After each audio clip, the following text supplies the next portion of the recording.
The joys, sorrows, loves, and hates of this human realm are no longer invisible illusions buried in the hidden corners of the soul. In the eyes of individuals with special abilities, those inner thoughts manifest as a physical clump of distracting thoughts hovering right above each person's head. That bizarre entity is like a double-edged sword.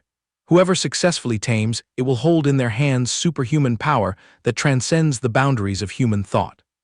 However, once those emotional impulses overwhelm reason, that tumor will explode, completely devouring their humanity and turning the victim into a monstrous creature that only knows how to madly slaughter. In an era where ordinary people live in constant fear of their own heartbeats, Chang Mo emerges as a creature that defies common sense. Just like his name, this young man possesses an expression that remains as unchanging as a stone statue for 1,000 years. Even if insulted, he wouldn't bother to frown. Even if beaten black and blue, those eyes remain as placid as a pool of stagnant water. Everyone is convinced that this guy was born with severed emotional nerves, acting just like an empty robot, and its very owner also agrees with that assessment. But how could Chang Mo possibly understand the fact that any ability user who foolishly glances at the top of his head will all automatically drop to their knees, limbs trembling rhythmically as extreme terror suffocates their minds? The reason is that the thing perched on top of that stoic-faced guy's head is completely not some ordinary psychological tumor, but rather it is exactly an oversized energy bomb, expanding 1,000 times larger than a normal person's, capable of completely overshadowing a vast space. That's enough for an introduction. Our good show officially raises its curtains. Welcome to a peaceful era. Oh wait, one so ridiculous that humanity is screaming in chorus, rushing to go mad, tearing apart their own kind, and devouring each other to seize power. Amidst that chaotic and dog-eat-dog setting, a single intellectual young man remains indifferent, flipping through pages, convinced in his mind that in this turbulent world, he might be the only one keeping a cool head. Facts speak louder than words. Just look at that magnificent creature wreaking havoc right behind the guy. People begin to wonder whether being a normal person among a bunch of psychopaths is truly a privilege or not. The root cause of this battlefield stems from 3 decades ago, when humanity lost their psychological control switch. Medical science named this incurable syndrome the emotion disease. Panning the camera to the Psychiatric department's party, instead of happily raising glasses, there is loud grumbling and complaining. Why wasn't the alcohol put in the freezer, and how come this watermelon still has all its seeds? Art director Zhang Yanfei feels his blood rush to his brain, rolling his eyes back and cursing. It's just a casual party, yet you handled it like a piece of trash. Why don't you just drop dead? The assistant Wu Xingxing doesn't back down either, aggressively firing back. Swallow it if you can, starve if you can't, you nitpicking old geezer, you go drop dead. So, a fierce verbal war explodes, making the surrounding audience find it an eyesore and start booing. Do you two have nothing better to do? How can you fight while out drinking? Is there something wrong with your brains? Criticizing others while you guys are also getting worked up. Stop sticking your noses into other people's business. Donning the halo of a peace dove, the concept artist Chang Mo squeezes through to mediate. Everyone cool down a bit. Boss Zhang, let me swap the alcohol and fruits for you. Xing, on behalf of the boss, I apologize to you and everyone here, let's keep the peace. This is no joke. Instead of saying words of gratitude, old Zhang brutally smashes the entire bottle of alcohol on the peacemaker's head, screaming at the top of his lungs, "What the hell does our business have to do with you?" The glass bottle shatters completely, crystal fragments fluttering down onto the tiled floor right before everyone's stunned eyes. The entire room turns to stone in an instant, jaws dropping in a perfect O shape at that cold-blooded, brutal physical attack. Boss Zhang stands stiffly in the shadows, the windows to his soul glowing red, emitting a murderous aura as if wanting to devour people alive. The old man's face is now distorted and terrifying, exactly like a mutated creature in a bloodthirsty frenzy. The victim, Chang Mo, despite the blood trickling down his face, remains strangely unfazed. Small matter. As long as everyone cools down, I'm happy, I'm truly fine. The department rarely gathers, so just enjoy yourselves to the fullest. Completely ignoring the panicking crowd, oh my god, what kind of sin did I just commit? Zio Chang, are you still breathing? I apologize 1,000 times. You idiots, what are you waiting for? Call an ambulance quick. The silhouette of the calm young man pulls out a tissue to wipe the scratch, strolling casually under the pulsating lights, leaving the entire crowd standing completely frozen behind him. The office beauty who loves to flirt, Yi Li, approaches and pats the male lead's shoulder with full admiration. Is that it? You are truly the ultimate saint of endurance. Chang Mo shrugs in defeat while dabbing the tissue on his forehead, hopeless. I'm the only normal ray of light in this den anyway. Not to mention, can't you see that thing? It turns out, the truth behind the crazy actions of the crowd out there is the very root cause that makes them lose themselves, the blood tumor. Memories flood back. The child version of Chang Mo opens his clear eyes, nostalgically recalling, when I was 10, I encountered my first ever blood tumor. That thing was a tumor growing right on top of my mother's head. At first, I thought my father's passing was too great a mental shock, causing me to have delusions. But since then, I noticed my mother frequently throwing tantrums for no reason. The stone tombstone clearly engraved, born on February 15, 2000, passed away on September 11, 2034. Eternally grateful for the upbringing grace of a loving father, erected personally by the filial son Chang Mo. Every time she threw a fit, the deformity on her forehead would swell another notch, and directly proportional to its size, her fury evolved to a terrifyingly haunting level. Then disaster struck. Only much later did I realize that once it absorbed enough, that blood tumor would explode. And the victim's head would shatter right along with it. So ever since that fateful day, I completely forbade myself from getting angry. I once harbored the fragile belief that this was the entire truth about the psychological disease, and only this path could save me from the cycle of infection. Pulled back to the bustling present, the insane crowd is still busy cursing their peers. Is your head just for growing plants? Your brain has issues, right? Chang Mo sighs deeply, telling himself, fighting again, what a hopeless bunch. More disastrously, the situation is hanging by a thread because Boss Zhang's tumor is about to explode at any moment. Old Zhang yells with his face flushed red, say that again, I dare you. The opponent also stubbornly thumps his chest, I'll say it, I dare you, you blockhead. Chang Mo stays rooted to the spot watching the drama unfold, a fleeting sense of utter helplessness crossing his brain. In the end, the young man can only sigh and step into the messy fray. Maybe I should put out the fire for that old man. Yi Li widens her eyes and throws back a comment. I thought you couldn't care less whether they lived or died. Chang Mo pushes up his glasses and delivers a ruthless remark typical of an office worker who hates trouble. I don't give a damn, but if a murder happens, it's going to be a huge pain. What a coincidence, Boss Zhang's head suddenly blows up into a bloody mess, and Chang Mo can only let out a long sigh, so troublesome. The four-eyed man still maintains a stoic expression, calm as a tranquil sea, contrasting completely with Yi Li, who is staring wide-eyed at the horrifying scene behind him. Immediately, from the severed cross-section of the neck, countless crimson sparks race to erupt into a raging inferno. The demonic pillar of flames tears through the wind and shoots straight to the ceiling, swallowing the mutilated body whole, looking no different from an awakening volcano. Chang Mo narrows his pupils behind his glasses, seemingly having just uncovered an extremely anomalous detail. Sure enough, lurking deep within that fierce pillar of fire are the faint outlines of a disgusting monster's face, with jagged fangs and claws. The flame beast lets out a savage roar, unleashing a shockwave that knocks down all the ordinary people standing nearby. Chang Mo's mouth twitches. The young man standing like a statue whispers in confusion, is that a monster? A burly male colleague, apparently not shedding a tear until seeing the coffin, still acts tough and threatens. Do you think spitting out those nonsense sounds will scare me? But no sooner had the words left his mouth than the evil beast lunges forward, delivering a fatal fiery strike without a shred of mercy. The crowd now goes weak at the knees, scrambling to run for their lives, agonizing wails echoing loudly. Boss Zhang has rebelled. He's truly lost his mind, run away quickly everyone. Swallowed up in the chaos, Chang Mo remains rooted to the spot, his nervous system constantly running the question, how did things end up like this? Why did old Zhang's blood tumor explode and turn him into that heretical evil spirit? As the sorrowful sky shatters, the young man agonizingly questions, then what was the reason my mother lost her life? Suddenly, Yi Li dashes over, tightly grabbing the male lead's wrist and dragging him away. Let's scram. While running for her life, she sheds light on a shocking truth. After the tumor shatters, the victim doesn't die. Instead, they are forced to transform into a psychological evil beast. The majority of humanity is completely manipulated by the very devil they created, and they are granted the right to borrow abilities from the evil beast to freely unleash all their pent-up frustrations. Behind the two, Ear-piercing screams erupt. The fire god has visited. Where did these flames even come from? Hearing those words, Chang Mo stops dead in his tracks, his face darkening as he questions, if that's the truth, then why did my mother have to die? Yi Li maintains a terrifyingly calm demeanor and responds, stay calm, the good show is about to begin.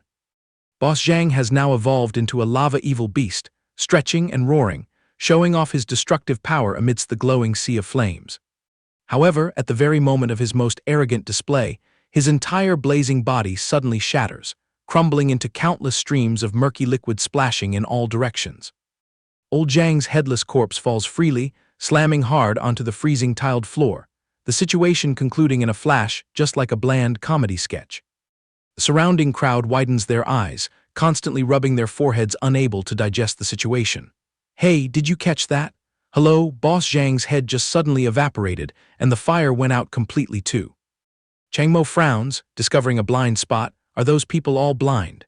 Yi Li shrugs and nods. Exactly, ordinary mortals simply aren't qualified to see them, including Boss Zhang's transformation into an emotional evil beast. Or the scene where an evil beast devoured old Zhang's head. They are completely blind and didn't catch anything in their sight. The veil of the cruel picture has been torn apart. That is the very principle that led to your mother's death. That woman was as unlucky as Boss Zhang, transforming into a devil and being manipulated by the very thing she spawned, only to end up as a delicious lunch for another faction's psychological evil beast. All the tangled knots in Chang Mo's heart for so many years have finally been untied. The young man lowers his eyelids, muttering in his throat, so that's how it is. Ironically, Yi Li suddenly hits the brakes on him, correcting that bitter reality. Wrong, to put it bluntly, it should be. Becoming food to fatten up the forces capable of taming the devils within their own souls. A deadly trail of flames stretches through the space, blending with Yi Li's chilling narration. A psychological creature always has a binding thread with the one who birthed it. You are more than capable of tracking the mastermind's coordinates. That's right, that person is exactly. The monstrous fiery whip leads straight to a man in a suit, leisurely swirling a glass of red wine, sporting a wicked, perverted smile. It's him. Footage of childhood comes rushing back again. Chang Mo blankly rewinds to the moment when he was a tiny child hiding behind a door crack. A voice of greeting rang out. Zio Mo, haven't your parents gotten off work yet? The innocent child back then merely shyly uttered a single sound, Brother Zio Li. Ah, so that's how it is. The slick, well-groomed guy who just appeared is no stranger at all. Once upon a time, he was my neighbor. The Lady Yi Li clicks her tongue, stabbing in another heavily warning remark. Your neighborly brother has nowadays leveled up into quite a prominent figure. Prick up your ears and listen to this guy's profile.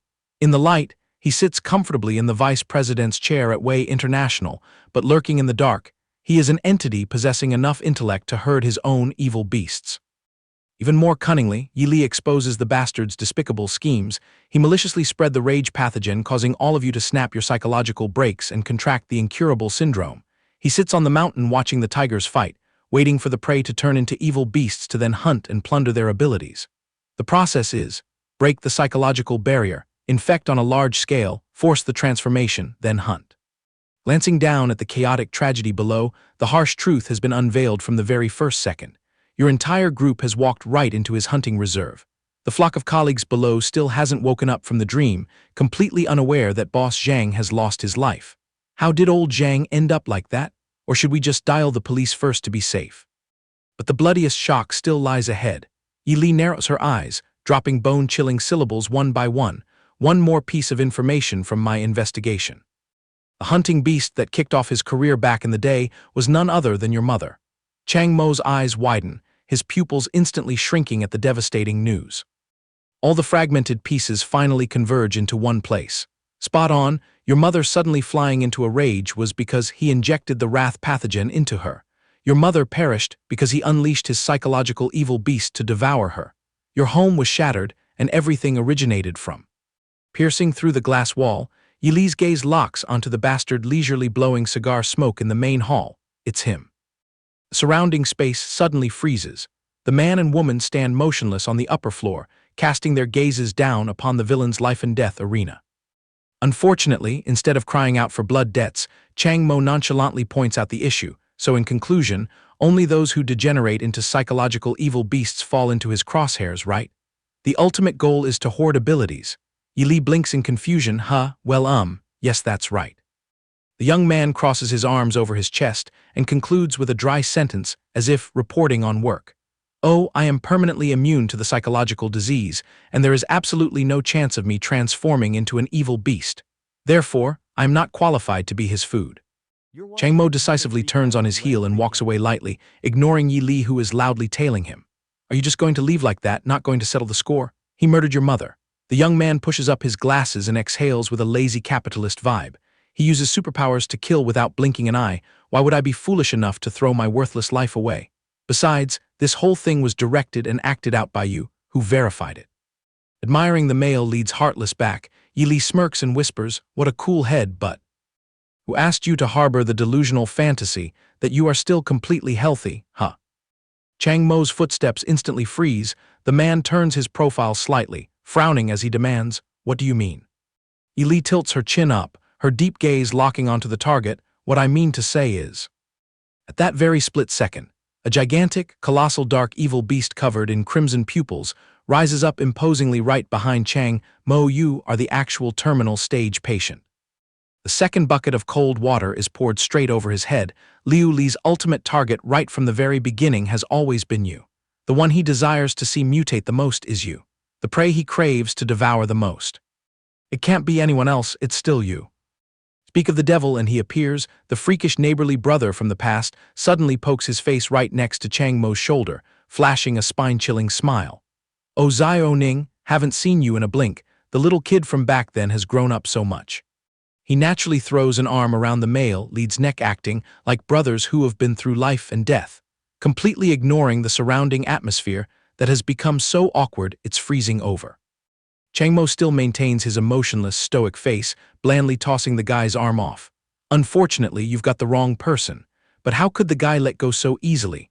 Haha, you really know how to joke. We brothers have to sit down, chat, and reminisce about the old days.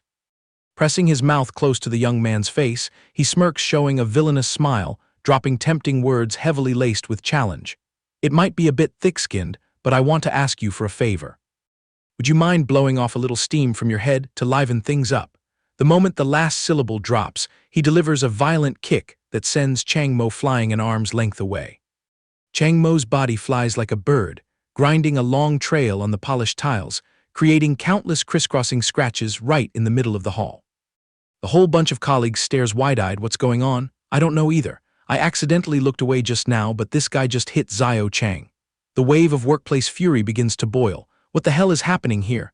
Boss Zhang just had an incident, and this brat dares to come crash the party? Beat him to death, brothers.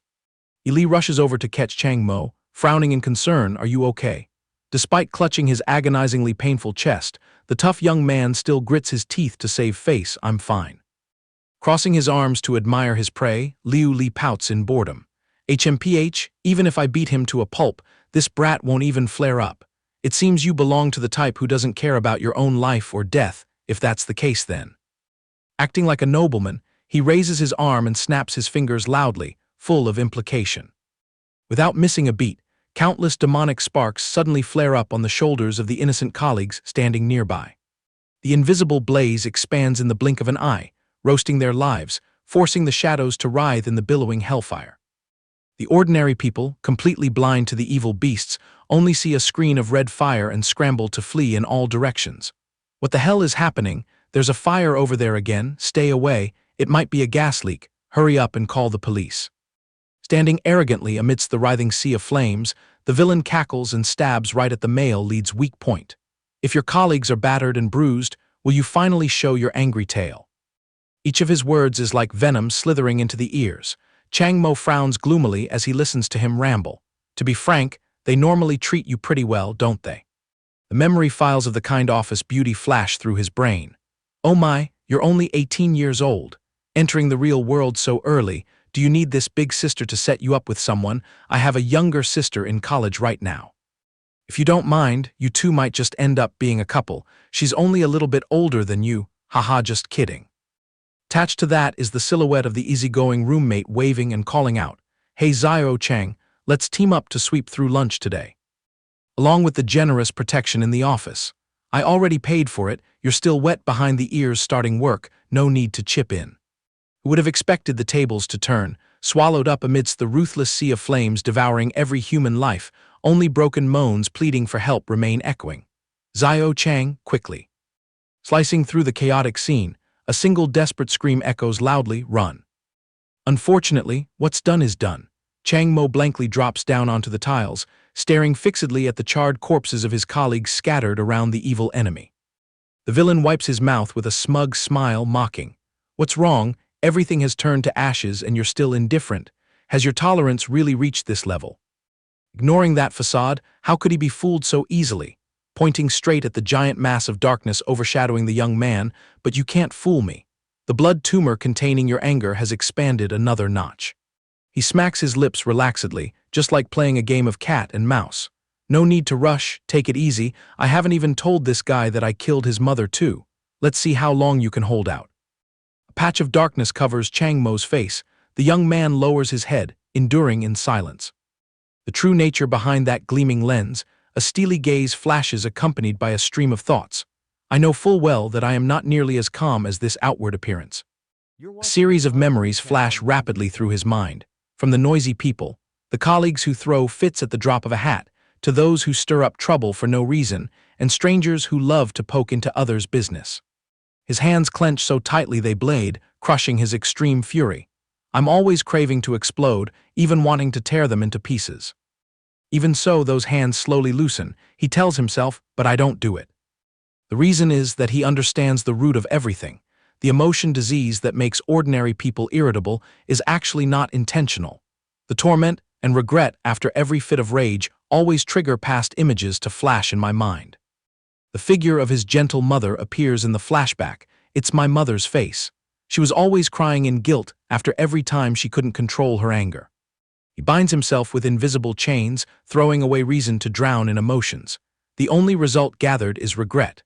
So all this time, I have always forced myself to maintain self-control through reason. Reason must maintain reason. Logically, everything should play out like that.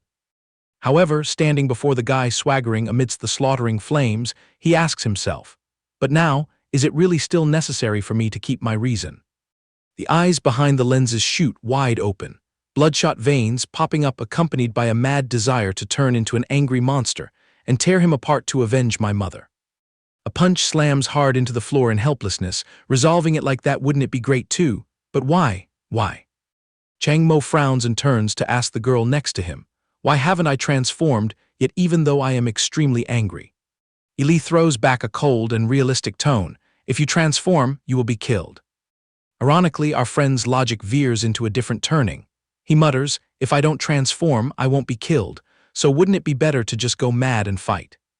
Hearing that statement, Yili can only cast her eyes downward, dropping a silence full of hidden meaning. Racking her brain for the appropriate words, she hesitantly opens her mouth. "This truth, I'm afraid, will be very hard for you to accept in your current state. The prospect of your transformation is something that will absolutely never happen." Chang Mo freezes for 5 seconds, his bewildered gaze locked onto the floor. His skull turns empty, letting out a weak sound of rejection. "Why?" The moment he raises his head to look at the irreconcilable enemy in the distance, that despicable man takes the chance to drop provocative words. "Still talking to yourself, huh? Are you still trying to convince yourself?" Running out of patience, he swings his leg, launching a fiery kick that tears through space. "Looks like I'll have to teach you a lesson." Suddenly, everything around seems to buzz out. Chang Mo's mind just repeats the words that just entered his ears, "Talking to myself, talking to myself." His 2 pupils instantly shrink. A lightning bolt of realization flashes across his cerebral cortex. The veil of mystery collapses. The young man's eyes open wide, blood veins bulging as he screams in his heart, "Talking to myself." So that's it. Hastily turning around, the female colleague Yi Li, who had been fighting side by side with him, all along suddenly turns into an illusory black shadow, gradually fading into nothingness. Long flowing black hair, intertwined with a hazy figure carrying a cold blue glow, is slowly becoming clear before his eyes. Attached to that is a bewitching crimson smile as she speaks. "You've finally caught on. All right, I won't tease you anymore." The black shadow transforms into an incredibly beautiful and mysterious woman. She smiles proudly and says, "Actually, from the very beginning, you were the only one who could see me." Chang Mo drops his jaw in astonishment behind his glasses. Her face is completely different. Parallel to this, Liu Li charges madly, launching a wind-tearing fiery kick, but fortunately, Chang Mo nimbly rolls backward to dodge the attack. The missed kick shatters the floor, while that mystical voice continues to ring out. As for the reason why you can't transform now. Liu Li's face suddenly changes color. His smug expression from moments ago is replaced by utter astonishment. It turns out that what stands imposingly behind Chang Mo right now is a giant armored monster accompanied by binding chains. Simply because from the moment you saw me, you were infected by me and evolved into an emotion monster, a creature named Reason. A monster named Reason hovers in midair, emitting a blue aura that completely crushes the blazing flames. Liu Li breaks into a cold sweat, backing away and stammering, chains, bindings, and a face exactly like a black hole. That is an emotion monster I've never seen before. What the hell is this? Chang Mo drops to one knee on the tiles, looking up at the magnificent figure behind him. Is this my emotion monster? Reason? Can reason actually be grouped together with emotions? Countless questions pop up. He frowns and deduces, and if I had been infected and transformed a long time ago, why is it only now that I can see my own emotion monster? No, more importantly. His gaze shifts to the smoking hot woman hovering next to him. I always assumed this was my female colleague. This woman, the one who infected me and caused my transformation. Exactly what kind of divine being is she? She smiles understandingly. I guess right now you're harboring countless questions. Like who I am, what I want to do, but how can these things be clearly explained overnight? Right now, I can only let you know that rational energy is the most special emotion. The sight of the Reason monster's arm lifting the black hole wanting to absorb everything, the cause is because Reason has the ability to suppress all other impulses, naturally including Liu Li's anger. Besides, you must be curious why you couldn't see your emotion monster in the past. Actually, this is a very simple theorem in this world. She leans in close, throwing a fatally bewitching smile. You can only see them once you have become aware. Liu Li grinds his teeth dissecting the situation. That brat's emotion monster is situated far from its main body. He hasn't become a slave to the evil beast. Instead, he has upgraded into an individual capable of controlling his own emotion monster. Thinking of this, his mouth curves into a sinister smile, just like me. He leaps into the air, pulling the strings of the giant fire monster to roar and show off. Stop dreaming, a newly transformed emotion monster dares to be my opponent. Yet facing those raging flames, the Reason monster's hand simply and calmly raises the invisible black hole to block it. A surge of power radiates from the black hole, completely sucking in and crushing the ferocity of the fire beast. The smug Liu Li rolls his eyes back to look, not daring to believe his own corneas. It missed. Chang Mo still blankly looks at his hand. What is happening? The woman calmly explains, you still haven't managed to control your emotion monster, so it hasn't truly intervened in this world yet. Your emotion monster at the current moment is more like a projection. It doesn't actually exist here. Liu Li quickly reads the situation, throwing his head back to laugh triumphantly. I knew it. This brat isn't skilled enough to control his emotion monster. His evil beast is still locked inside his mind. Seizing this once-in-a-millennium opportunity, he commands the fire monster to open its jaw wide and lunge straight at Chang Mo. You're dead for sure. The distance is compressed to a hair's breadth. Chang Mo stands silently, glancing at the jagged teeth waiting to devour him. Terrifyingly mismatched scene. The giant fire monster swoops down to swallow the young man who now seems as small as a lowly dessert. Liu Li's radiant, smug smile suddenly blacks out, switching to a frozen state, unable to understand the situation. Because a miracle just happened. The fire monster's two giant jaws hit the brakes right next to Chang Mo's head, completely powerless to bite through him even a single millimeter. Jaw-dropping in horror, Liu Li stares wide-eyed at the scene before him, refusing to believe the truth. It can't bite through. How can it be this ridiculous? The Queen of Reason crosses her arms smugly and reveals, you frequently use your brain to suppress your anger, so your reason has extremely high resistance against anger. This attack is probably no different from a little scratch. Chang Mo nods in enlightenment, so that's how it is. Feeling humiliated, Liu Li's face swells with rage as he screams, you bastard, don't get arrogant so fast. Saying that, he madly commands the fire monster to twist its body, creating a blazing tornado, preparing for the next destructive attack. Facing the mouth full of fangs gaping wide as it lunges at him, Chang Mo clicks his tongue and calculates, what do I do now? Although his moves don't hurt me, I don't know how to control the emotion monster. Am I just supposed to stand here and take the hits forever? Noticing that confusion, she instigates. It's easy, just borrow power from your own emotion monster. Chang Mo pushed up his glasses, a gleam of confidence flashing in his eyes. Now that he knew how to borrow internal power from the emotion monster, he could easily pull this off. The young man smirked. I get it now. The fire monster charged at him again like a hurricane, but this time, our young man didn't even bother to dodge, directly swinging his arm to face it head-on. Liu Li was shaken once more, his face twisting in absolute panic. A blinding blue force exploded, cleaving the raging flames into two brilliant halves. Taking the full brunt of the shockwave and tumbling through the air, Liu Li muttered in despair. Impossible, how can this be? Piercing through the thick smoke and dust, a majestic silhouette radiating a freezing aura was slowly taking shape. Chang Mo strode forward. His right arm was now equipped with razor-sharp blue armor borrowed from the reason monster. A close-up of the claws containing the power of reason, emitting an invisible pressure that made the surrounding air ripple. Liu Li broke into a cold sweat and screamed in panic. I get it, that bastard borrowed power from his own emotion monster. The man backed away, crawling on the ground like a trembling, defeated loser as he mumbled. But how the hell can he destroy my emotion monster using just 2 fingers? Seeing Chang Mo and the reason monster pressing closer step by step, he shrieked in terror. This is too illogical. How can a newly mutated rookie be this overpowered? Run, I just need to escape with my life. Run. However, Chang Mo simply tapped his foot once lightly, and the floor beneath his shoes instantly shattered. Using the momentum, the young man dashed forward, tearing through the wind in hot pursuit of his sworn enemy. Liu Li looked back, his face etched with a mix of deep despair and utter terror.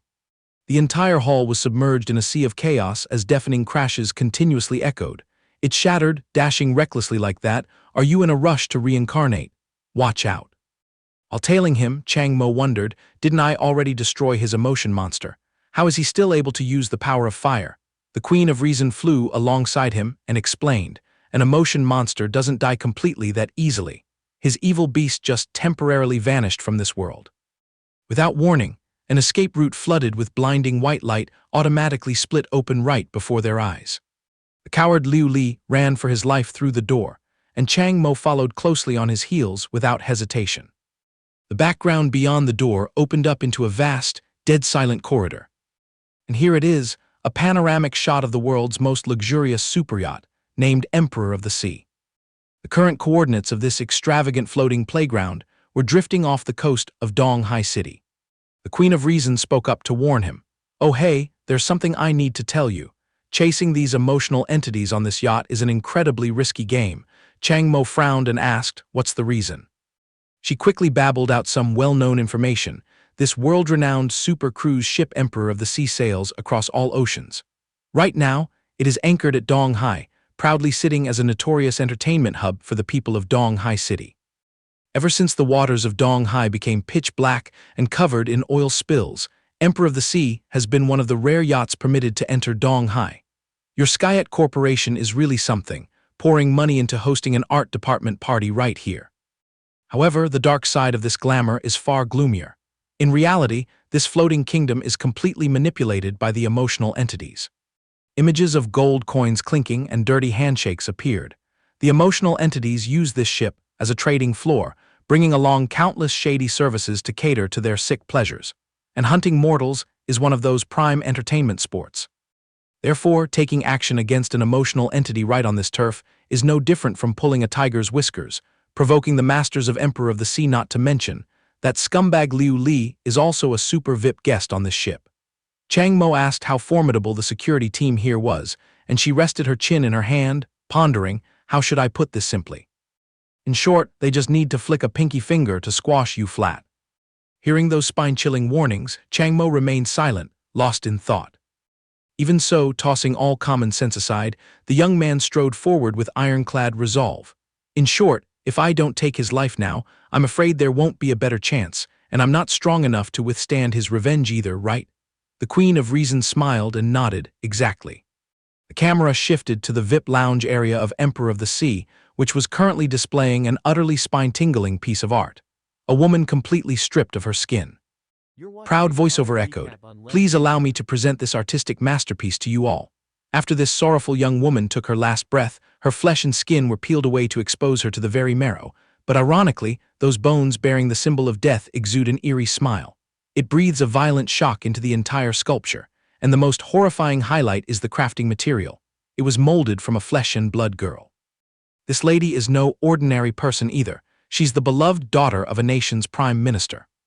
The blonde guy happily spread his arms. "Today, I present this toy as a gift to Emperor of the Sea. 1,000 thanks to Emperor of the Sea for bridging this cooperative deal, Victor, Wydenny's International Corporation." A bearded man slouched lazily in his chair, throwing his head back in a triumphant laugh. "Victor, you're being far too thoughtful. Your enterprise just monopolized the market over in St. Tanlic, and you immediately shipped the Prime Minister's daughter all the way here as a parcel, the captain of Emperor of the Sea, Liu Yang." The madam holding a cigarette blew out a mesmerizing, hazy puff of smoke and offered her praise. "I previously heard rumors that this prime minister was too stubborn to compromise. Who would have thought you'd punish him with such a vicious move? Quite a creative mind you have there, Anna Crit, the Ugly Duckling Self-Help Association." The beautiful woman in a seductive off-the-shoulder cloak was busy admiring the statue, nodding and gasping in agreement, admitting that he indeed had a great eye for aesthetics, and twisting it into a masterpiece of this caliber was truly a talent. The victim must also be honored. Personal information of the victim: the second young miss of the Song family in Dazia, Song Hui Hui. Sharing the VIP table, Bishop Zhao Yan of the High Lion cult in Donghai City leisurely puffed his cigar and asked curiously, "I'm wondering why you all are eyeing Dazia so hastily." The capitalist Victor shrugged, replying with a tone reeking of money, "In business, if you don't move forward, you fall behind. After all, the battlefield is fierce nowadays. As for the troubles in Dazia, I'll probably have to rely on you all to join hands and help sort them out." The conversation was getting lively when a bespectacled lackey rushed in to report, "Captain Liu Yang, Liu Li has finished off the art director of Psychiatric Corporation, but there's a slight issue. He suddenly felt reckless and demanded to start a new hunting party, but unfortunately, the prey successfully mutated and is now beating Liu Li to a pulp." Upon hearing the report, Song Hui Hui curled her lips, mocking his uselessness. What a waste of resources. If it weren't for him tailing that great lord for so long with his garbage skills, where would he get the privilege to hunt wildly on this yacht? Her nosy nature acting up, Victor leaned over and asked the second miss of the Song family softly, "I keep wondering, who exactly is this great lord that you guys keep bringing up whenever you open your mouths?" She curled her lips and replied with deep implication, "If you want business to run smoothly, both sides should stop snooping into each other's affairs." Captain Liu Yang stroked his beard, calculating, beating Liu Li to pulp right after mutating. This ability is quite something. Let's settle it this way, don't let Liu Li get beaten to death. Even though he's just a trashy pawn who knows nothing, out of respect for that great lord, we still need to save him some face. Immediately, the cold-blooded verdict was executed, ordering the security team in that area to block any other emotional entities from approaching. As for the mortals, ignore them, they'll run away anyway. As for the emotional entity assaulting Liu Li, I reckon he doesn't have any strong backing, so just send him to the afterlife. The lackey bowed subserviently and obeyed, "Yes, sir." The scene shifted to the windy ship deck amidst the quiet, dark night. Without wasting words, Chang Mo swung his arm and delivered a thunderous punch straight into Liu Li's face. The power of that blow was so terrifying that it sent the scummy neighbor flying, his face scraping against the freezing deck floor. In a flash of lightning, Chang Mo dashed over and pinned the guy face down, his right arm raising the razor-sharp blue weapon forged from the power of reason. "It's time to end you, boy." Only at this point did Liu Li's soul leave his body. With his mouth covered in blood, his eyes rolled back as he screamed in panic, "Are you crazy? Are you planning to take my life right here?" Chang Mo glared at him with eyes as sharp as a butcher's knife, coldly squeezing out 3 words, "That's exactly right."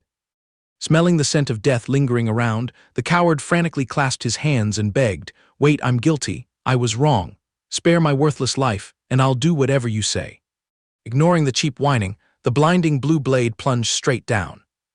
Liu Li squeezed his eyes shut, exhausting his life force to scream out an earth-shattering secret to buy back his life. "Your biological mother. I know who killed her. If you kill me, you'll never know who the murderer is for the rest of your life." As if blocked by magic, the sharp blade instantly hit the brakes in midair. The deep blue tip, radiating a blazing murderous intent, stopped a mere hair's breadth away from Liu Li's pupils. His fiery rage burning fiercely, Chang Mo grabbed the man by the collar and hoisted him up into the air. The young man looked up at the night sky, roaring until his throat tore to release all the pent-up resentment. After the wild outburst, the young man glared and interrogated, "Weren't you the culprit who took my mother's life?" Clinging to a fragile ray of hope, Liu Li panted and explained, "No, that's not how it happened. Back then, an emotion monster was prowling around the slums where you lived. He sneakily spread his emotional virus and then launched a hunt for the newly hatched monsters." The silhouette of the mastermind string puller flashed back. "I got infected by him and mutated into an emotion monster, but he spared my life. In return, he helped me maintain my form and took me in as his lackey." Shamelessly blaming the circumstances, he covered up it was him. "He forced me to do those things. He ordered me to infect others, turn commoners into monsters, and then forced me to slaughter them, so that he could steal all the emotional energy of those victims to upgrade his own power." Chang Mo knitted his brows tightly, his eyes sharp as razor blades, wanting to pierce through the opponent's guts. Who is that guy and where is he hiding right now? Having just brought up his umbrella of protection, Liu Li fell back into his old arrogant and threatening habits. Who is he? Haha, right now he holds a massive position and possesses immense power. If he catches a whiff of you killing me, you're definitely going to the grave too. He is. Suddenly, the exact moment he was about to blurt out that name, Liu Li's pupils shrank, as if he had just awakened to some terrifyingly catastrophic scenario. Absolute terror swallowed his recent arrogant attitude whole. He broke into a cold sweat, stuttering as he backed away. "No, I'm staying quiet. If I spill it, that great lord will tear me to pieces." Faced with the colossal mystery that Liu Li was hinting at, Chang Mo just stood there dazed for a moment, his lips pressed tightly together without squeezing out a single word. And then the young man mercilessly plunged the blue blade down, intending to finish off his prey, then go to hell. Suddenly, an unfamiliar tone rang out, carrying a terrifying pressure of absolute compulsion. "I command your heart to stop beating." The moment the sound faded, Chang Mo's heart felt as if it were squeezed tightly by invisible pincers, his entire body instantly freezing in agonizing pain. The gaze behind his glasses grew cloudy, his head slumped down, completely drained of the vitality needed to land the fatal blow. Thud, the young man's body collapsed onto the cold deck floor, dropping his prey right at death's door. A pair of polished leather shoes glided over, tearing through the silent space, while Liu Li scrambled up to pick his worthless life back up. The person who just showed his face was a man in a suit, wearing intellectual glasses. He bowed with a humble and extremely polite attitude. "Sir, my sincere apologies, I arrived a bit late." Liu Li stared blankly and asked back, "Do you know me?" The manager calmly responded, "Yes, Emperor of the Sea will devote all its efforts to serving you." Grabbing onto a solid life preserver, the familiar arrogant and crazed smile once again beamed across this scumbag's face. Without holding back, the petty man stomped the sole of his shoe right onto the unconscious Chang Mo's head, craning his neck to mock, "Weren't you talking big? Wanted to beat me to a pulp? Get up, if you've got the guts, come kill me." His stomping force grew heavier by the second, gleefully trampling the young man down to the absolute bottom of humiliation. But unexpectedly, Chang Mo suddenly pushed his hands against the floor and staggered up, giving Liu Li such a heart attack that he had to take a step back. The manager Macbeth couldn't hide the shock on his stoic face either, such a stubborn life. Panting heavily, Chang Mo held out his hand and stared at it, muttering in disbelief, "What the hell just happened?" The Queen of Reason popped up again to play the role of commentator, casually answering, "That's the superpower of the pride emotion monster. Command." He directly issued a decree forcing your heart muscles to go on strike. Hearing this, Chang Mo frowned and asked back, "Are you kidding me? Then isn't he invincible?" She proceeded to meticulously dissect the rules of this world. His emotional entity tier outclasses you by a whole 2 levels. So obviously, you can't defy his orders. If you didn't have the reason emotional entity within you that can resist all other emotions, you would have been pushing up daisies a long time ago. Concluding with a harsh truth, this is an enemy that you couldn't defeat right now even in your dreams. Chang Mo stood rooted to the windy deck, his figure radiating a profound sense of isolation as he clashed with 2 unimaginably overwhelming foes. Still maintaining a cool head, he questioned, "He's also an emotional entity. Then why can't I see his emotion monster?"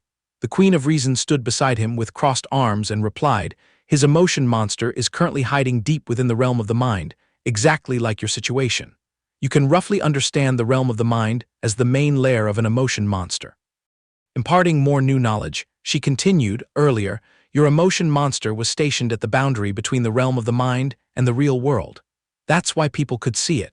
Once that monster dives deep into the submerged part of the mind, observing it becomes extremely difficult." Returning to the present, seeing that Chang Mo was still casually surviving, Liu Li brought out his insolent tone again to test the waters. "HMPH, this brat is quite resilient. It's even more fun if he's not dead yet. You know what to do, right?" The manager nodded and signaled, "Understood." The manager's eyes flashed with a cold glint as he opened his mouth again to spit out another coercive command. "I command you to kneel." Immediately, an invisible force crushed Chang Mo, causing him to lose his footing, his whole body plunging headfirst into the deck floor. Sweat poured down in buckets. The young man gritted his teeth and swallowed his humiliation, trying desperately to force himself up, but it was useless. "Do I just have to accept death like this?" The Queen of Reason still casually prompted, "This is the nature of a decree from the pride emotional entity. The less lethal the command, the harder it is for you to resist. The deeper the gap in level between him and you, the more powerless you are to fight back." And so, Chang Mo had to bite his lip and kneel on one knee against the cold floor, right as the toe of Liu Li's shiny leather shoe arrogantly moved close to his face. Seizing the chance to trample his opponent, Liu Li swung his arm and delivered a resounding slap to the young man's face, making him see stars. The heavenly slap knocked his glasses askew. Chang Mo kept his head bowed in silence, swallowing his anger, but the gaze hidden behind the lenses still burned with murderous intent and absolute coldness. Liu Li put on his cocky demeanor again, smirking mockingly. "Thought you were so talented. Want revenge? You all by yourself. Your birth mother was just a low-class commoner. Our emotional entities had more than enough power to toy with her in every possible way to repay the warm hospitality you just showed me. I'll describe every single detail for you to hear." Chang Mo's eyes snapped wide open, heavily bloodshot, as he listened to the man blabber incessantly. "Let me recount the day your mother was corrupted."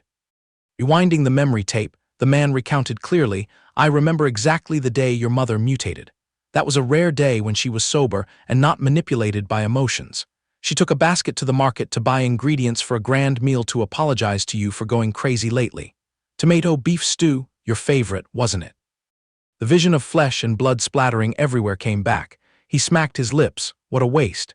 In the end, blood was pooling everywhere, splashing even onto the ceiling, and the beef stew was completely mashed into a bloody mess.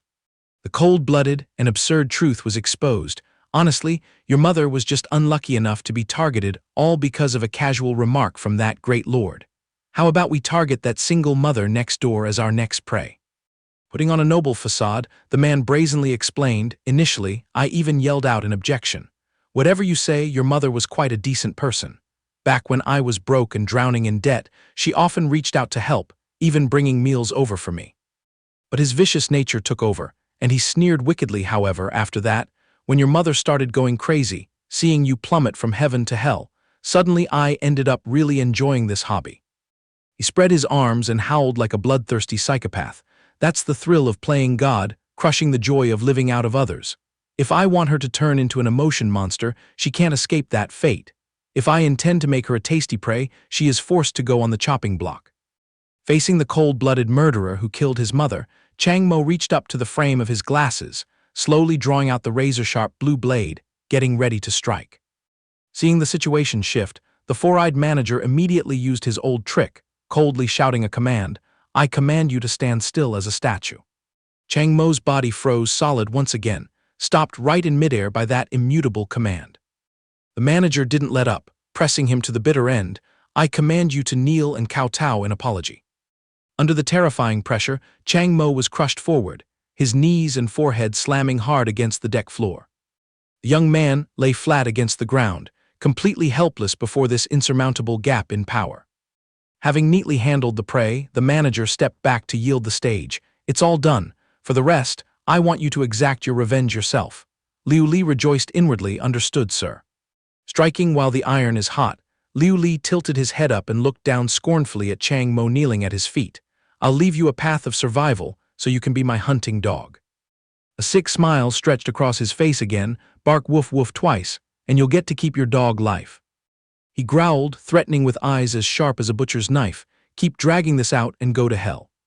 A suffocating silence blanketed the three people on the deck. One man swaggering, one man standing with folded arms watching the show, and a young man gritting his teeth, swallowing the bitter pill of humiliation. Chang Mo silently communicated with the Queen of Reason inside the realm of consciousness. How do we solve this situation? She immediately poured cold water on him. There is no plan.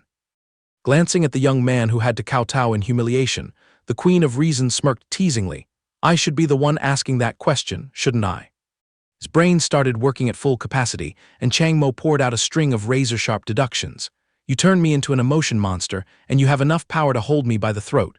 You even know everything about Liu Jinba as well as the background of this ship.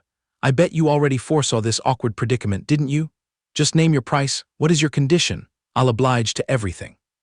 In the real world, Liu Li lost his patience, stomping frantically on Chang Mo's head, roaring, bark now. The seductive red lips of the Queen of Reason curled up, painting an incredibly devious and highly satisfied smile. She morphed into a pitch-black stream of energy that tightly coiled around the young man's body, whispering in his ear, just willingly accept my power, that's all. A massive pillar of deep blue energy abruptly erupted like an awakening volcano, blowing both Liu Li and the manager far away into the distance. Sitting majestically amidst that blinding halo, Chang Mo slowly raised his head, absorbing the power surging wildly through his every vein. Jagged shards of blue crystal pierced his broken glasses, scattering from his eyes accompanied by an ear-splitting scream of liberation. The villainous duo looked at each other in sheer terror. The manager broke into a cold sweat and stuttered, "What the hell is happening? His emotional level is skyrocketing at breakneck speed. He's lost his mind." Chang Mo's figure slowly floated up into the air, radiating a blinding aura that tore through the silent night. The entire surrounding space seemed to be sucked entirely into a magical galaxy shimmering with countless stars. The spectacular metamorphosis began. The young man floated amidst outer space, calmly measuring, what is this now? Sorrow, joy, shock, excitement, I can't feel the taste of anything anymore. All emotions have faded away, as if everything now is just numbers and calculations. Floating right above his head at that moment was a colossal pitch-black mass of matter, containing boundless mysteries and carrying a suffocating pressure. The eyes behind his glasses now settled into an empty, profound blue, absolutely hiding no trace of any emotions whatsoever. Countless shards of blue crystal floated backward up into the air, like the remnants of earthly emotions that had just been cast away. Childhood memories rushed back like a fast-forwarded movie, showing a scene of the mother and son smiling brightly while playing video games on a soft sofa. A scene of his gentle mother with her hair down, sitting flat on the warm floor, earnestly coloring with little Chang Mo. An image of his mother struggling to carry a huge bag of trash, while her son eagerly trotted behind, helping her carry a tiny, cute little bag. His mother rolling up her sleeves to show off her biceps jokingly, wearing the radiant smile of peaceful, carefree days. And the final stop was the sorrowful memory of his father's funeral, where little Chang Mo cried his heart out next to the coffin, dwarfed among silent, still silhouettes. The film kept rewinding endlessly. Little Chang Mo back then was huddled in a corner hugging his knees, his tiny back radiating a heartbreaking sorrow and loneliness. Suddenly, a loving hand gently rubbed the top of his head. It was his mother. She smiled kindly, raising a small fist as a way to give strength to her precious son. But viciously, right at that sacred moment, an invisible empty liquor bottle fell from the sky and smashed squarely into her head, shattering everything to pieces. She tightly hugged the little boy's face, tears streaming down in helplessness and indescribable agony. The flame of rage began to swallow her reason, and she shoved the little boy far away to protect him from the very demon inside her.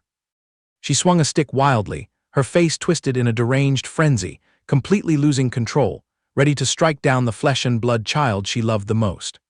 Then she collapsed again, curling up and wailing loudly in internal torment, leaving the little boy rooted to the spot, watching in peak disbelief. Then the most cruel final mark, his mother's headless corpse lying isolated amidst a sticky pool of blood on the kitchen floor, ending a human life drowned in tragedy. Closing those cruel memory fragments was the sick, venomous laugh of the mastermind, Liu Li. Returning to reality, Chang Mo's eyes behind the shattered glasses rolled back, with deep red veins clearly showing his ferocity. The lenses were torn to shreds.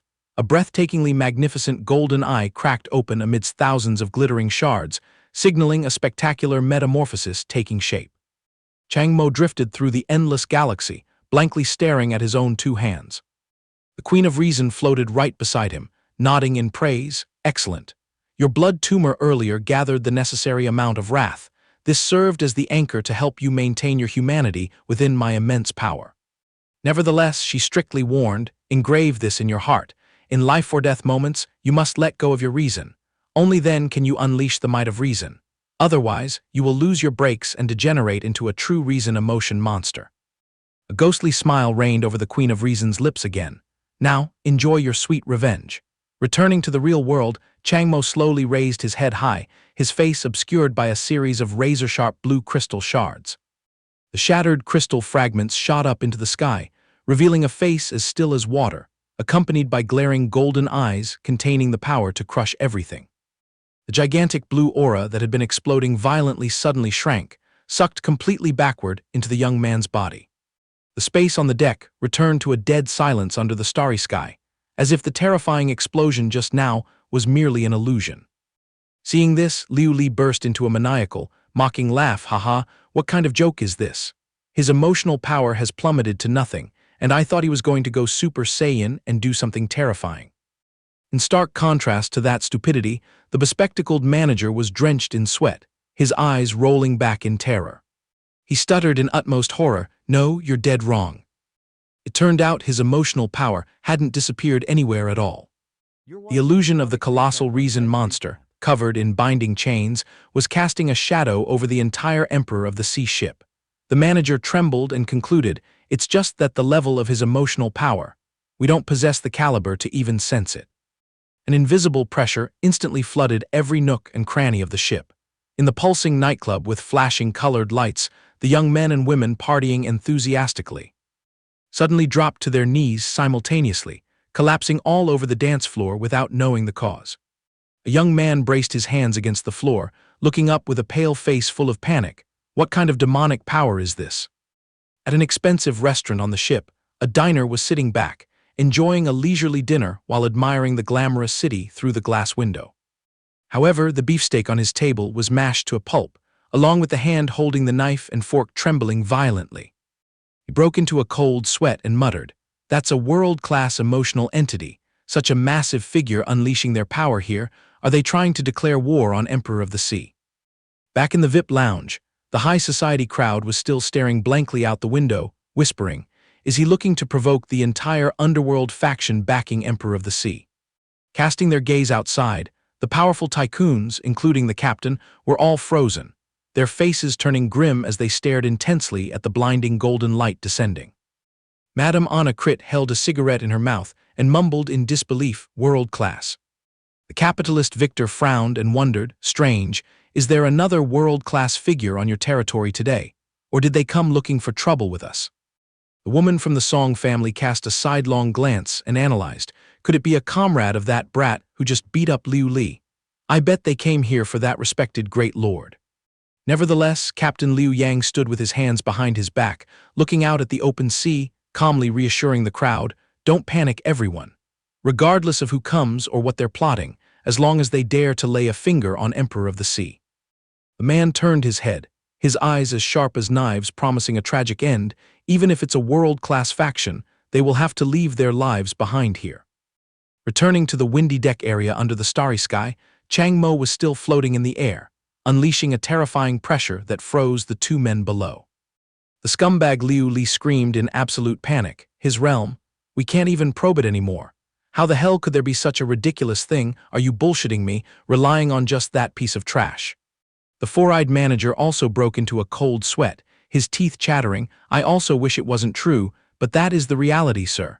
It's invisible, but I can vaguely sense its presence." Witnessing the colossal blue aura erupting like a great flood from above, he exclaimed in horror, "That is a destructive pressure from the absolute peak, just like a natural disaster, an aura identical to those great figures, a world-class aura." Realizing the situation had completely fallen apart, the manager screamed until his voice cracked, "Retreat immediately." But in just the blink of an eye, Chang Mo was standing menacingly right there, his hands dangling the two freshly bleeding, severed heads of the manager and Liu Li. The two headless corpses collapsed onto the cold deck floor, ending a life of all-talk gangsterism with an incredibly pathetic death. The young man casually tossed the spoils of war onto the floor, nonchalantly remarking, "So boring, beyond my imagination." The Queen of Reason flying beside him cracked a slight teasing smile, snapping people's necks right after making your debut. "Don't you think you're being a bit too harsh?" Chang Mo replied nonchalantly, admitting that doing this was still letting him off easy. By right, I should have slowly toyed with him until he stopped breathing to be fully satisfied. The Queen covered her mouth and giggled, saying that was good. "You have to use such extreme methods to truly grasp my rationality." Chang Mo's eyes flashed with a cold, murderous intent when he heard her whispering, but there was no rush. The main event was only just officially beginning. Instantly, a giant foot stomped heavily onto the deck, unleashing countless brilliant golden lightning bolts crisscrossing everywhere. Chang Mo stood motionless, watching the dense streaks of light creeping under his feet, looking exactly like glowing networks of tree roots.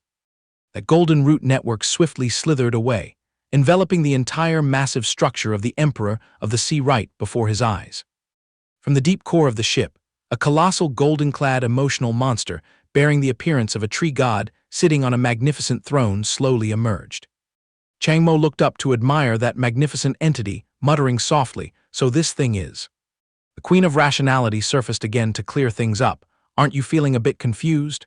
You and that useless Liu Li fought tooth and nail on the ship, yet the ship didn't suffer a single millimeter of damage, because the core of this ship is also an emotional entity. This is its true interface." The vision of two giant beasts growling at each other in the middle of the ocean appeared incredibly satisfying in the dimension of emotional power.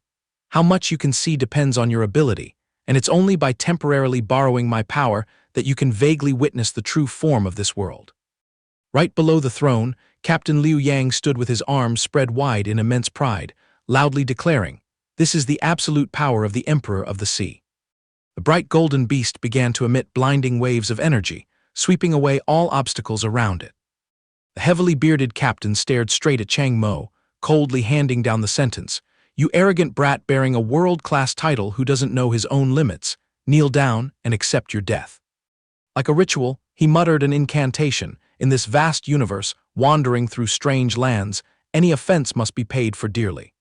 Countless sparkling golden specks of light surrounded Chang Mo, and at the same time, two voices merged into one echoing across heaven and earth. "All things must bow down and listen to my decree. Whoever dares to disobey must compensate with blood." Chang Mo narrowed his eyes in calculation. The emotional monster and him are chanting in unison. This move is. His brain immediately clicked, and the young man instantly realized the blind spot of the issue. I get it, he is boosting the power of his commands through that chanting trick. The verdict echoed with full authority from the golden beast. By my command, the space surrounding the intruder is instantly frozen. Immediately, a massive golden spatial block collapsed down, tightly trapping Chang Mo inside an invisible prison. The giant emotional monster continued to utter threats accompanied by a golden heavy sword. I hand down the death penalty. Leaving the opponent no gap to counterattack, the second curse followed up. By my decree, inside this sealed area, all emotional power will be reduced by half. The sealed spatial block now sprouted giant golden swords piercing wildly inward, looking exactly like a deadly cage with no way out. Captain Liu Yang stroked his beard, letting out a cold, triumphant snort. "You're only good at stroking your own ego." Standing from a high floor, Victor smirked and analyzed, "The victory has been decided too quickly. This guy with a world-class title is still way too green." Lady Anna chimed in, "Exactly. Why on earth would he carelessly let the opponent finish, reciting such a long-winded command so successfully?" Blonde guy rubbed his chin smugly, however. "I have never seen this kind of emotional monster before. What kind of unorthodox emotional system does it belong to? Even if it's a rare breed, with its power halved in this ironic situation, even a world-class powerhouse wouldn't have any emotional monster capable enough to turn the tables. The captain only needs to add one more command, and capturing him is just a matter of time." But life is not a dream. A crack suddenly spread across the surface of that seemingly indestructible golden block. The cheerful expressions of Victor and Anna Crit instantly froze, shifting to a state of utter shock. Captain Liu Yang also stared wide-eyed, completely unable to believe the scene unfolding right under his nose. A deafening explosion tore through the space. The deep blue Rationality monster crushed the golden cage to pieces, sending the giant swords flying in all directions. Piercing through the rain of sparkling fragments, Chang Mo's golden gaze flared up with deadly, bone-chilling coldness. Without a second of hesitation, he swung his right arm high, preparing for an earth-shattering counterattack. Immediately, the giant Rationality monster behind him also cooperatively raised its arm, gathering energy to create a blindingly deep blue aura. The young man's hand slashed straight down like a precious sword, tearing through the wind. The Rationality monster delivered a fatal blow that cleaved the space in half, shattering the sturdy golden shield of the Emperor of the Sea into countless tiny fragments. The aftershock from the terrifyingly destructive blow hurled everything into the air, forcing Captain Liu Yang to brace himself and cling on to withstand the storm. The deep blue streak of lightning slashed straight into the sea surface, plowing a deep trench as if splitting the vast ocean in two. A terrifying wave of power surged over the pitch-black water, igniting an overwhelmingly massive azure hurricane. Standing firm on the upper deck, Anna, Crit, and Victor struggled to hold on, their clothes flapping violently against the brutal wave of power that had just swept by. Liu Yang panted heavily, his face clearly etched with shock and trembling before the entity that had just broken out of its cocoon. Viewed from a high angle, that attack not only cleaved the water surface, but also caused an aftershock that completely churned up a whole area of the Donghai Sea. Standing in the eye of the storm, Chang Mo looked incredibly majestic, his entire body burning intensely with the blue flame of rationality, his sharp golden eyes completely devoid of any wavering. Captain Liu Yang's jaw dropped, muttering in confusion. He didn't expect the prey to break its chains so easily, even summoning such an abnormal emotional monster. What on earth was this brat scheming when he boarded his ship, or more precisely, which massive power backing him was he aiming for? A suffocating silence enveloped the space. He gritted his teeth, racking his brain for the next strategy. Very quickly, his ruthless true nature returned. He growled, radiating murderous intent, casting aside all caution because his rule was always simple. Anyone who stands in the way gets sent to the grave unconditionally. Liu Yang strained his neck and roared, issuing commands to the guards. The blindingly golden beast statue also roared, repeating the lethal directive sent to the swarm of minions. In a blink, 4 pure gold guards wielding sharp spears pounced out, tightly encircling Chang Mo in an inescapable ring. However, the giant rationality entity hovering above his head extended its sharp twin blades, effortlessly brushing aside every wave of attacks from those gold-plated pawns. The bottomless black hole dominating the monster's face began to swirl frantically, ravenously absorbing the surrounding energy. With just a nonchalant wave of its hand, the blue shockwave blew the golden guards away, sending them rolling like bowling pins. Chang Mo's eyes remained indifferently cold, sweeping across the battlefield without paying the slightest attention to those insignificant minions. Witnessing his subordinates getting wrecked, the captain roared with full authority, forcing the opponent to halt. That strange, prohibitive rule activated its power again, making Chang Mo's body come to a screeching halt mid-dash. Seizing that brief fraction of a second, the swarm of golden guards simultaneously hurled their spears, piercing through the young man's body. Dozens of freezing spears plunged deep into his flesh, pinning him down to eliminate any chance of escape. Ironically, Chang Mo merely took his time looking down, his expression as calm as an autumn lake, not even bothering to frown in concern. With a leisurely demeanor as if swatting flies, the young man gently swung his arms, snapping and tossing away that bundle of golden spears, leaving the enemy standing there in dumbfounded shock. Chang Mo lowered his eyes, standing rooted to the spot in silence amidst the siege of the giant statues. At that exact moment, Liu Yang opened his mouth wide, letting out an imposing roar to push the tempo of the attack. Unexpectedly, before his smile could fully bloom, the giant blade of the rationality entity swept out in a flash, blowing the captain far away like a grain of sand drifting on the sea surface. His eyes rolled back in shock, his mind freezing, unable to process the script that had just played out. His body floated aimlessly in midair, falling right under the freezing blue blade that was waiting to strike down with an eradicating force. While Chang Mo calmly hovered in the air, the captain was humiliatingly dragged along by the chain of the rationality monster. He ground his teeth audibly, his face contorted in utter fury, struggling frantically in pathetic helplessness. Ignoring the flailing prey, Chang Mo coldly raised his deep blue claws, his gaze as sharp as a razor blade pinned on the target.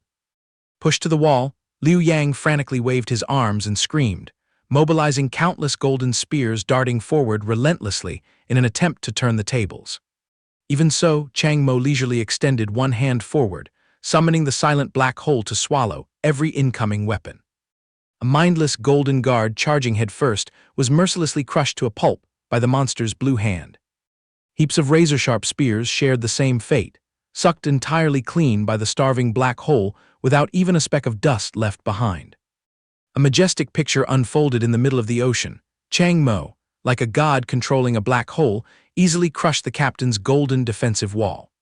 Hovering in the air, the colossal Rationality entity completely flattened the golden statue sitting on the tattered throne. However, borrowed power always comes with a price. After the chain of destructive attacks, Chang Mo started to show signs of exhaustion, his stamina plummeting. Keenly noticing this opening, the captain smirked triumphantly, thinking that this brat had run out of battery and victory was calling out to him. His brain calculated like a computer, muttering an analysis that there was nowhere to hide in this sea area. He confidently grasped the chance to capture the opponent alive, and if he could expose the origin of that emotional monster, the corporation would reward him with a huge fortune. In the heat of the moment, Yi Li popped up to deliver the bad news that she was about to run out of energy. Chang Mo frowned and asked for the next step, and she flatly concluded that besides running away, what else could they do? Without wasting another second thinking, Chang Mo grabbed the chain tightly and threw himself off the deck, the urging voice to run away quickly echoing in his ears. Following his tactician's instigation, the young man dove headfirst into the deep dark water. Standing on the ship, the captain stared wide-eyed at the enemy's silhouette, his mind thick with confusion, not knowing what godforsaken place this madman was diving towards. In the depths of the abyssal ocean, Chang Mo forced himself to wade through the bone-chilling water. Suddenly, the young man's eyes widened. It seemed he had just stumbled upon something incredibly terrifying hidden deep beneath the sea. Faintly visible through the water was a massive structure taking the human-like shape of a monster's head, standing out with a bottomless black hole at the abyss. Chang Mo's golden eyes blinked slightly, his pupils beginning to tremble unusually. A brilliant orange halo spread like fire, swallowing up the previously cold pupils. The calm and tranquil demeanor vanished without a trace, making way for an insane fire of fury erupting from the depths of his eyes. Despite his body's strange reaction, the young man gritted his teeth, continuing to step towards the dark abyss. The scenery at the bottom of the sea was chillingly suffocating. A colossal entity of darkness was tightly wrapping around dozens of skyscrapers submerged in the ocean. Across the cracked strip of land down the abyss, countless giant black hands reached up tearing at the space, like a horde of demons demanding the lives of survivors. Viewed through the lens of ultimate power, the sky above the city revealed itself as a giant tornado swirling around a bizarre black hole. The macro landscape divided the two worlds. On one side was the vast ocean with a deep blue hand, on the other was the pitch-black abyss with golden flames waiting to swallow everything whole. Witnessing the true face of the world, Chang Mo muttered in a deep voice, so all this time he firmly believed that only humans could catch a disease.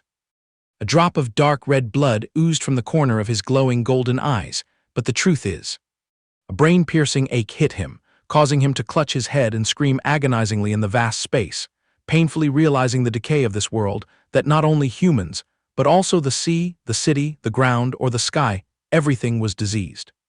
Losing his balance, Chang Mo went into a free fall, dazedly fixing his eyes on the pitch-black sea surface that was spreading its arms waiting to welcome him like tar. Up on the deck, Captain Liu Yang stared in utter astonishment, muttering to himself what the hell was causing that brat's eyes to bleed. After a moment of stupor, the captain's eyes lit up. He slapped his thigh in triumph and concluded that the kid was only borrowing power, because his true realm was simply not high enough to bear this truth. Seizing the once-in-a-lifetime opportunity, he unleashed a follow-up strike straight down to where Chang Mo was falling, boldly declaring a death sentence for the young man. Right at the boundary between life and death, Yi Li flew out and hugged him tightly, gently advising him to close his eyes. She warned that even though her power helped him see through some truths, it was absolutely not something he was capable of bearing right now. Falling together in midair, she boldly declared that she would take over control of the body right now. From the ship, the golden beast and the swarm of minions pointed a barrage of sharp spears, maniacally diving down to hunt him. But life is not a dream. Chang Mo suddenly threw his eyes wide open, an arrogant smile dominating his lips as Yi Li officially took the wheel of the body. The giant Rationality entity swiped its hand, unleashing a deep blue wave of energy, crushing all the enemy's attacks as easily as flipping a hand. Captain Liu Yang was forced to drop his jaw for a second time, straining his eyes but unable to believe this god-tier table-turning move. From the bottom of the ocean, a giant deep blue hand reached up, delivering an earth-shattering slap right onto the hull of the ship. Pushed to his limits, the captain strained his neck and howled, extremely horrified upon realizing that the opponent's emotional monster could actually manipulate the Black Sea itself. He sank into despair as he watched that Rationality entity part the waves, creating a deep spatial shield that completely blocked the attack, constantly mumbling how this absurd thing could even happen. Midst the fiercely turbulent sea, Chang Mo safely knelt on a block of seawater that had crystallized into a deep blue boulder. The young man coughed violently. The queen manifested and gently asked how he was doing, and the guy could only let out a sigh and reply that he was still fine. Gently wiping his face, the young man was dumbfounded when he realized a familiar item had vanished into thin air. Chang Mo rubbed the empty spot on the bridge of his nose, blankly asking where his glasses were. Yi Li calmly explained that those glasses were the symbol of rationality in his subconscious. When emotions stabilize, rationality will take charge, and the glasses will automatically return to their proper place. As soon as she finished speaking, the frames flashed and obediently rested on the bridge of his nose. The young man lowered his voice to ask about Donghai, the city, and the whole tangled mess up in the sky, wondering what the hell this world was suffering from. Without bothering to beat around the bush, she crossed her arms and casually replied that the world had mutated a long time ago. It was just that his level was too low, so he didn't get the memo. Directing her gaze towards the thick black water, she unveiled the truth. The media kept blathering on about Donghai being polluted by an oil spill, but the real culprit was an emotional entity. The gruesome scene at the bottom of the sea was the proof. She recounted that many years ago, an earth-shaking battle caused a world-class depression emotional entity to explode, turning into this pitch-black water and sinking countless battleships. The face he had just encountered was the ego of that entity. Pointing towards the mainland, she added that currently, emotional entities were ruling the world, so Donghai having a few terrifying creatures was nothing out of the ordinary, just like that ship and the monster he had just witnessed. Finally, she looked up at the fiery swirling sky to discuss the thing hovering up there. Her crimson lips softly let out a chilling truth. She speculated that it was the embodiment of envy. Chang Mo frowned, wearing a clueless expression as he asked her what she was rambling about. Yi Li gave a wry smile, mocking that with his current sluggish realm, how could he possibly have the capacity to understand? His soul was too weak to bear that magnitude. If he stubbornly dug deeper, she feared his nervous system would short-circuit. Dizzy from the confessions, the young man lowered his eyes and muttered, doubting whether this was the true nature of the emotional disease, or if this disease was just the tip of the iceberg. She threw a bucket of cold reality to wake him up.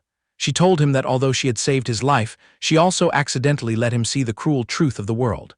For an insignificant person, living in blissful ignorance might be more peaceful. From this moment on, his days of peace were over, making way for fresh blood and danger that would cling to him endlessly. Through the cracked lenses, she briefly cast a probing glance, asking if he resented the one who threw him into this mess. Recalling what he had just experienced, a series of memory fragments of the moment, he unleashed the power that blew away the entire ocean flooded into his mind. Chang Mo narrowed his eyes and gave a faint smile, saying that not only did he not resent her, but he was quite grateful. He fully understood that she had her own ulterior motives, but the feeling of going all out just now was truly exhilarating.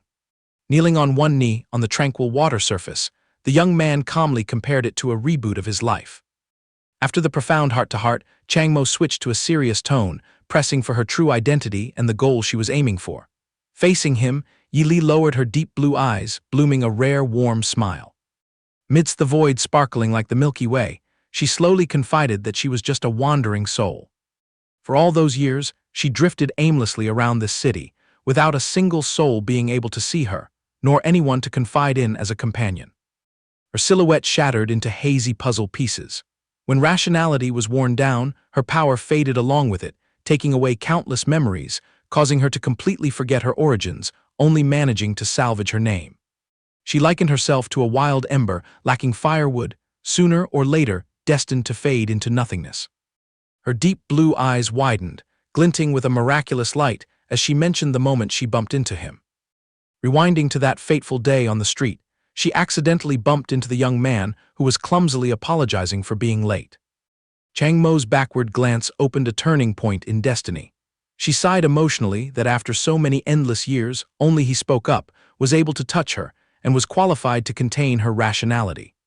If she was a wild ember, then he was the warm fireplace, helping her retain her sense of self and escape the death sentence of fading away. The secrets were gradually uncovered. That was the reason she clung to him under the guise of a coworker, taking the trouble to help him investigate the truth behind his mother's death, and also the reason she risked her life to protect him on the Emperor of the Sea ship. Laying out a contract, she held his hand tightly, pledging to use all her strength to help him attain everything from wealth, power to status. In return, he had to undergo a drastic transformation to become stronger, capable enough to face and expose the hideous mystery in the sky up there. Looking up at the crimson sky, she calculated silently, because the most important puzzle piece she had lost was floating up there.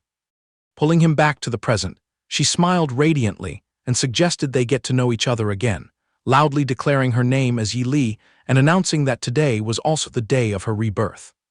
Yi Li gently extended her hand towards him, and the corners of the young man's lips also slowly drew a rare smile. The pact was complete, two hands intertwined tightly under the dawn breaking on the horizon. Chang Mo concluded this was the genesis of them both. The camera shifted to the rubber dinghy quietly moving away from the massive ship. Song Hui pressed to know if the identity of that person had been tracked down yet. The bishop Zhao Yan crossed his arms smugly, saying it was a piece of cake. In the luxurious room, a dossier was read out loud.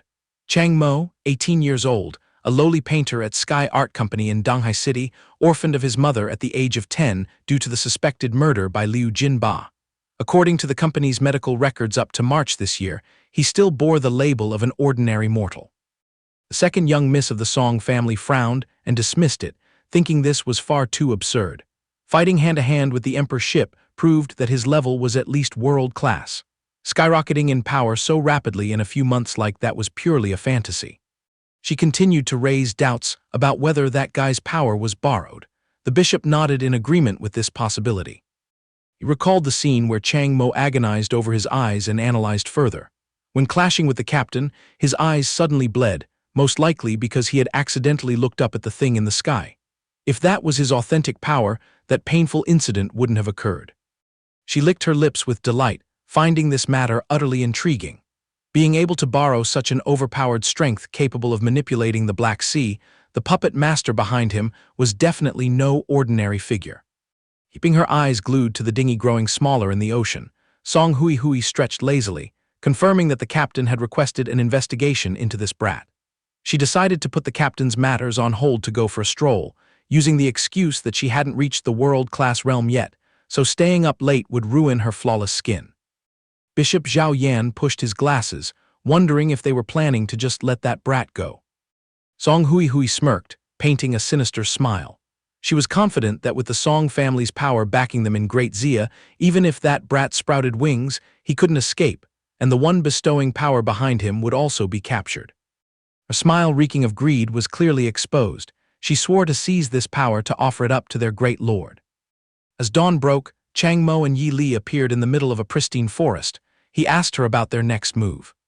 Yi Li put on a serious face and mapped out the strategy. Even though Liu Jinba had kicked the bucket, the one pulling the strings behind him to murder his mother was still roaming free. She was determined to drag that mastermind out into the light. Chang Mo felt a fleeting sense of anxiety, fearing that this boss was no trifling matter. The dark silhouette of the final boss flashed through his mind. A heavyweight figure hiding in the shadows, completely beyond his ability to deal with right now. Analyzing the situation, she believed the most crucial thing right now was to find a hideout. The factions tailing that ship were undoubtedly hunting them down fiercely. Her energy had hit rock bottom. If any world-class figure showed their face, they would both be dead meat. She added that she herself had offended quite a few big shots behind the emperor. The sheer uniqueness of the emotional ability she possessed was enough to make many people drool with greed. While strolling along, Chang Mo suddenly jolted and let out a yelp. Yi looked back in confusion, asking what the matter was. Remembering his meager life as a wage slave, Chang Mo sweated profusely, muttering that today was still a workday, but by this hour, he was definitely late for work. Moreover, the entire project department had gone up in smoke, so he guessed going to the company wouldn't accomplish a damn thing either. The young man lamented with a broken heart over the dream of sitting idle and getting paid that had just slipped away. He was worried sick about getting a strike for an unexcused absence and then getting fired because without a salary, where would he get the money to live for the rest of his life? Faced with the young man's deeply mundane worries about food and clothing, Queen Yi was speechless, only able to remain silent. Chang Mo stared back at her, letting the atmosphere sink into an awkwardly stiff silence. Breaking the silence, Chang Mo let out a sigh, confessing that only now did the reality sink in that his life had completely taken a turn, never to return to those dull days of the past. Seeing that the boy had understood the ways of the world, Yi gave a gentle smile tinged with a few hidden meanings. She lifted her chin, pointing towards the white architectural structure peeking through the distant hills, saying that the promised safe haven was sitting right up ahead. The daytime sky appeared completely blue, dotted with a few fluffy white clouds, washing away the gloomy atmosphere of the previous night. The camera shifted to the waiting room area, where a group of people were sitting with their mouths wide open, staring blankly in one direction with expressions of utmost bewilderment. Chang Mo pointed at that bunch of clueless people, wearing a look of existential doubt as he asked the invisible woman if this was the guaranteed safe place she had promised. Yi nonchalantly gave a crisp nod. Outside, the massive signboard clearly displayed the words, Donghai City's second psychiatric hospital. Catching his disdainful expression, Yi hurriedly explained not to hastily look down on this madhouse. Although located deep in the remote mountains, it was a top-tier facility in Donghai City, specializing in treating patients involved with emotions. It turned out this was a highly calculated backdoor move. She further explained that this city fell under the jurisdiction of Great Xia, the most powerful faction. Someone who could use an emotional monster like him could easily catch the eye of the authorities and be recruited as official personnel. Not stopping there, she revealed that this place also housed a highly bizarre location, which unfortunately his current level was not high enough to pry into. Chang Mo raised an eyebrow, his stomach full of curiosity. The image of a super-massive dark monster using its pile of tentacles to tightly wrap around the building appeared incredibly eerie. She reminded him of the horde of giant monsters he had seen in Donghai City recently, and revealed that one of them was taking on the role of guarding this place. The space in the hospital's waiting lobby was quite tidy and desolate, with only a nurse sitting idly behind the glass duty counter. After submitting the paperwork, the friendly nurse smiled and told him to wait a bit for the results. The young man politely replied with a thank you. While waiting wearily, the young man glanced around in all directions and silently praised the reputation of the specialized hospital. The nurses here had clean heads with no blood tumors, and strangely enough, a number of patients were also free of those things. His gaze locked onto a patient tilting his head back and laughing hysterically. This guy was an exception, but his tumor looked completely distinct from the types he had seen before. The Queen of Rationality crossed her arms and nodded in approval, praising his progress. As he dug deeper into the ego, his vision was upgraded, allowing him to see through more types of pathologies, rather than only solely seeing wrath tumors like in the beginning. Pointing at the wriggling green tumor on the madman's head, she explained that it was the remnant of the happiness emotion virus. The infected would laugh endlessly, always cheerful even if the sky collapsed on their head. Chang Mo nodded, looking as if he understood. Unexpectedly, a tiny voice rang out beside him, waving and saying hello. Turning his head, he met a girl with disheveled hair covering half her face, who was shyly striking up a conversation, asking if he was also here for a medical checkup like her. Chang Mo crossed his arms, leaned back in the chair, and nodded in confirmation. The girl frantically waved her hands to clarify that she didn't mean anything deep by it, just that he looked like a normal person on the outside. The young man dryly countered with a redundant sentence, saying that she looked pretty normal herself, right? As if hitting a nerve, the girl defended herself, claiming she was completely sane, but her parents stubbornly forced her in here. In this era where the emotional disease was rampant, they were afraid she might catch something, so they forced her to get checked, threatening to throw away her entire collection if she dared to disobey. The young man just nodded to let it pass. Having caught a listener, the girl leaned forward, lowering her voice to act mysterious. She gossiped that there were rumors on the net about this second psychiatric hospital specializing in treating hardcore psychopaths. People whispered that it was divided into two zones. The ones in Zone A were already incurable nutjobs.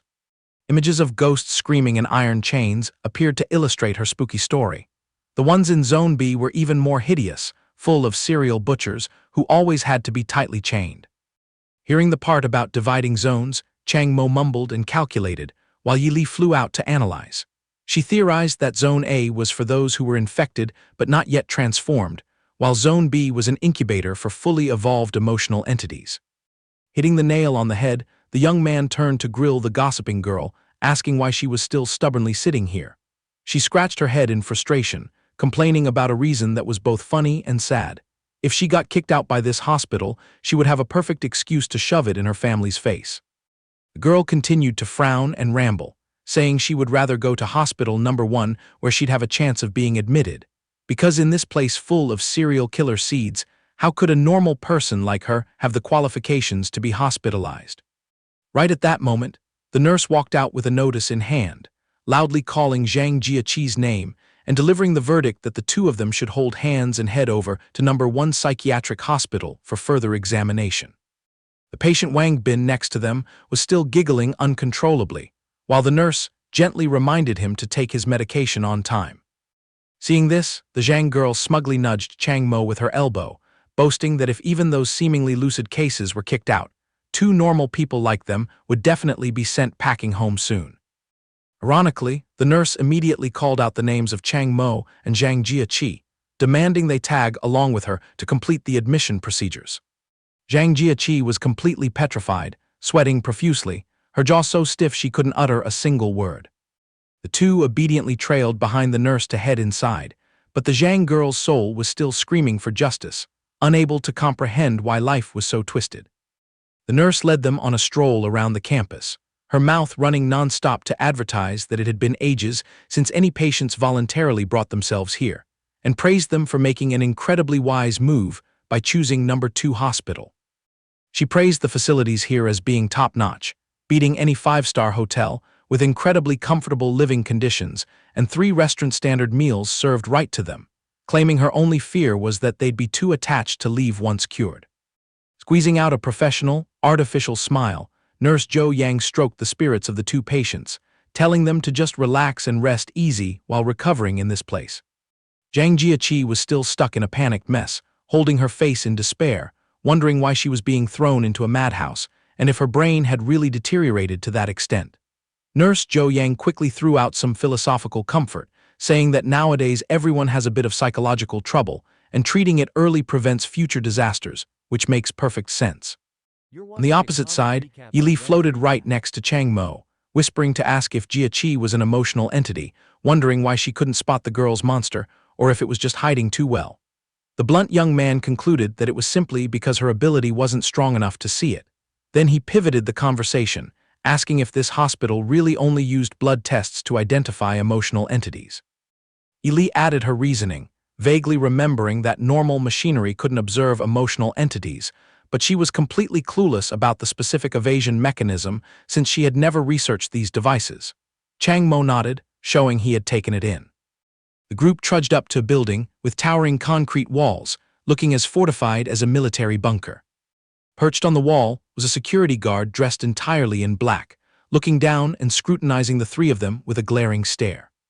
Smelling danger, Zhang Jiaqi broke into a cold sweat, her voice trembling as she called out to stop them. She stared wide-eyed into the restricted area, panicking as she asked if this was the infamous Zone B where psychopathic murderers were locked up. Suffering a massive mental breakdown, Jiaqi lunged forward to grip the nurse's shirt tightly, crying out her innocence, swearing she had never killed anyone, and demanding to know why she was being shoved into this tiger's den known as Zone B. The nurse maintained her calm smile, softly coaxing her not to tense up, claiming that those videos on the internet were all fabricated. They had to paint it as creepy to attract viewers after all. As long as she obediently underwent treatment, everything would go smoothly. Jia whimpered, blinking doubtfully as she asked if that was really true. The nurse gave a firm, definitive nod. However, the girl stumbled backward, her voice shattering from extreme terror as she stuttered and pointed at the abnormality of the people in front of them. Peeking out from under the seemingly harmless clipboard of that sweet nurse was the dark muzzle of a handgun. She screamed, asking why everyone was carrying guns. And that wasn't all. Far away on the rooftop, a sniper had been lying in wait for who knows how long, the cold gun barrel aimed straight down at the courtyard.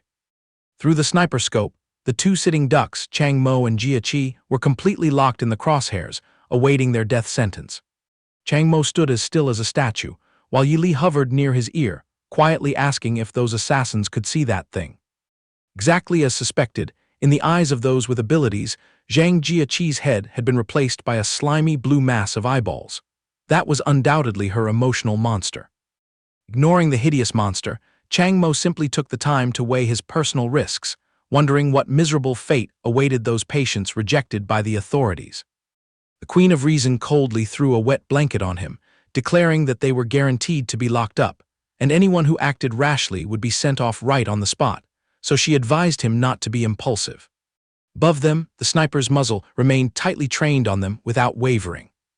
The nurse had also gotten into position, her finger itching to pull the trigger of the gun hidden beneath her files. Unbeknownst to anyone, the marksman on the roof had locked onto the target, his finger slowly putting pressure on the trigger. Chang Mo still wore a clueless expression, so utterly calm that it left people speechless. Right at the hair-raising moment, out of thin air behind her, a monster covered in eyeballs suddenly swung its messy blue tentacles, tightly wrapping around Zhang Jiaqi's head. Playing the role of a peacekeeper, Chang Mo smiled to reassure her, advising the girl to stop overreacting and just relax. If she kept tensing up like that, she would be put on the danger list and get her head blown off. True to his word, the guy gently placed his hand on the girl's shoulder, channeling the power of reason over to intervene. Under the suppressive pressure, the hideous multi-eyed monster on Jiaqi's head instantly evaporated into nothingness as if it had never existed. Zhang Jiaqi fell to her knees panting, her face looking dumbfounded, having no idea what had just happened. The gun-wielding nurse also broke into a sweat, talking to herself internally, astonished that the girl's monster had hidden so well, and that despite clearly almost losing control, it could actually stabilize again. Seeing that the situation had settled down, the nurse finally let out a soft sigh of relief. Inside the mental realm, Yi flew out to mock him, unable to believe the guy still had the spare energy to worry about the girl's safety, even using the power of reason to suppress her loss of control. Chang Mo gave a bland, stubborn rebuttal, making the excuse that he was just acting compassionate. If he stood there watching someone get executed with a blank face, wouldn't that make him a cold-blooded demon?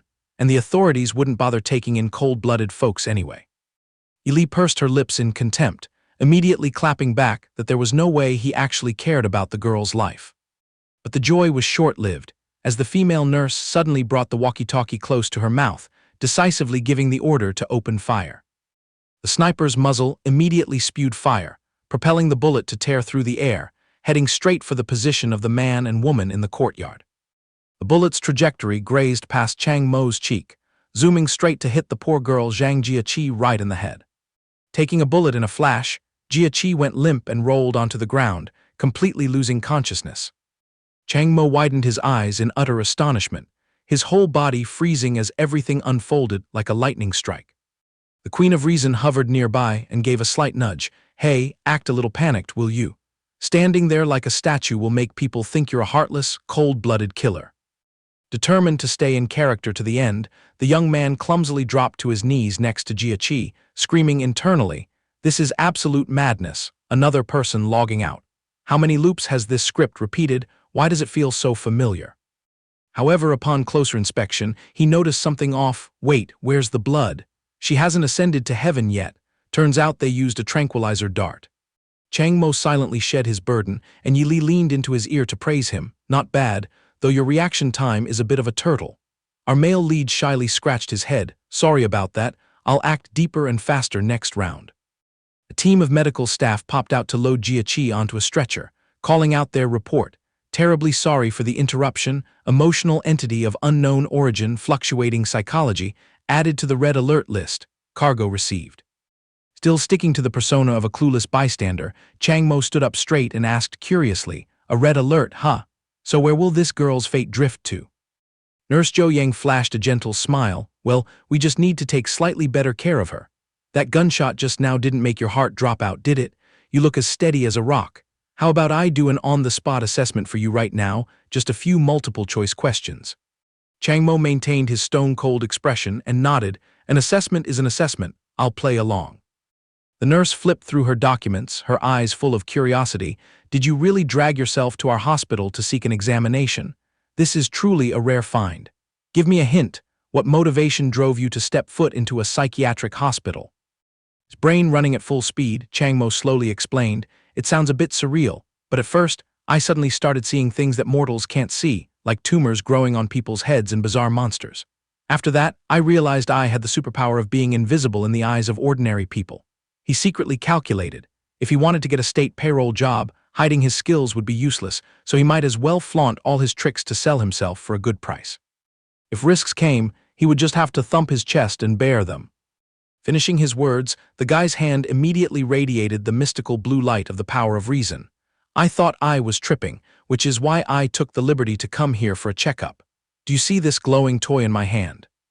The nurse's eyes dilated to the max, dumbfounded by the flesh and blood surge of power glowing right under her nose. Trying to cling to a bit of professional expertise, the girl squeezed out a stiff smile. "Wow, this is truly beyond imagination. Please allow me to make a call and report this to the big boss first." Before finishing her sentence, she pressed the walkie-talkie to her lips and coldly shouted a familiar phrase, "Open fire." Chang Mo's pupils shrank, completely blown away by this brutal plot twist. The second tranquilizer dart tore through the wind and pierced straight into his flesh, sending the guy tumbling backward. Chang Mo's entire body collapsed onto the cold, deserted concrete floor. Nurse Zhou Yang looked down, stroking her chest and letting out a breath. What in the world is today anyway? Two authentic emotional creatures asking each other to go to the doctor, scaring the life out of people. Uncle Lee has some sharp shooting skills, 100 shots, 100 hits. The sniper's voice crackled in the earpiece. "Might as well ask, how could you bear to feed that young man a bullet at the last minute? Through my scope, he looked as gentle as a lamb." Nurse Zhou Yang pursed her lips and explained, "Oh please, the ones who look harmless are the final bosses. Honestly, I had been monitoring the security cameras since he first poked his face into the gate. No matter how well he hides it, his occasionally twisted body language gives him away." Uncle Lee gossiped, "Wait, so what's his illness?" Unveiling the secret, the girl knitted her brows tightly. He kept blabbering to himself in thin air, textbook symptoms of schizophrenia. The active personality looks sweet and docile, but that submerged personality is definitely a bad apple. Gaze, sharp as a dagger, locked onto Chang Mo, who was sleeping soundly. This guy's emotional energy is a rare commodity never seen on the market before. The terrifying part is that, when he uses his moves, the accompanying monster vanishes without a trace, meaning this lunatic has completely taken the reins of his abilities. A person with multiple personalities actually taming an anonymous emotional power. His lethality totally eclipses that girl from earlier. "We have to tie them up right this instant." Making a quick call, she hollered for her teammates. "All right, get someone to carry him inside." But before the nurse could even pick up her radio, the young man who should have been snoring away suddenly braced his hands and slowly hauled himself up. The nurse stared with her eyes wide and mouth agape at the freak leisurely standing up, completely struck dumb. The last piece of her professional armor shattered as she tossed her files aside and ran for her life, screaming, "What the hell? How are you still acting so unfazed after taking a bullet?" The marksman on the rooftop glued his eyes to the scope, frantically yelling into the walkie-talkie, "The prey has revived. The prey has come back to life." Instantly, sirens tore through the tranquil atmosphere of No. 2 Psychiatric Hospital. "Red alert! Red alert!" A barrage of heavy spiked boots, stomping, echoed out as they hastily deployed troops to prepare for battle. An army of guards armed to the teeth blanketed the wall, an array of dark gun muzzles simultaneously pointing straight down at the courtyard below. Rewinding to the root of this heart-stopping plot twist, the Queen of Reason hovering nearby blinked innocently. "Oh my, I just wanted to wake you up." It was truly a case of jumping out of the frying pan and into the fire. Chang Mo looked up, his glasses glinting with a flash of calculation. If you ride a tiger, it's hard to get off.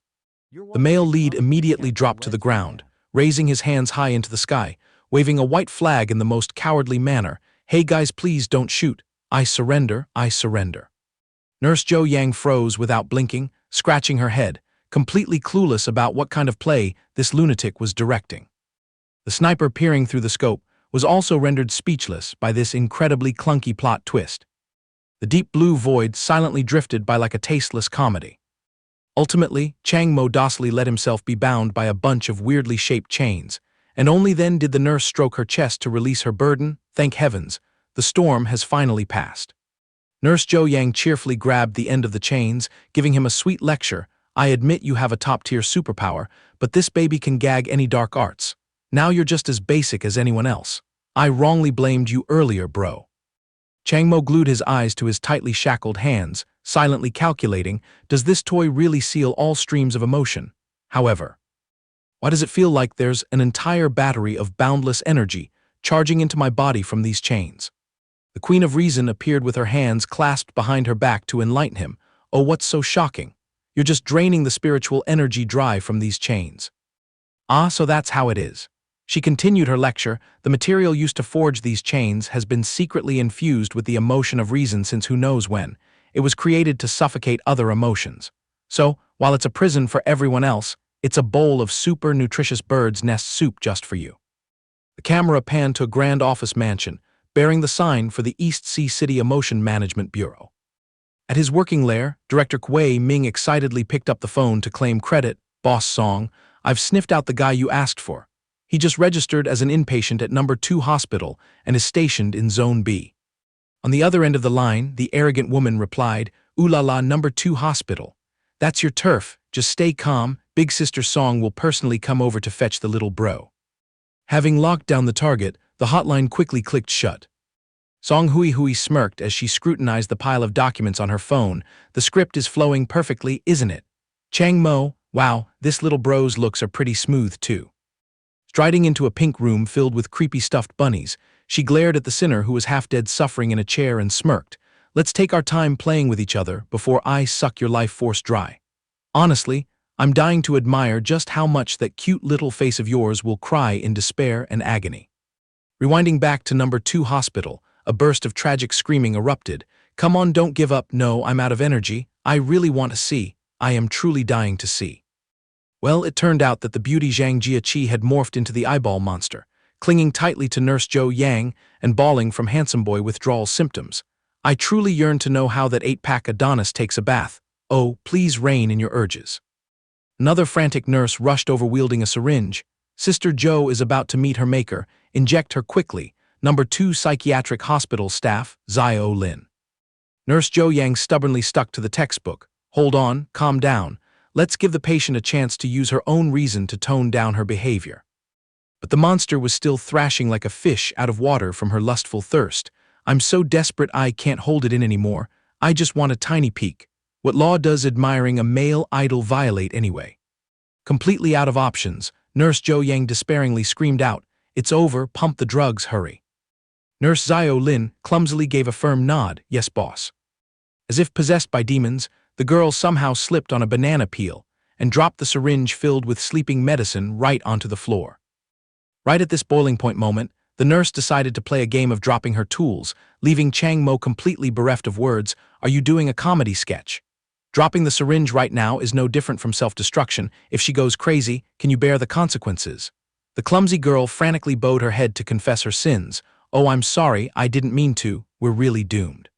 The hideous eyeball creature extended its slimy tentacles, lunging like lightning toward the terrified nurse.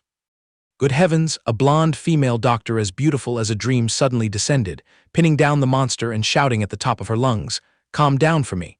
If you lose control and turn into a monster, we are through, and you can forget about ever seeing me again." Quoted from number 2 Psychiatric Hospital Dr. Lu Qingji. Head nurse of Zone B, Yan Bei, screamed in terror, "Dr. Lu, are you playing games with the Grim Reaper?" But Dr. Lu remained as steady as a rock. "I put my complete faith in little Jiaqi." The eyeball monster shrieked out hair-raising tones, seeming as though it was fighting an intense internal battle. How magical, that threat actually worked. The terrifying tumor clinging to the top of Zhang Jiaqi's head slowly evaporated into the void. Zhang Jiaqi flopped onto the ground panting heavily, while Dr. Lu's soft hand gently rubbed her shoulder in comfort.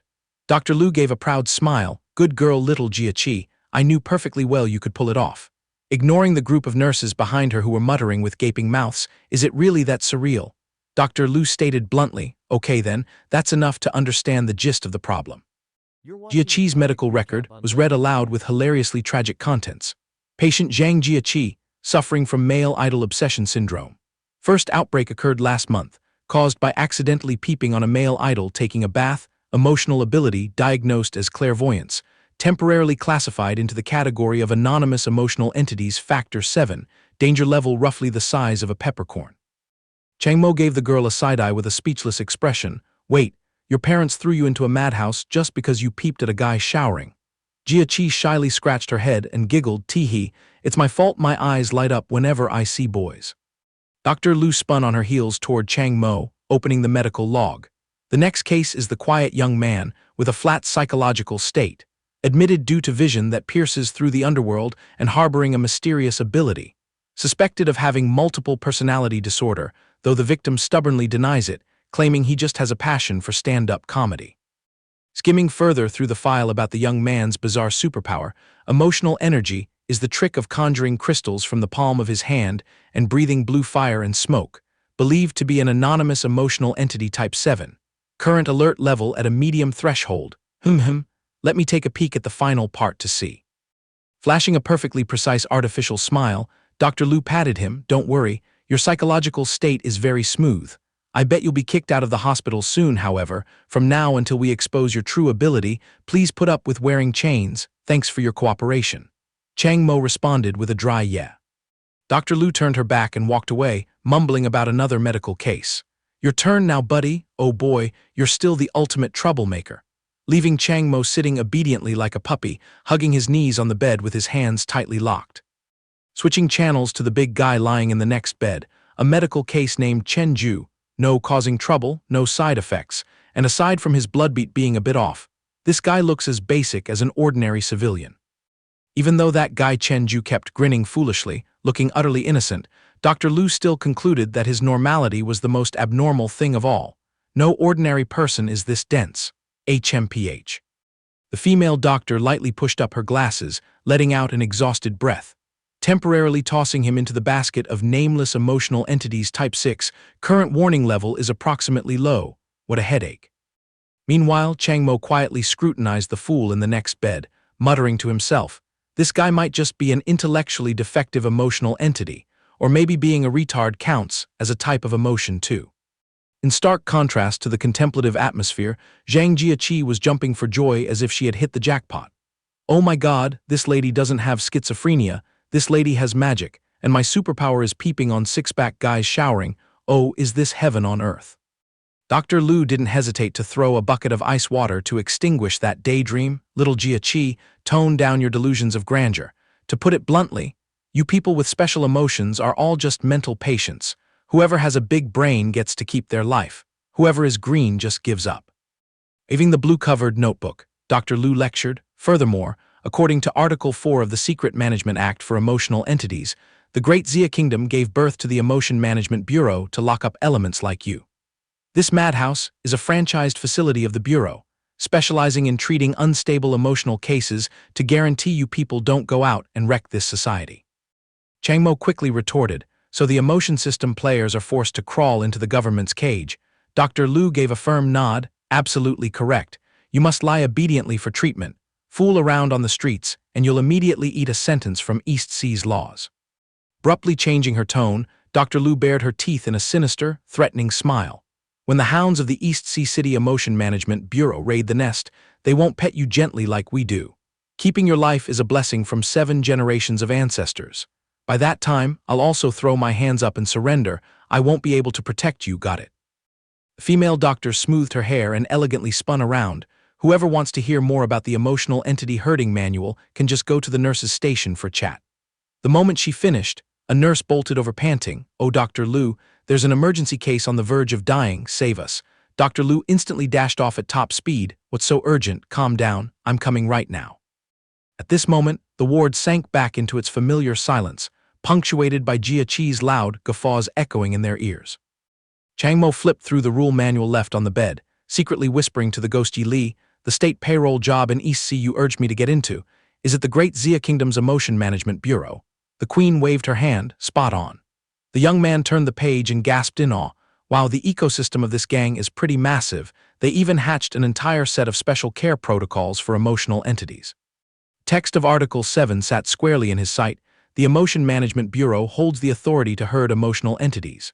This establishment encompasses infirmaries, an armed protection squad, and a specialized court to clean up messes related to emotional entities in East Sea, forcing this crowd to live and work according to the national constitution, whilst conveniently grabbing by the neck, torturing, and sentencing outlaws. However, with a quick-witted brain, Chang Mo frowned and threw out a fatal question mark. "I'm wondering about this.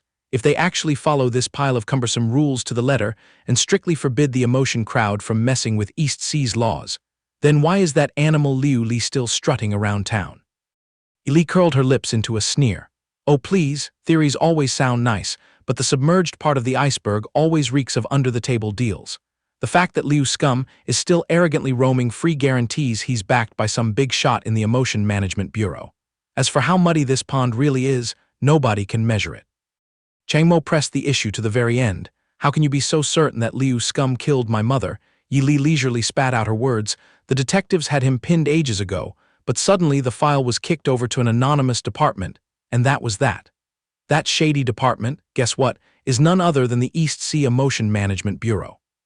As if struck in the head by a sledgehammer, Chang Mo's pupils dilated to the max, cold sweat pouring down like a shower as he put the puzzle pieces together.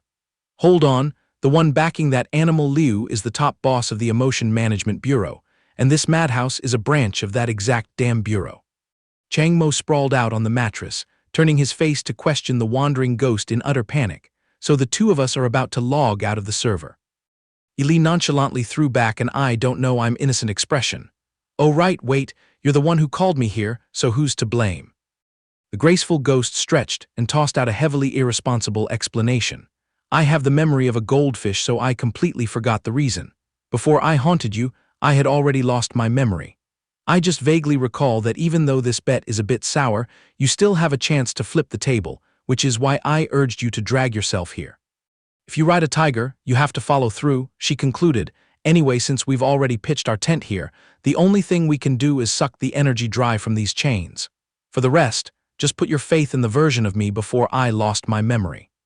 The clear sky outside the hospital quietly inched along as if this dead-end conversation had never happened. Cutting to a luxurious executive office, an elegant hand lifted a steaming cup of tea. Dr. Lu Qingji bowed and huddled in a corner, respectfully reporting to the top boss, "Director, please take your time and enjoy." Meanwhile, the boss squeezed his eyes shut, leisurely taking a sip of tea with the full aura of an overbearing CEO reveling on his throne of power. Without warning, he violently jolted backward, the fancy chair bursting into tiny fragments before a look of utter shock. The boss plopped onto the floor, while Dr. Lu dashed over in a panic. "Oh my God, what happened? Are you okay, boss?" The director threw the pile of files fluttering onto the desk, his face turning purple with rage as he roared. "What happened? You're not blind, look at it yourself." Out in the hallway, two nurses were snooping, pressing their ears against the door hinges to eavesdrop. "Look at what kind of show the old man is putting on. So annoying, he's just a petty director in name. Is it really necessary to scold her every time she comes up to report? Wait, why is the dean ignoring this?" Nurse Zhou Yang pursed her lips and explained the workplace survival rules. "The dean is also powerless. Looking at the agency's hierarchy, that old man still sits a tier above the dean. He holds the purse strings for our hospital's salaries. The dean is completely helpless and has no choice but to lay low. Now Dr. Lu is being used as a meat shield to take the beating." Looking at the boss's arrogant posture with his legs crossed, the nurse whispered, "Hey, this old guy actually respects the dean quite a bit, but he openly despises Dr. Lu. Whenever Dr. Lu faces him, she's scared out of her wits, trembling like a leaf." Peering back into the room, the boss rested his hands on his hips at the edge of the desk, grumbling harshly. "Just last night, this man slaughtered someone on the Emperor of the Sea ship. The very next morning, he crawled right into your oven, and your infirmary actually dared to open its arms and process him for inpatient care." Dr. Lu hugged the stack of papers, trembling violently, letting the boss continue to spout his venom. Are you deaf? Don't you know who the final boss of the Emperor of the Sea faction is? Are you blind? Don't you know this guy is a murderous criminal? Do you not know that this incident has escalated into a diplomatic scandal? The director puffed his cheeks and exhaled heavily, bitterly intimidating his subordinate. He glared with bloodshot eyes, bearing an indescribably vicious demeanor. If you're smart, cough that guy up right now. Otherwise, don't blame this old man for turning hostile. The room suddenly became suffocatingly tense, as Dr. Lu knelt down to pick up the scattered papers under the top boss's oppressive authority. Seeing the girl gritting her teeth and bearing it as obediently as a puppy, he laughed internally, thought she was tough, but she's easy prey. I bet this time the brat is so terrified she doesn't even dare to tremble anymore. Who would have thought? A bright red streak of blood suddenly tore through the shoulder of the boss's shirt, as if a demonic hand had just pierced through it. He quickly clutched his chest, his face turning blank and confused. Wait, what's this? How bizarre, am I hallucinating? Before he could even process the situation, a torrential rain of bright red blood suddenly poured down from the ceiling right in front of him, like the Grim Reaper's curtain. His face turning pale, he stumbled back several paces, blinking and looking around before muttering to soothe himself, "It's gone. I must be having hallucinations." His face began to contort with extreme panic. What kind of monkey business is going on here? His eyes nearly popped out of their sockets as veins of blood started oozing from the top of his head, slithering down his forehead in a horrifying crimson stain. The entire scenery around him instantly transformed into a room flooded with surging, churning pillars of blood. The boss went stiff as a log amidst the terrifying netherworld, completely submerged in the deep red hue reeking of foul metallic stench. Straight from the deep abyss of blood, the figure of Dr. Lu Qingji slowly emerged, floating in midair within the eerie void. The sweet and docile doctor suddenly lowered her head, spitting out a razor-sharp sentence. "Did you really delude yourself into thinking I'm scared of you? No way, to be honest. I'm actually shivering in fear right now." Snapping her head up with blood-red eyes blazing with the fire of death, she gritted her teeth and threatened, "I'm only terrified of my reason losing its brakes and accidentally crushing you to pieces."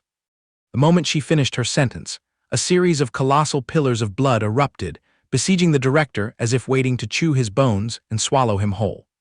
His soul left his body, his teeth chattering uncontrollably. "Oh mother, is this an emotional superpower? I'm clearly standing in the office. So why does it feel like I'm diving in an ocean of gore? What kind of god-awful emotional trick is this?" Footage of Dr. Lu Qingji acting as gentle as a lamb flashed through his brain. Lu Qingji, I've only run into her a few times during meetings, quiet, obedient, and always giving that textbook good girl smile. Logically, she should be the type you can bully with zero effort, which is exactly why I picked her to show off my authority. But scrutinizing the bright blonde she-devil with blood-red eyes drifting right under his nose, he was stunned and questioned himself. Is this hellspawn standing right here really that brat? Sweat poured out, soaking his shirt. The boss gritted his teeth, waiting for the moment the Grim Reaper would knock on his door. Right at that hair-raising moment, the room door was suddenly kicked wide open by someone. A white-haired old man cheerfully trotted in, letting out a hearty laugh that extinguished the gloomy atmosphere. "Oh my, Director Zhao, why didn't you give your little brother a ring when you dropped by? The dean of No. 2 Psychiatric Hospital, Yimin Qiu, is here." In the blink of an eye, the gory veil of blood dissolved into thin air, pulling the bright office space back to a reality where all three people were present. Director Zhao hadn't even gathered his soul back into his body, his eyes still bulging as he muttered inwardly that the graveyard and the steaming river of blood had completely vanished. Director Yimin Qiu strolled in side by side with Dr. Lu, and the old man cut straight to the chase. "Boss Zhao, you went out of your way to come here just to demand Chang Mo, right?" Director immediately switched to a fierce defense lawyer mode. "My disciples working in intelligence told me that the life Chang Mo took belonged to Liu Li, a mutant who threw away his Donghai passport many moons ago. Liu Li has no damn right to use our country's laws. Furthermore, the crime scene was way out in the ocean on the Emperor of the Sea ship, and Chang Mo didn't lay a single finger on the wealth or citizens of Dezia. Therefore, he is completely innocent under mutant management laws." Having his weak spot exposed, Director Zhao sweated bullets and stubbornly argued back. "But man, the pressure from the Emperor of the Sea faction is incredibly heavy. You know damn well how powerful they are. The higher-ups at the General Bureau are breathing down my neck. Today, at any cost, I must bring an excuse back to report to my superiors." The boss clumsily jumped up, his face wrinkling like a monkey eating ginger from being backed into a corner. Instantly, Director Yi flipped his switch to total badass, his eyes sharp as butcher knives as he shouted, "You're talking about the Song family clique, aren't you? Since when do the internal affairs of our Dazia kingdom have to bow down to that emperor of the sea bunch, huh?" Director Zhao frantically pointed his finger, arguing stubbornly to save face. "But I've got it figured out. Liu Li was a notorious suspect back in the day. Why was he able to bypass the law to change his nationality and still dare to blatantly stroll around Donghai? Are you blind? Do you believe I'll file a complaint to the big boss and smash your rice bowl?" Ignoring those cheap threats, the director turned on his heel and casually walked to the door, gently seeing the guest off. "Walk slowly, big boss, lest you trip." As soon as he was out of sight, the old man's compassionate expression completely evaporated. He smacked his lips and muttered, "Bastard, how dare you run your mouth at me?" Seeing her boss acting incredibly cool, Dr. Liu eagerly rushed over, clinging to his arm and flattering him. "Oh, director, you are absolutely badass." Would have thought the director delivered a swift knock to the girl's skull as a warning. "Rein in that attitude of yours. Do you want to lose control and turn into a demon?" Rubbing the bump on her head, she made excuses. "Oh God, I've had to painstakingly suppress myself for years. I need to blow off some steam once in a while. Besides, I feel my psyche is smoothing out again."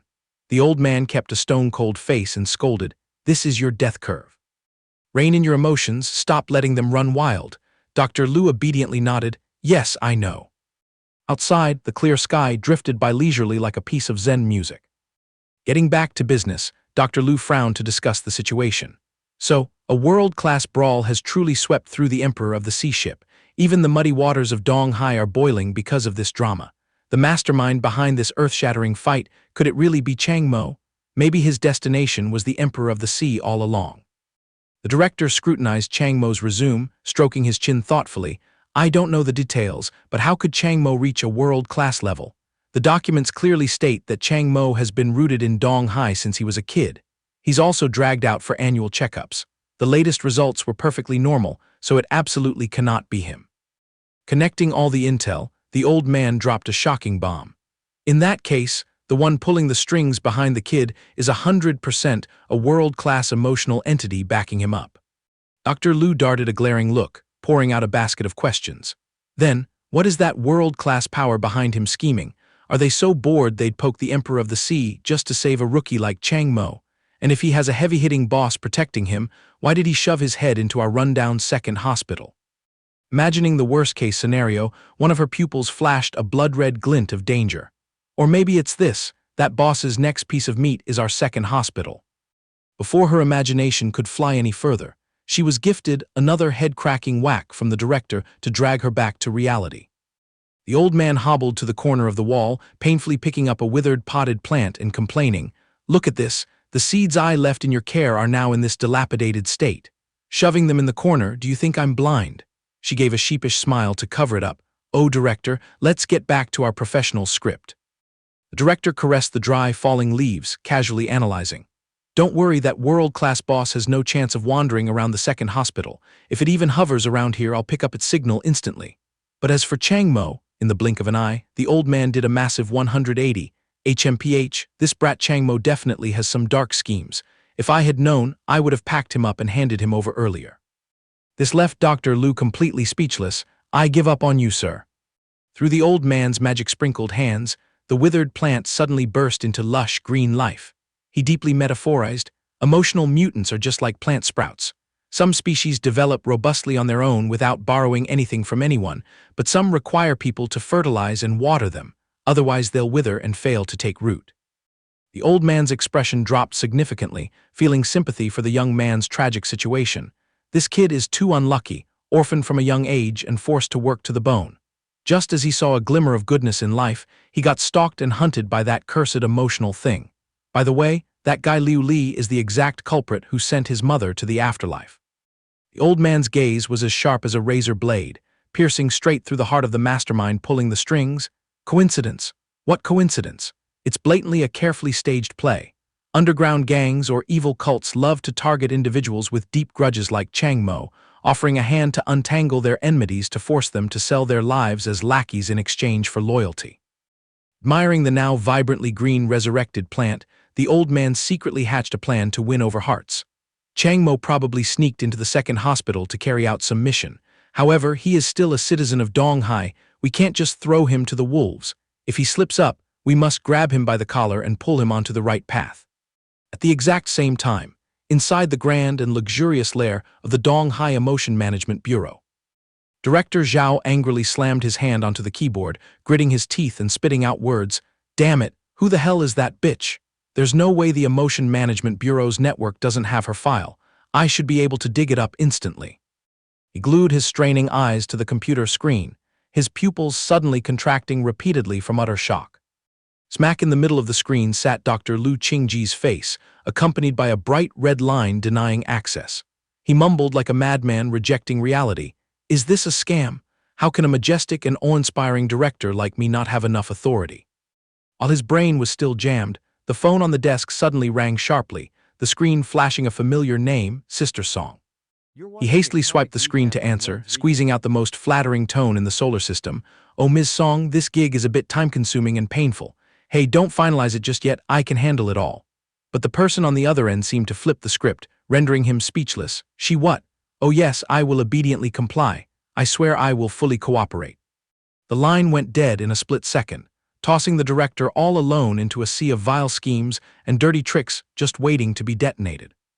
Director Zhao furiously smashed the phone onto the edge of the desk, bitterly cursing under his breath, unlucky as a crow. The lens shifted to a lush, green garden, where a beauty in a smooth white dress was leisurely sipping afternoon tea next to a highly mysterious man. She took a light sip of tea, waving her hand to give the final order. Director Zhao, from this moment on, I'm kicking High Lion over to you. That lord has already spoken. Looking at that old geezer is an eyesore. How about we hit the gas on the plan to completely level Zone B while it's hot and conveniently drag that boy Chang Mo back here? Hearing this, the young man sitting next to her kept a stone-cold face and stubbed out his half-smoked cigarette right onto the saucer of the teacup. She curled her lips into a smirk, exuding an arrogant and deeply venomous attitude. Those little tricks are no problem at all. The clock ticked, and thick darkness gradually descended, swallowing up the Zone B building of the second psychiatric hospital. Inside the dead silent ward, Chang Mo was still sitting cross-legged on the soft mattress, his arms wrapped in iron chains radiating a dazzling, vitality-filled blue light. Eli's ghost popped up, flashing an extremely gleeful smile. Awesome, my reason power level has increased significantly. If you keep grinding like this, it won't be long before we have to grab another set of rules to play this game fully. Chang Mo half opened his eyes, his face contorting in confusion. What the hell is a rule? The Queen of Reason crossed her arms, enthusiastically delivering a supernatural crash course. Each emotional system has its own specific nature for cultivation. You have to use the right methods to absorb and rein in the power. If you don't, it'll short-circuit and blow up like it's nothing. The specialized upgrade syllabus for each type is what the underworld roughly calls a rule. She waved her hand, summoning a bunch of floating Rubik's cubes. You were lucky enough to snatch that world-class level of power in a flash thanks to my aura, but that is definitely not something you can easily tame. To become the boss of this massive energy current, you must strictly follow the method laid out by the rule, swallow the energy millimeter by millimeter, and develop it very slowly. Reassessing the situation, Chang Mo frowned as he realized the imminent risk of his reasoning emotional energy expanding at a dizzying pace. If he didn't grasp its operational principles, he would probably go insane sooner rather than later. The hospital room was cloaked in a sparkling blue light, illuminating the image of a man and a ghost whispering tactics amidst the silent night. Upon hearing the concept of losing control, the young man quickly raised his head to question his ghost tactician. You don't know the rule for this reasoning emotion. Eli shrugged, tossing back a nonchalant reply. I've forgotten it all, that chunk of memory faded away a long time ago. Last time I borrowed your energy, I recall using anger to balance it out. How about you give that trick a try? The ghost girl flashed a mysterious smile, explaining earnestly. Sure, the core nature of the reasoning emotional entity is that it must continuously experience intense highs and lows of other emotions. The problem is, the anger you've pent up for years has run dry, and lately, your life has been too bland, your heart barely making a ripple, so I'm out of luck on this one. In short, we're on strike today, go to sleep. As soon as she finished speaking, a nurse walked over to adjust the patient's sleeping posture, asking in passing, It's the middle of the night, why haven't you closed your eyes yet? Chang Mo covered it up. I'm having a bit of trouble sleeping, so I'm just sitting here spacing out. The nurse turned to the adjacent bed and grumbled. This little Jia Qi is a terrible sleeper. She kicks the blankets off at the slightest turn. Seeing this, Chang Mo took the opportunity to fish for information. Nurse Joe, why haven't I seen a single trace of Dr. Lu all day today? Nurse Joe smacked her lips and replied. Dr. Lu got tied up with an unexpected meeting today. I'm clueless as to the reason too. I just know she's still completely off the radar. Seizing the moment, Chang Mo casually probed. By the way, let me ask you something. Nurse Joe, you are clearly immortal. Why do you have the ability to see through emotional energy? The nurse gave a bright smile, but her eyes were filled with a tangled mess of personal sorrow. That's life, you stumble a bit, but then it all fades into the past. You too, stay strong, every storm will eventually pass. Tossing back that deeply humane, comforting remark, Nurse Joe turned and walked away. Yili stared after her, muttering, who knows what earth-shattering tragedy is hiding behind that feather-light voice. Chang Mo's golden pupils flashed again, reflecting burning sparks as a whisper rose.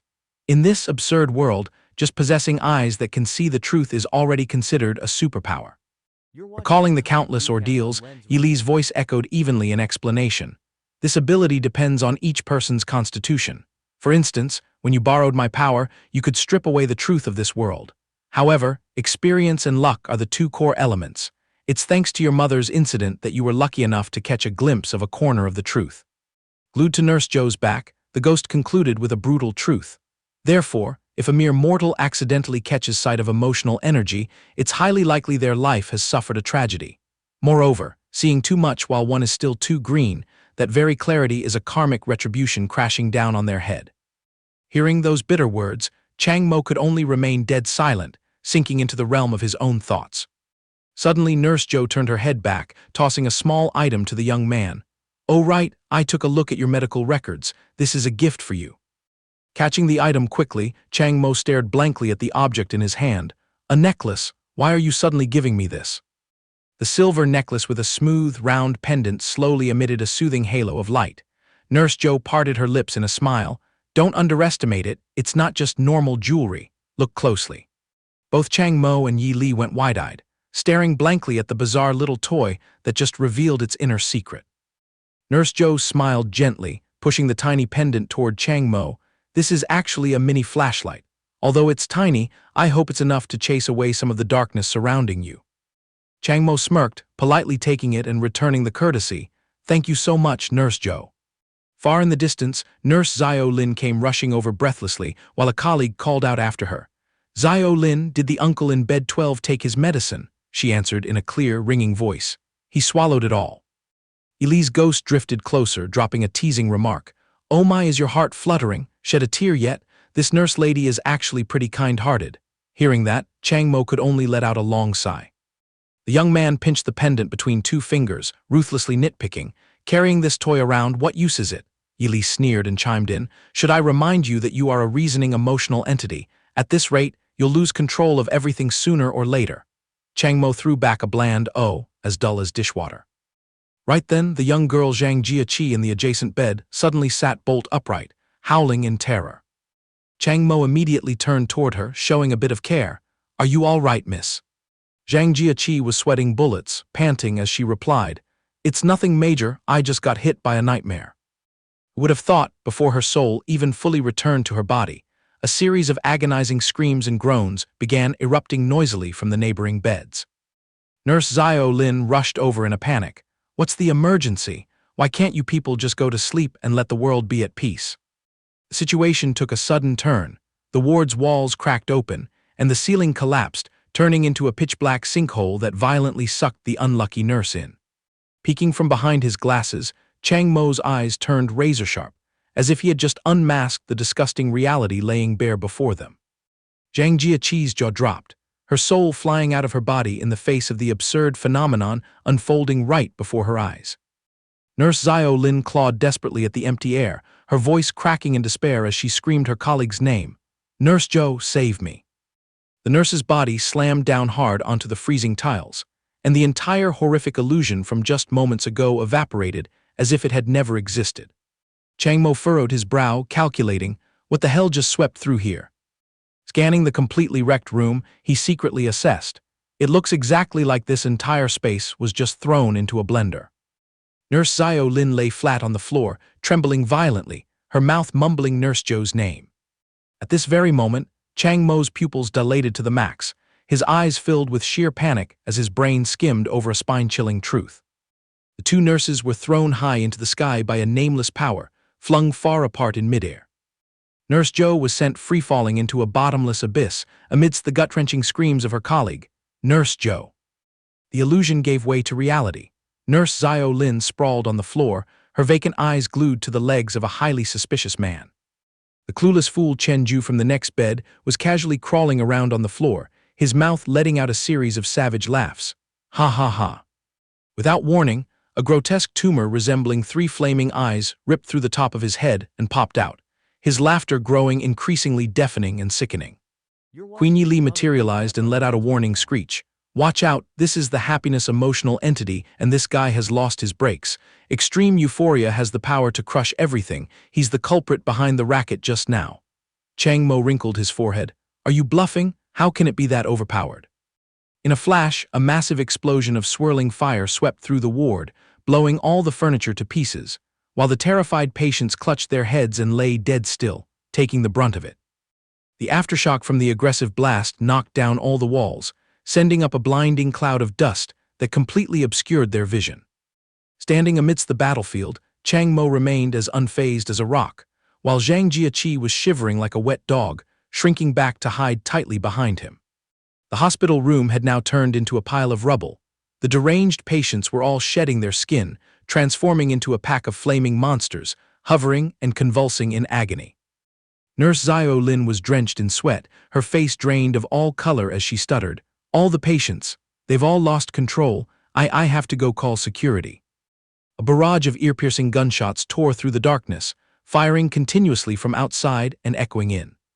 Chang Mo pushed up his glasses, his eyes gleaming with a cunning evaluation of the situation. I'm afraid the security team can't even save themselves right now. The deafening gunfire combined with this mass insanity. I fear the second hospital is facing a massive crisis. Zhang Jiaqi's eyes bugged out in absolute terror. Are we being attacked? Nurse Zio Lin collapsed onto the floor in a breakdown. Attacked? How could such a catastrophic thing happen? Where did the director run off to? Looking outside, a gigantic crater had been blasted right in the middle of the hospital courtyard, cutting off all paths to survival. Queen Yi Li smiled with an evil aura. What a pity, she doesn't stand a chance of seeing her respected director busy up to her neck up there. It turned out that high up in the Donghai sky at this moment, a colossal shadowy sea monster was curled up inside a sphere of fire bristling with sharp spikes, arrogantly showing off its earth-shattering power. The evil sphere floated in the air, blotting out the stars, raining absolute terror down on every corner of the city. Its target was locked onto the second psychiatric hospital, threatening to deliver a blow that would flatten this fragile sanctuary. In the middle of the windy rooftop, Director Yi Min-kyu stood motionless, leaning on her cane, facing the magnificent beast that was blanketing the sky all by herself. Director Yi Min-kyu looked up at the blood-red void, fiercely declaring, "Those blood-soaked spikes are the very embodiment of resentment. Could it be that you're from High Lion?" A man tightly shrouded in a hood revealed himself, loudly proclaiming, "Our High Lion has been laying low waiting for the right moment for over 10 years, yet this old lady still hasn't forgotten. Honestly, I'm quite touched. Allow me to introduce myself. I am the new boss of the Donghai branch of High Lion. Today, I trekked all the way here to take your life and bulldoze this second hospital." Director Yi unleashed a wave of scorching, murderous fiery aura, coldly slapping him in the face. "Cut your arrogant crap." Her veiny hands tightly gripped the cane, the old lady taking a stance ready to go all in. But this trick of sealing emotional monsters inside my mind. Crimson light incinerated the work badge pinned to her chest. Is precisely so this old body can use them to battle it out with you bastards. Limits shattered, a massive dark demon with blood-red eyes roared as it rose from behind the old woman. This is definitely the worst decision you've ever made. Shifting the scene back down beneath the hospital's punctured roof, the pack of emotional monsters that had completely lost their brakes were parading everywhere, directly threatening the lives of Chang Mo's group. Chang Mo adjusted his glasses, nonchalantly dissecting the risk. Are you saying the director is in an epic battle with a world-class power? If two destructive forces clash, this second hospital will be turned to mush, and small fries like us will end up as collateral damage. Queen Yi drifted out to console him. Stay calm, it seems the two sides have implicitly agreed to focus all their firepower on the mental battlefield.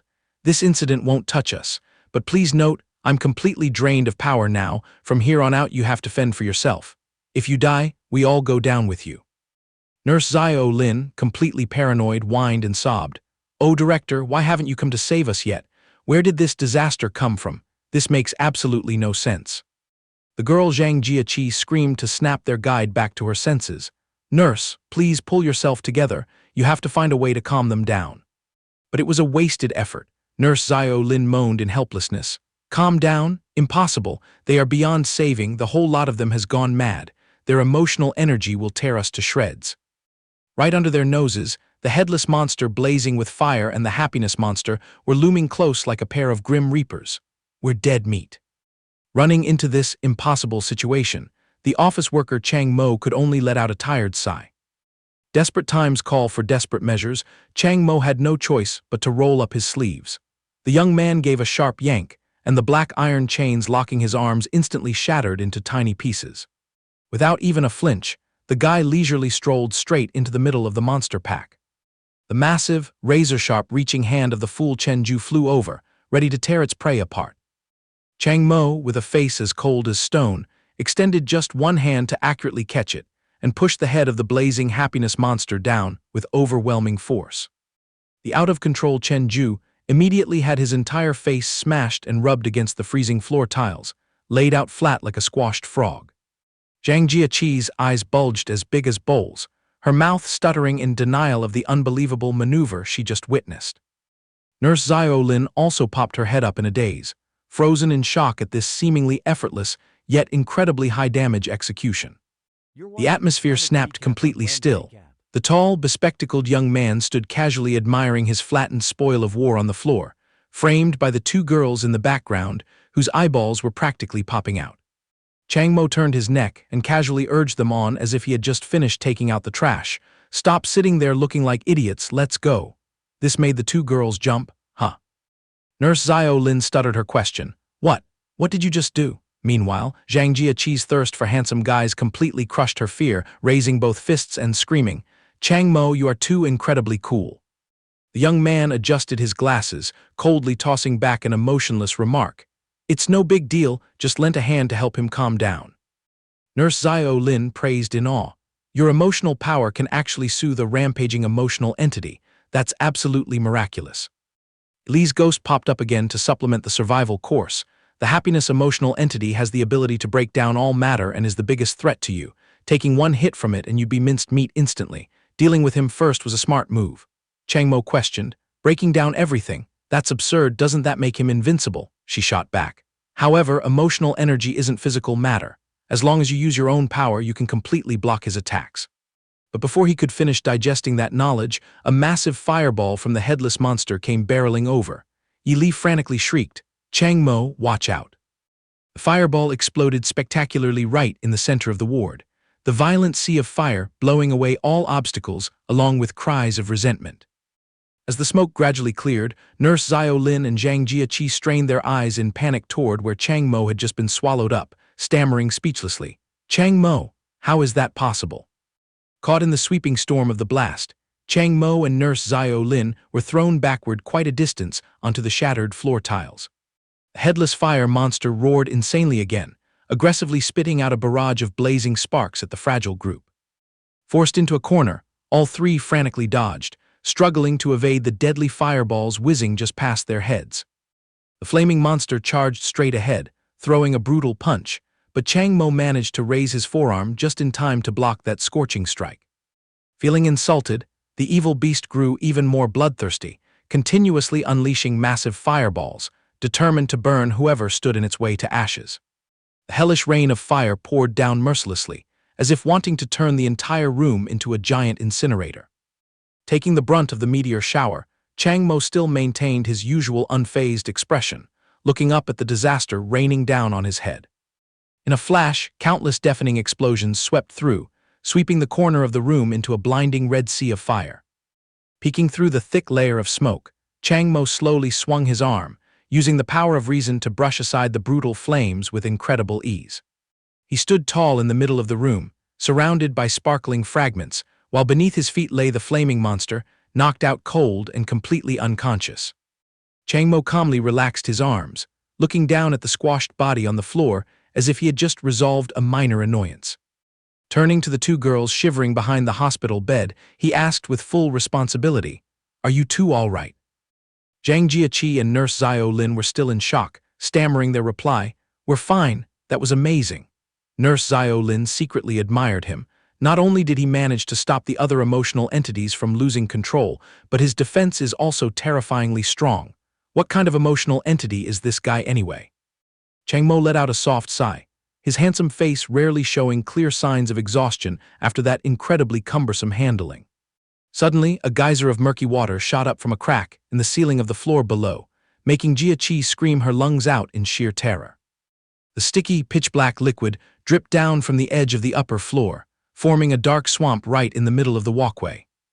An unlucky patient who got splashed by that black water immediately clutched his head, writhing and crying tragically in absolute despair. Nurse Xiao Lin, her face pale green, hurriedly yelled, "Careful, this is the sadness emotional monster, it can drown everything into oblivion. Normally these guys are too lazy to move, so there's no danger as long as we don't piss him off." Queen Yili popped her head out to warn him, "Your resistance to sadness is very low, don't get involved with this black water. This guy must have been infected by the Donghai Black Sea, right?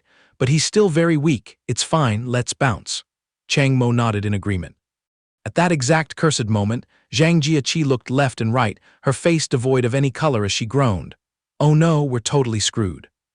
Scrutinizing Chang Mo's composed face, Jiaqi admired him. "Chang Mo, you're so calm." The young man muttered to the invisible ghost, "That's right, thank God I have you. Honestly, I'm stressed out too, you just can't see it." Jiaqi thought he was talking to her and forced a smile. "You still have the mood to joke around?" Chang Mo put on a serious face and finalized, "I'm not joking." Suddenly remembering something, Zhang Jiaqi's eyes widened in panic. "Oh right, what about Chenju?" The three of them frantically looked back toward the messy pile of rubble, where the fool Chenju had just been pinned down by Chang Mo earlier. Chang Mo frowned as he inspected the area, dropping an incredibly realistic deduction. "I'm afraid he's already dead." Hearing those words, Nurse Xiao Lin welled up with tears and sobbed. "How could this happen? He was perfectly healthy just a moment ago, why suddenly? Nurse Zhou and Chenju are both dead now." Zhang Jiaqi hastily put her arm around the nurse to comfort her. "Cheer up, the most important thing for us right now is to survive. With Chang Mo here, everything will be fine." The nurse wiped her tears and sniffled, nodding. Suddenly Chenju popped his head out from some random corner and added, "You're absolutely right, with this brother here we will definitely survive." Both Chang Mo and Jiaqi jumped up. "Huh, where did you pop out from?" The young man scratched his head in confusion. "I was sleeping soundly and accidentally rolled out of bed, then I suddenly heard an explosion, so I just hid in that corner the whole time. Anyway, let's cut the nonsense and just run." Without hesitating for another half-second, the group of four sprinted like their lives depended on it down the ruined hallway.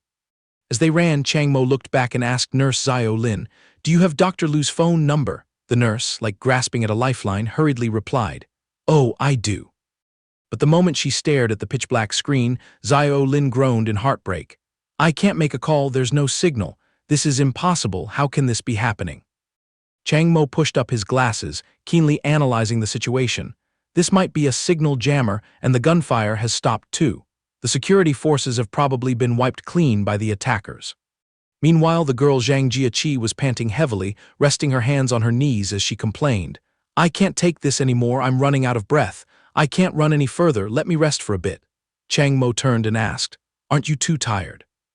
Li's ghost appeared, crossing her arms to explain this miraculous change. "Now that you mention it, lately even with heavy physical exertion, I don't feel breathless anymore. Is it because I've become an emotional entity? Different emotional entities have different effects on the body. The power of reason can enhance control in all aspects. So your stamina has indeed improved significantly." Suddenly, Chang Mo also wondered as he scrutinized Chenju, thinking to himself, "Chenju is really laid back. Is that due to his innately monstrous stamina, or is it thanks to emotional power?" Panting heavily, Jiaqi muttered her calculations. "The gunshots will definitely reach the outpatient clinic, right? Someone is bound to call the police. Maybe we should just find somewhere to hide to be safe. Nurse Zio Lin shook her head, extinguishing that hope. Actually, at night, the entire hospital building is empty, except for our Zone B because the director is here. Everyone feels at ease. The director, we have to go find the director. However, Chang Mo quickly poured cold water on that idea. Listen to me, looking for the director is useless. The director hasn't shown up for this long, he must have been held up by the enemy. This second hospital is already remote, and now it has turned into an isolated island. The enemy is very well prepared, we have to escape first. With tears welling up in her eyes, Nurse Zio Lin fidgeted.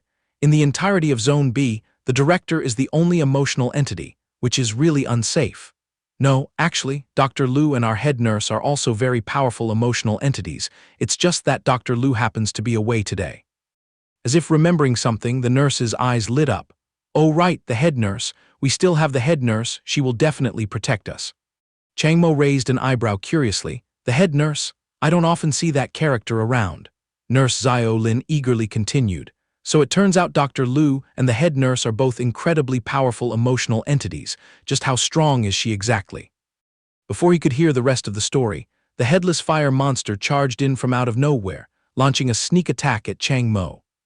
But with his usual badass demeanor, he merely reached out a hand and effortlessly blocked the monster's blazing face. With just a gentle swat of his hand, the ferocious monster was instantly pinned flat against the cold floor. Nurse Zio Lin watched in a daze as Chang Mo cleared out the monster as fast as lightning. Suddenly, she panicked and darted forward, desperately calling out her colleague's name, My. With her head bowed and tears on the verge of falling, the nurse swallowed her bitter grief as she faced the cruel reality. In front of her was the lifeless body of another female nurse lying amidst the rubble. She choked out, She's dead. Zhang Jiaqi was stunned, her face turning pale with sheer terror at the sight of death right before her eyes. The unnamed young man also widened his eyes, completely petrified. Chang Mo stood in silence, his sharp, cold face sinking into deep thought. He began piecing the clues together. I was wondering how the enemy managed to make so many patients lose control all at once like this. Nurse Zio Lin blankly replied, I don't know either. Everyone took their medicine on time every day. She sobbed as she further explained the procedure. In fact, these drugs are like the chains that bound you before, capable of suppressing the power of emotions. Therefore, it's absolutely impossible for patients to suddenly lose control. His mind racing quickly, Chang Mo pushed up his glasses and delivered a critical deduction. Dispensing medicine on time. Is there any chance they tampered with the medicine? Since the medicine is taken at the same time, the onset of the outbreak would also occur simultaneously. Nurse Zio Lin immediately dismissed it. The medicines are all strictly inspected. Moreover, to make different emotional entities lose control, the medication must be administered individually for each person. Zhang Jiaqi was still bewildered, blinking as she asked, Regarding the medicine, what do you mean? The nurse patiently explained. It means giving medicine containing anger to an angry emotional entity, and giving medicine containing happiness to a happy emotional entity. Only then will the emotional entity lose control due to a sudden surge in power. And then a spine-chilling truth was revealed. Our medicines are all distributed by the head nurse, and then the nurses in each ward will bring them for the patients to take. It is absolutely impossible for the enemy to do that. The nurse's pupils suddenly contracted, as if she had just realized a terrifying truth herself. With tears welling up, she stammered in extreme fear. It can't be. Could it be the head nurse? Chang Mo coldly concluded, It seems this is the only explanation. The head nurse is the traitor. A dark silhouette accompanied by a sinister smile appeared to illustrate the crime. She had colluded with outsiders to distribute the medicine that made the patients lose control, leading to everyone going crazy all at once. He continued to analyze. This also explains why we didn't lose control, because the three of us are unrecorded types of emotional entities, so she couldn't prescribe medicine for us. Let's go. We must be very careful with the head nurse. The whole group rushed frantically down the hallway, heading straight toward the door radiating a blinding light. We're almost at the door. The sight of the wide-open door promised an escape from this living hell. But their expectations shattered, the group's footsteps suddenly halted, their eyes widening in shock. Through the exit, a figure wearing a white uniform was hovering right in the middle of the dead silent air. It was the head nurse, her lifeless face with glaring white glowing eyes leaning into the void. Zhang Jiaqi gulped, trembling as she blurted out, "It looks like she is the head nurse. How can she fly? Is she planning to deal with us?" Chang Mo gritted his teeth, his face clearly showing extreme tension before a life-or-death hurdle completely outside his calculations. Looking at the scene before her, Nurse Xiao Lin screamed in indignation. "Head nurse, why did you do this? Why did you betray the second hospital? Sister Zhou, my, they are all dead. Do you not care about them at all?" But in response to that desperate screaming, the head nurse's back remained hovering silently in the air. Xiao Lin continued calling, "Head nurse, please say something, head nurse." Zhang Jiaqi narrowed her eyes as she noticed an anomaly, softly reminding, "Wait, something's not right. She doesn't seem to be floating in midair on her own. There is something clinging to her body." Chang Mo pushed his glasses, coldly exposing the cruel truth. "So it turns out you too can't see it. The head nurse isn't hovering at all. She has been pierced through by blood thorns and is hanging dangling in the air." Exactly like that, under the lens of truth, the head nurse's body was actually pinned tightly to a giant cross woven from countless glowing red thorns. The ruthless thorns pierced through her two eye sockets and the roof of her mouth, as Chang Mo declared in a deep voice, "She's already dead." Nurse Xiao Lin broke down completely, collapsing onto the floor, sobbing wordlessly. How could this be? Piecing the events together, Chang Mo calmly presented his deduction.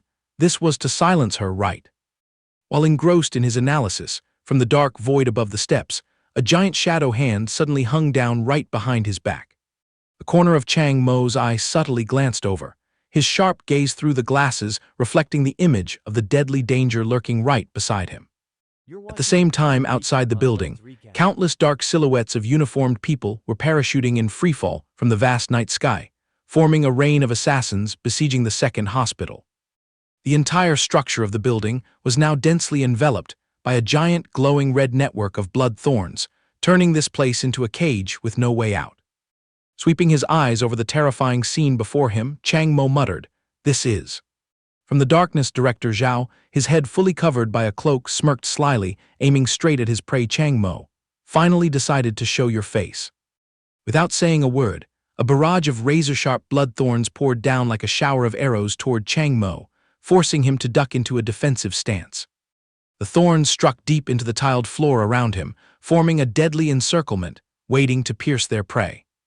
His eyes beneath the glasses narrowed with extreme vigilance. What the hell? Suddenly, a ghostly blood thorn tore through the wind and shot straight at him, reflecting vividly in his lenses before crashing toward his eyeball. Quick-witted, Chang Mo swung his arm forcefully, releasing a brilliant blue wave of rational power like a tsunami to bat away the sneak attack. The deep blue power surged and exploded, forming a solid wall of rational fire that completely blocked the ferocious blood thorns. The blinding blue light illuminated a corner of the dark hallway, shattering the enemy's malicious ambush in the blink of an eye. Standing watching from afar, Director Zhao sneered mockingly.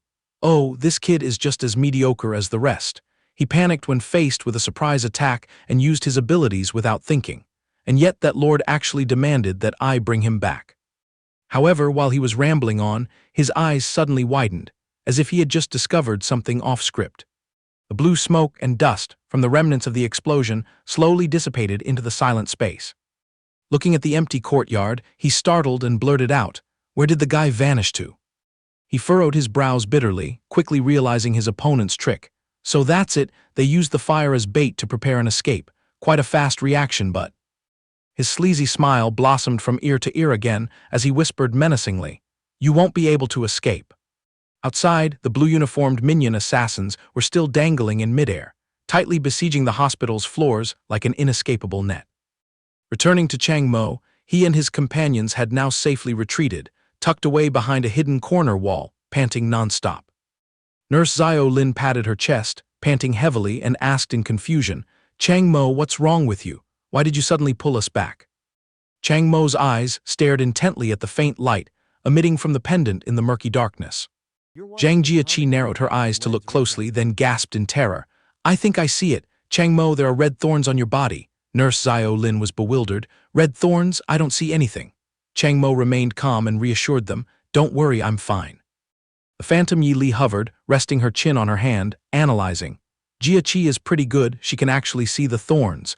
Is it because of the power of a specific emotion? Xiao Lin falls a bit short, she can't see anything at all." Glancing over at the clueless unnamed young man, she clicked her tongue helplessly.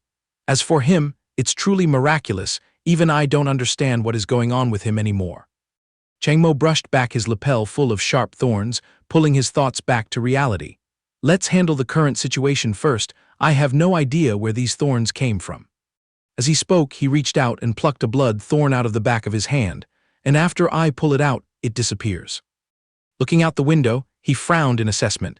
What's even more troublesome is I don't know when this started. Zone B has already been surrounded by blood thorns. Chang Mo reached out to lightly touch the cool window glass, seemingly calculating an escape plan in silence. His hand gently reached out past the windowsill, facing the suffocating atmosphere of the night. Witnessing that bizarre gesture, Nurse Xiao Lin couldn't help but feel her heart skip a beat, awkwardly speaking up, "Chang Mo, what trick are you playing again?" Chang Mo's face showed no emotion. He calmly withdrew his hand, silently evaluating in his heart, could it be that I am being overly paranoid? But the cruel truth struck a split second later. Countless blood-colored sharp thorns suddenly pierced through his arm exactly where it had been exposed from cover. Zhang Jiaqi and Nurse Xiao Lin screamed in terror, "Are you okay?" Leaving the unnamed guy standing there blankly with thousands of question marks hovering over his head. The young man coldly yanked a few bloody thorns out of his flesh, sharply drawing a conclusion. As expected, it's just as I calculated, we absolutely must not expose ourselves to these thickets of thorns. If they spot us, blood thorns will sprout all over our bodies in just a few seconds, and this wave of attack seems to be many times more brutal than before. He turned to question the invisible advisor. What exactly is this mess all about? Yi Li rubbed her chin and awkwardly replied, as far as I remember, this is a type of resentment energy specifically targeting emotional entities, but as for the details, I give up. Stop glaring at people like that. I am an amnesiac patient, you know. Chang Mo was truly speechless, only able to give her a tired look that made her pout and retort. Hey, are you doubting my credibility? He could only smack his lips and turn to walk away, having no free time right now to bicker over this nonsense. Watching her benefactor mumbling to the air, Zhang Jiaqi leaned in and whispered, "Why is Chang Mo just standing there so quietly?" The young guy quickly gossiped, his medical records state that he has signs of schizophrenia. He might very well be having hallucinations right now. Immediately shattering that nonsense train of thought, Chang Mo suddenly spun around, speaking up with a solemn face, "Let me clarify the current deadlock situation for you all to grasp," making the gossiping pair jump in fright, calmly gave a crash course in survival. Those giant bloody thorns have blockaded the entirety of Zone B. This is definitely the ability of a resentful emotional entity. Just by falling into their line of sight, these thorns will sprout on the flesh within seconds until the victim stops breathing. This is also the cause of death of the old security guard and the head nurse. I almost shared the same fate just now, so everyone must keep a safe distance from those demonic things. Zhang Jiaqi teared up, "Oh God, does that mean we're dead ends?" Suddenly, Nurse Xiao Lin cried out, "Blood thorns, resentful emotional entity. I think I've come across information about this somewhere." Nurse Xiao Lin's eyes widened, her expression exactly like someone who had just dug up a spine-chilling memory hidden at the bottom of her brain. She shakily pointed her finger forward, screaming in terror. "I figured it out, these guys are the villains from the Black Lotus sect." Chang Mo, Jiaqi, and the young man immediately looked dumbfounded, all three voicing their confusion at the same time, the Black Lotus sect. The nurse gulped and hurriedly explained, "The confidential files of the second hospital store data on emotional organizations, and Black Lotus is a notorious name among them. A decade ago, these people schemed to flatten Donghai City. They forced a massive, sorrowful emotional entity to go mad, polluting the entire Donghai Sea area. After their plot failed, they vanished without a trace. Their identifying trait is that they are all individuals carrying resentful energy, specializing in launching attacks using bloody red thorns." Chang Mo raised his hand to adjust his glasses, his brain quickly piecing together all the facts, the Donghai Sea. So that terrible tragedy was all manipulated by them single-handedly. Spirit Yi Li tapped her forehead with her hand, frowning as she tried to dig up information. The Black Lotus sect, resentful emotional entity. There seems to be an extremely vital life-or-death clue that I completely forgot. This amnesia is really doing a terrible job. Without a single word of warning, countless invisible bloody sharp tips suddenly sprouted jaggedly all over Chang Mo's body. He quickly glanced at the vicious thorns, his mind racing non-stop blood thorns. What on earth is going on here? I was clearly fully hidden, so why did I still get hit? His pupils suddenly contracted as he realized a harsh truth. It turns out that from the very first moment, I was the only target being pinned. The pitch-black night swallowed the room. From afar outside the glass window pane, a glowing red spot exactly like the eyes of a demon was intensely sweeping its gaze all the way inside. Through the lens of supernatural abilities, Yili's deep blue eyes widened, capturing in her sight a terrifying scene threatening to devour them. The truth was revealed. The stalker out there was actually a giant lump of blood-soaked flesh hovering in the air, with 3 demonic eyes attached to it, constantly emitting a killing intent so chilling it gave goosebumps. Yili pointed her hand forward in a panic and shouted, "I've got its position, it's in that direction." Wasting no time, Chang Mo swung his hand to unleash an attack without any hesitation, locking in the plan to incinerate the enemy with his blue flame. A wave of blue flame erupted incredibly violently, completely burning down a corner of the hallway, accompanied by a miserable, agonizing scream echoing from the void. Ah! The young man stared blankly at his palm, silently evaluating. It seems I just burned something alive. But what was that piece of trash? There was no need to wait too long. Yili hovering nearby immediately provided the knowledge. Those are eyes formed from the emotional energy of the enemy faction. This type of demon eye is disguised extremely meticulously, which is why your naked eyes are completely blind to them. According to my deduction, the villain can entirely observe you through these organic cameras, thereby triggering the thorns to sprout on your body. At that very moment, a series of blood-colored thorns kept stabbing relentlessly through Chang Mo's flesh, torturing him with soul-tearing waves of pain. Yili pointed grumpily to another corner. There's still more over there, forcing Chang Mo to immediately launch another wave of blue fire to clean up the remnants.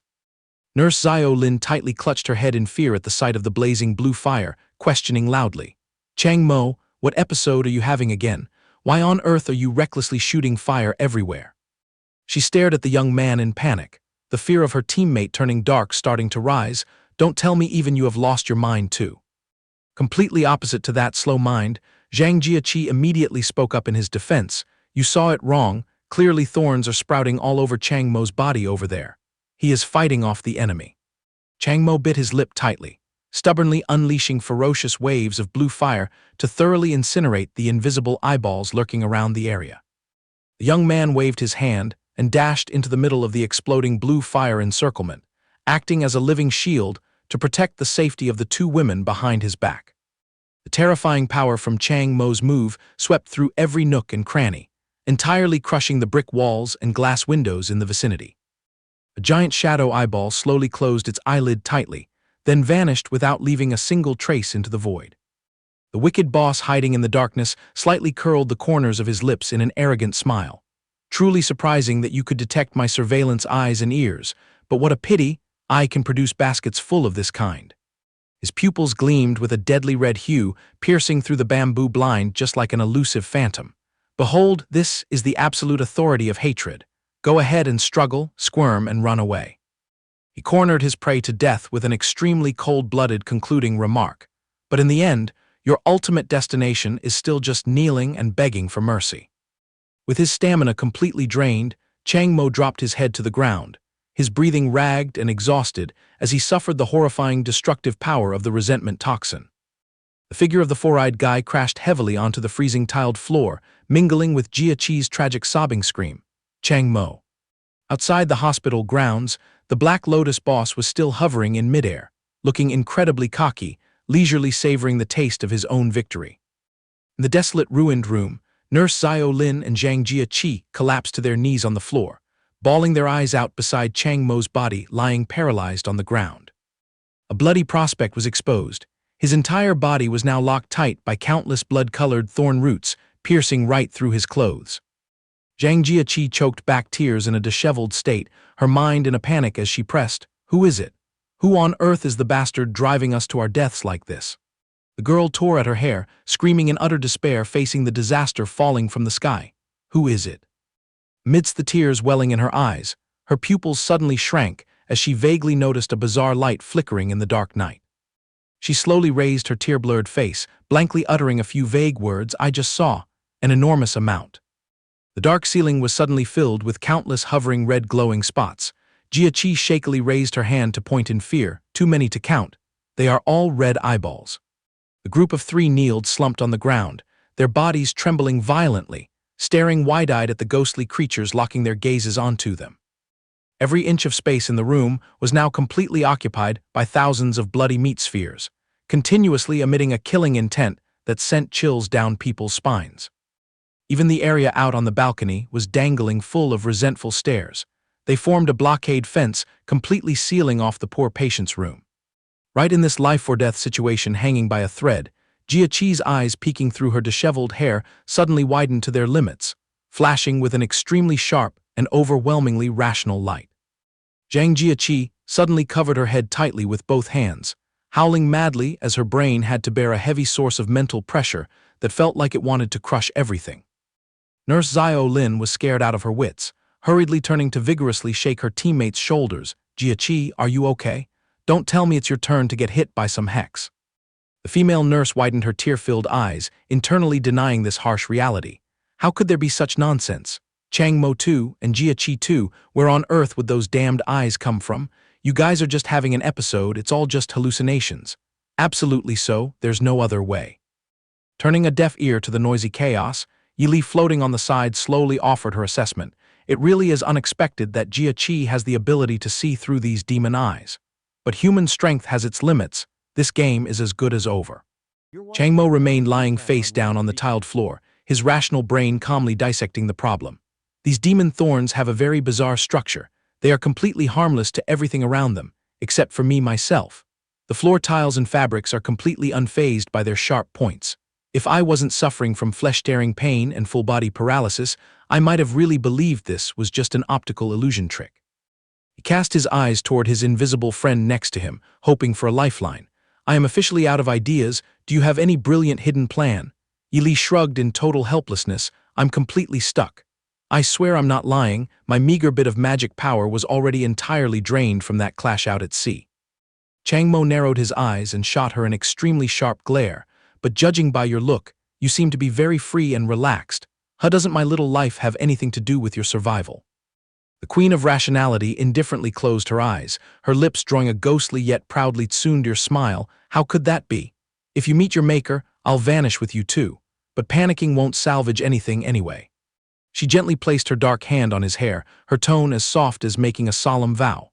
Rest assured, no matter how tragic the end may be, this lady will live and die together with you. Amidst the messy yet dead silent space, Chang Mo slowly turned his back, his silhouette radiating a loneliness mixed with the helplessness of someone at a dead end. Looking at his teammates collapsed on the ground, he spoke in a solemn voice urging everyone, Jia-Chi, Nurse Xiao Lin, Chen-Ju, you guys quickly retreat from this mess. Truly worthy of a master's brain, he quickly broke down the situation. According to my deduction, from the very beginning, I was the prey they targeted. The amount of thorns pinned to my flesh hasn't increased, proving they have no intention of taking my life. All they are doing is to neutralize my ability to resist. Their true goal is to capture me alive. The bespectacled guy threw out an intensely logical piece of advice. As long as you all automatically retreat and stop getting involved in my business, your chance of surviving is absolute. Jia-Chi buried her face, struggling fiercely internally. Analyzing it carefully, it's true that since the fight started until now, only Chang Mo has been targeted by the thorns. But to just tuck tail and run away like that. Her eyes darted back and forth showing her hesitation, her mouth muttering to herself, really just every man for himself. Suddenly her eyes flashed with a sharp and resolute light, pronouncing a selfish yet extremely reasonable sentence. Exactly, in times like this you have to save your own skin first. Contrary to that decisive attitude, Nurse Xiao Lin was scared out of her wits, holding her head and screaming in sobs. I don't dare to. Is there any great hero out there to please save us? Who on earth can rescue us now? Jia-Chi smacked her lips awkwardly, glancing sympathetically at the fragile nurse crawling on the ground. Sister Xiao Lin. Right in the middle of that awkward atmosphere, the idiot Chen-Ju suddenly reached his hand out, just like an out-of-place guardian angel. He hoisted Chang Mo up and threw him over his shoulder as light as a feather, making everyone around stare in astonishment. Jia-Chi glared and yelled in panic, Chen-Ju, you crazy guy, what stunt are you trying to pull? He still wore an utterly unfazed face as he answered, carrying Chang Mo to run together, what else? She panicked and thoroughly analyzed the danger. It won't work. Their eyes and ears are scattered everywhere. They are keeping a tight grip on us. In just a blink of an eye, sharp thorns will instantly sprout on our bodies. Because Chang Mo is the target being aimed at, we've been safe and sound all this time. If we drag him along now, it's no different from offering our own lives in his place. The firm statement echoed against every ruined wall. We will get trapped to death in this corner. However, replying to that highly rational speech was only the completely blank face of the young man Chen Ju, along with a chillingly silent atmosphere. He grinned broadly and chuckled, dropping an incredibly positive life philosophy. Life is still long, just cheer up. If you haven't even tried getting to work, how do you know it will fail? With that said, he leisurely carried Chang Mo on his back and walked away, leaving behind the chaotic scene being entirely captured in the assassin sights of the demon eyes on the ceiling. In another development, the Black Lotus ringleader ground his teeth and cursed, "These little runts really are an eyesore to me." The catch is that the higher-ups have issued an order to strictly limit the slaughter of nurses and patients. We are only allowed to isolate Zone B and stir everything up. Then sit back and wait for the big boss to send the old director to heaven, and after that escort Chang Mo away to escape for a perfect win-win. However, the corner of his lips gradually curled up, forming an extremely malicious and savage smile. His bloodlust surging, he bared his fangs and howled with laughter just like an incurable psychopath. Let's wrap this up. Conveniently crushing these 3 stinking ants to death probably won't affect world peace, right? Instantly, a band of blood-colored energy full of deathly aura immediately blockaded the fleeing group, accompanied by a spine-chilling threat. Who allowed you little mice to dare defy my orders? Countless bloody thorns, as sharp as razors, suddenly jutted out from the ground, shooting up with the aim of sending their prey to the netherworld. Unexpectedly, the ringleader suddenly turned to stone, cold sweat pouring out and soaking his forehead, his eyes rolling back white from severe shock. He stammered in confusion, not grasping at which point the script went offbeat. What the bloody hell just happened? The target has completely vanished from sight. The demon eye system in that area has been entirely wiped clean. Returning to the front lines, a blinding flash of lightning just sparked across, tearing through the thick dark night. The group of 4 members was lying flat on the floor, their faces dumbfounded as they glued their eyes to the fire monster wildly blazing away right next to the wall. Through the viewpoint of the demon eyes, the image of the billowing flames appeared crystal clear. The villain cursed silently, so it was just a crazy patient having an episode. Those little mice are surely still hiding in that hole. Jia-Chi's forgetful brain suddenly operated smoothly, as she gleefully yelled out, "The demon eye is gone without a trace. It was just burned to ashes by the chaotic power of that patient guy over there." Taking advantage of this golden, once-in-a-millennium opportunity, the whole group scrambled to their feet, running as fast as their legs could carry them through the thick smoke, hurriedly screaming, "This way, hurry and run." While running, Chang Mo urgently mapped out a strategy. "Sister Zio Lin, the bundle of chains you used to lock my hands earlier is still kept in the same place, right?" The nurse nodded vigorously, still lying peacefully in the equipment room on the 2nd floor. He immediately finalized the plan, "Then let's head straight there." Zio Lin frantically led the way. "Oh, here, go this way." Phantom Yi Li clapped her hands in delight. What a brilliantly terrible idea. By absorbing the rational energy hidden within those chains, he could completely regenerate his stamina and break free from the paralysis. Fueled by a new spark of hope, Jia-Chi clenched her fists, her eyes shining with a fierce determination to pierce through the siege and open an escape route. The amateur detective confidently shouted out her orders. "There's a demon eye waiting in ambush at the left corner ahead. Look out front, swerve to the right now." The whole team obeyed immediately, taking a sharp turn and running for their lives down the corridor packed tightly with floating, blood-red eyeballs. Ili glided gracefully alongside them, nodding in praise. "Jia-Chi is truly amazing. Her visual ability is more than enough to pierce through all obstacles, exactly as I predicted. This type of emotional power is represented by eyes, after all." But the joy didn't last long. Jia-Chi's face suddenly turned deathly pale as she groaned in panic. "Oh no, we are doomed." She frantically dropped a bombshell piece of news. "Both the front and the back are swarming with demon eyes. We are officially sandwiched. There's no way back." Sure enough, a bloodshot eyeball was silently creeping up right at the edge of the brick wall. The demon eye creature slowly drifted in midair, just waiting to pounce on the juicy prey cornered in the dead end. Jia-Chi stared blankly at the grim reaper's scythe inching closer, sweat pouring down and soaking her clothes. Nurse Zio Lin also covered her face, which was scrunched up in sheer, absolute terror. Even the guy Chen Ju, who was carrying Chang Mo on his back, stared wide-eyed, his whole body frozen stiff like a sculpted statue. In that life-or-death moment, a massive pillar of roaring fire suddenly surged from out of nowhere, sweeping across the length and breadth of the corridor. As the sweltering heat dissipated, Nurse Xiao Lin blinked foolishly and stammered, "What? What the hell just passed by?" Jia Qi let out a sigh of relief and confidently chimed in to diffuse the tension. It was a strike from that crazy patient, accidentally roasting those demon eyes. Talk about pure luck. She stuck her nose up proudly, haha, see? I told you so, you just have to stay positive. Every time I keep an open mind, I instantly turn defeat into victory. The other three humans simultaneously displayed a bunch of invisible question marks floating above their heads, completely helpless against her bizarre spiritual ideology. However, Chang Mo's sharp mind shifted its focus to the foolish guy on his back. Chenju, could it be that your emotional ability is actually triggering good luck? Outside the front lines, the boss High Lion was still leisurely flying in midair, cockily waiting for good news to be reported back. On the other extreme, the fiery beast was frantically digging through the rubble, roaring in sheer frustration from its fruitless efforts. There was absolutely nothing. It madly scoured the desolate space, howling once again, completely empty. The furious beast of fire swept through every corner, roaring loudly, unable to find them anywhere. Through the lens of the resentful eyeball, the ringleader tore at his hair in extreme exasperation. Damn it, what a bunch of annoying psychos. Where the hell did this trash bury themselves? An empty ward was once again brought into the sights of the blood-red eyes. Suddenly, a giant eyeball accompanied by jagged fangs materialized right above the team's heads. The group of four shrank back and huddled together, hiding perfectly behind a pile of broken bricks, holding their breath as they watched the eye monster hovering terrifyingly close to the floor. Thinking she possessed an invisibility cloak, Jia Qi covered her mouth and giggled as if she had struck gold. This is awesome. These blind eyes are completely oblivious to our existence.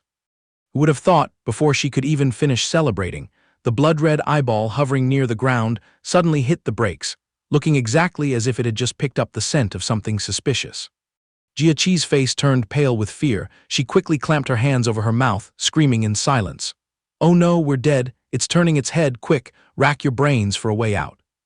Before their brains could come up with a brilliant plan, a scorching wall of fire suddenly slashed right past the bridges of their noses. Without a word of warning, the blazing human skull of the mad patient popped out right beside them, roaring with an ear-piercing sound. At that exact life-or-death moment, a chunk of brick unexpectedly plummeted straight down from the ceiling, violently smashing right onto the top of the rampaging death-bringing beast's head. The aftershock from the accidental blow made the monster stagger before being knocked out cold on the floor in a battered state, inadvertently opening up a path of survival for the group to escape. Nurse Xiao Lin, running at the vanguard, hurriedly hit the brakes in front of a door and breathed a sigh of relief. Perfect, the equipment storage room is right in front of us. She hastily reached out to grab the lock, ready to twist open the door of hope to save the whole group's lives. But like a bolt from the blue, she suddenly realized a cruel truth, her face turning ashen as she screamed out loud. "We're totally screwed, I left the bunch of keys out there." While everything was still drowned in astonishment, horrifying cracking sounds suddenly echoed and crawled all over the surface of the storage room's wall.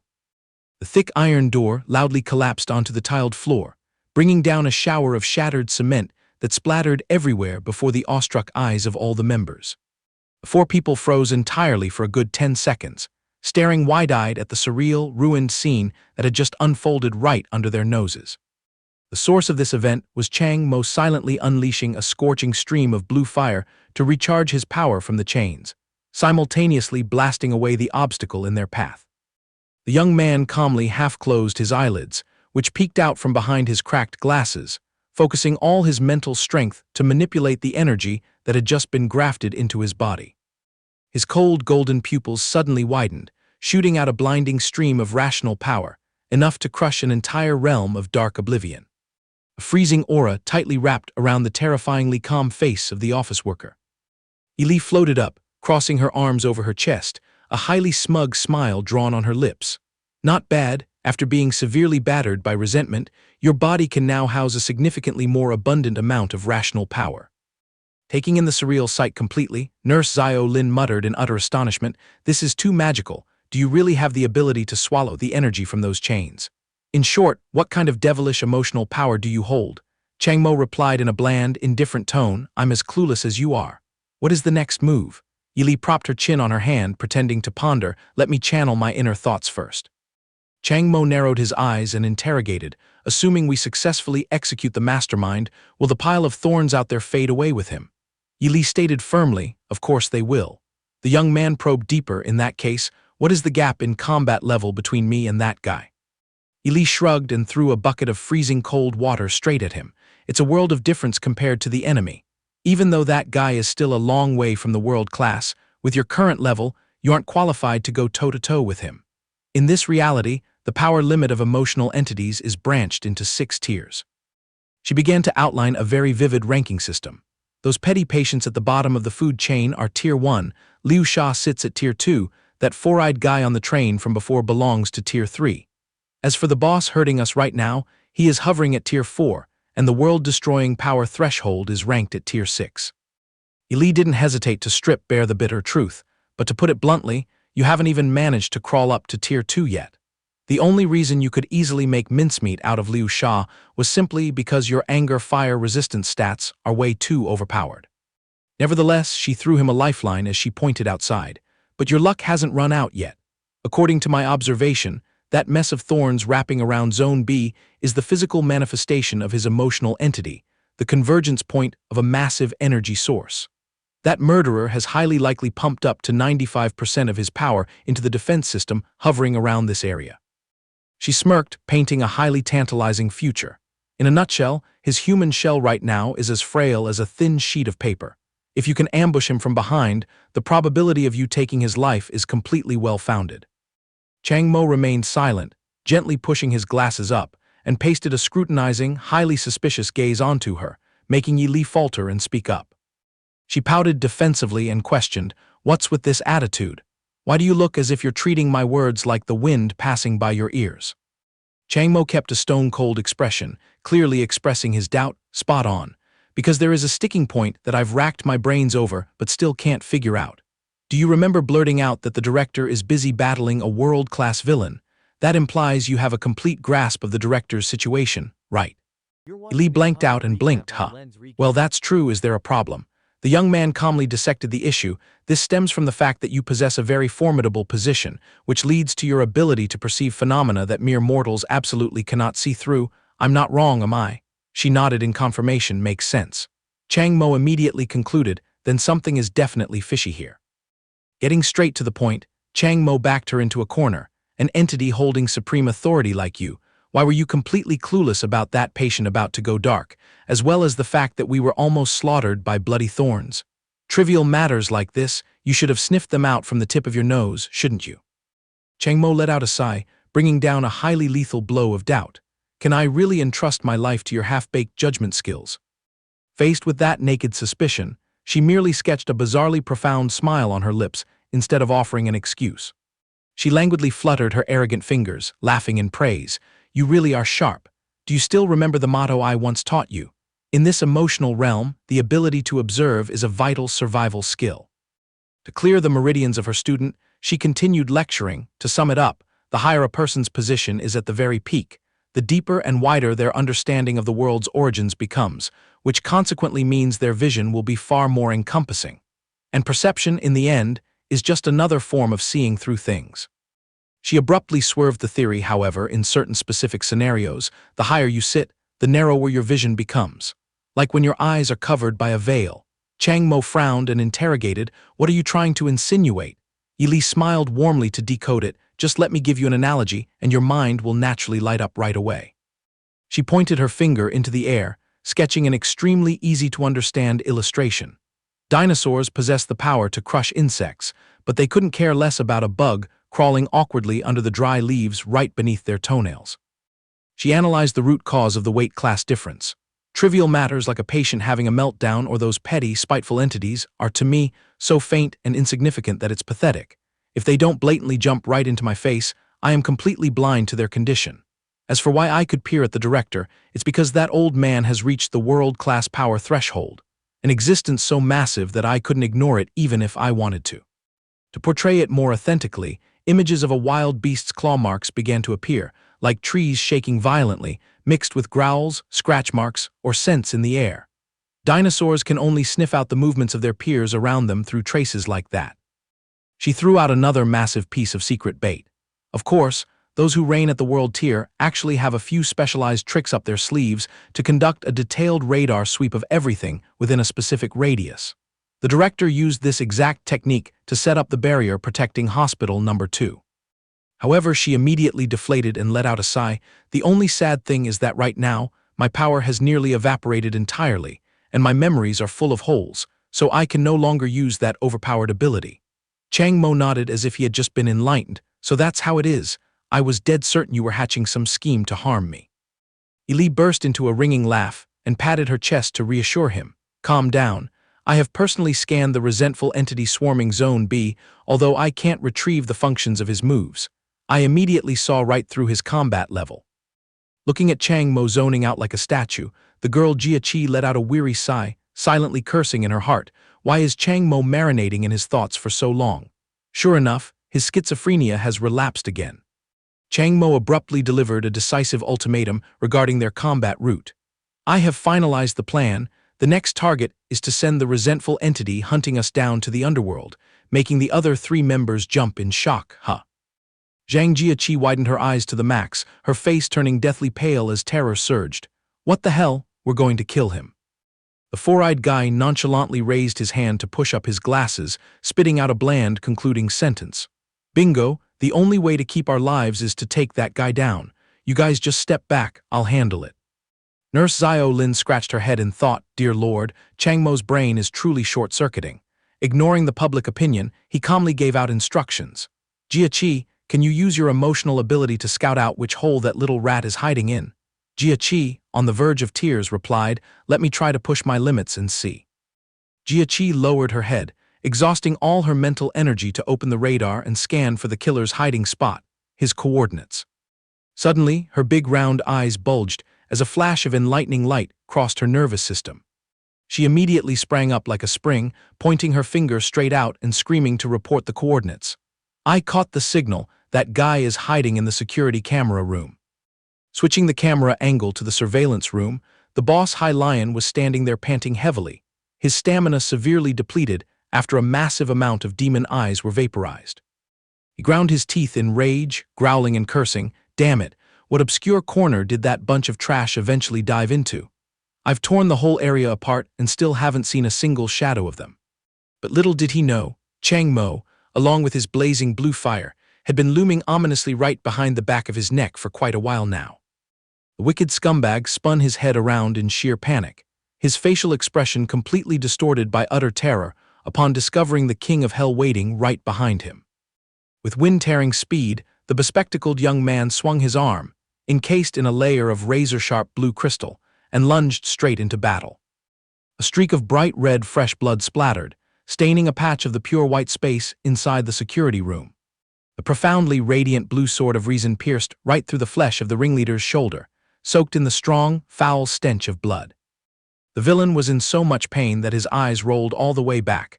His brain still couldn't digest the opponent's freakish movement speed. This little brat, since when did he?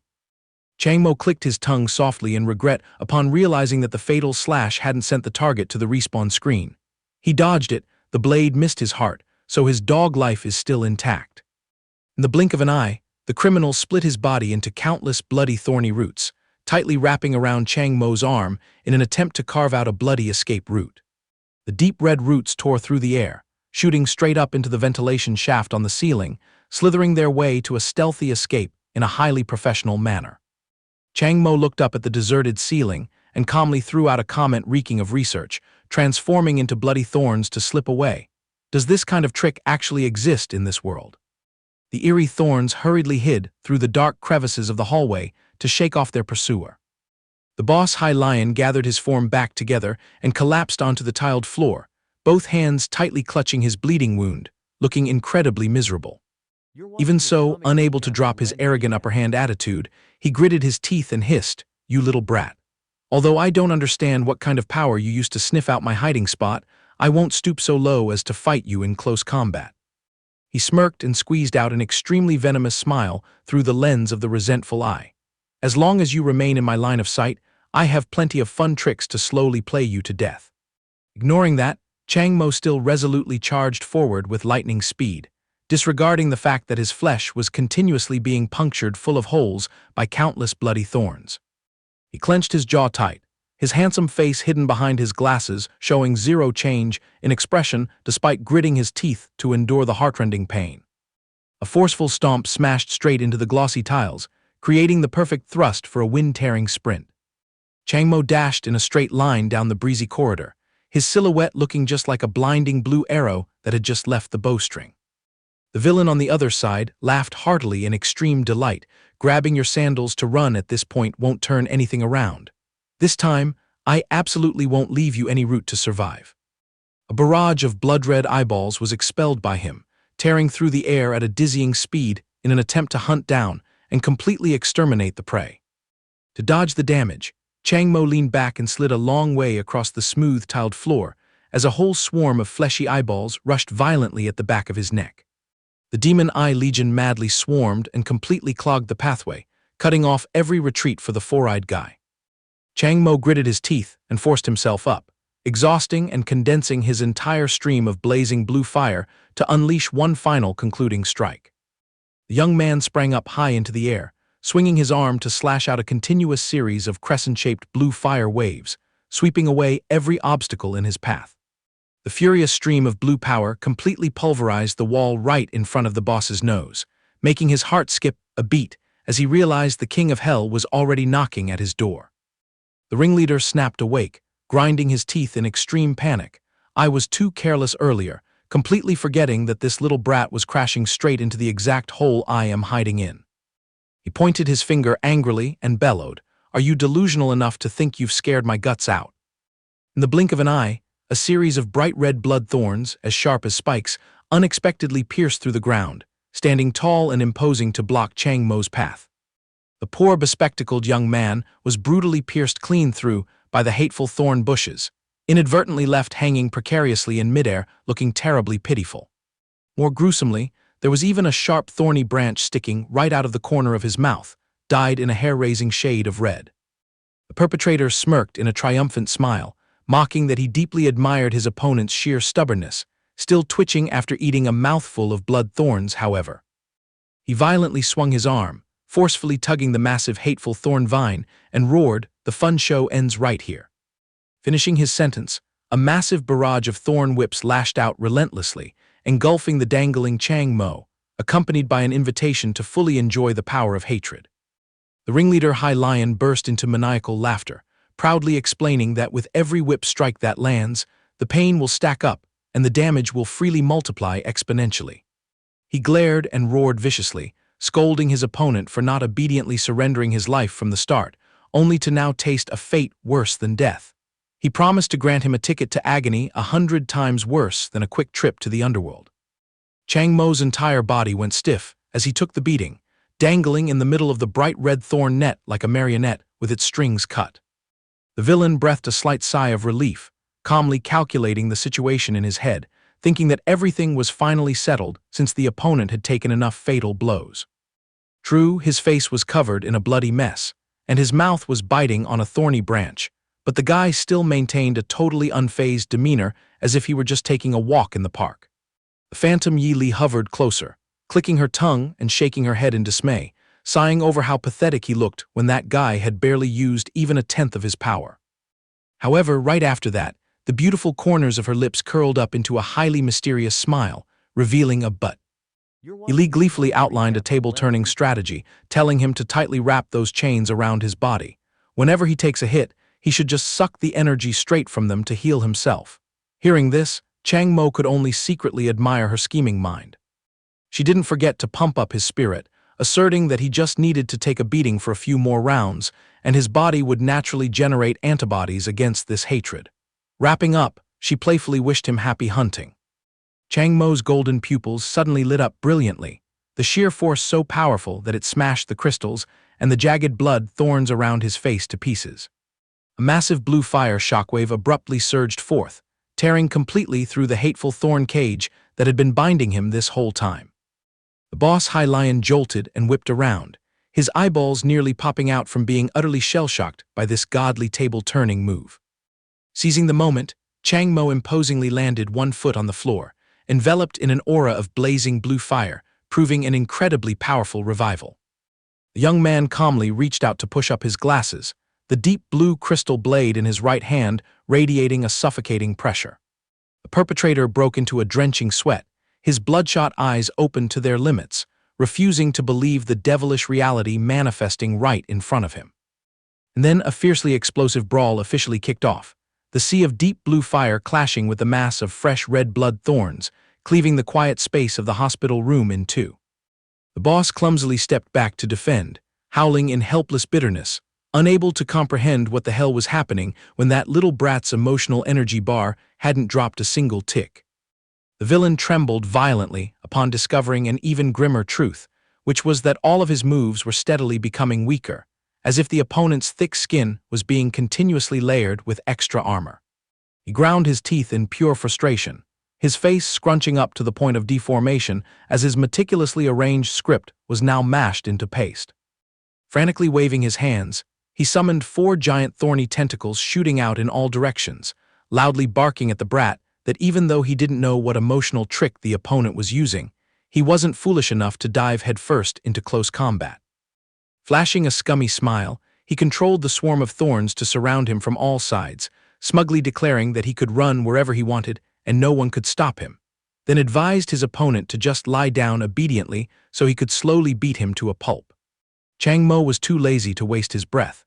He swung a decisive sword strike that neatly chopped the massive thorn into scattering debris, paving the way for the final battlefield cleanup. Strangely enough, right at the severed cut of the hateful thorn, a pitch-black, sticky liquid akin to asphalt suddenly oozed out. In tandem with that, the ferocious flames roared upward, roasting another bloody thorn branch into a pile of ashes in the blink of an eye.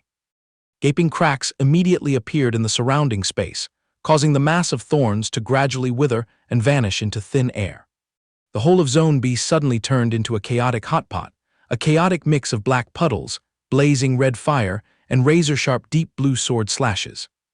The villain trembled like a leaf looking at the completely blocked emergency exit, dumbfounded upon realizing that the black water and red fire were actually the emotional powers of the patient horde. The whole gang randomly ganging up on him inadvertently sealed his route of survival, leaving him wondering why life had such a cruel coincidence. But then his face turned as pale as a banana leaf when he spotted something off. There wasn't a single emotional monster hovering over the heads of that crowd, meaning they were completely sane. He was in a state of utter panic, having no clue what the hell was going on. Without giving the boss High Lion time to wrap his head around the situation, Chang Mo loomed over with a cold face, gifting him a life-taking blade strike right away. The razor-sharp slash ripped through the gloomy void, cleaning up the mastermind behind this massive mess in an incredibly decisive manner. The headless corpse of the perpetrator crashed heavily onto the freezing tiled floor, creating a gory pool of blood all over the ground. The surveillance room returned to a state of dead silence, dotted with a pitch-black pool of blood bleeding haphazardly over the severely shattered tiles. The curly-haired patient buddy jumped up and down as if he had hit the jackpot, cheering and celebrating in extreme ecstasy because the mission was a roaring success. Someone timidly whispered, asking if the group had just taken a human life, to which the curly-haired guy immediately pouted and gave a loud snort, scolding that dying like that was still too light for that bastard. Suddenly, Jia Chi's voice emitting from the walkie-talkie made the whole group jump out of their skin. She gasped in admiration, praising them for being so awesome at eliminating the boss, then curiously asked how Chang Mo had racked his brains to come up with such a brilliant plan, and how he casually summoned the rationality of the patients as reinforcements. The young man replied calmly, recounting the coincidental moment when Chen Ju discovered the walkie-talkie in the equipment room.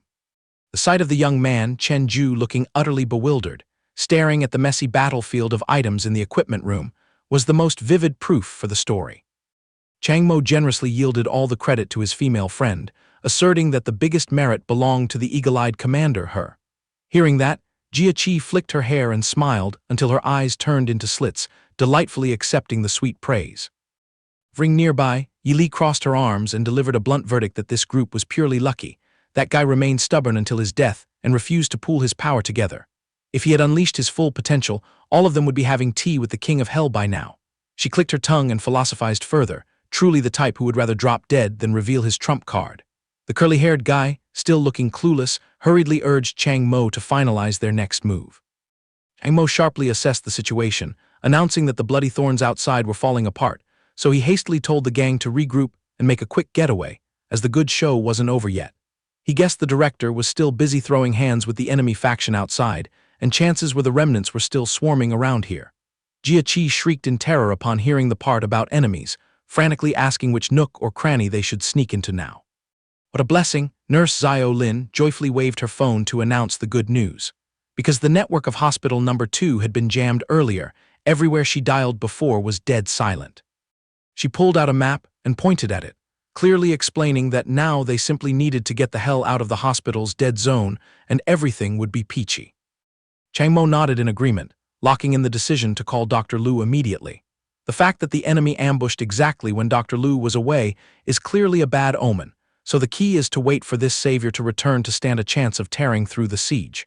Xiao Lin nodded vigorously like a chick pecking grain, yesing and promising to sneak downstairs instantly. Just as they were about to lift their heels, a gloomy voice, reeking of bitter resentment, echoed from the pitch-black corner behind them, "Damn it, damn it." Chang Mo's heart skipped a beat as he spun around, his pupils shrinking in absolute sheer astonishment. A chilling sight appeared. The entire surveillance room suddenly sank into a crimson blood mist rising from the headless corpse, accompanied by a wailing voice pinning all the blame on you bastards. The supermassive pile of blood thorns started going absolutely crazy, aggressively growling and interrogating the crowd for having the absolute audacity to make him eat such a bitter defeat. Zone B was momentarily sealed tight in a rolling wave of hateful thorns, blending with a sour shriek cursing those little brats for daring to be so insolent to him. The boss High Lion, although now nothing but a floating human skull, still bulged his bloodshot eyes and swore a vicious oath that even if he went to heaven, he would drag the whole lot down to a shared grave. Don't even dream of escaping. An astronomical number of thorns, as sharp as the Grim Reaper's scythe, poured down like heavy rain, aiming straight for the heads of Chang Mo's group to impale them. The situation was as tense as a stretched bowstring. An entire humongous mountain of hateful thorns crashed down heavily from overhead, aiming to flatten every living being beneath it. The whole group ran for their dear lives, trampling over one another, yet the curly-haired guy still managed to spit out a comedic line asking if this was a mummy rising.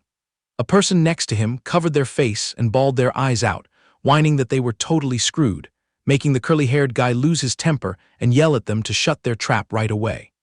Chang Mo bolted away while being utterly confused, wondering how the guy was clearly dead as a doornail, yet was still able to unleash moves so violently. Yi Li hovered nearby and hastily argued that she was clueless too, but the bottom line was that the guy had indeed kicked the bucket.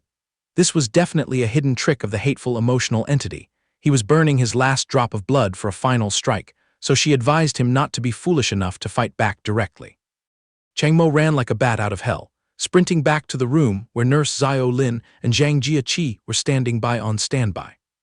Entering their line of sight was the heart-stopping chase right behind his back, making Jiaqi, Xiao Lin, and Chen Ju completely freeze, coincidentally gulping hard in sheer terror.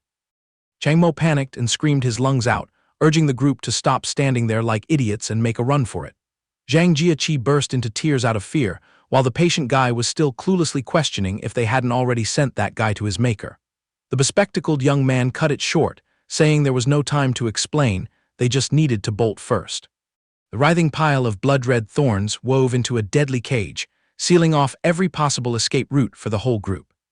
The curly-haired patient guy ground his teeth so hard his jaw nearly popped, his face showing pure rage at the enemy's relentless cruelty. Pushed to the limit, he went berserk, unleashing a blazing torrent of fire power as he charged straight ahead, cursing, "You bastard, even after kicking the bucket you still won't leave us alone." He swept his arm, hurling a massive, violent wave of fire to halt the thorn of hatred, roaring to see if that guy thought he was scared. Zhang Jiaqi and the crowd behind could only frantically call his name, shouting for him to just run and not do anything reckless. Unfortunately, reality was cruel. An entire sea of brutal blood thorns crashed down, completely swallowing the brave guy's tiny flame, leaving the whole group standing there like statues, utterly speechless.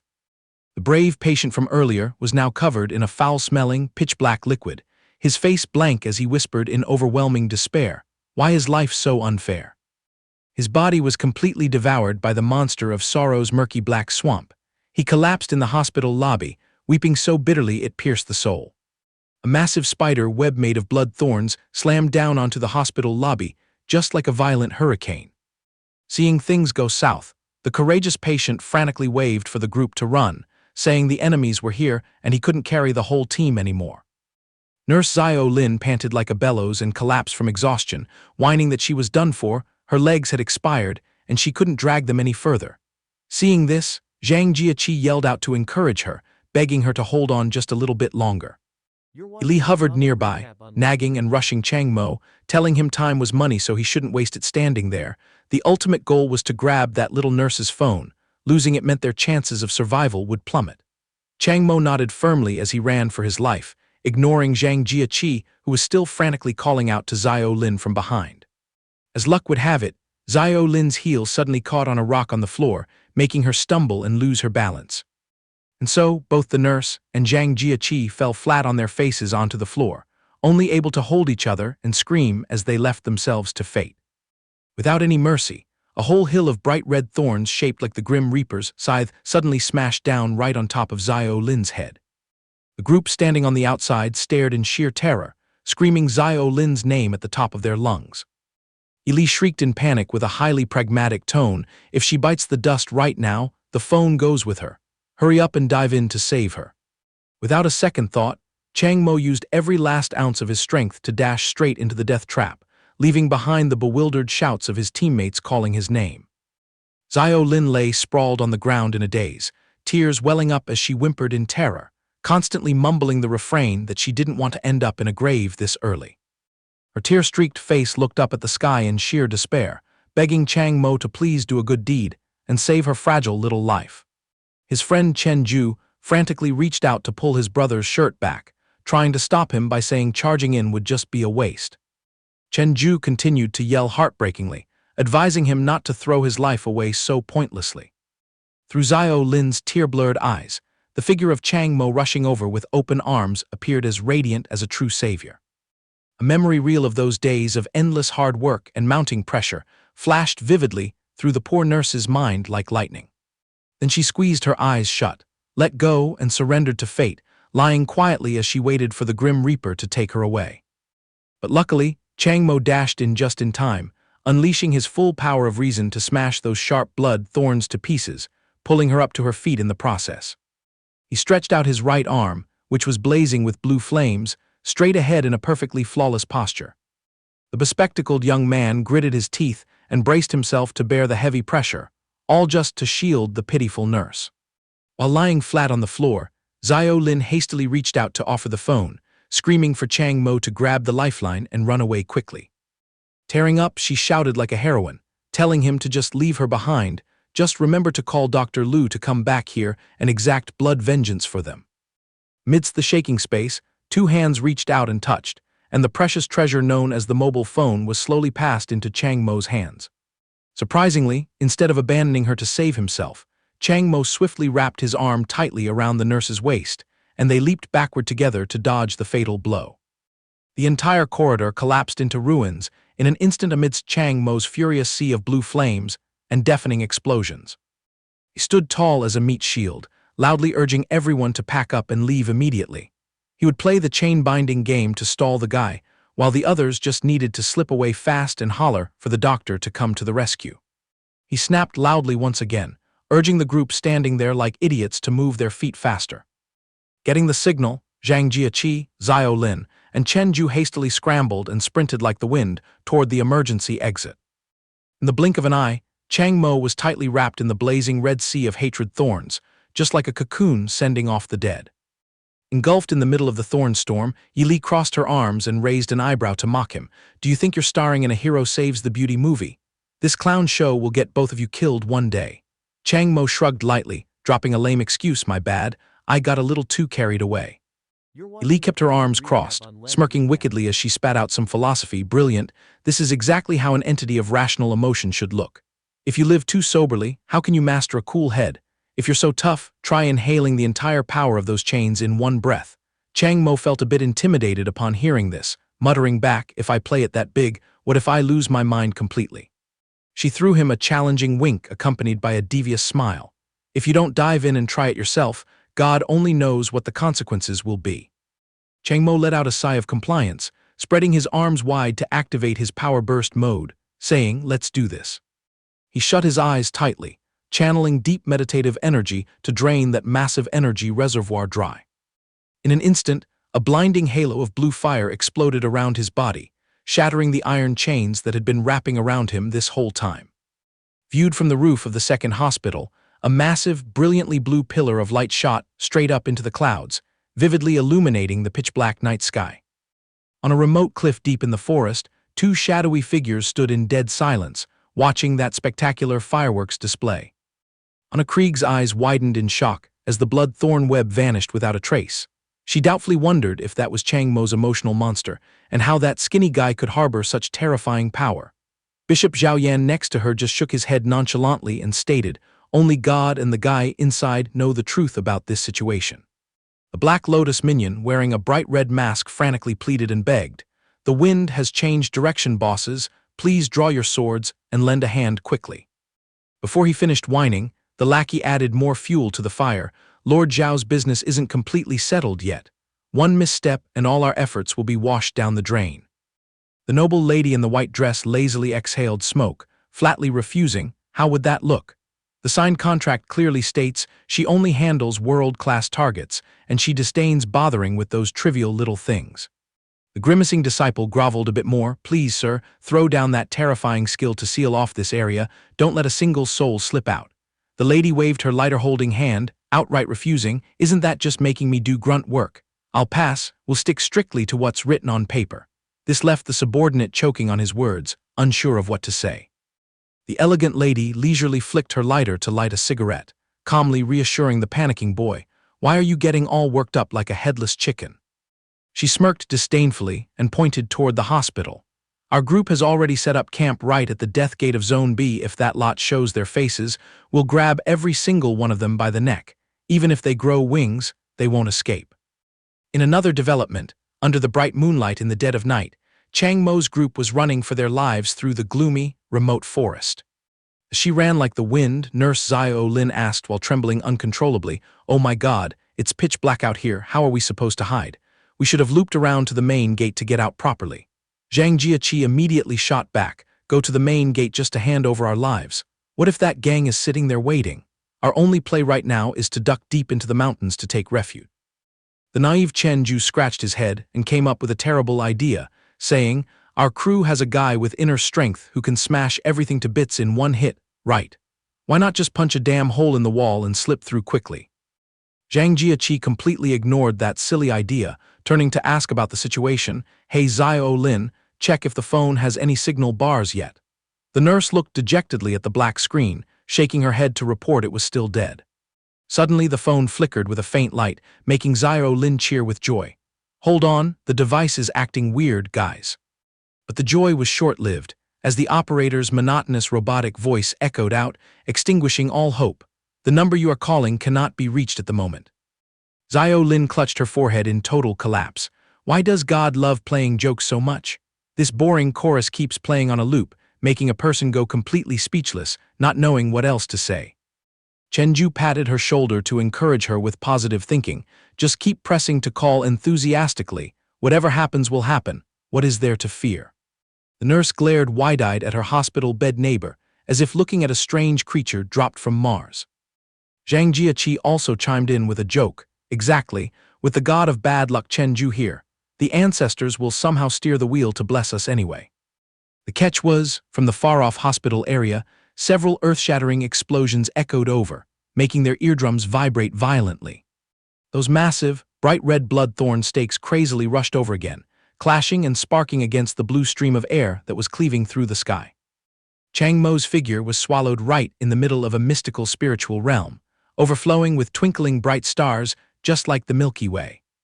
An earth-shattering explosion ignited, bulldozing an enormous wall of the building and creating a dense cloud of dust and smoke scattering everywhere.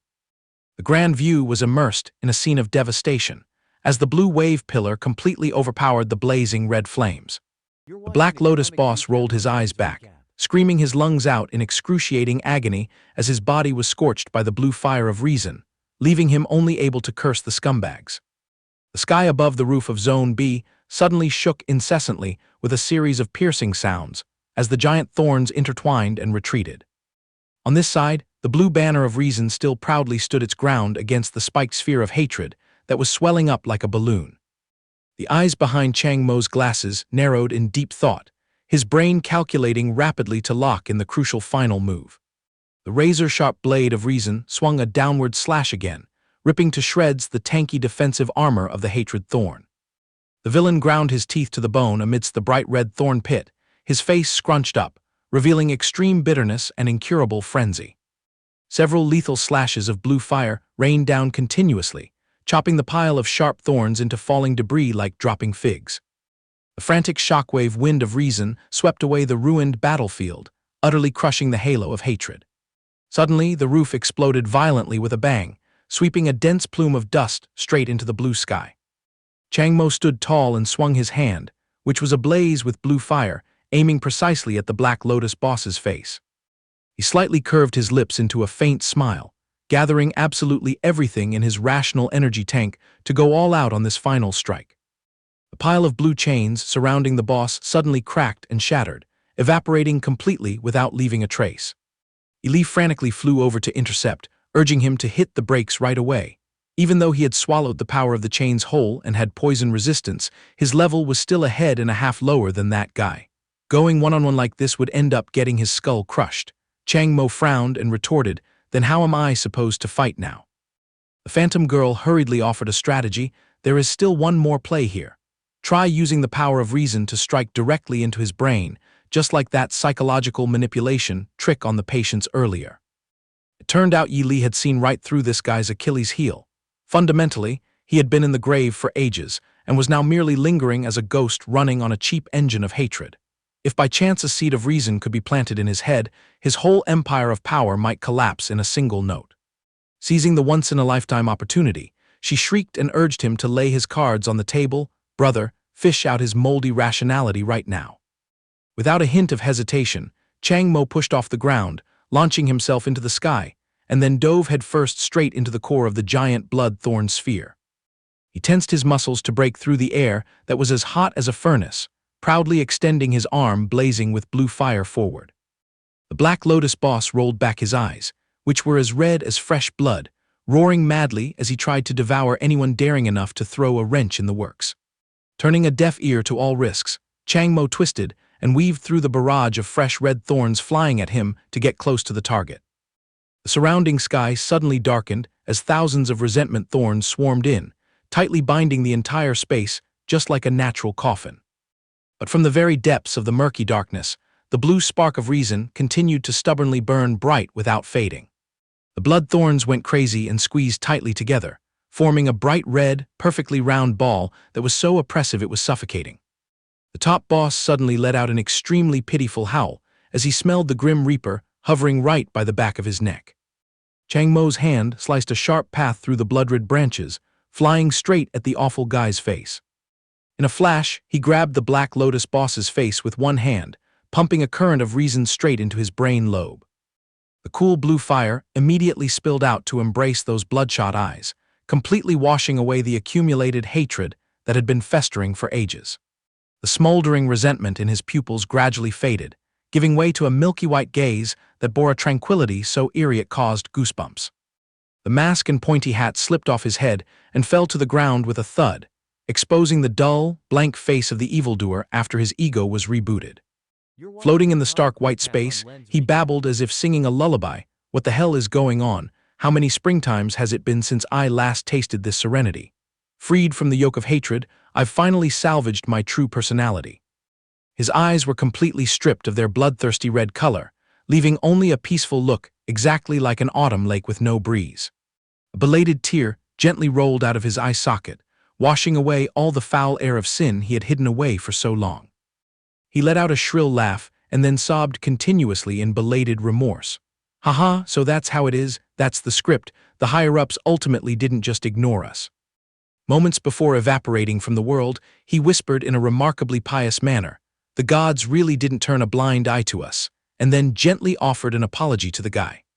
Giving Chang Mo a farewell look accompanied by a smile so gentle it felt wrong, he melancholically dropped a sorrowful remark, saying that he was heavily injured. Chang Mo froze and blinked, throwing back a huh thick with suspicion. In just the blink of an eye, the massive blood-thorn clump in the sky exploded with an earth-shattering bang, then deflated and vanished. That pile of bright red, resentful thorns shattered into thousands of tiny pieces fluttering in the midair, then completely dissipated without leaving a single trace. Chang Mo lost his balance and fell freely from the dark night sky, which was adorned by countless stars sparkling like gold leaf. The guy landed in a one-knee kneeling pose amidst the chaotic battlefield of the second hospital, panting like a bellows after the life-and-death showdown.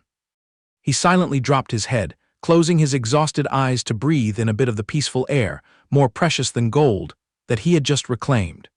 Chang Mo dragged his battered body to plop down on the ground, glancing over to ask the blurry shadow next to him if that guy was really dead. Yi Li broke into a wide smile and concluded, absolutely right, he really ascended to heaven.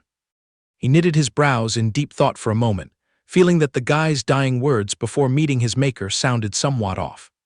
While he was lost in thought, Yi Li cut in, waving her hand to point straight to the far corner of the yard, telling him to glance over there and look.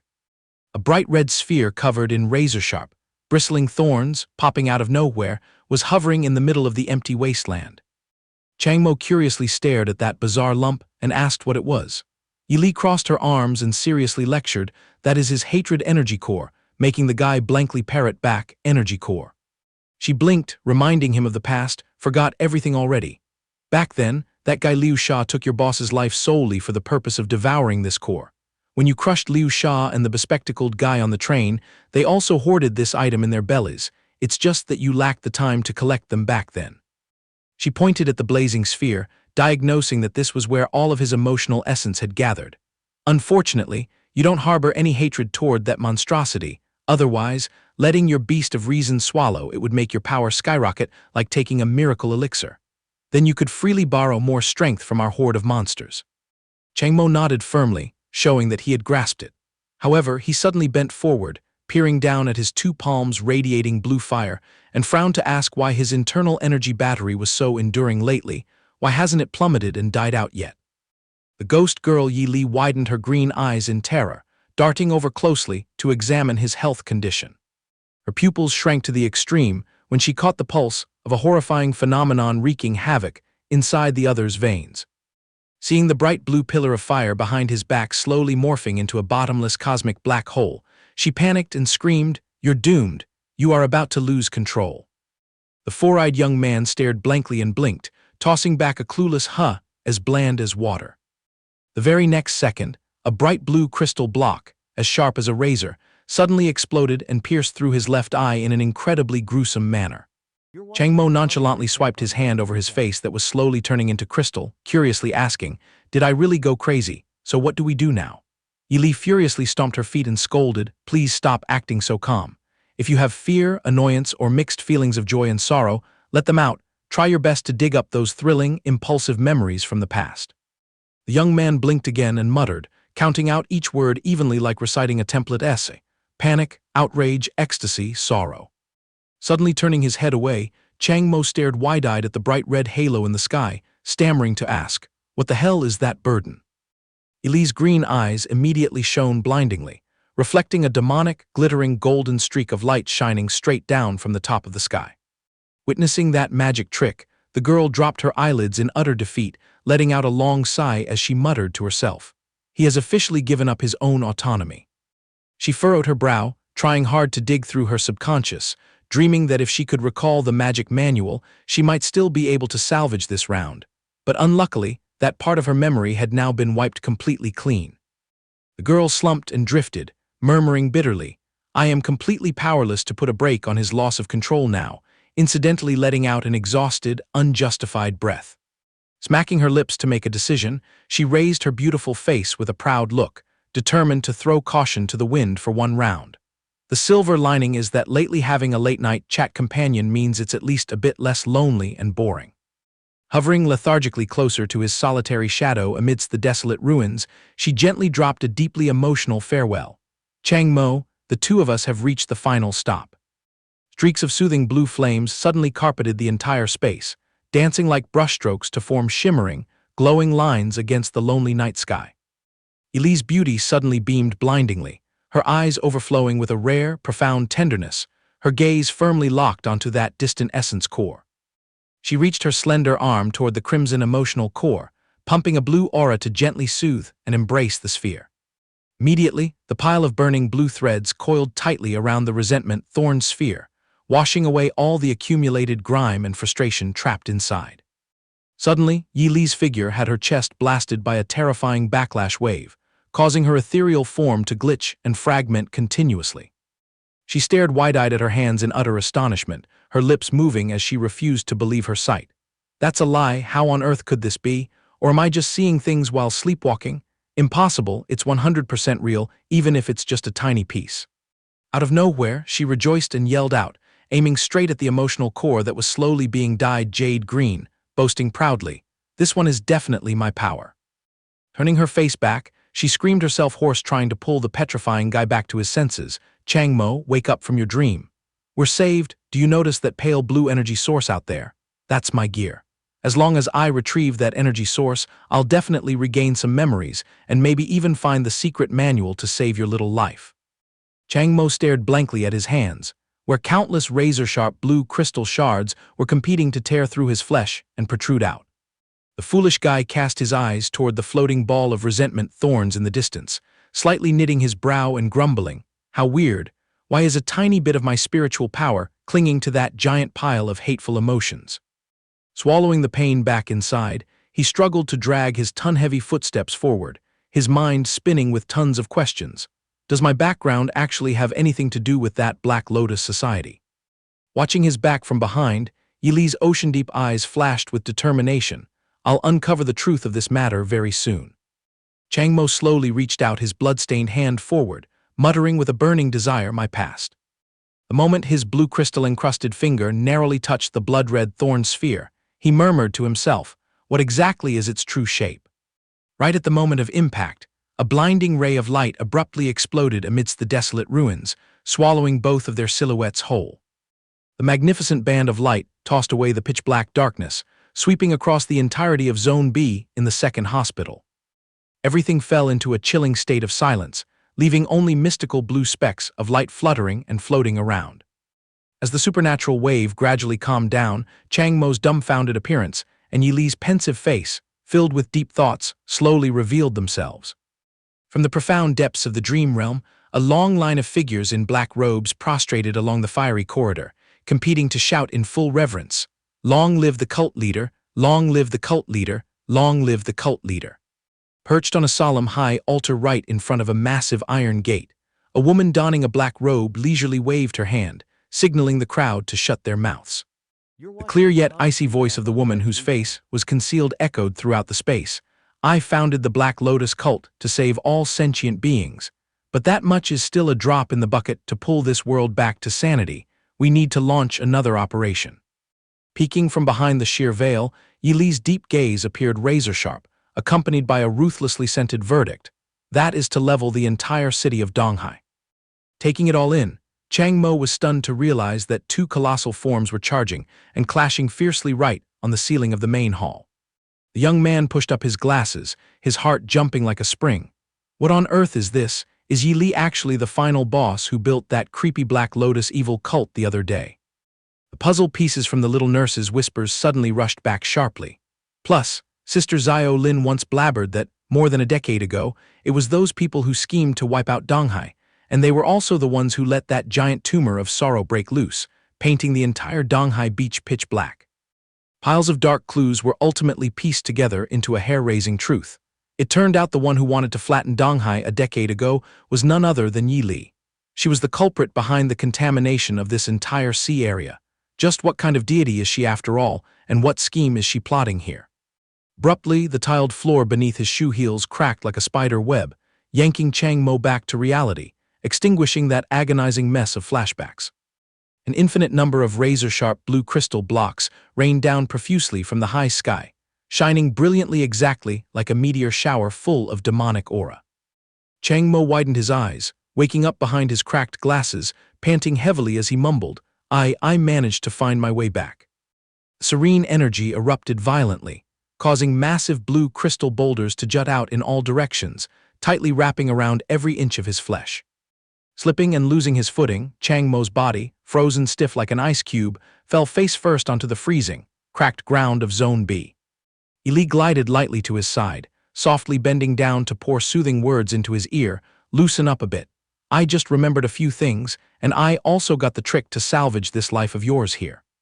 She stretched out her slender fingers, presenting the bright red core sphere right in front of his face. "Here, eat this up. You don't need to finish it all. Nibbling a tiny bite is enough to get by. It will definitely keep this little life intact." Chang Mo lay flat and dazed on the floor, his brilliantly glowing golden pupils sluggishly looking at his friend through the freezing layer of ice. To return the favor for that look heavy with wariness, the corners of Yi Li's mouth curled slightly into a sly smile overflowing with seduction. The blood-red core of resentment suddenly twisted, violently pulsating just like a heart beating nonstop. As night fell, Yi Li stood perfectly still amidst the void, casting her eyes down at her pitiful student lying flat on the floor. The four-eyed young man was now completely sealed inside a blinding blue crystal block, closing a stormy chapter and opening a mess of trouble ahead. Chang Mo lay paralyzed on the ground, his entire body encased in a radiant layer of crystal that was still continuously expanding. His face, stuck in the crystal, struggled to lift up. The guy groaned speechlessly as if acting spoiled. "Spare me, unfortunately I'm all stiffened up. Sorry to trouble you for a trip. Do me a favor and spoon-feed the food right into my mouth, will you?" Catching that comical request, Yi Li's lips painted a demonic yet equally doting smile. Without a second thought, she used her delicate hands to grab the blazing red core sphere, stuffing it straight into his mouth. Chang Mo was also very cooperative, decisively swallowing that entire core mass down his throat. His eyes behind the two lenses suddenly rolled back, twitching violently and bizarrely as he tasted that strange power.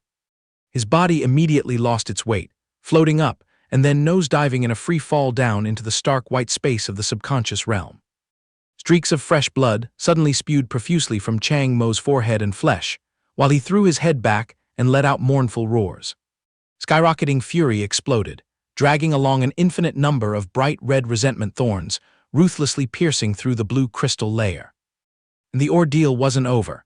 His two arms instantly contorted and twisted, completely swallowed by the razor-sharp net of resentment thorns. Chang Mo's entire figure writhed in gut-wrenching pain, completely gnawed away by that cruel, bloody light. His face grimaced madly and shattered beneath the bloody red thorn mask, looking exactly like a genuine emotional beast. Chang Mo floated stiffly amidst the jade-blue Milky Way, face to face with that woman's hovering silhouette. Yet Yi Li merely lowered her eyelids in melancholy, letting out a compassionate sigh for the dark predicament of her miserable student. Imprinted in her deep green eyes was Chang Mo's dazed, blood-soaked face peeking out from behind his cracked lenses.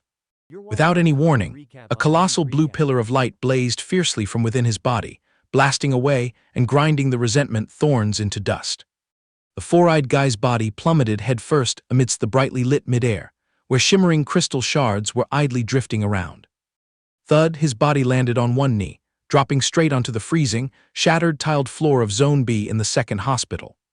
He lay crawling on the floor, sweat pouring like a waterfall, his mouth panting heavily from exhaustion. The beautiful ghost, Yi Li, leisurely landed right beside him, silently admiring the guy who had just dragged himself through death's door. She unhurriedly pressed her ethereal hand onto his crow's nest-like hair, affectionately caressing it with profound empathy. Yi Li flashed a bright smile, slowly uttering words of gratitude from the bottom of her heart. "Thanks a lot for having the guts to bet your trust on my intuition." Resting his head on the beauty's lap, Chang Mo covered up his embarrassment with a playful tone. "Cut the cheesy talk. In that life-and-death situation, where else would I get a second ticket but to blindly trust you?" She curled her lips into a sarcastic smirk. "The class of a pure entity is truly different. Well, just rest easy and heal up now. There's no need to waste your energy running away anymore." Chang Mo squeezed his eyes shut, murmuring with full suspicion, I am truly speechless knowing that after the previous mess, you are the founding mother of that creepy Black Lotus cult. But you, the founding meritocrat, should have vanished ages ago. Do you still have enough power to leash them now? Lee unhurriedly shook her head. Looks like it's a lost cause. I just patched up a piece of my memory. Since that failed mission to level Donghai City, the inner circle of the Black Lotus cult has been tearing each other apart for ages. The world-class chunk of resentment that showed its face this time is Zhao Yan, the boss of the rival faction who always picked fights with me back in the day. If you fall into his hands, your life is definitely over. Chang Mo panicked and retorted in horror. Then why the hell don't we just pack up and flee right here, right now? Yi Li deadpanned her final verdict. Don't bother wasting your effort to run. Before his brain could even process it, she nonchalantly lowered her eyes and dropped the bitter truth. Because even if we grew wings, we wouldn't be able to escape anyway. A guy in a tattered black robe covered in blood strolled over, growling to conclude, "The show is over, kids." Shifting the camera to another direction, the entire sturdy fortress of Hospital Number 2 was being squeezed by dozens of giant, blood-red clusters of resentment thorns. Director Yi Min-kyu, with his body tragically battered and bloody, was left hanging and swinging right at the epicenter of that terrifying blood-red web of hatred thorns. The old man gritted his teeth until his jaw almost dislocated, roaring in sheer despair, "You bastards, drag your heads out here right now." However, the only response to that hopeless scream was the piercing gaze from a ghostly eye floating and peeking around. Song Hui Hui, holding binoculars, smirked to mock the arrogance. Cult leader Zhao seems to be a bit too narcissistic lately. The director hasn't even breathed his last, yet he's already rushing to catch Chang Mo, forgetting that the old director is the juiciest bait of this campaign. What do you know about the power of a resentment entity? She has been brawling with cult leader Zhao for so long, her body has already absorbed a massive load of hatred energy. A lady in black sunglasses sharply dissected the rule of life and death. She's just gritting her teeth to cling to life using that agitated energy. But if even a fingernail-sized gap is exposed, that power source will plummet uncontrollably. When that happens, she will be chewed to the bones by the very pool of hatred inside her. Even if cult leader Zhao ignores her, she will automatically log out anyway. Fate has already decided. It's useless no matter how you spin it. The Black Lotus minion nodded like a woodpecker. So that's the script. The haughty lady puffed out a thin cloud of smoke, revealing her sharp eyes full of question marks. But cult leader Zhao seems to be a bit too desperate, doesn't he? Could it be that he's obsessed with that brat Chang Mo to such a degree? Rolling her eyes over Xiao Lin and Zhang Jiaqi, who were lying unconscious at the foot of the hill, she shrugged and tossed out a ruthless sentence. "Let's wrap this up. It's time for me to clock out." Panning the camera, outside the massive, towering establishment, bearing the sign of the Donghai City Emotion Management Bureau. In the center of the brightly lit meeting hall, a big boss was pointing his finger at the projector screen, lecturing to a row of staff wearing black masks who were as mute as clams. Seated at the corner of the table, Dr. Lu Qingji gritted her teeth in extreme boredom, cursing inwardly, "Damn it, how long are they going to chew on this bland gathering?" Returning to the Donghai City Emotion Management Bureau, the boss was still firing away like a machine gun on the podium in front of a bunch of black-masked people in dead silence. Dr. Lu Qingji glared at the clock and yawned until her jaw almost dropped, muttering to herself, "What time is it? This meeting is truly so dull. Should I pull out my phone and scroll for any new news? Oh, whatever, that's not good. I need to find an excuse to slip away and dodge work right now." However, life is not a dream.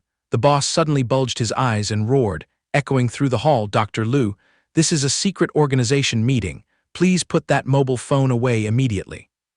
Dr. Lu gritted her teeth, swallowing her anger, screaming in her heart, "You bastard. You think just because you have numbers, I wouldn't dare do anything to you? Just endure it. We are all emotional entities of the same kind.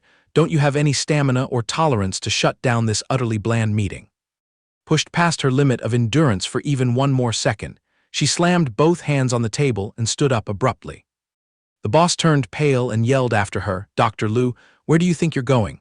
She just indifferently waved her hand and grumbled, "Is going to the restroom also banned? Or do you insist on tailing me every time I need to use the toilet?" Scolded so fast he couldn't even save face, the boss just stood wide-eyed like a stone statue, beads of sweat soaking his face out of pure humiliation. Successfully escaping from the meeting room, Dr. Lu Qingji leisurely leaned against the wall of the luxurious ladies' restroom and pulled out her phone. She breathed a sigh of relief, patting her chest and talking to herself, "I swear, If I keep being forced into this crazy labor exploitation, I'll definitely go insane too. At that exact moment, the screen suddenly popped up a call from Zio Lin, making her frown and wonder, Zio Lin. What the heck is she calling my name for in the middle of the night? She hastily pressed the accept button, calmly saying hello. But in the next second, her emerald eyes suddenly bulged in sheer terror when she absorbed the earth-shattering information that had just reached her ears. Lu Qingji screamed out loud, tearing apart the silent space. What the hell are you saying? Hospital number 2 is being ambushed. The entire security force has been completely wiped out. Oh my God, even the director is being ganged up on and beaten to a pulp. She dashed to the window like flying, pinning her anxious gaze toward the far horizon. Hospital number 2 is at those coordinates. Her emerald eyes flashed with a spine-chilling coldness behind her glasses. The gentle and obedient lady demeanor from earlier vanished without a trace.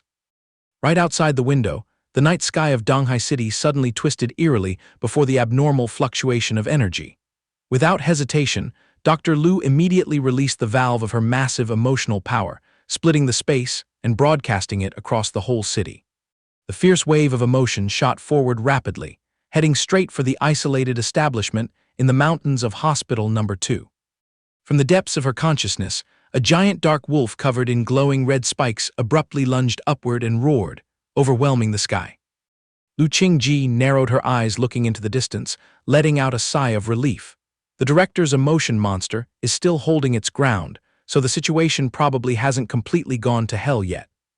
But then she jolted when she spotted an extremely unsettling detail. Wait a minute, that is. A hair-raising scene unfolded. The giant wolf was being pierced to a bloody pulp by a massive tangle of blood-red resentment roots. That is the power of hatred.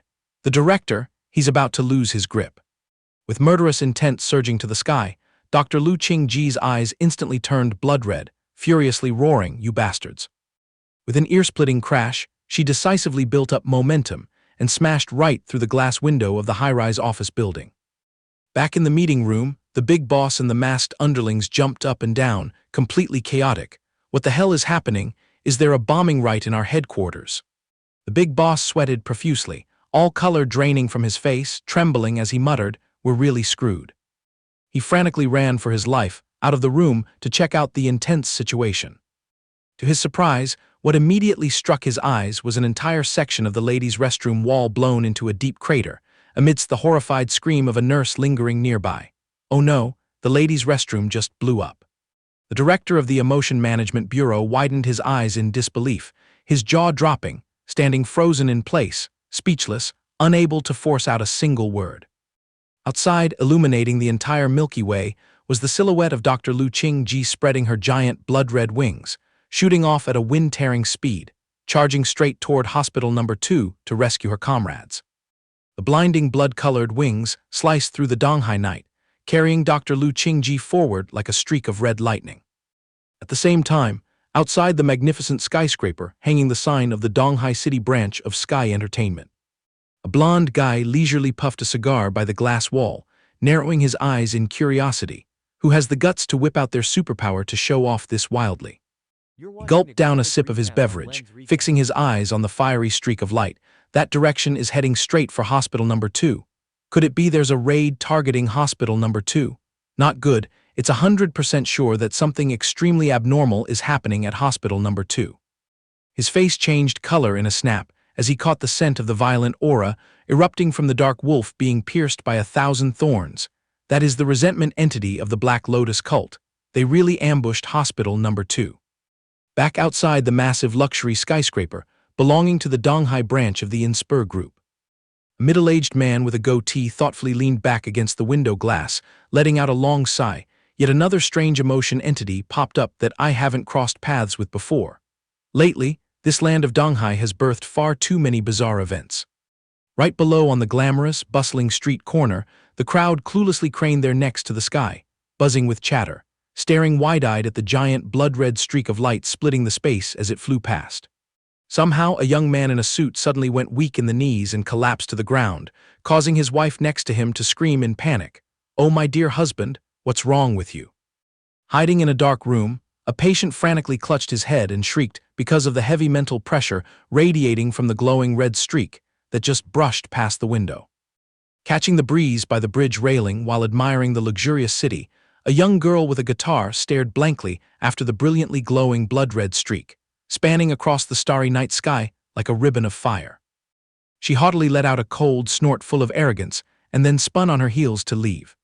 During all that, the deep, desolate night was being brightly illuminated by the perfectly round moon, incredibly peaceful. Nurse Zio Lin was running for her life while trembling with fear. "Oh my God, it's so pitch black. Are we sure we can drag our bodies out safely? We really should have escaped through the main gate, right?"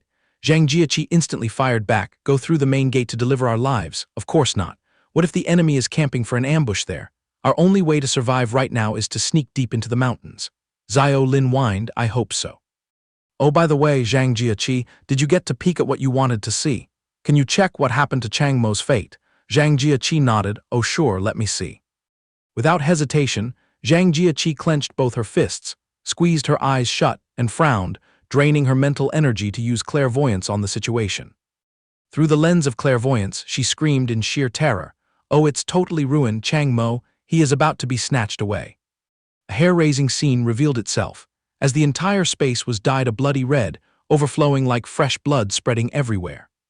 Suddenly, from the corner of Zhang Jiaqi's eyes, a drop of fresh blood trickled out, the backlash of trying too hard to foresee a power source far beyond her control. She collapsed to her knees, tearing at her hair and shrieking tragically amidst the desolate wilderness. Nurse Zio Lin was terrified, lunging forward to shake her friend's shoulders vigorously. "Zhang Jiaqi, what's wrong with you?" She covered her face, sobbing hysterically. "My eyes hurt so much." By some stroke of luck, even with her eyes throbbing in severe pain, Zhang Jiaqi still managed to point forward to report the situation. The image of the stone-faced director Zhao Yan choking Chang Mo, leaving him dangling amidst a sea of blood, appeared vividly in her mind. Right away, a violent crimson lightning bolt suddenly tore the night sky apart, slashing straight down into the devastated wasteland. Zhao Yan flinched and loosened his grip, sweating like a pig as he was utterly stunned by the unexpected ambush. "What the hell is this thing?" Looming amidst the thick screen of smoke and dust, Dr. Lu Qingji, with her radiant blonde hair, dashed forward, swinging a giant scythe as blood-red as fresh gore. The sharp slash cleaved through the empty space, decisively chopping off one of the Black Lotus director's arms as fast as a musical note. The villain clutched his bleeding severed arm, staring in horror and questioning himself, "Is this person that doctor? Why is she powerful to this extent?" Sensing the intense trouble, Zhao Yan hurriedly summoned countless bloodthorn tentacles to swarm around and shield him, cursing inwardly, "This is screwed up. I have to retreat fast." The supermassive, glowing red web of hatred thorns burst out to surround and swallow the tiny figure of the brave doctor. Concluding this path full of storms and dangers, Dr. Lu Qingji stood tall facing the giant thorn monsters, her blood-red eyes flashing with a freezing murderous intent, determined to settle the score in a life-and-death match. Piles of glowing red resentment thorns lashed down fiercely, plowing up the entire surrounding space. A surging wave of blue fire rose powerfully, roasting and completely smashing the sharp thorns darting toward her. A pile of bloodthorn roots simultaneously cracked and shattered sickeningly, then slowly vanished into the dark void.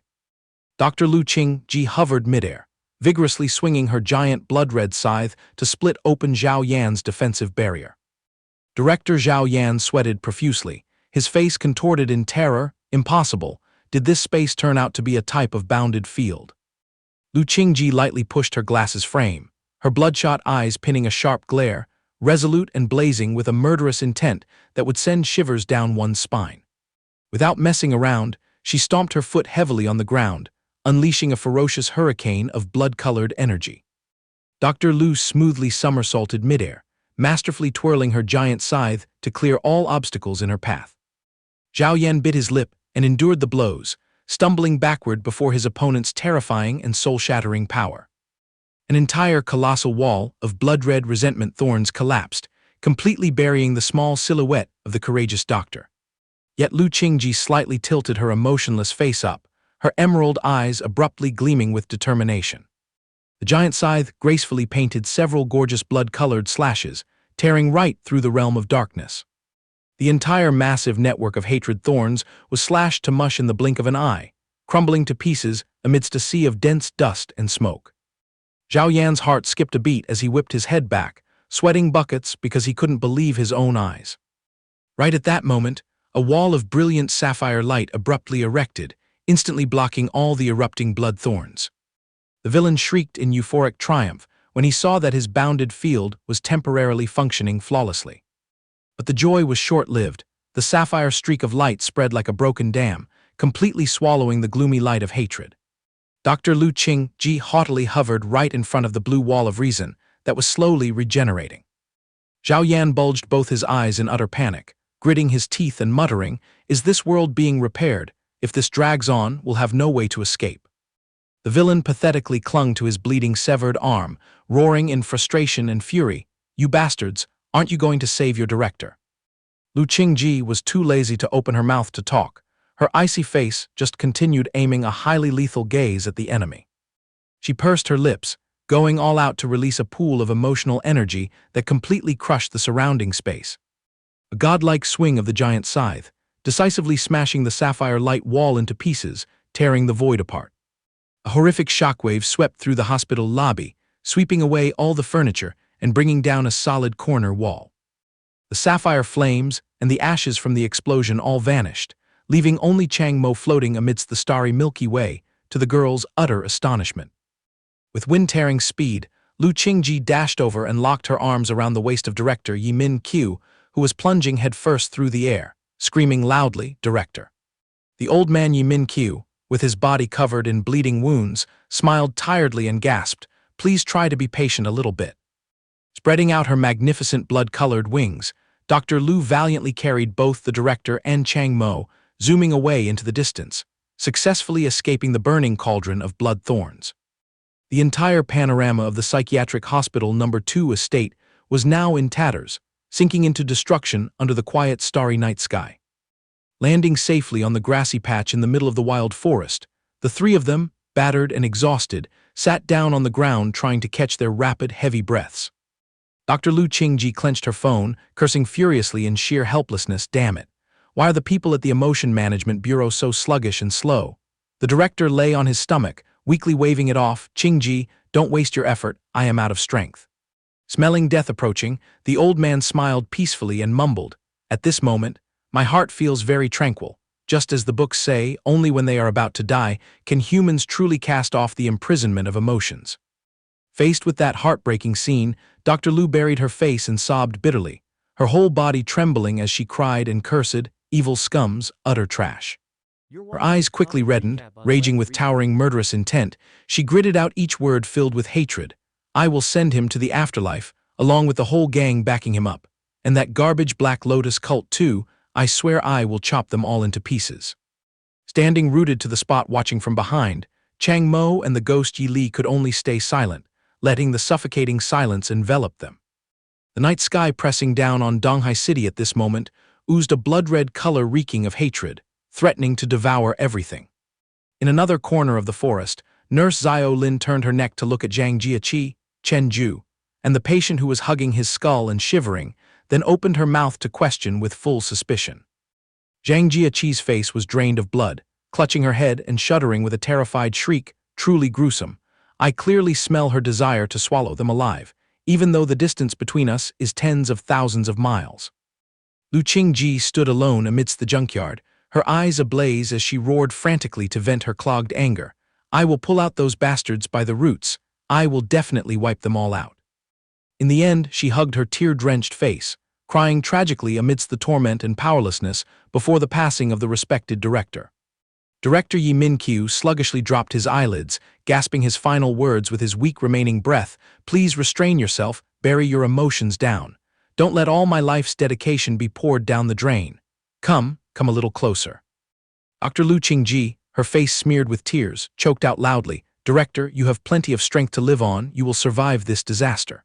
The old man mumbled his instructions again. "When I close my eyes and pass away, I will have to rely on you to keep an eye on that miserable brat Chang Mo, alas, but thinking back to yourself, in reality, you are just a little kid too."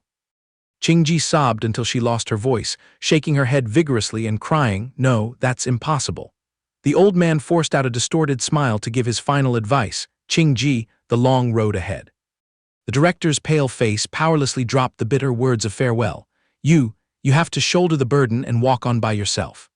Qingji widened her tear-soaked eye. staring blankly at the soul of her respected teacher, slowly bidding farewell to the mortal world. And then Director Yi Min Q let out his very last breath, lying cold and knocked out on the uneven ground of the sacred forest. The gut-wrenching cries of the lady doctor echoed across the desolate forest realm. Director. Nurse Xiao Lin sniffled and rushed over to hug Qingji tightly, hoping to share the burden of her extreme torment and sorrow. The whole crowd stood as still as statues in the dense forest under the silent night sky, everyone dropping their chins in speechless mourning. Far away, the ruins of Hospital Number 2 were still being tightly squeezed by a mess of blood-red resentment roots, looking exactly like a scar that refused to heal. The suited man stood blankly staring at the devastating scene before him, beads of sweat soaking his face as he was struck with sheer shock. Dr. Lu Qingji silently knelt beside the corpse of an unjustly deceased nurse, who was pinned tightly against the ruined wall full of sharp thorns. Taking in that tragic scene, the nurse had rolled her eyes back in sheer hopelessness right before her last breath faded away. Dr. Lu's face completely sank into a suffocating darkness, stuffed full of a lingering torment for failing to protect her colleague. Her fingers curled into a tight fist until they bled, holding back the tyrannical rage that was on the verge of erupting. Despite that, the flow of time relentlessly moved on. The deep night sky remained as silent as if this bloody massacre banquet had never taken place. Dawn began to lift its curtain on the distant horizon, shining upon the majestic building named Donghai City Psychiatric Hospital No. 1. Dr. Lu wearily instructed the group along the hospital ward corridor. Everyone should disperse and rest for a while. You too, Chang Mo, your whole body is covered in injuries, yet you're still eagerly running around helping with the rescue. Rest assured, we are in the core center of Donghai City, so these coordinates are extremely safe. Chang Mo merely nodded indifferently, yes. Chen Ju yawned until his mouth nearly tore, stretched his body, and then waved goodbye. I'm going to grab some sleep too. Chang Mo threw back a cold sentence. Be my guest. The corridor sank back into dead silence, leaving only the bespectacled guy standing stiff as a log next to the frizzy-haired patient. Catching on that the other guy kept sneaking glances at him this whole time, Chang Mo calmly cut straight to the point. What is it? The guy scratched his head and laughed awkwardly, declaring, well, the thing is, almost forgot, I'm Lu Xin Liang. Rumors in the underworld say you can cure those out-of-control emotional outbursts. Is it true that you possess an emotion-suppressing ability? Chang Mo nodded dismissively. Yeah, something like that. Lu Xin Liang immediately lunged at him, begging persistently, then could you do me a favor and lend a hand just this once? Please. Chang Mo let out a long sigh and gave a decisive nod, then slowly pressed his palm, wrapped in a sapphire flame, onto the guy's bird nest head. After stuffing a bunch of cool, rational energy to cleanse the other's spirit, he lifted his hand and stated casually, good to go. The curly-haired patient rolled both his eyes back in sheer bewilderment, standing frozen like a stone statue as his brain failed to process what the hell just hit him. Lu Xin Liang's pupils contracted bizarrely when he sensed the absolute peace and tranquility that had just settled into his mind. Without any prelude or warning, he clutched his chest tightly and collapsed, tears streaming down his face as he wept profusely in extreme agony. He dropped to both knees and kowtowed onto the hospital corridor, wailing and throwing a tantrum, crying his eyes out just like a kid who got his candy snatched away. Witnessing the one who was just grinning and acting like a clown a moment ago now wailing tragically, Chang Mo sweated bullets, bending over and asking in confusion, bro, what's wrong with you? Finishing off this ironic tragicomedy, Lu Xin Liang groveled flat on the tiled floor, choking and screaming the name of the short-lived nurse, Sister Zhou, I. Lu Xin Liang rested his forehead on the cold floor tiles, sobbing in boundless torment. My own hands stripped away the life of Sister Zhou Yang. Looking at the young man shivering in his tight straitjacket, Chang Mo suddenly shuddered, recalling the recent mess. It turned out the guy who transformed into a monster, excitedly setting fire to burn Xiao Lin to death that day, was none other than him. Chang Mo dropped to one knee, gently patting the other's shoulder to comfort him. Try to be open-minded, bro, you didn't do it on purpose. Besides, the person is already gone, crying a river won't solve anything. Lu Xin Liang howled tragically, don't coax me anymore, I deserve to be chopped to pieces. Choking back his tears with a snotty face, he began recounting the origin. Honestly, I've had a secret crush on Sister Zhou Yang for a long time, and I planned to go all out and confess last night. Who would have thought I'd turn into a beast? She was so gentle, yet I ruthlessly took her life. The most terrifying part is that until just now, I didn't even feel the slightest bit of remorse. Tearing at his hair in a fit of agonizing pain, he groaned. At that time I even managed to flash a grin. Good heavens, how could I even smile at a moment like that? Chang Mo, tell me the truth, am I even human anymore? Plunging into the abyss of despair, he lay flat on the floor, muttering like a soulless shell. I should probably go to the afterlife so I'm out of everyone's sight. Pushing his glasses frame and looking at him quite calmly, Chang Mo muttered inwardly, to be fair, I think this matter is just a tiny bit, but… Aiming to cool down the atmosphere, he dug a necklace out of his pocket and dangled it in front of the guy. Sister Zhou Yang asked me to hand this item over to you personally, along with a message. Glancing at the glowing silver keepsake, Chang Mo smiled faintly. She said that, hopefully this tiny bit of light will chase away the dark night surrounding you. At that very moment, the silhouette of the kind nurse Zhou Yang holding the necklace, blooming a bright smile like a sunflower catching the sun, rushed back into his mind. Lu Xin Liang was dumbfounded, his facial muscles twitching in sheer astonishment before the sacred keepsake that was just handed to him. His trembling hands reached out into the silent space, receiving the sparkling necklace to carefully tuck it into his palms. Clutching the keepsake tightly to his chest, he buried his face and sobbed, overflowing with gratitude. Chang Mo, truly thank you so much. As days went by, a fresh new dawn once again knocked on the door of the bustling Donghai city. Chang Mo leisurely stood by the hospital ward window, engrossed in studying a sticky note on the wall. What struck his eyes at this moment was a hair-raising scene, the corpse hanging from the ceiling of someone who had just voluntarily logged out of the earth. The messy scribbles on the suicide note overflowed with sorrow. I grinned again. 1,000 apologies, I absolutely cannot forgive myself for feeling ecstatic after sending Sister Zhou Yang to the other side. Chang Mo let out a long, soft sigh, turning to ask the ghost beside him. Isn't taking it this far a bit too much? Yi Li crossed her arms, shrugging it off nonchalantly. To the vast majority of humanity, passing away is the fastest option to cut the manipulative strings of emotions. Hovering close to his ear, she whispered with a hidden meaning. Chang Mo, haven't you vaguely realized it yet? You yourself are actually exactly the same. The camera shifted towards the windy suburban hill. A dark shadow was gleefully reporting over the phone. Miss Song, you can sleep soundly. I am about to infiltrate the urban core. 1,000 thanks to you for this mission. The feeling of a bird escaping its cage truly sends thrilling shivers down my whole body. Slightly pulling down the mask covering her face, she smacked her lips in regret. The only annoying part is that we didn't manage to catch Chang Mo and bring him back. The other end of the line responded indifferently. From this moment on, Miss Anna will personally step in to assist you. The truth was exposed. The backstabber was none other than Yan Bei, the former head nurse of Hospital No. 2. Just stick to the plan and execute it. I don't hold any title anymore anyway. There's no need to save anyone's face. The scene continued to shift to the outside of the magnificent, majestic mansion, where the sign of the Song family estate peeked out in the heart of Donghai. Song Hui, wearing an alluring dress, leaned against the doorframe with a deeply respectful smile. Cult leader Zhao Yan, thank you so much for your hard work this time. Once the chess game wraps up, the Song family will certainly roll out the red carpet to reward you worthily. Zhao Yan lowered his eyes, puffing out a bland cloud of smoke. The villain ground his teeth in pure resentment, his singular blazing red eye radiating towering murderous intent. Yi Li, so you're still casually breathing the air of this world. The setting shifted again to the front of the imposing skyscraper with the sign of the Central Emotion Management Bureau, perched majestically right in Yanjing, the heart of the great Xia continent. Midst the solemn courtroom, the judge loudly declared the verdict. Chen Yue, in the year 1220 of the Great Xia calendar, you illegally depleted emotional energy in Diamond City. The consequences left 17 lives hanging by a thread and leveled a series of public welfare facilities. The court sentences: life in prison for the defendant. The deafening smash of the wooden gavel on the table struck down, cementing a razor-sharp verdict effective immediately.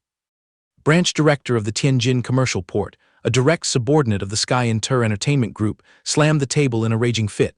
Are you kidding me? I don't buy this. I wasn't the mastermind behind that. Why are you pushing me too far? Do you people even know who I am? I am a provincial-level emotional master. The umbrella covering my head is a whole renowned Sky Inter Entertainment empire. You guys have no right to treat me like this. I demand an appeal. I will sue to the bitter end. Immediately shutting down this noisy tantrum, the female court assistant just coldly lowered her eyes, waving her hand dismissively. Unfortunately, the verdict dropped from the central is nailed in stone. Guards, drag him down out of sight. Chen Yue glared with resentful eyes, gritting his teeth and roaring in defiance. Are you guys messing with me? Is this some kind of lame joke? Immediately, a massive, glowing golden emotional entity in the shape of a tree stump burst forth right in the middle of the tribunal. Are you kidding me? However, right above that creature's head, a giant, blood-red eye exuding a bloodthirsty aura suddenly snapped open, radiating an overwhelming, oppressive pressure. Chen Yue was completely petrified, his face turning as pale as a ghost before the terrifying power of the supreme judge. The female assistant poured a bucket of ice-cold water on him as a warning, just a gentle reminder to the defendant, if you dare to utter another word of resistance, we will send you to your grave right here and now. Sweating profusely, the villain blinked in terror, cowering in silence and not daring to talk back at all. Taking that opportunity, two heavily armed guards quickly grabbed the fallen director by the armpits and dragged him out of the courtroom. Young female staff member standing nearby exclaimed in admiration, "Wow, that was truly mind-blowing. Even a provincial-level master had to tuck his tail and obediently plead guilty like that." The colleague next to her calmly explained, "Obviously, this is the headquarters of the Emotion Management Bureau, a place of supreme power that controls all entities across Dazia. Let alone a provincial official, even national-level figures must strictly obey the rules here." The girl smiled brightly and sighed in relief. The case is finally closed peacefully. When should we report this to Elder Su? Her friend quickly interjected, "Hold on, Elder Su is currently tied up in a closed-door meeting." The girl was stunned. "Oh, is it that sacred meeting?" The other nodded firmly, "Exactly." It turned out to be the summit of the top brass of the Dazir emotion realm. A regular briefing meeting that dictated the strategic direction of the entire nationwide system. The venue for this secret gathering was a windy, dome-shaped hall suspended in an eerily silent void. Chairman tapped on the table, analyzing thoughtfully. The fallout from the recent Donghai scandal is indeed massive. Since we haven't reached a consensus, let's skip to the next agenda. How do you all think we should handle these three individuals? An elder scratched his head in confusion. Oh, come on, they are just greenhorns, and patients on top of that. Are these three really significant enough for us to dissect here? The chairman nodded. Whatever it is, this matter is also tied to the raid on hospital number 2, so let's just lay it on the table to get to the bottom of it. The profiles of the trio were thrown onto the meeting table. According to the report, these three have made great contributions during the recent chaos. I boldly propose awarding them bronze medals, along with some mental support supplies. The white-haired elder, Su Ming, half-closed his eyes and casually tossed in a recruitment idea. Why don't we just conveniently toss them into the Donghai Emotion Management Bureau to mold them further? The bespectacled old man sitting next to him nodded blankly. I have no objections. Immediately, another elder chimed in. I agree too. The long-bearded old man in the wheelchair pondered for a moment before turning to ask the person next to him, My friend Lei, what do you think of this? The elder with a scar across his face remained silent, his eyes glued to the stack of files in his hand. Suddenly, a mocking burst of laughter shattered the solemn atmosphere of the meeting. Ha ha ha. Elder Su Ming furrowed his brows, asking in confusion, What's the matter? Is there a hidden flaw in my brilliant idea? Elder Lei Zhao held his stomach, laughing uncontrollably with sarcasm. You pencil pushers truly know absolutely nothing about the reality at the grassroots level. Let me enlighten you with some much messier data. The detailed information of the three individuals was displayed clearly again. The first batch is Chen Ju, this guy's ability reeks of pure luck. Next is Zhang Jiaqi, this girl's specialty is seeing through all things. And finally, Chang Mo, it is highly likely that this guy's power is closely linked to the chain's sealing Rationality. Su Ming nodded and stroked his beard upon hearing this. Looking at it from this angle, those three seedlings are indeed rare prodigies, especially that Chang Mo kid. If he's that good, why not just pull him straight into the Central Research Institute to polish him and squeeze out his full potential? Lei Zhao picked up his teacup, took a sip, and calmly poured cold water on the idea. Let me expose their true origins for you. That girl Jiaqi has a squeaky clean background, born into an unremarkable family. He pointed at the next file with a tone full of suspicion. But the massive red flag lies with this guy, Chen Ju. He wasn't a citizen of the Dazia mainland to begin with. He dropped into Donghai out of nowhere, and then the locals nabbed him and stuffed him straight into hospital number 2. Lei Zhao tapped forcefully on Chang Mo's file, loudly dropping a bombshell. As for this Chang Mo, he is even more bizarre. The mastermind pulling his strings is undoubtedly a world-class heavyweight, and I bet that person is no ordinary figure. It's highly likely this entity shares the same emotional lineage as him. To put it bluntly, it's a completely brand new world-class species. Slammed the stack of papers onto the table, articulating his conspiracy theory clearly. His hospital admission was clearly a staged play directed by a world-class organization. He had barely settled in for 2 days before the hospital immediately got wrecked. Do you guys believe in such a ridiculous coincidence? Furthermore, are his 3 measly merits worth praising? The High Lion cult still sent Director Yi to her maker anyway. He ultimately just salvaged a few insignificant patients, totally failing to turn the tide for the grand scheme of things. Elder Su Ming frowned, asking in a deep, probing voice, "So what is your point?" Without blinking an eye, Lei Zhao pounded the table and concluded, "Exactly, that is exactly what I mean." He glared and delivered a chilling verdict. "I'm afraid that Brat is a mole planted by the High Lion cult to hollow out our emotion management bureau. Therefore, I vote to throw him in a cage right here and now." The camera shifted back to the building, standing brilliantly under the sun, known as Donghai's Hospital No. 1. Chang Mo sat huddled on the bed, pushing up his glasses and probing Yi Li. "Have you racked your brain to remember everything yet?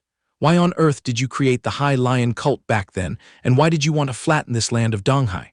The girl twirled a lock of hair and shook her head sadly. "I'm completely in the dark. I can't dig up any memories at all."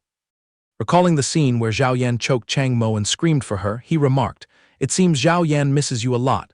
She sneered proudly, "That guy is just shrinking in fear."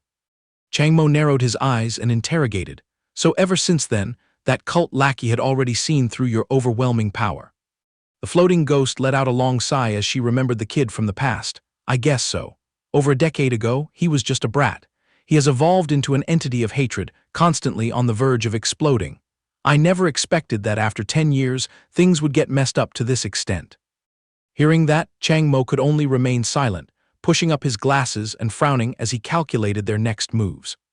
Seeing his dagger-like gaze, Yi Li waved her hands and chuckled defensively. "Don't glare at me with those deadly eyes. We are in the same boat, aren't we?" Chang Mo smirked and mocked, "Tangling with a rogue like you, who knows when I might get sold off at an auction without even realizing it." She puffed her cheeks and promised, "That won't happen, you can rest easy." Suddenly struck by an idea, she tapped her finger lightly on her forehead.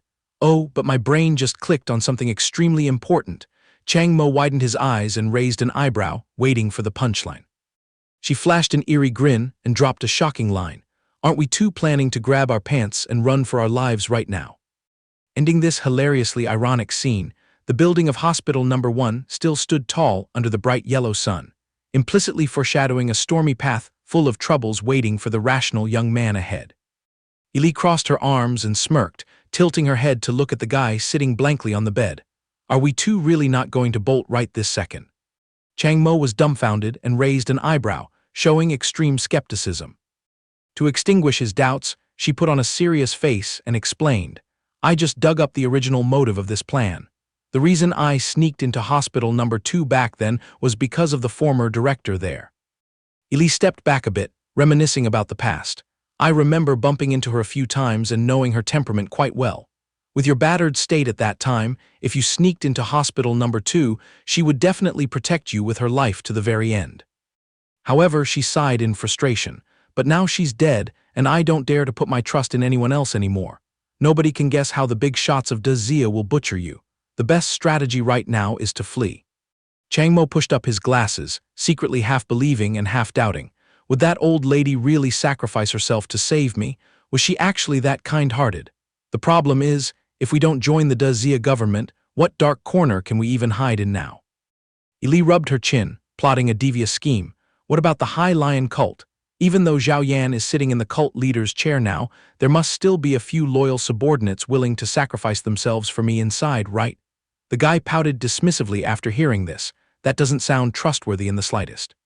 Suddenly, a few knocks on the door echoed, pulling both of them back to a highly confusing reality.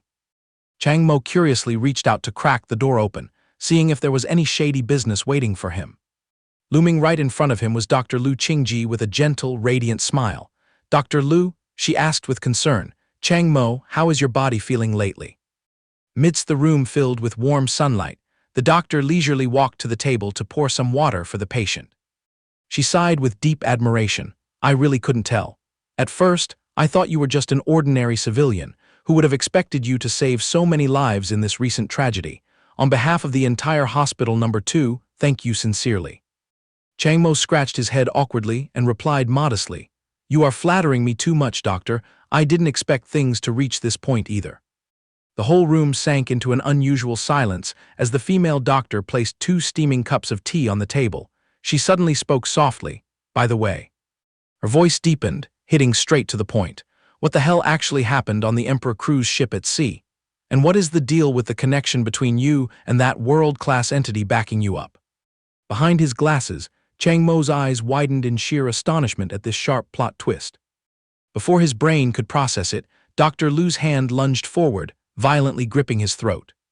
She pinned him against the wall, gritting her teeth and hissing out every threatening word. Well, did you think you could play tricks on an expert? You heavily underestimated the top-tier intelligence network of Dazia. Spit it out. Intense murderous intent surged wildly, her blonde hair whipped around in a frenzy, and her blood-red eyes glared in pure rage.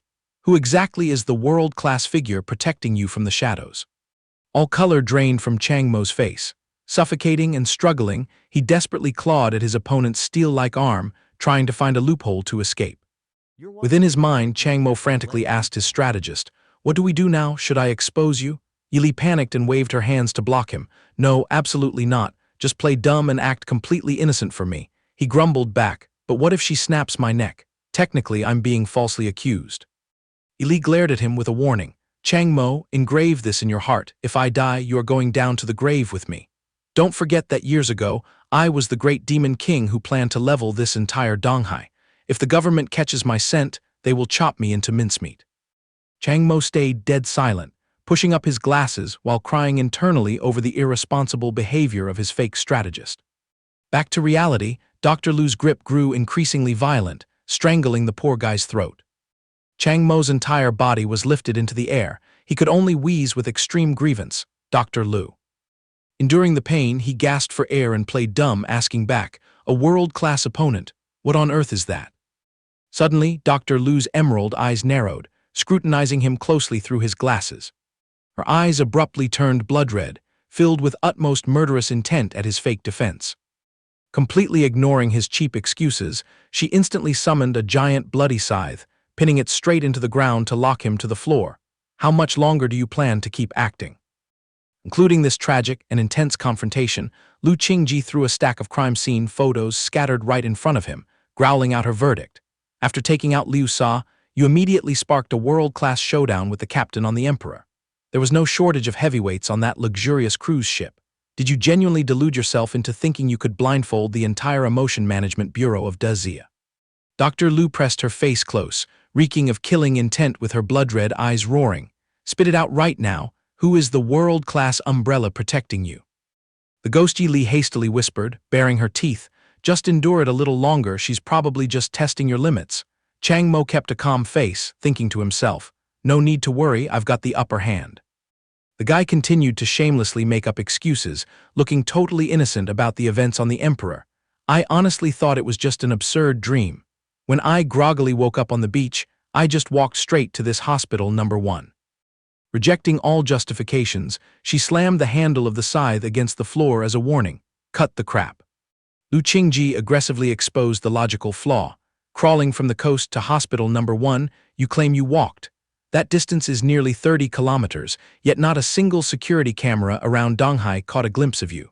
What kind of scheme are you hiding exactly? Chang Mo pretended to squeeze his eyes shut and sighed, bringing out all his acting skills. I am truly clueless. My head was spinning like a top at that time, but it felt like some spiritual force was guiding my steps. Dr. Lu rested her chin on the handle of the death scythe, frowning as she examined the crazy patient. She quietly sighed, bitterly recalling the past. Did you know? The very day you stepped into the hospital for admission, the Emotion Management Bureau immediately came knocking to arrest you. It was the director who poured her heart out to protect you. She didn't want to see you slide down the path of crime. Chang Mo's eyes widened slightly in shock at the profound kindness of the deceased, something he had never imagined all this time. Suddenly, her rage furiously ignited again. Lu Qingji screamed in agony. The director made a fatal mistake by sheltering you. You are the undercover seed planted by the High Lion cult. You helped them tear down Hospital Number 2, and your hands indirectly forced the director to her death.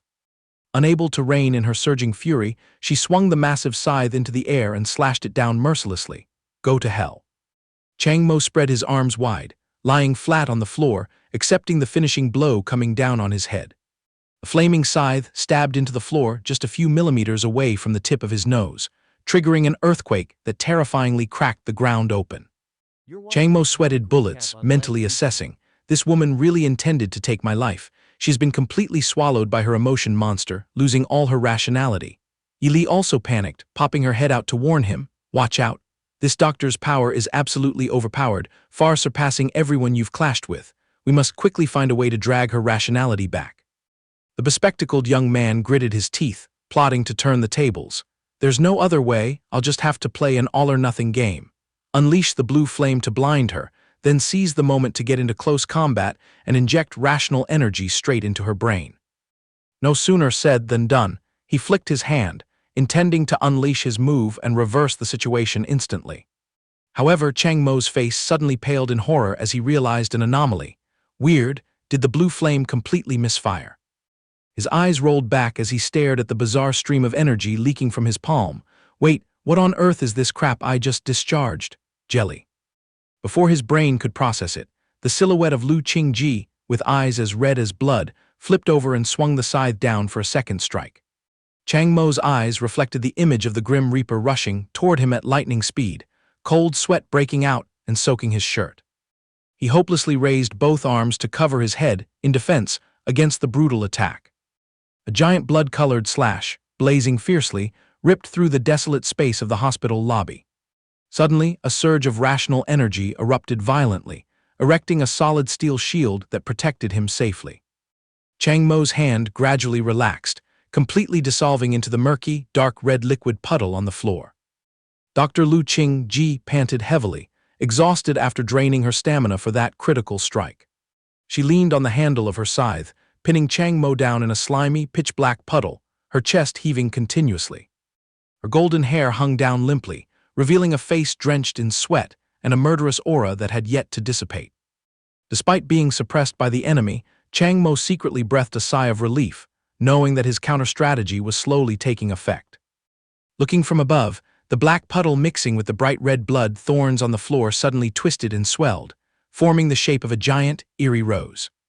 The blood-soaked flower slowly shrank and shattered into a pitch-black mud puddle, officially closing out the breathless and dangerous battle of wits and strength between the two emotional entities. Dr. Lu Qingji's face was deathly pale, sweating profusely. Panting, she pressed the patient squashed on the floor. What kind of cheap trick did you just play on me?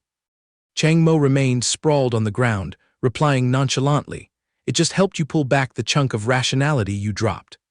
Hearing that, the doctor's eyes widened, her face showing extreme confusion as if she had just woken up from a terrifying nightmare. Without warning, she dropped to her knees beside him, clutching her head and wailing miserably in the middle of the ruined hospital room. Streaming with tears, she sobbed in absolute remorse. I am so sorry, I let my emotions lead me by the nose. I truly never wanted to take your life. I have failed the director's efforts. Facing that crying, blubbering scene, Chang Mo was left speechless, putting on an emotionless, frozen face typical of an office worker. Clear sky outside peacefully drifted by as if the bloody catfight had never happened. Composing her emotions, Dr. Lu started to explain. Honestly, the higher-ups argued fiercely over how to decide your fate. One faction insisted you were a spy, demanding you be locked up and tortured immediately. The other faction defended you, saying we should assign someone to keep a closer eye on you. In the end, the big boss of the Central Command gave the order. I hand the absolute power of life and death over him to you. Hearing this, Chang Mo blankly pointed at his own face. The Supreme Leader actually nodded to protect me, a nameless nobody like me. Dr. Lu pushed up her glasses, smiling proudly. It must be out of respect for my reputation. Regardless, the power to judge whether you live or die now rests entirely in my hands. Her smile vanished, and she choked up as she confessed the truth. Actually, before she passed away, the director instructed me to watch over you very carefully. Sadly, the intelligence network kept insisting you were a spy, so I got the urge to test the waters a little bit. Who knew I almost sent you to the underworld for real? And then she turned on the crybaby mode again, sobbing like rain. I confess my sins 1,000 times over, director. Leaving a bandaged Chang Mo sitting next to her, glaring at the ceiling in pure exasperation. Tempting to salvage the awkward atmosphere, Chang Mo spoke up to comfort her. There's no major damage done. She sniffled and replied, thank you. Anyway, I've already submitted the resolution plan to the higher-ups. There should be a reply soon. Oh, there is one more massive thing I need to inform you about. Dr. Lu's face hardened as she declared boldly, I am about to be transferred to the hunting task force of the Donghai Emotion Management Bureau to investigate the truth behind the leveling of Hospital Number 2. Chang Mo, you will also be drafted into this team, not just you, but bringing Jia Qi and Chen Ju along as well. Patting Chang Mo heavily on the shoulder, her fighting spirit ignited. The High Lion cult, the snitches hiding within our ranks, and the maggots hollowing us out in the dark. Chang Mo, let us fight side by side to drag the mastermind out into the light and return true justice to our fallen comrades. At the same time, the camera panned to a dilapidated warehouse, isolated under the deep blue sky. Inside that gloomy warehouse, the figure of a battered person was left hanging upside down. In front of him was a mysterious dark shadow busily scrolling on a phone. A man wearing a baseball cap waved a stack of files, lifting his chin to announce, Hey brother, we've got a fresh and juicy gig here. The green-haired young man, deeply engrossed in pointing his phone to record a video, hurriedly waved his hand. Shoo shoo, this is the climax, you're being too annoying, causing the cap-wearing guy to stretch his neck in curiosity. What's going on? Answering that curiosity was the image of the tied-up captive, with a glowing green jelly cube floating above his head along with the words incubating. The cap-wearing guy grumbled, I already know about this. I mean, what kind of trick are you planning to tease him with this time? Showing his despicable nature, the green-haired guy smirked wickedly. Oh, you're curious about this. This time I secretly shoved some laxatives down his throat. He's about to explode. He's originally a prestigious university lecturer, you know. The tied-up professor screamed tragically, You bastards, let me go right now. The green-haired pervert was live-streaming this foul scene onto the internet. Comments danced wildly. Holy shit, look, he's at his limit. Wait, isn't that the respected Professor Wang? This is so addictive to watch. The jelly cube on Professor Wang's head swelled larger by the second. The green-haired guy mocked. Professor Wang, your favorite students have recognized an acquaintance, congratulations. The professor grimaced in despair. What the hell? You damn bastards, let me go. He nonchalantly kept the camera pointed, laughing in delight. Can't hold it in anymore, huh? I bet your whole university will be buzzing about this incident soon enough. He continued to push the victim into a corner. That's not all. Your friends, family, and every relative in your bloodline will soon know every detail. Professor Wang struggled in agonizing pain mixed with utter humiliation. Please, I beg you, let me go. Illusions of tens of thousands of judging eyes appeared, crushing the professor's willpower. A profound scholar, a man with social standing, defecating in front of tens of thousands of eyes on a live stream. How will the world judge you? Delivering a final critical blow, the green-haired guy gave an evil smirk, hissing every word, truly shameless. Professor Wang completely collapsed, green veins bulging on his forehead, screaming in absolute humiliation. I really cannot hold it in any longer. And then what had to happen happened. A spectacular yellow-brown eruption went off right on the live stream. Netizens howled in the comments, truly an eye-opening experience. The professor releases the flood so smoothly. The livestream screen instantly went black with a link does not exist notification. Viewers were baffled. Wait, hello? I just saw the majestic mountains, why did the stream crash? The green-haired guy coldly stuffed his phone into his pocket and concluded, the show's over. Right at that moment, the jelly cube on top of the professor's head exploded, unleashing a pair of magnificent blue wings that enveloped him. The green-haired guy pointed excitedly, that is exactly how it evolves. The molting process was complete, an emotion monster with the appearance of an azure angel, but exuding a sky-high evil aura had officially descended upon the rundown warehouse. The monster growled and began chewing on its own original body. The cap-wearing guy nodded nonchalantly. That'll do. The green-haired guy turned around and urged, okay, spit it out already. The cap-wearing guy handed over a file printed with 3 familiar faces, Zhang Jiaqi, Chang Mo, and Chen Ju. He ordered loudly, these are the 3 targets. Try to catch them alive, but if push comes to shove, sending them to their maker is fine too. The ultimate goal is that you must extract their emotional cores and bring them back here. The green-haired young man flipped through the files, sneering. They were just a bunch of street corner nobodies. At best, only that four-eyed guy had reached the city-level rank. The guy in the cap nodded to confirm, also adding that the targets were being protected by two world-class masters. Hearing that, the green-haired guy broke into a cold sweat, complaining that two world-class bodyguards were way too risky. Why dump this mess on him? The cap-wearing guy replied coldly, because the client backing this is an extremely powerful figure, and besides him, no one else could handle this gig. The green-haired guy clicked his tongue, his face clearly showing boredom, but his eyes flashed with a few cunning calculations. Nevertheless, his arrogant ego overpowered everything else. He tossed the papers into the air and proudly declared that if there weren't a few thorns, how could it highlight his outstanding talent? He promised to soon make that group at Donghai's Psychiatric Hospital No. 1 taste the bitterness of suffering. The scene shifted to the high-rise building of Psychiatric Hospital No. 1, where the seeds of disaster were preparing to strike. Inside the hospital room, Dr. Lu waved goodbye to Chang Mo. She mentioned she would go find Jia Qi and Chen Ju to explain everything, and would return to see him later. The door closed, leaving Chang Mo sitting with his knees drawn up in silence next to the dark illusion of Yi Li, concluding a tiring day and mentally preparing for the storms to come. Chang Mo stared blankly at his hand, wrapped in a bizarre blue liquid, wondering why his power had turned into this strange shape. The young man clicked his tongue in assessment. The blue flame couldn't ignite, the crystal refused to crystallize, and now it was as mushy as a lump of jelly. Sensing something shady, he raised his hand toward the ghost Yi Li, muttering that there was definitely a problem. It being soft was one thing, but why couldn't it harden back up? The girl just squinted in confusion, with a million question marks flying around her head. Suddenly, Yi Li clapped her hands loudly as if she had just attained enlightenment. She cheerfully announced that she understood. It turned out that at this stage, powers could be this limp. Chang Mo cringed in speechlessness, not understanding what she was babbling about. Yi Li smiled slyly, teasing him about where his mind was wandering off to. The guy quickly waved his hand dismissively, demanding a straight explanation regarding his power. The ghost floated closer and dropped a concise, easy-to-understand line, "You are just hungry." Yi Li covered her mouth and laughed heartily in a very ambiguous way, explaining that emotional bodies also need to recharge their energy. If they starve, how could their strength possibly rise? The four-eyed guy put on an exhausted, deadpan face, letting out a sigh and reminding her that she was getting a little too excited. Yi Li kept smiling from ear to ear, pretending to deny it. Changing to a serious attitude, the invisible strategist used the image of a muscular guy chewing a hamburger as an example. She analyzed that once an emotional entity is born, it continuously consumes energy whether it fights or not, exactly like humans needing to eat every day. The more powerful the entity, the more violently it consumes, just like how bodybuilders with rippling muscles always eat way more than normal people.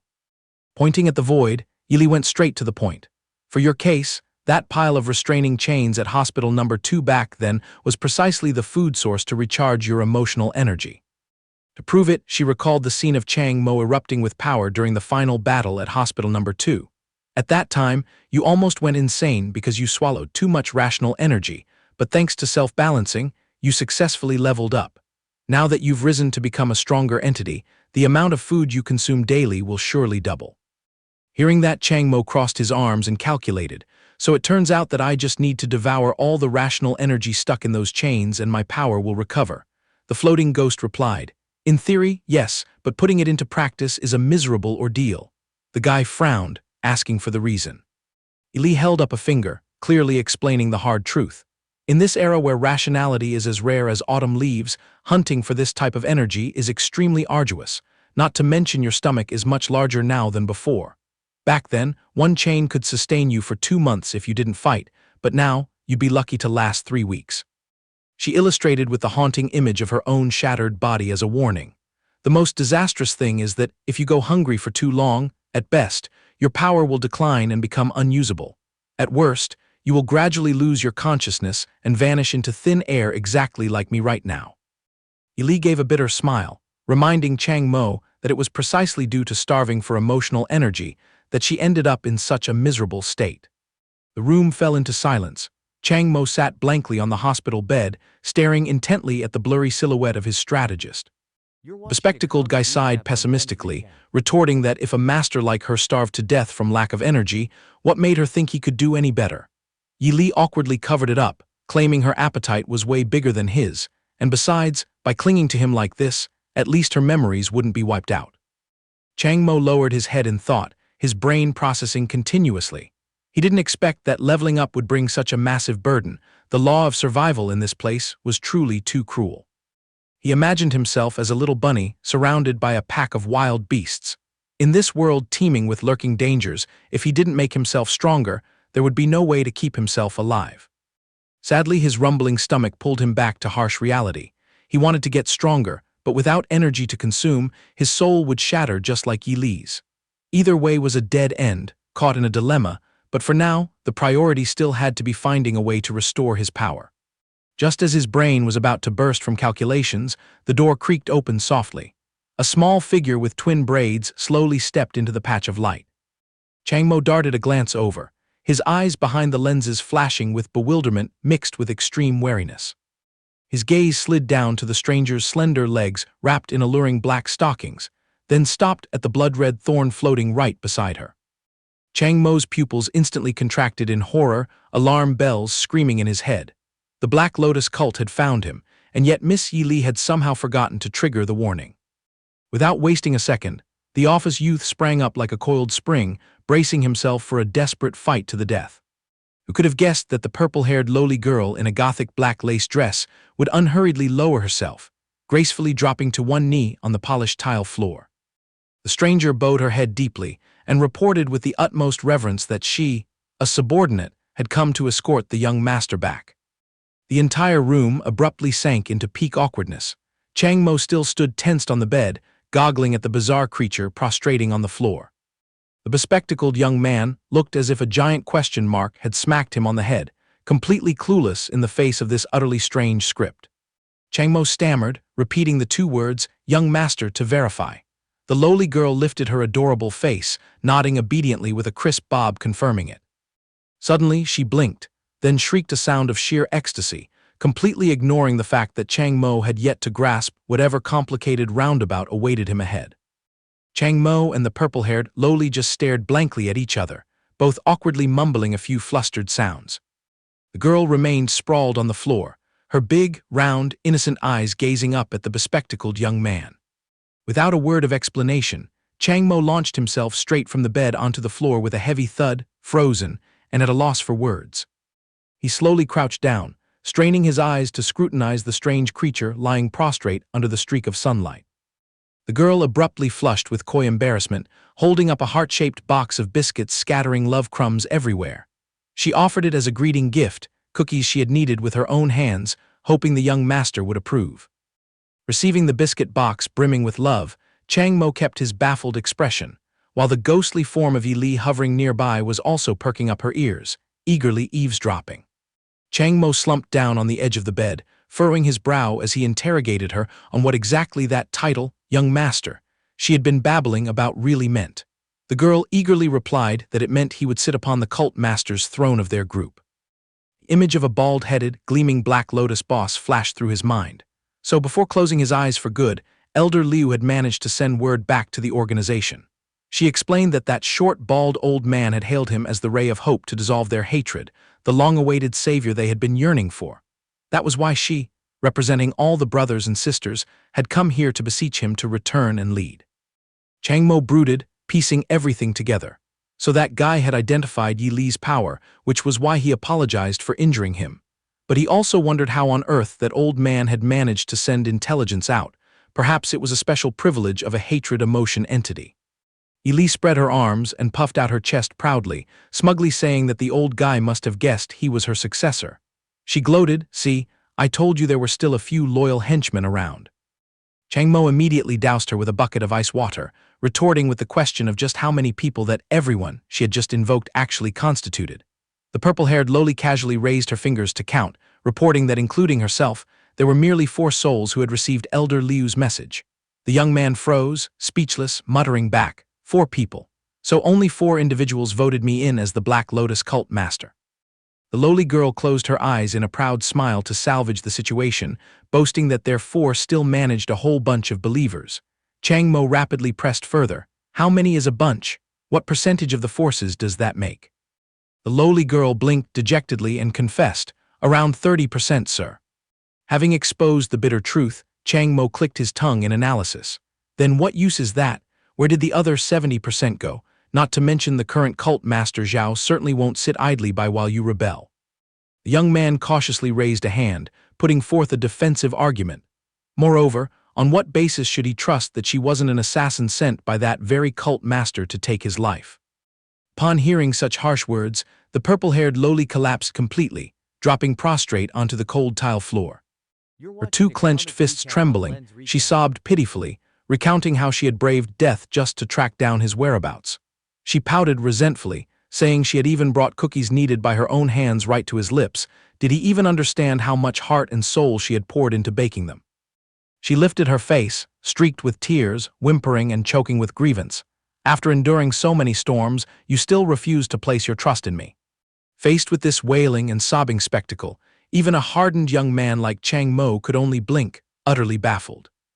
Flipping her switch faster than a pancake, the crybaby girl instantly transformed into a fiend with bloodshot eyes, shooting blood thorns straight at his throat while screaming for his life. Chang Mo broke into a cold sweat, groaning an annoyed complaint. Meanwhile, Yi Li was also staring wide-eyed in fright at this woman's absurd swerve. The red, hatred-filled tip of the blood thorn tore through the air, stabbing forward to pierce its prey. Thank the heavens, a tendril of blue jelly suddenly slithered out, blocking the fatal blow by a hair's breadth. The blood-drenched sharp tip halted barely a millimeter from Chang Mo's eyeball, sending an icy chill down his spine. Chang Mo's blue jelly hand swiftly extended, tightly grabbing the back of the lowly assassin's head. Showing no gallantry toward a fair lady, he used the jelly lump to deliver a painfully physical smack to her skull, imparting some rationality. Swallowing that rationality hit, the lowly girl froze, panting heavily as if completely drained. The fury dissipated, her bloodshot eyes fading back to normal. She stared blankly, letting her blood-thorn weapon drop limply to the floor. A tear trickled down her cheek, her big round eyes blinking as if totally senile, not understanding what horrible scene she had just performed. Then the utterly contrary finale crashed in. The lowly hugged Chang Mo again, climbed onto his lap and wailed miserably.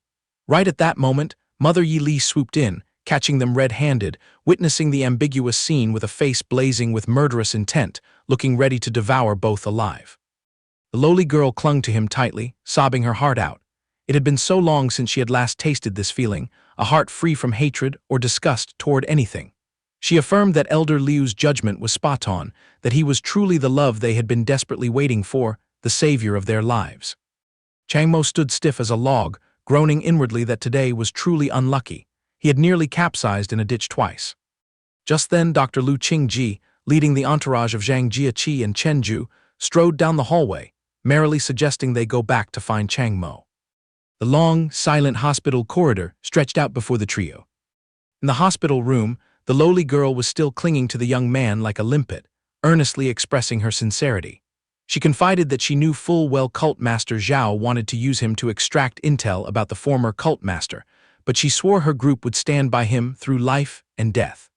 She looked up at him with an iron resolve, analyzing that he was currently too weak and needed massive resources to dominate.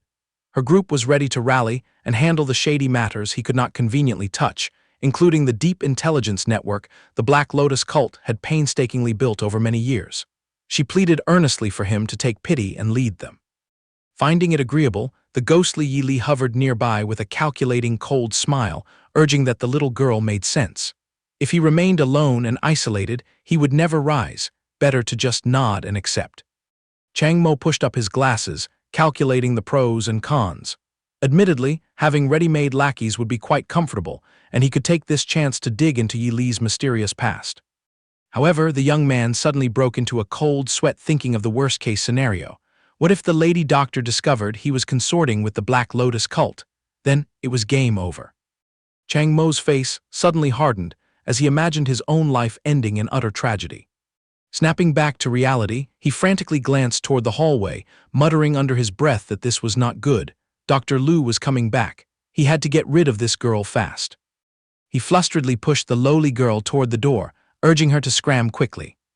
Immediately, Chang Mo's pupils constricted, blinking in shock as he inadvertently spotted a treasure. The lowly girl smiled faintly, cradling an exquisite blue crystalline gem glowing brilliantly on her palm. Laying eyes on that object, Chang Mo mumbled with utmost greed. It felt like every cell in his body was screaming to devour it. He instantly identified the precious item before him. This was a Rationality crystal, an extremely rare source of rational emotional energy. The lowly girl cast her doe eyes, dangling an alluring bait, having guessed spot on that the young master was severely starving. She boasted that their stockpile was brimming with delicacies. As soon as he took the leadership throne, all that legacy would be offered up for him to feast on. Just as the fat was dangling right by the cat's mouth, the ghostly Yi Li suddenly widened her eyes in terror, roaring a warning. Chang Mo jolted, whipping his head around to look behind. A green-haired youth dropped from nowhere, launching a tricky kick that split through space aimed right at the lowly girl's crown. Chang Mo broke into a heavy sweat, exclaiming in shock, "Where did another assassin crawl out from?" In a flash, the green-haired assassin and the purple-haired lowly were trading punches and kicks, furiously right in the middle of the hospital room. Ambushed so suddenly, the lowly girl gnashed her teeth, her face dark with utter fury. The green-haired assassin glared with cunning eyes, flashing a manic grin locked onto his prey.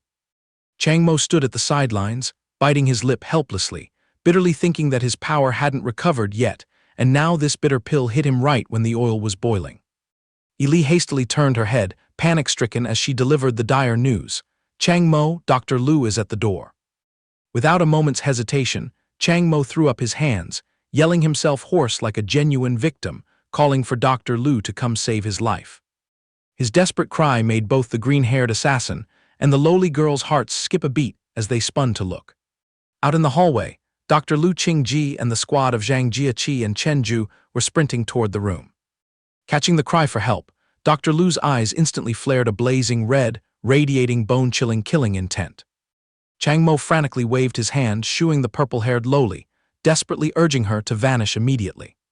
Facing his resolute gaze, she had no choice but to swallow her reluctance and turn to face the assassin, while Chang Mo firmly declared, "This is an order." In a blink, a volley of blood-red hatred thorns burst forth from the void, raining down to stab at the green-haired assassin.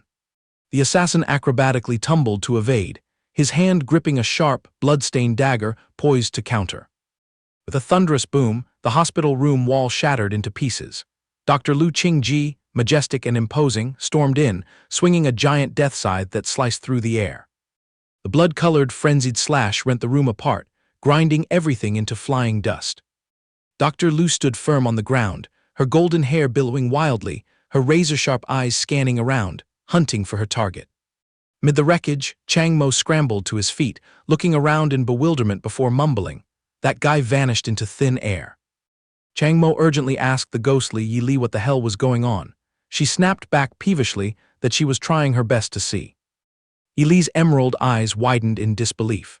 She stammered out her analysis that this guy's invisibility skill was too bizarre, probably some kind of unusual emotion entity variant that left even her helpless. Yi Li's azure eyes suddenly rolled back in tension, fixating on the dense haze. She frantically shouted the grim news. "He's aiming straight for Jiaqi and Chenju." Across the battle line, Zhang Jiaqi stood dumbfounded, asking what on earth was happening, while Chen Ju, equally clueless, replied she was just as lost. Suddenly, the green-haired assassin dropped from above right behind the two of them, a spine-chilling grin on his face. He raised his blood-soaked dagger, growling thick with death, sending you two to the underworld first. His nimble footsteps slid across the smooth tiles to gain momentum for the sword swing.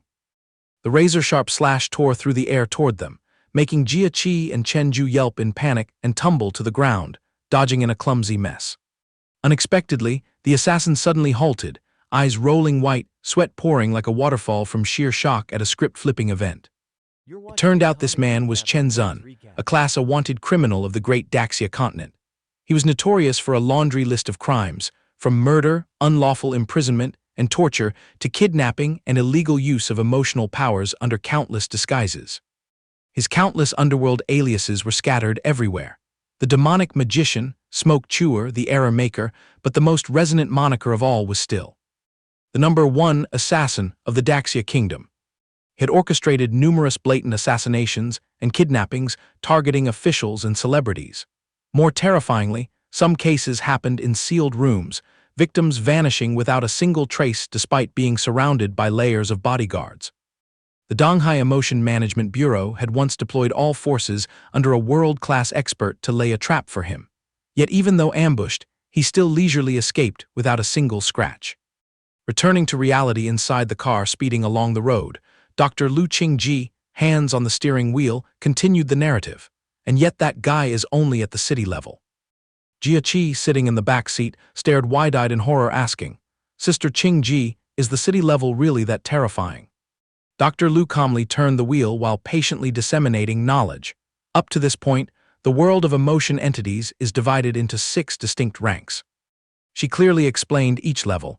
Level 1 is street level, which is exactly where Jia and Chenju currently sit. Level 2 is district level, matching Chang Mo's current benchmark. Using the assassin as a visual teaching aid, Level 3 is the city level, and this is also where Daxia's #1 assassin, Chen Zun, stands. She concluded with the enormous disparity. Above that are province level, national level, and finally world class. To put it bluntly, despite being at a disadvantage of 3 whole tiers, Chen Zun could still slip away from a world-class powerhouse without shedding a single drop of blood. Jia trembled in fright, exclaiming, "The guy who just ambushed us is that formidable. What on earth is his emotional ability type?" Dr. Lu shook her head in defeat. No one clearly knows the root of his emotion. For eccentrics like him, the nature of their power is always a tightly kept secret. Even so, she still hypothesized. The most plausible theory is that his ability is a hybrid of instant teleportation and invisibility. Otherwise, no logic can explain his filthy track record. Sitting in the passenger seat, Chang Mo silently assessed that Daxia's #1 assassin truly did have some skill. Li curiously asked if he knew the guy's emotion type. The young man pushed up his glasses, analyzing calmly. "I'm not sure, but the fact that a city level managed to slip the net of a world-class expert is truly absurd." He laid out a tight argument. Once a world-class figure releases their emotion monster, they gain absolute surveillance over everything in that area. If he still managed to hide, then instant teleportation is probably the only logical answer. Chang Mo brooded and concluded with a menacing remark. Knowing both invisibility and teleportation, the title of Daxia's #1 assassin is indeed cunning and treacherous to the marrow. Dr. Lu glanced through the rearview mirror and warned, "Being tailed by a monster like that is huge trouble. It seems his target isn't locked solely on Chang Mo, but also includes Jia and Chenju. So none of you take a single step away from me." Jia imagination soared high and far again. She shuddered, painting a dark scenario. "Sister Qingji, what if he uses instant teleportation to pop out, slit my throat, and vanish without a trace? You'd just be standing there watching, right? Maybe he's even tailing us right now, lurking for the perfect moment to strike." She scared herself into trembling all over, mumbling, "No way, Chang Mo, stop doubting Sister Qingji's strength." Who would have thought Dr. Lu would immediately drive in a fatal stab by admitting Chang Mo's reasoning was perfectly sound, leaving the girl gaping in bewilderment. Dr. Lu continued driving as if nothing happened, declaring sternly, "I cannot guarantee your absolute safety, but I always keep my alertness at maximum." Dr. Lu's eyes suddenly flared with a dense, murderous crimson glow. She coldly issued a warning. "If he dares to touch a single hair on any of you, I swear I will drag him down into a shared grave." Jia and Chen Ju gulped dryly, their faces pale with fear at the overbearing dominance of the invisible assassin. Chen Ju reassured, "Don't exaggerate. Isn't Jia's skill his hard counter? You can see right through him." Jia cheerfully chimed in, "Exactly, and during that sneak attack earlier, it was Chen Ju's red luck that made him slip and pulled me away. We're surely going to be safe and sound." Dr. Lu immediately splashed a bucket of cold water. "Chen Ju's optimism talent is indeed marvelous, but he's barely at street level. He can't squeeze out infinite luck. If you keep betting your lives on fortune, next time your heads might really part from your necks." Jia wilted, stammering a yes. Having said that, the rugged SUV roared, stomping on the gas and hurtling into the pitch-black tunnel. Inside the car, Chang Mo and his 2 companions sat in dead silence, each drifting along their own hazy streams of thought.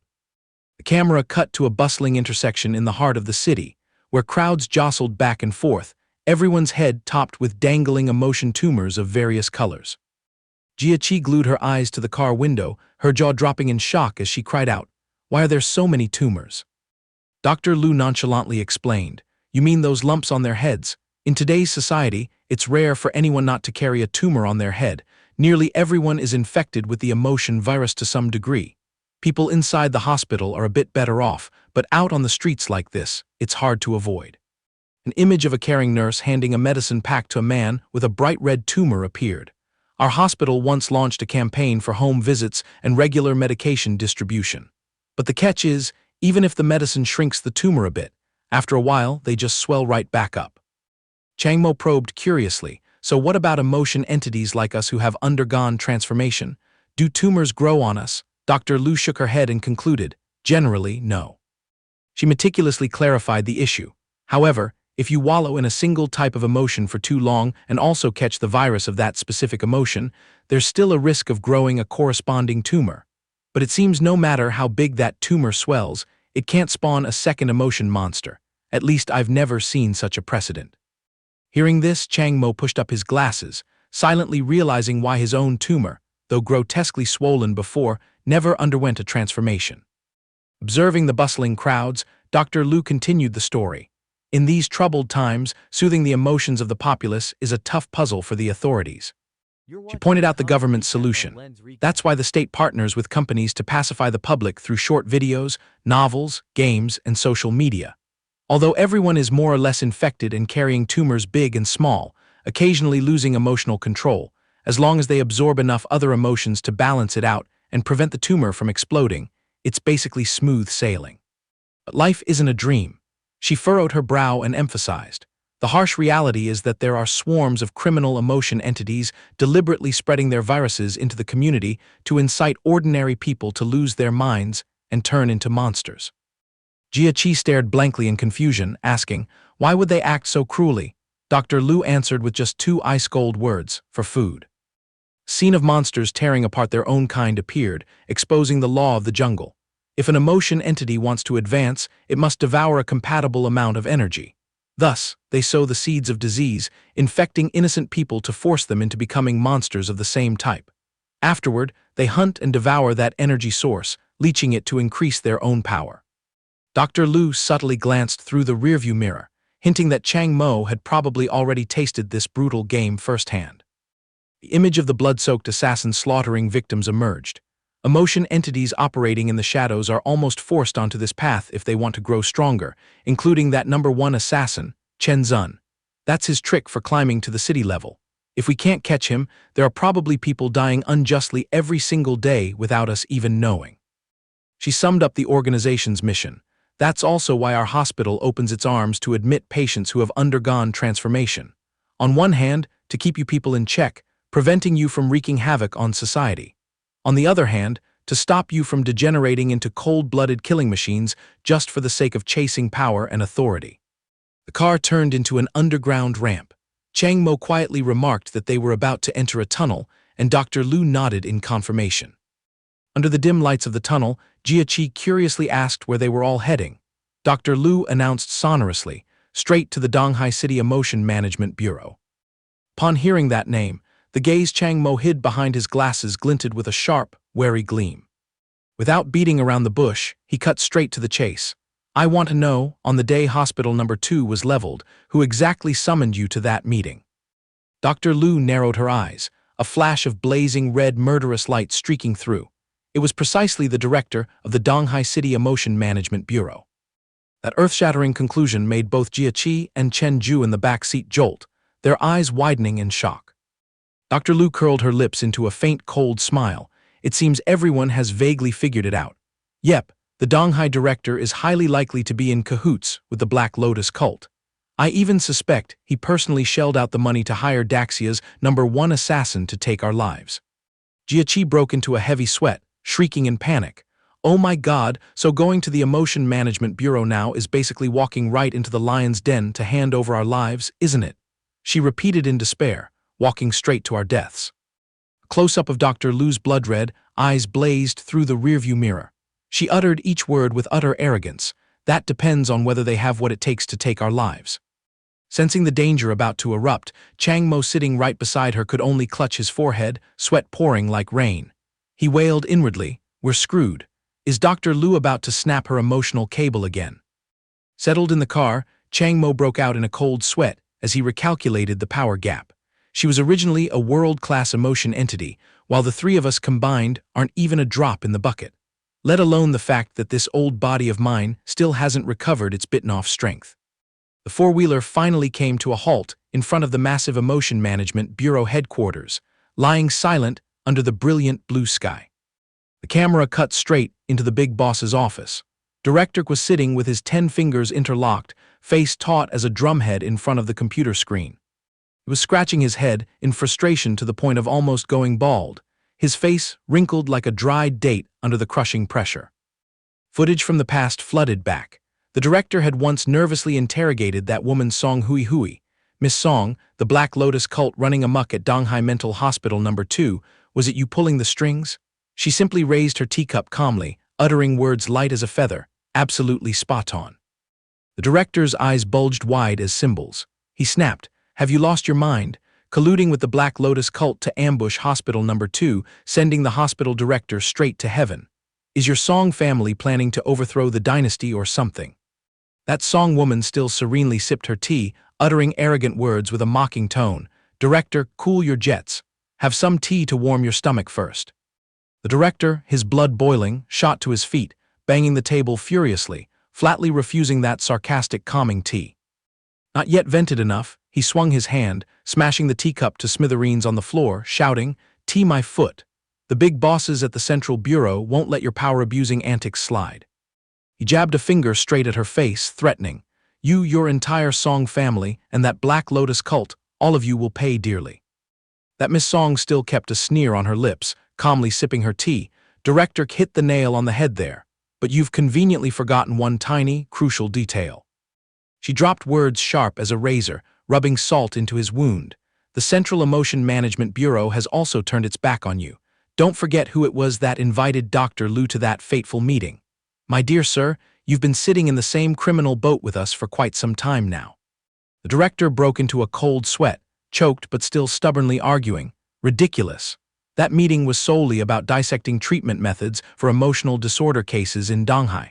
With all the chaotic disasters lately, extending the meeting time was purely textbook standard procedure. She burst out laughing, exposing him. "Your paperwork is clearly flawless on the surface, but people from the Central Bureau only need to catch a whiff of something fishy, and they'll dive right into an investigation. Besides, you're not blind to intel, are you? Lu Qingji is packing her bags to come to the Donghai Emotion Management Bureau as the new captain of the pursuit team. Your position isn't even high-level enough to peek at her file. So spill it, who do you think she's been suddenly sent down here to put a leash on?" Still not letting up, she continued painting a gloomy vision accompanied by a fiery backdrop of Lu Qingji's team. "Oh, I almost forgot. She's also bringing along 3 rare, top-shelf emotion entities. All those skeletons hidden under your bed are probably about to be dragged out into the sunlight." The director stared in shock as she delivered the final line. "Once that blows wide open, you rack your brain and tell me, is there anyone in this Daxia kingdom capable of saving you?"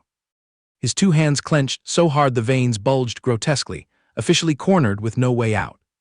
Out of options, the big boss had to kneel down humbly on both knees, prostrating himself before Song Hui Hui, who was tilting her arrogant face. His hands crushed the ceramic shards amid extreme bitterness and helplessness. He bowed his head deeply, gritting his teeth and selling his soul to the devil. "Miss Song, from this moment on, the Song family's bowl of rice is also my bowl of rice." She smiled smugly, issuing her directive. "The new Captain Lu has already sent word.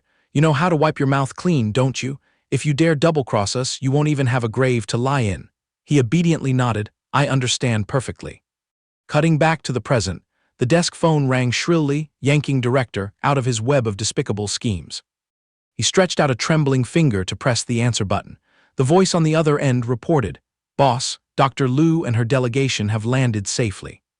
The director's face instantly darkened, his eyes lining with the cold, sinister streak characteristic of a traitor. He gnashed his teeth, his expression one of intense killing intent, psyching himself up to face his mortal enemy. Yet just a second later, he flipped faster than a hotcake, putting on a fake, beaming face as he went to the lobby to greet them. "Dr. Lu, a warm, warm welcome. Who could believe this marvelous truth? You've descended to become our pursuit team captain. Please accept 1,000 of my most enthusiastic congratulations." He eagerly shook her hand, spewing a slick string of flattery. Having a domineering emotion entity like you join us, our pursuit team must have cultivated merit for 10 lifetimes for this golden nugget to fall right on our heads. Dr. Lu only replied coldly, "Director, you flatter me way too much." Along the sun-drenched hallway, his fake, hearty laughter echoed cheerily. "Haha, maybe it sounds over the top, but I swear on this light bulb I'm not just blowing smoke." Meanwhile, Chang Mo's group trailing behind could only be utterly speechless. He then cranked up his acting, his face scrunching up as he shed crocodile tears mourning the late hospital director. "I am deeply grieved by your loss. Those rioters who treat heaven like nothing have gone way too far. Dr. Lu, oh I forgot, I should properly call you Captain Lu now. If you ever lack anything, just shout. The Bureau will back you with all its might." Dr. Lu maintained her standard professional smile, gently concluding, "Yes, let's settle on that." Then turned his face to Chang Mo's group, switching on his inspirational boss mode. "I've carefully reviewed your files. Many thanks for risking your lives in the chaos at Hospital Number 2, wearing the uniform of the Emotion Management Bureau's pursuit team is no joke. You kids must etch the mission into your brains. Remember, millions of Donghai citizens are watching behind you. Stick close to Captain Lu and learn. The fate of this entire bureau rests on a young generation like you." Zhang Jieqi broke out in a cold sweat, only managing an awkward laugh, nodding along to the sermon. "Yes, oh wonderful sir." Would have thought Chang Mo would suddenly stand ramrod straight like a log, sonorously playing out a buttery smooth boss-flattering anthem. "Sir, you can rest easy with your head on a high pillow. We vow to take you as the lighthouse illuminating our lives, engrave the mission into our bones, and exhaust ourselves in dedication. Just keep your eyes peeled and watch us set the stage on fire, sir." Seeing this, Chen Ju also chimed in. "With a leader who always cares about the common people like you, boss, our blood is boiling and we are ready to strike. Just point your finger, and we will punch them to pieces.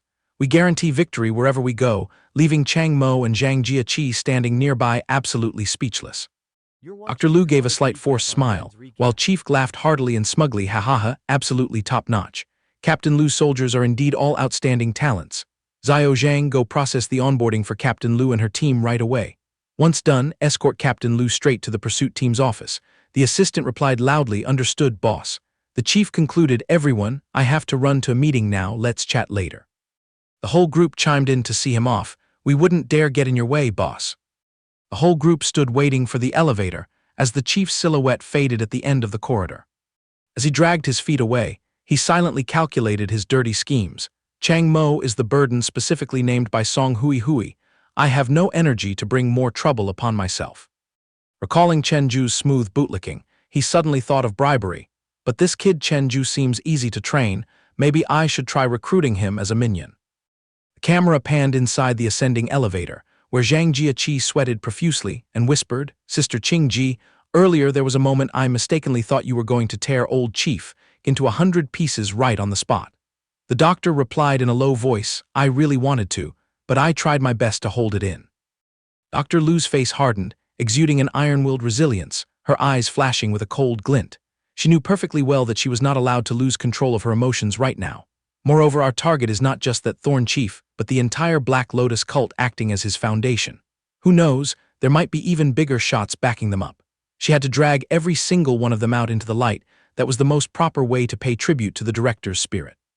Dr. Lu crossed her arms over her chest and stated bluntly, "Though you two, Zhang Jieqi and Chen Ju, really have a silver tongue." Zhang Jieqi nodded in agreement, exactly, spitting out flowery words one after another. It made my brain melt just listening to it. Chang Mo pushed up his glasses and calmly clarified, "I have grinded away in the corporate world before. You should be familiar with those standard boss-flattering templates. It is all standard procedure, right?" Riding the wave of success, the idiot Chen Ju excitedly patted his chest and boldly swore, "Captain Lu, I am a mercenary under your command.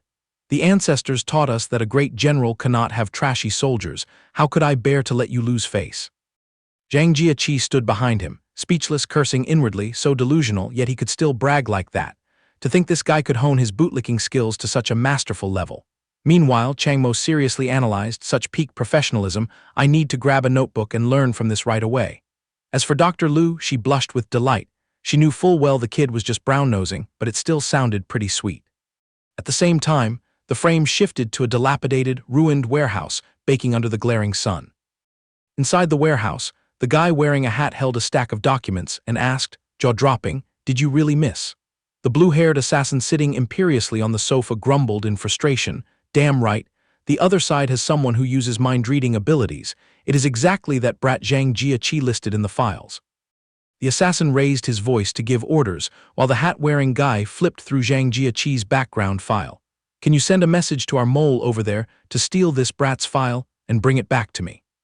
Boiling with rage, the blue-haired guy smirked maliciously and ruthlessly. I need absolutely every piece of information about her entire family. While you are at it, check if there is any cute girl with twintils in the Black Lotus cult. That brat is a hatred emotion entity. If she had not jumped in to ruin things, I would have wiped out a target ages ago. Under the clear blue sky, the hat-wearing guy's voice rang out evenly to reassure him. Realistically, Gui Ying cannot cover the sky with one hand in the Donghai Emotion Control Bureau, so do not sweat it. The blue-haired guy frowned in confusion. Why is that? The hat-wearing guy leisurely explained, because his emotion entity level is too pathetic, especially in the pursuit team full of heavy hitters stationed at the front line. Who the hell would care about his paper authority? Switching back to the Emotion Control Bureau, Zhang Jieqi asked nosily, Sister Qingji, what exactly does this pursuit team do in the bureau? Dr. Lu walked briskly while educating them. It is a special task force of the Donghai Emotion Control Bureau, specializing in hunting down and arresting underground emotion entities. Chang Mo chimed in, so it is exactly like the criminal police. She nodded immediately, somewhat similar, but the pursuit team's sheer power beats the police by miles. Giving a visual example of a badass armed military, Dr. Lu swelled with pride. Just consider the pursuit team as the ultimate boss of Donghai City's military power. If a real war breaks out, let alone a tank regiment, even bringing out a fighter jet division would just be serving themselves up to get smashed by them. Zhang Jieqi's eyes widened and her jaw dropped. Ah, are they really that overpowered? Chang Mo wrinkled his forehead in disbelief. Sister Qingji, that sounds a bit like sci-fi. Can emotion entities really withstand ballistic missiles? In front of a screen illustrating artillery shells filling the sky, Dr. Lu replied nonchalantly, of course they are more than capable. The higher the rank of an emotion entity, the more flimsy physical damage becomes to them. At your current noob level, eating a lead bullet will still log you out of life as usual, but what about later? Let alone missiles. Even dropping a nuclear bomb right on their faces would not make them lose a single hair. Chang Mo sweated profusely, muttering to himself, quit bluffing, does she mean the world-class level later on? A nuclear bomb cannot even scratch Dr. Lu. The Phantom Yi Li hovered and materialized to firmly confirm, naturally, once you grind to the world-class level, only emotion magic is potent enough to send an emotion entity to meet their maker. Standing in front of the office door, Dr. Lu continued to hype up the organization's coolness. That is not all. The Great Zia Pursuit Team also possesses another awesome ability. They can grind without eating, sleeping, or resting, even starving and thirsting to chase a criminal to the ends of the earth until they nab him. The underworld often fears and calls them the immortal hunters. The office door burst open, bringing a blinding flash of light. Dr. Lu puffed out her chest and introduced, and please meet our extremely professional elite colleagues. Come here, let me introduce everyone to each other. Hitting their retinas right away was the sight of a girl wearing a bunny ear sleep mask, mouth wide open, snoring loudly on a cozy reclining chair. Glancing at another corner, a shirtless guy in shorts and flip-flops was leisurely whistling and teasing a green parrot in a cage. At another desk, a girl was crying her eyes out while grabbing handfuls of potato snacks and chewing them ravenously. Right next to her, a guy with a mustache had his eyes tightly shut, perking up his mustache as he enjoyed the pleasure of sipping a steaming cup of tea. The entire view of the pursuit team's den appeared with an infuriating level of professionalism. One was drooling in sleep, another busy teasing a bird, someone stuffing their face with snacks, another indulging in tea ceremony, and the climax was a young man with his legs crossed on the desk, grinding a game console oblivious to the world, treating the new recruits standing outside the door like thin air. The four of them, Dr. Lu, Chang Mo, Zhang Jieqi, and Chen Ju, could only stand rooted to the spot like stone statues, their heads popping with ellipses, so utterly speechless they could not squeeze out half a word. Zhang Jieqi gave Dr. Lu a side-eye and pouted in dismay. You call this messy bunch professional? Good heavens. The embarrassed doctor could only remain silent. To cover her embarrassment, Dr. Lu sweated profusely and forced a smile to salvage the situation. Well now, as long as they keep a cool head and do not go crazy and run amok, that is already considered very professional, you know. The lens panned back out to the scenery of the Emotion Control Bureau under the peaceful bright blue sky. Inside the office, The bunch of professional employees finally bothered to lift their butts and drag themselves over, forming a lazy circle around their new boss. Introduction session began. The scarred guy clasped his hands behind his back and spoke in a booming voice. Li Jian, provincial-level excitement emotion entity, former vice captain, very pleased to cooperate. The mustached guy grinned widely. Jia Li, city-level excitement emotion entity, a pleasure, a pleasure. Following up was the young man sipping tea from earlier, Su Yuan, good morning, Captain Lu, and sending warm greetings to our new colleagues. Su Yuan winked and flirted skillfully. Su Yuan, provincial-level joy emotion entity, please take good care of me. The cold-looking bearded young man chimed in. Wei Ren, city-level excitement emotion entity, hello everyone. The narrow-eyed guy smiled brightly. Shi Jian, city-level excitement emotion entity, nice to meet you. The brunette girl who was just hugging a bag of potato chips also bared her teeth in a beaming smile. Fan Shu Kai, city-level excitement emotion entity, very pleased to meet you. Dissecting the lineup, Chang Mo quietly observed, his brain calculating non-stop as he recalled the rank hierarchy. I remember Yi Li once said that the hatred emotion entity Elder Liu was about to max out level 4, meaning he was about to rise from city level to provincial level. Yet this entire circus of comedians is entirely made up of guys on par with Elder Liu, and 2 of them are even sitting comfortably at the provincial level, crushing Elder Liu by a whole tier. Zhang Jiaqi sweated profusely, awkwardly gasping at the weight class disparity. This is surreal, we are still lagging at the street level, and Chang Mo is only barely scraping the edge of the city level. Dr. Lu Qingji and Chang Mo stood in silence, their heads popping with ellipses, completely speechless in the face of this naked truth. Just as they entered the room, the mustached Jia Li spread his arms wide and dramatically rallied. Captain Lu, please step up and bestow some golden words upon us. Brothers, let us clap to welcome Captain Lu, she is here to knock some sense into us. The whole bunch of employees gathered around and clapped sparsely, as a mere formality, to welcome the newly appointed boss standing bolt upright in front of them. Dr. Lu pushed up her glasses and spoke seriously, thank you, everyone. I am fresh off the boat and newly appointed, so I am not yet familiar with the ropes here. However, I came here with a proper quota. Surely everyone has heard the gossip about the vandalism at the second hospital. I am stationed here precisely to reopen the file on that case. I really hope you guys will put your backs into cooperating so we can put those criminals behind bars. Jia Li immediately pumped his fist, burning with a fake enthusiasm to flatter the boss. Exactly right, boss. That case was truly inhumane and brutal. That cultist trash had the absolute gall to twist the tiger's whiskers of a state agency. We must leave no stone unturned to find them. Captain Lu, just give the word, and we will get our butts moving to investigate right away. We absolutely must throw those brats into the slammer. However, Dr. Lu maintained a completely cool head, her eyes flashing with a sharp, probing gleam, thinking to herself, if I explicitly blurt out that I want to knock out Chief, I will definitely bring disaster upon myself. Not to mention, according to my intuition, this room might be crawling with his eyes and ears. But regardless, I still have to drop the bait and see how they react first. Acting on her thoughts, she boldly tossed out the bait, approved. Actually, we have caught a golden clue. Chen Zun, the guy who always claims to be the #1 assassin of Great Xia, has locked his targets on Chang Mo, Zhang Jiaqi, and Chen Ju. My conspiracy theory is that this is definitely closely tied to the incident at the second hospital. Image of the assassin brandishing a knife and lunging to threaten the trio appeared as living proof. Dr. Lu continued, the reason is that these 3 faces made significant contributions during that incident, ruining their livelihood. Therefore, there is a high chance that the Black Lotus cult splurged money to hire Chen Zun to clean them up. We must nab Chen Zun by the neck, and from there, fish out the tail of the Black Lotus cult pulling the strings in the shadows. Her eyes suddenly glowed red with murderous intent, directing a gaze as sharp as a razor straight at the phantom illusion of the chief, determined to grab Kuei Ying and the gang of bandits behind him by the head and drag them out to expose their corpses to the light. The entire room naturally fell into a dead silence. Everyone stood frozen with their heads down, their minds popping with ellipses in the face of that fiery declaration of war. Breaking the gut-wrenchingly awkward atmosphere, the scarred Li Jian gave a slight smirk and let out a cold, disdainful snort. Then he turned his head and strode straight out the door, conveniently dragging an entire entourage of lazy bums along to disperse with him. The office door slammed shut with a bang, and Jia Li, sweating profusely, hurriedly laughed it off to run damage control. Captain Lu, please do not mind him. Vice Captain Li has just been busy lately. He swears he has no personal vendetta against you, boss. Flipping his attitude faster than lightning, Jia Li pulled out his phone, pressed it to his ear, and put on an act. We should have chained this Chen Zun up ages ago. He has been sitting pretty on the wanted list for so many years. Rest assured, boss, whatever you say, I will do. Hello, what did you say, boss? Captain, sorry, my phone is ringing. I need to step outside to take this for a moment.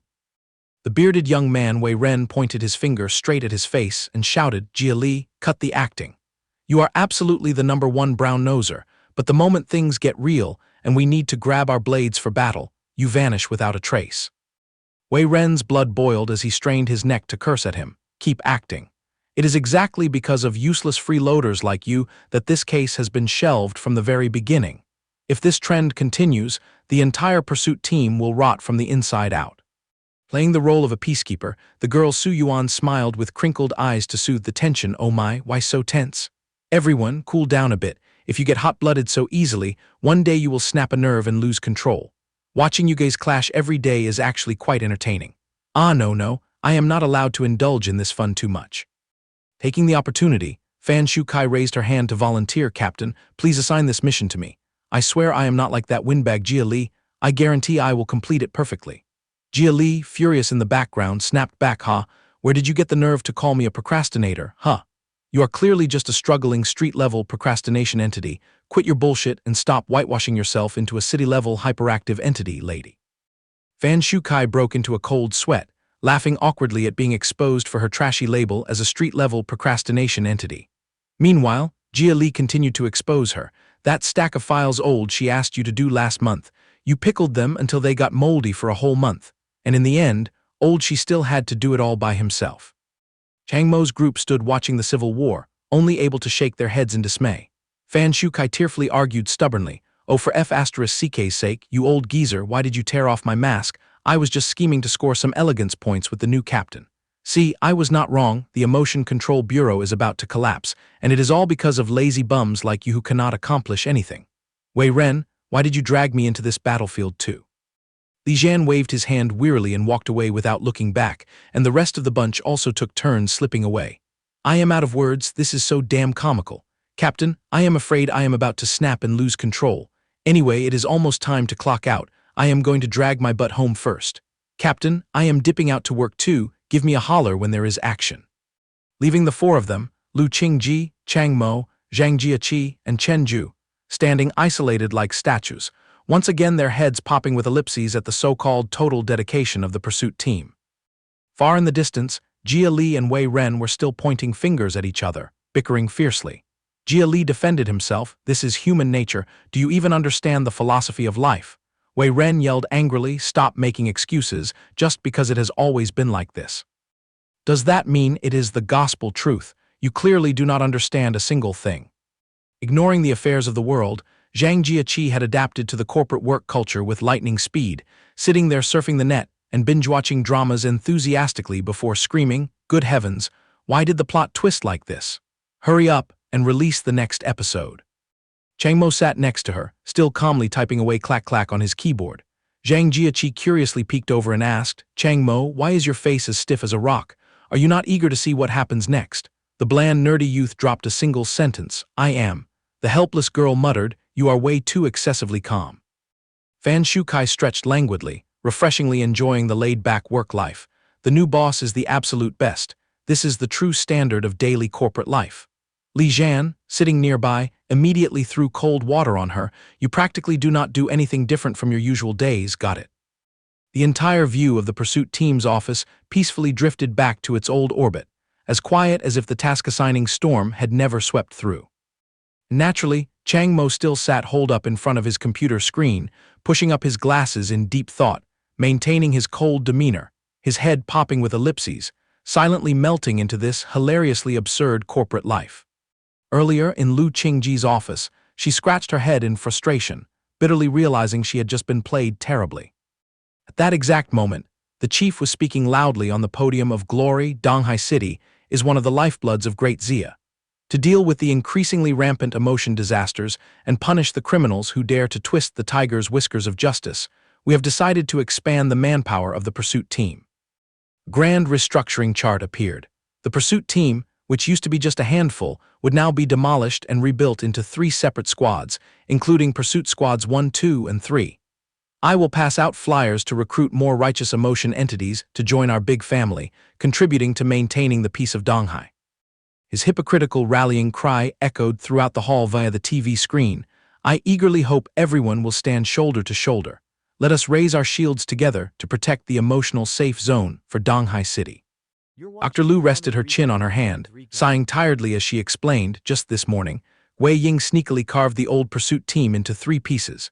He stuffed all the elite soldiers into squads 2 and 3 while dumping all the most useless trash onto my plate like a tossed bowl of water. I knew it all along.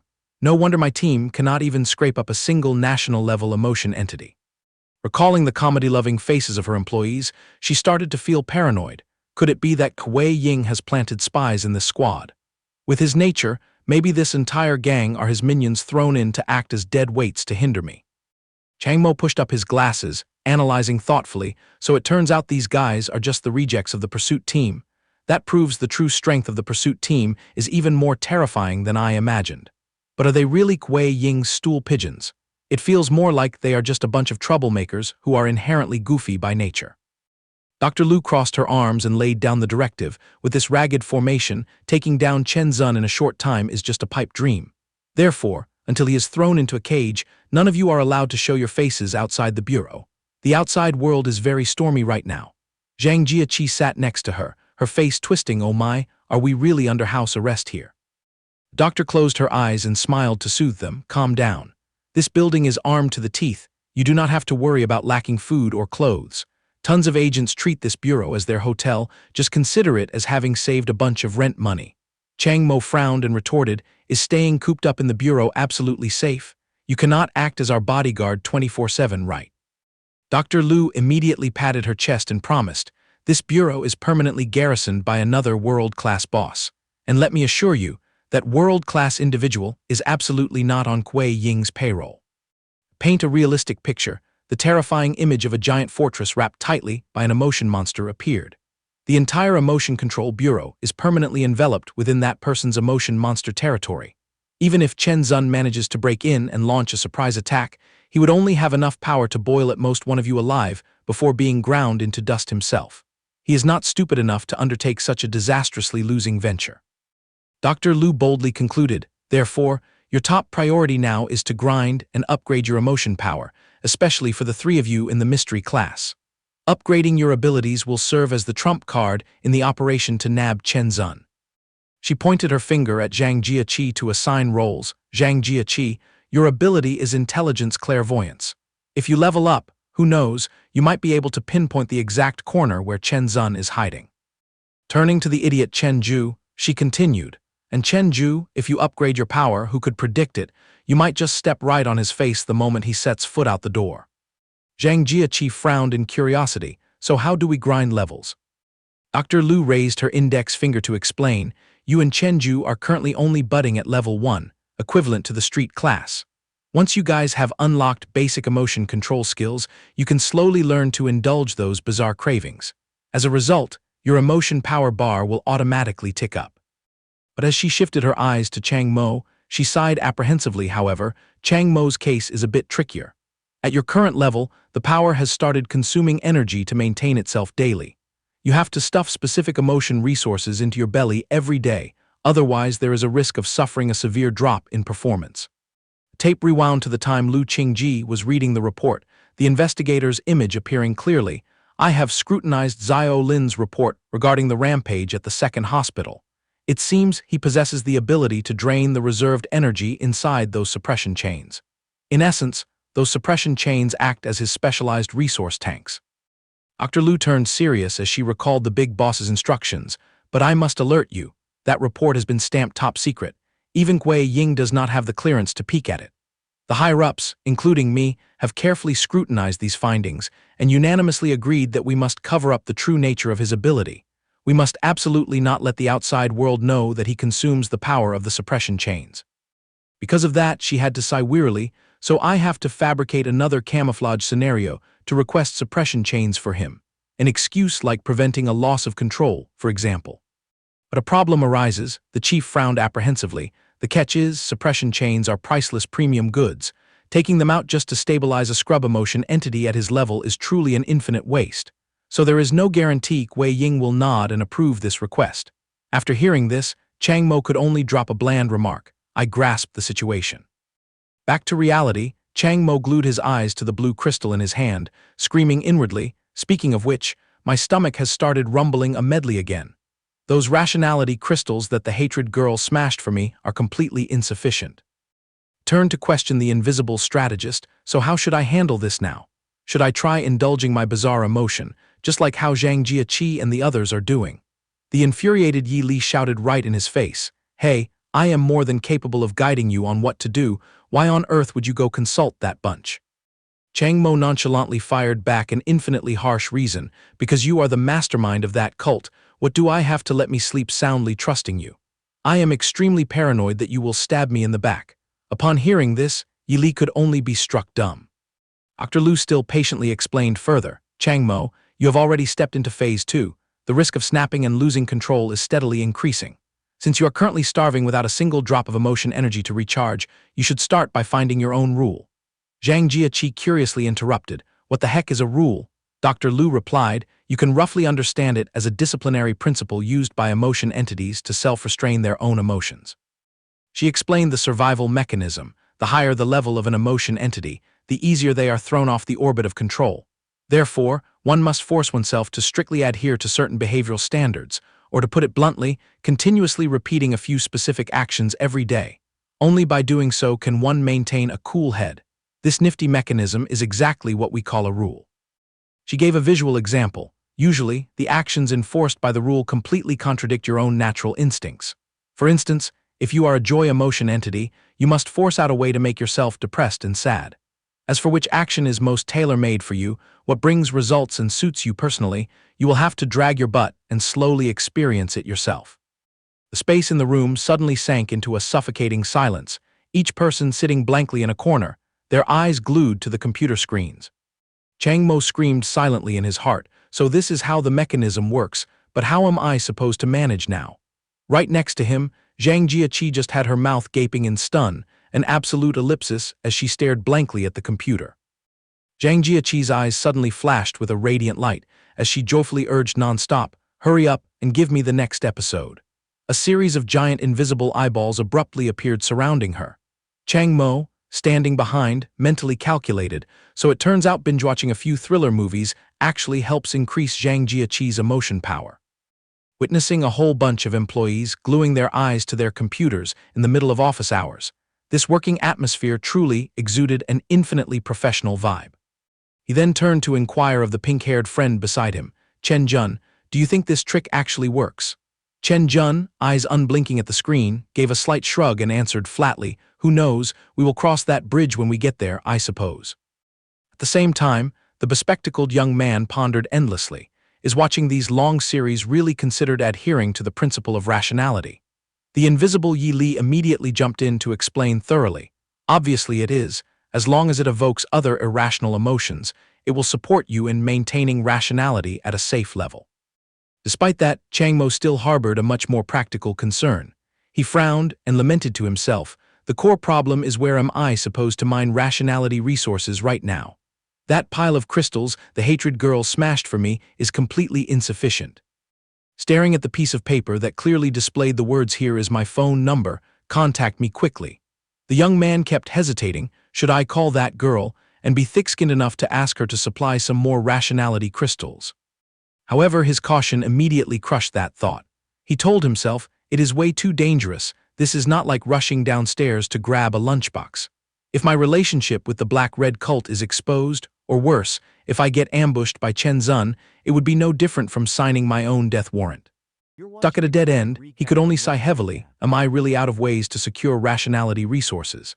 Catching his desperate look, Yi Li hovering in the air snapped, "Rationality is drying up and resources are scarce. Life is harsh like that. Besides, use your brain a little. If I knew a place to scavenge a huge pile of resources, I would not be in such a miserable state." Suddenly taking a mental slap, Chang Mo smacked his lips and reluctantly concluded, "Then the only path left for me is to entrust this life entirely to the doctor." All of a sudden, his eyes swept quickly across a corner of the room. It seemed as if some brilliant idea had just flashed in his mind. Casting his eyes over the bunch of colleagues leisurely sitting and enjoying the breeze, he rubbed his chin and deduced highly systematically.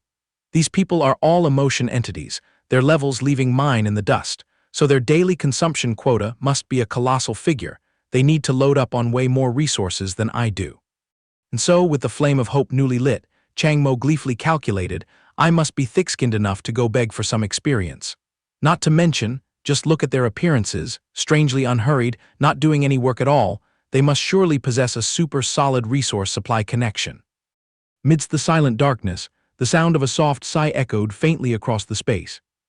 Inside the break room, the pink-haired guy Chen Ju and the girl Zhang Jia were both sound asleep on their respective comfy beds. In stark contrast, out in the office area, the fierce shouting match between the wiry-mustached Uncle Jia Li and the young man Wei Ren showed no signs of cooling down. The two competed to point their fingers straight in their opponent's face and chew them out. Witnessing that deafening squabble, Chang Mo silently calculated, perhaps they might toss me some nice hints. Thinking so, he turned and asked curiously, why are those two still arguing so noisily? Fan Shukai replied casually, simple, because they belong to the excitement emotion entity class. Things like losing control mean absolutely nothing to them. Finishing his sentence, he leisurely raised his teacup, smiling smugly, now behold the visage of a weather-beaten excitement emotion entity, which is me right here. Chang Mo swept his eyes over the wall clock which pointed exactly to break time, and calmly concluded, bearing the identity of an excitement emotion entity, the core is to keep your state of mind truly tranquil. That plays an absolutely essential role in grinding through work as smoothly as possible. The procrastination girl immediately interrupted with a bright smile. You really do not understand a single thing, do you? That bunch of excitement emotion entities just brawls until the roosters crow at dawn. Right after that, she leaned back in her chair and laughed loudly with pride. I am different though. I am a procrastination emotion entity. You understand the essence of dawdling. I just like to push everything back a tiny bit, even going to sleep. This declaration left Chang Mo standing frozen as a stone, completely speechless.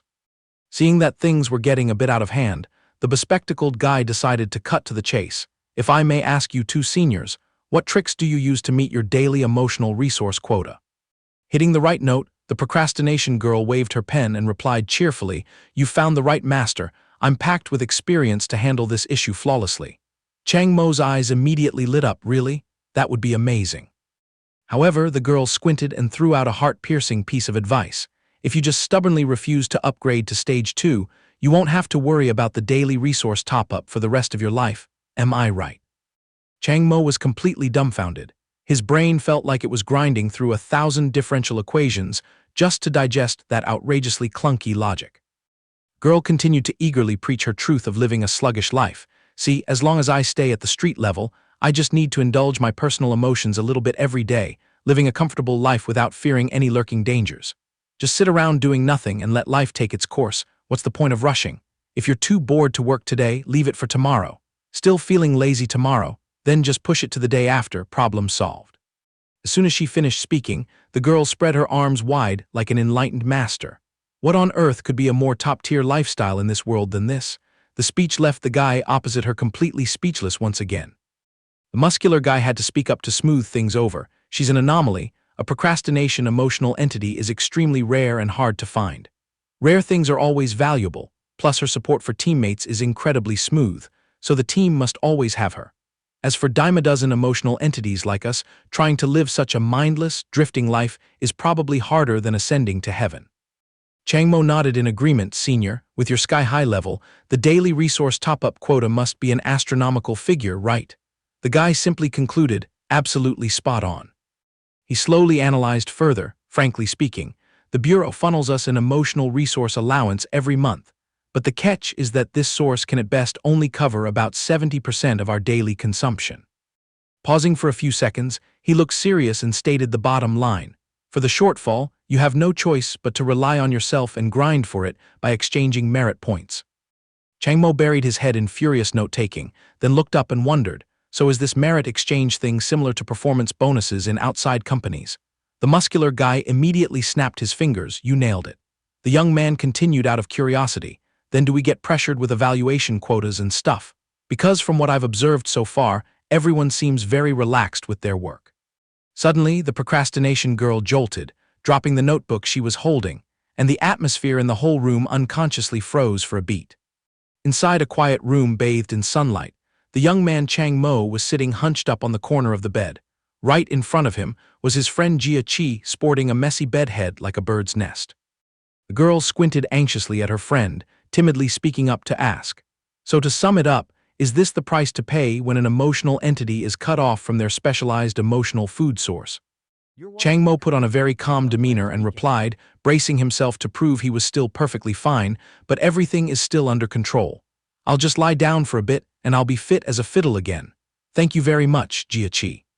Upon hearing that, Jia Qi's cheeks suddenly turned as red as a ripe tomato. She shyly brushed her finger across her face in an awkward manner. "That's great then, as long as you're okay, that's good." Then, as if diving into a hole to escape the embarrassment, the girl hurriedly slammed the door and ran for her life, leaving behind just one final sentence, "I'm out of here," making Chang Mo crane his neck to watch her go with a giant sky full of question marks floating above his head. The dumbfounded boy turned to question the black-haired system girl standing right next to him. What's the deal with her suddenly blushing so furiously out of nowhere? However, she just covered her mouth with her hand and chuckled. Who on earth could guess the mind of a young maiden?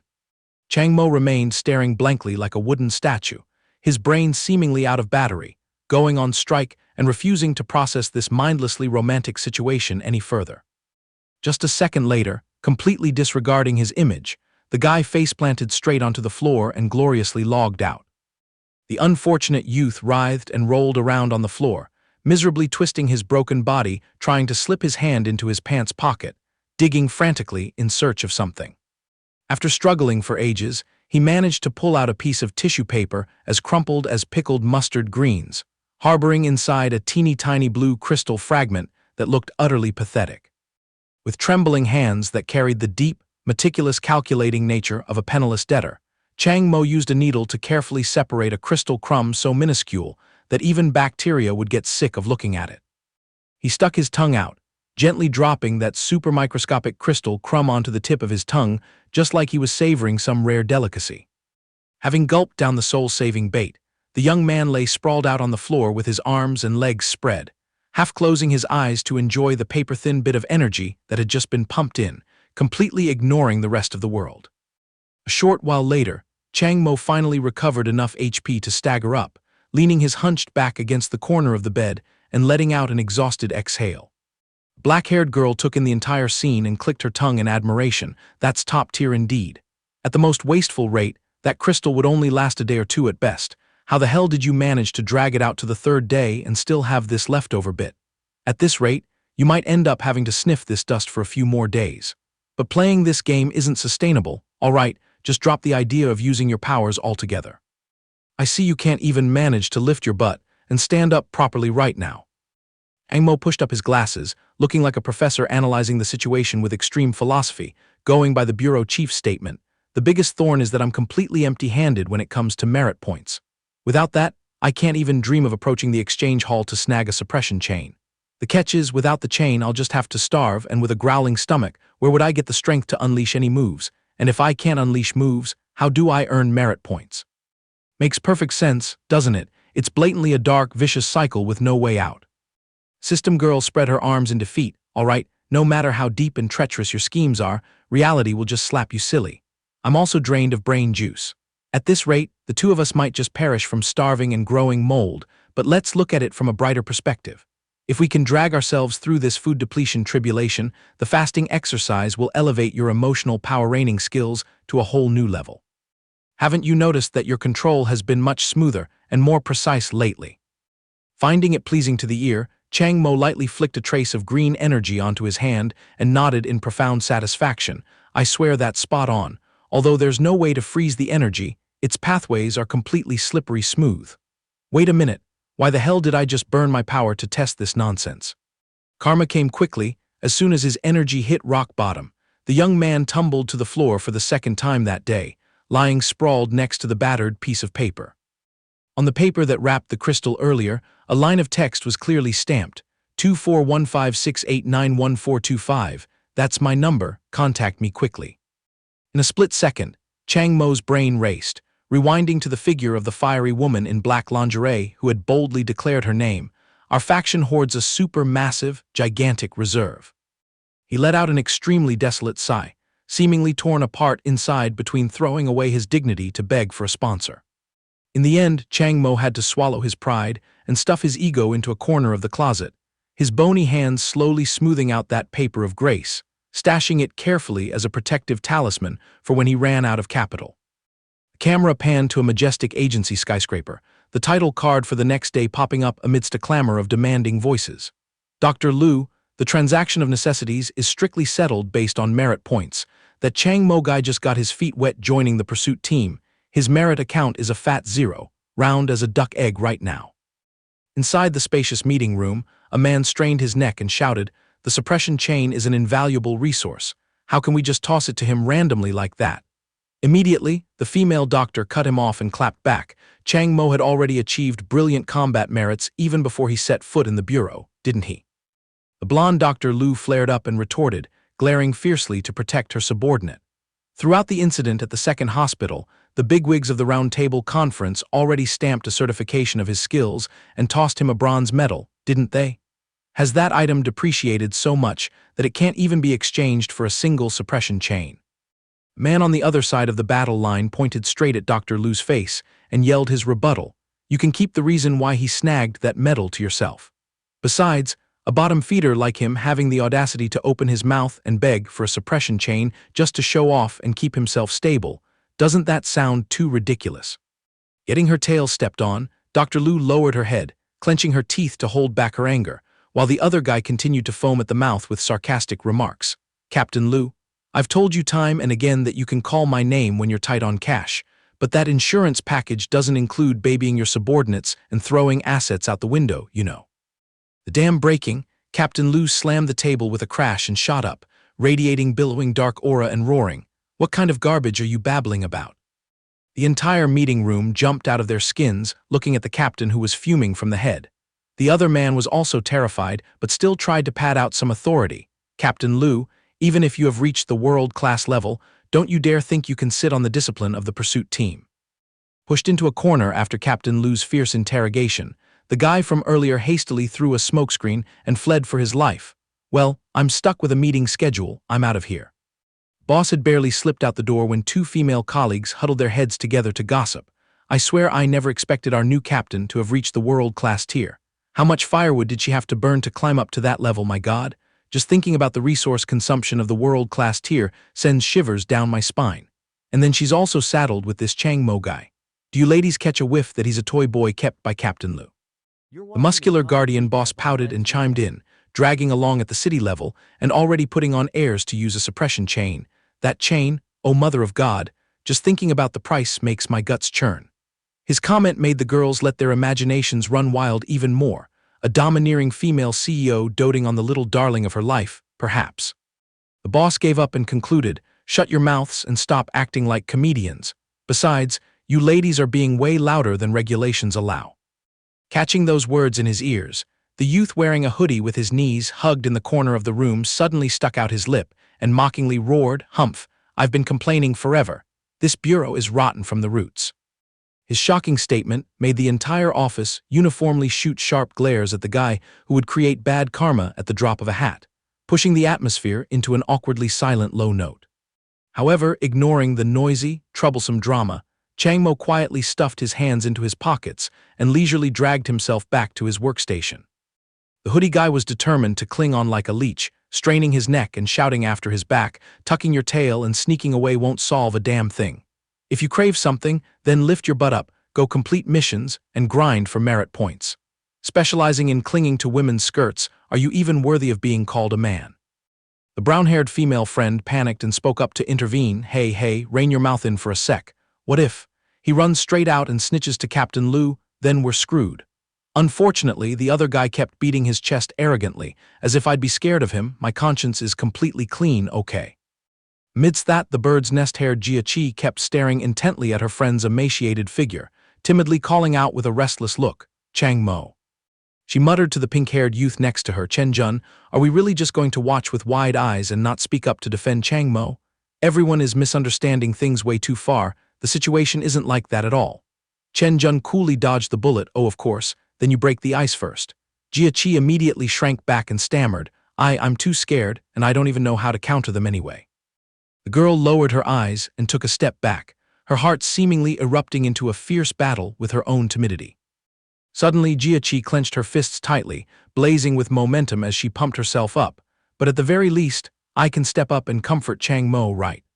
Saying and doing, she whipped around and dashed straight out into the hallway, just like a mini tornado, to tail her colleague. As soon as she caught a glimpse of the lonely figure striding ahead, Jia Qi frantically called out loud, Chang Mo. She raised her hand and gently patted the skinny shoulder of her colleague, bringing along all her empathy.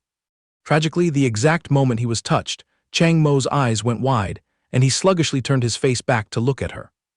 And then, with a loud thud, the malnourished youth fell flat on his back onto the polished floor, gloriously shutting down because his energy was completely depleted. Jia Qi screamed in sheer panic, Dear God in heaven, what the hell is afflicting Chang Mo? The half-dead guy on the ground squeezed out every word, It's nothing earth-shattering, just starving till my vision blurs. Could you trouble yourself to take me back to my room to lie down?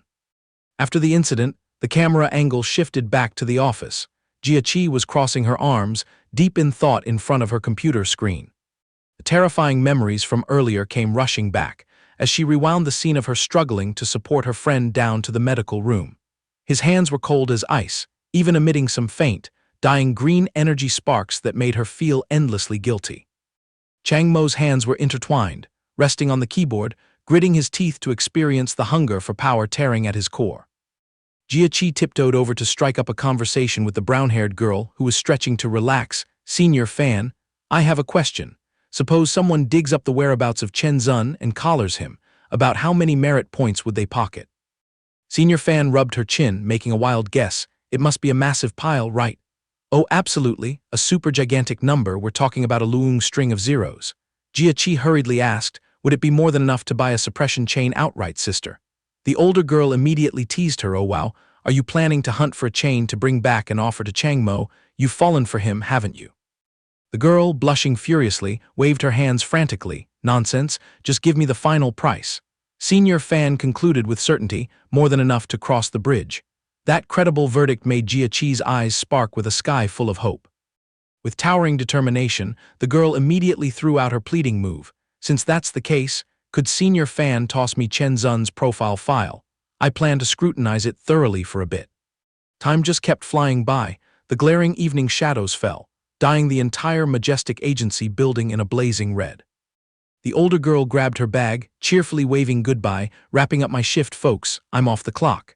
The colleagues around her stretched and clicked their tongues in awe, so jealous of you, bye-bye. Lingering before she bolted, the older girl didn't forget to swing by Jia Qi's desk to check on her progress. Little Jia Qi, have you dug up any clues yet? Before she could even open her mouth, the hoodie guy with his earphones plugged in continued to open his trap to mock her. That guy is the #1 assassin of Dazia, you guys. Except for one single time ages ago when they lured him out with a trap, he has been completely off the radar for years. She has been dragging along forever with the label of a street-level rookie, so where would she get the ability to find a damn thing? The senior girl immediately patted her shoulder to comfort her. Ignore that pie-faced idiot. He's throwing a toxic fit again. Turning a deaf ear to those bitter words, Jia Qi kept her eyes glued to the screen, muttering her analysis.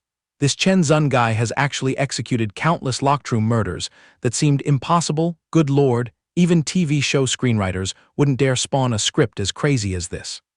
Suddenly, dozens of bizarre purple eyeball entities containing entire galaxies began to hover and swarm right above her head, exactly when she was still deeply engrossed in the pile of documents. This guy is truly a living legend. Jia Qi's eyes rolled up, her pupils dilating to the max as she braced herself to unleash her clairvoyance mutation.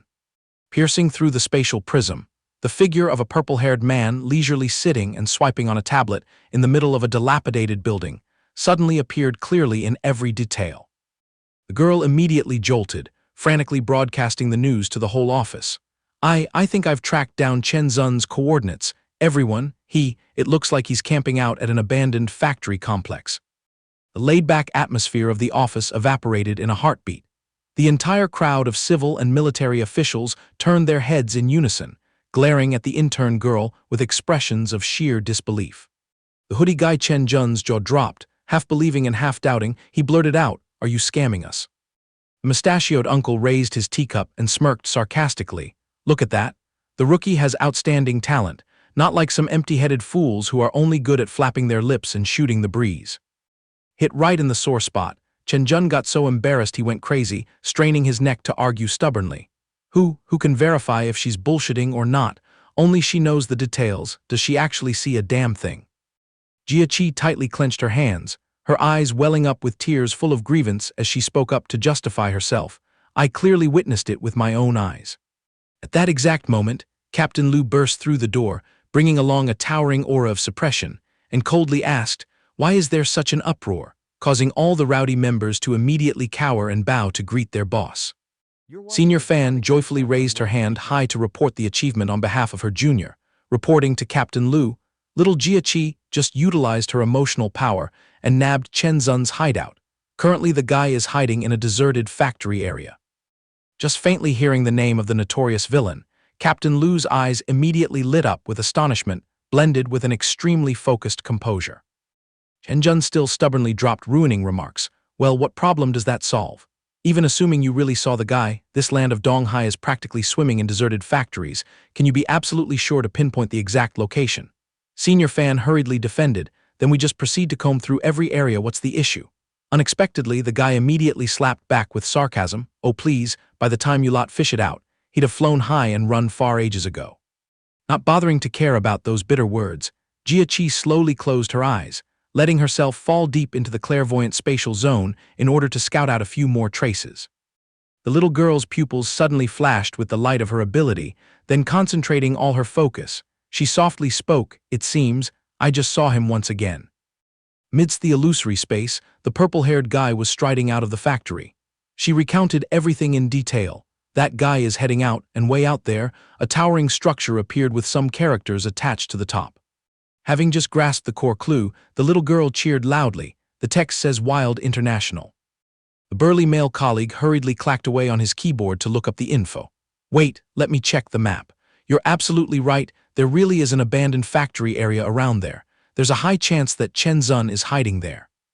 The mustached uncle slowly sipped his tea, taking the opportunity to pour a bucket of ice-cold water on them. "Tusk, even if we know his lair, it doesn't mean we can catch him. Last time, even a team led by a top-tier world expert had to bitterly accept defeat. Come on, enjoy the tea, just drink some water first. Why bother doing these useless things and exhausting yourselves?" Surprisingly, that guy Chen Jun, who liked to give up earlier, suddenly changed his expression and said firmly, "Wrong, we absolutely have a chance to win." He pointed directly at the top-secret documents, arguing clearly, "I've looked through the file of the previous siege on Chen Zun. At that time, we didn't know he possessed an ability similar to spatial teleportation, so we had no countermeasures. And since then, he has never pulled the exact same trick again." Riding the momentum, he endlessly sketched out a tactical plan, but now our side is more than capable of ambushing him. "I will write a proposal to borrow the suppression knife. Just stab this thing into him, and his emotional ability will be completely neutralized. Then we all rush in and capture him together. We'll definitely catch him alive." Chang Mo, who had been as quiet as a mouse from the beginning, suddenly rested his chin on his hand and analyzed this novel magical treasure. That suppression knife possesses the ability to suppress even emotional power. It can even make an emotional entity lose its combat ability. Could this weapon be similar to the suppression chains, both being items imbued with rational power? The painted prospect was so pleasing to the ear that the mustached uncle had to put down his teacup, his eyes lighting up. "That actually sounds pretty good. I seem to remember the reward for bagging Chen Zun is a massive number, right? Exactly how many zeros are there at the end?" The big guy leaned back in his chair, lost in vain fantasies. "I don't remember clearly myself. I just know that the internal contribution points needed to exchange for his life are dozens of times higher than doing a normal mission." Smelling the money, Chen Jun's eyes turned red. He swallowed a mouthful of saliva and calculated, "Does that mean, if we capture him, even if we split the loot evenly among the brothers, the leftover part would be more than enough to exchange for enough emotional resources to use lavishly for a whole year?" Without hesitating for another second, the greedy trio immediately turned on beast mode, their pupils burning with the flames of greed, roaring with sky-high killing intent. "Boss, let's deploy the troops. We are willing to bring that Chen Zun to the light of justice this very minute." In stark contrast to the staff's fiery atmosphere, Captain Lu Qingji just calmly lowered her head, an eerie silence. She slowly looked up, ruthlessly throwing a bucket of ice water to extinguish all the flames of enthusiasm with just one harsh word: "No." The crowd gathered around the table immediately froze completely with a dozen huge question marks over their heads. Captain Lu didn't bother to explain another word and immediately issued an order: "The rest of you go rest. Chang Mo, Zhang Jiaqi, Chen Jun, follow me at once." Outside the window, the dazzling evening glow was beginning to fall, painting the sky a brilliant red. Inside Captain Lu Qingji's enclosed office, the three people who had just been summoned were sitting huddled on the sofa, wearily waiting for the big boss to speak. Zhang Jiaqi couldn't hide her restlessness, so she timidly asked, "Sister Qing, why don't we hunt down Chen Zun to the very end?" Lu Qingji turned her back, speaking with profound meaning. "Little Jiaqi, earlier you shouldn't have blurted out the fact that you clairvoyantly saw Chen Zun's whereabouts in broad daylight like that." Hearing this, the little girl was dumbfounded. "Huh, why is that?" The strict female boss corrected her. "Have you lost your mind? Because we are putting Kuei Ying in our crosshairs, so naturally we must be highly vigilant against the spies he planted in the pursuit team." Only then did Zhang Jiaqi realize in panic, "Oh my, I haven't imagined that scenario, so what should our next step be?"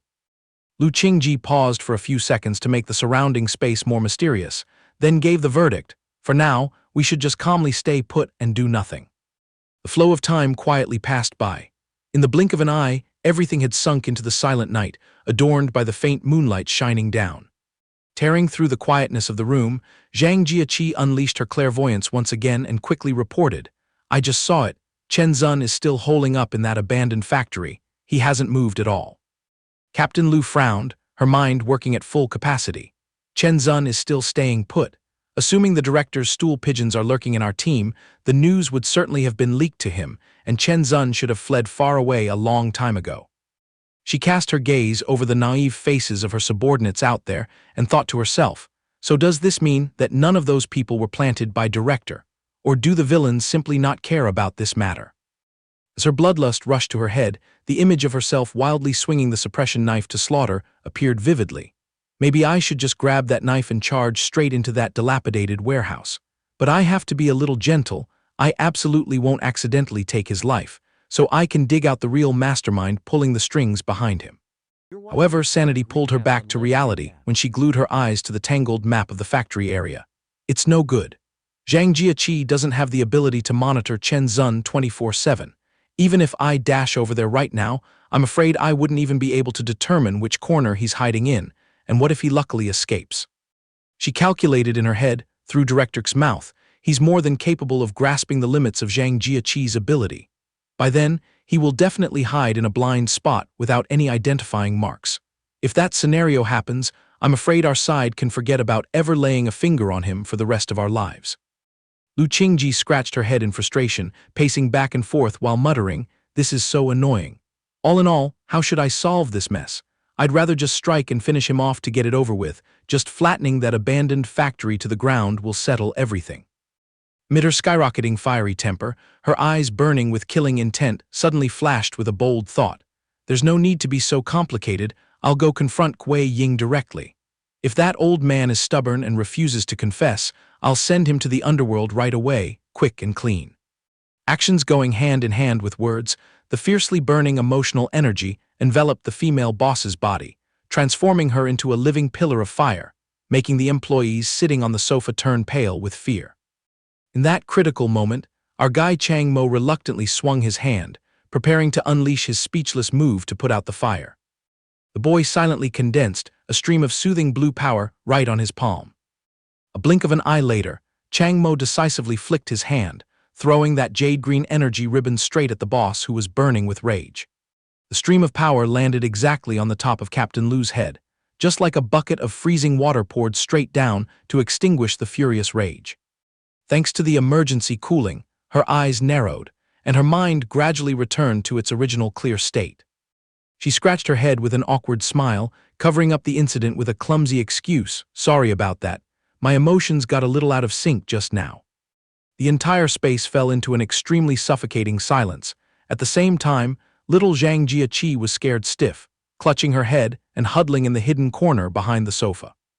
Outside the window, the bright moonlight still shone everywhere, as if everything was still peaceful and calm. Noticing that the boss had regained control, Zhang Jiaqi tentatively peeked out and comforted her. "Sister Qing, don't worry too much.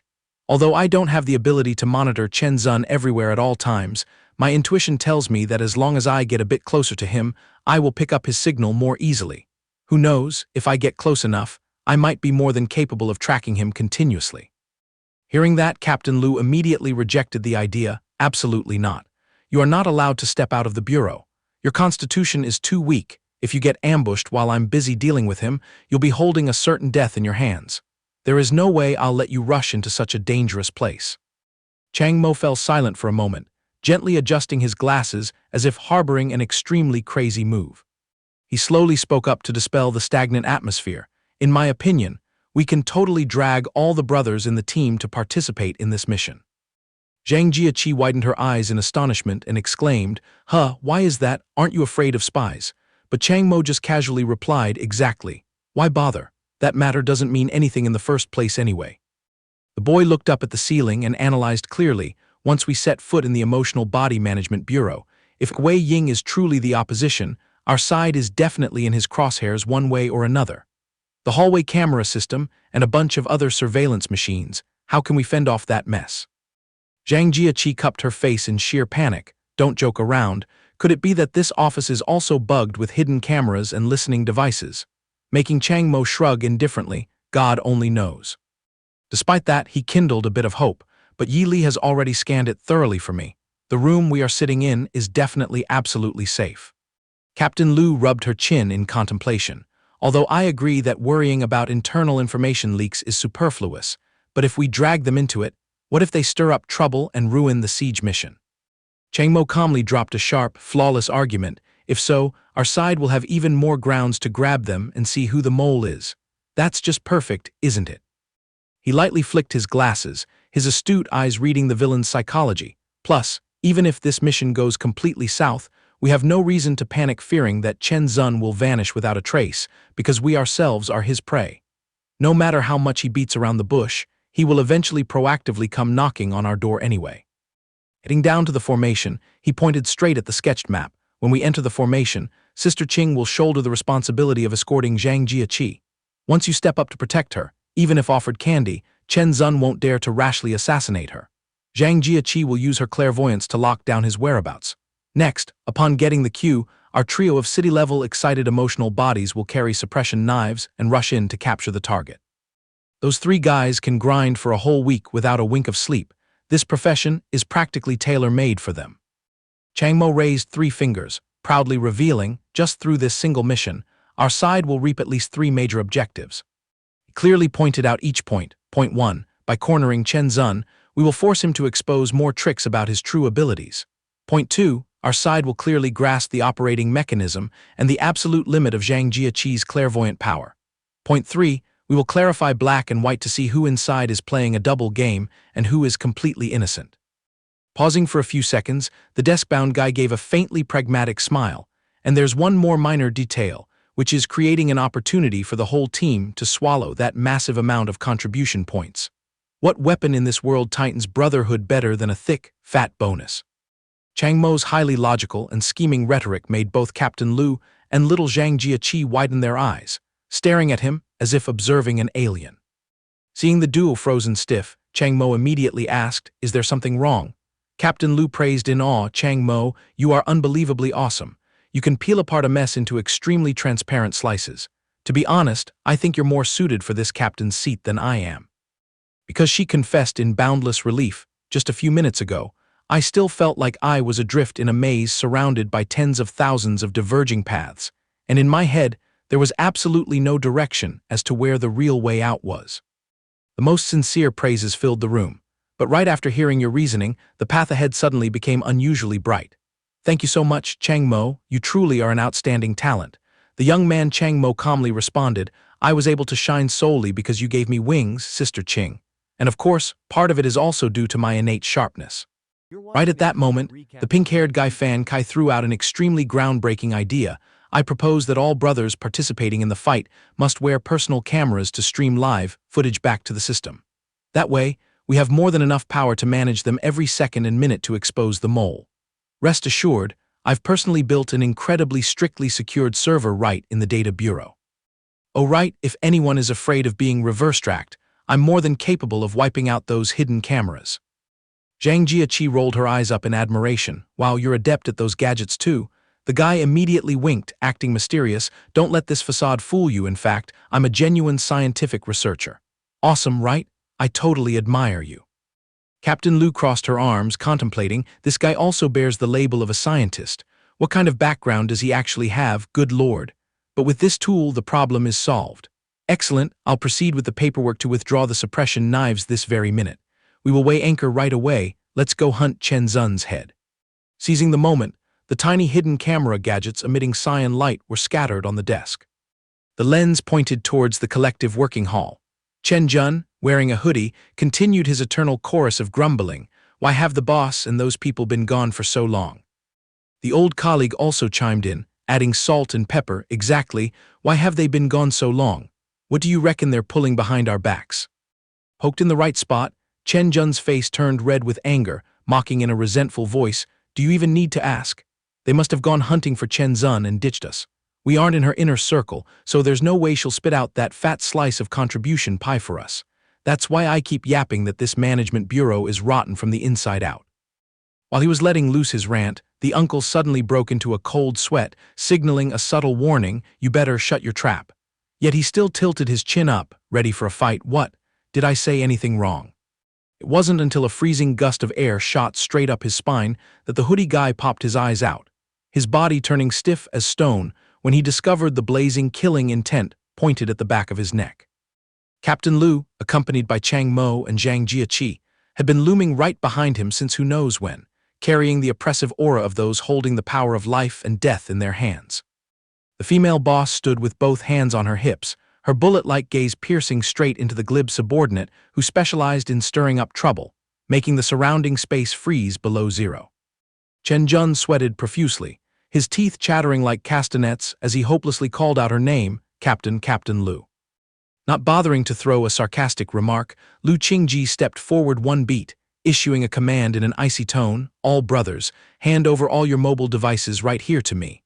Along with that, here is a batch of cameras. Everyone remember to pin them on your chest or clip them to your collar.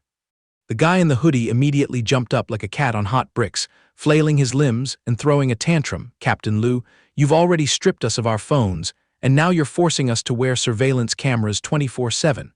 Have we lost all our human rights? The two old colleagues, sensing a bad omen, flew over and delivered a desperate kick that sent him flying far away. Shut your trap, you idiot. Quickly do exactly as the boss says, making him only have time to scream in grievance, you guys. Lu Qingji crossed her arms over her chest, nonchalantly dropping a sentence to the dead silent subordinates. Now that things have come to this, are you willing to shut your muzzle? She lightly stroked her hair, radiating a big sister aura as she loudly ordered, prick up your ears and listen, we will depart immediately to catch Chen Zun. The item you just pinned to your clothes is a tracking camera. It will capture all your movements during the hunt. Getting down to allocating the formation, she tapped her finger on the sand table board, right now, to execute the attack formation. Shi Jian, Jia Li, Wei Ren, you three will take the heavy responsibility of carrying the suppression knives to subdue Chen Zun.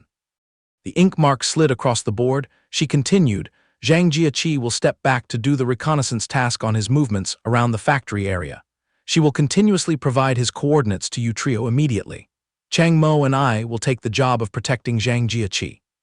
As for the logistics team, she instructed clearly, Chen Ju and Fan Kai will stay behind at the headquarters to provide tech support for the whole team. The leader swept her sharp-as-a-knife eyes across the room. Does anyone have any other opinions? The whole gang immediately shouted in unison with great majesty, no, boss. The employees started to stir, secretly rejoicing in their hearts. Our brothers get to go catch Chen Zun, this is so ecstatic. The mustached uncle continued his bootlicking habit again. I told you so, we have to put our complete faith in Captain Lu. The old buddy next to him exposed him instantly. What ungodly hour did you pull that sentence out from? However, that stick in the mud Chen Zun once again waved his hand to block the way. Wait a minute. He pointed his finger straight at the four-eyed young man's face, straining his neck to argue with Captain Lu. I have a bone to pick. You alone are more than enough to protect Zhang Jieqi. Chang Mo is originally just a city-level rookie. If he tags along, he'll only be a scarecrow. What use is he? He maintained a petty attitude accompanied by an extremely insolent expression. If he drags himself along, he'll definitely just fish in troubled waters off our sweat and tears. Reaching this point, the two old men beside him lost their patience, pouncing on him and strangling him. Get lost, you idiot, if you can't spit out any decent words, then stitch your trap shut. Yet he stubbornly kept arguing. Where did I say anything wrong? You guys explain to me, what the hell can this guy actually contribute, huh? Seeing the troublesome situation, Chang Mo glanced over at his boss, then carefully chose his words to retreat. Boss Lu, actually, recently I've been, losing my temper quite often. I think it would be smoother if I just stay at home. Zhang Jieqi anxiously called his name Chang Mo. Captain Lu also frowned tightly, but seizing the opportunity, Chen Jun twitched his whiskers in complacency. Clear as day now, he spouted it from his own mouth. A mere city-level grunt lacking willpower. If we burden ourselves with him, it's no different from bringing along a 1,000-pound weight, making Captain Lu's line of tolerance officially snap. She growled, "Are you done spitting out that pile of garbage words?" Driven beyond the limit, the beautiful female boss immediately summoned an endlessly long chain of power, swinging it high into the sky, ready to open a crash course on morals for this insolent subordinate.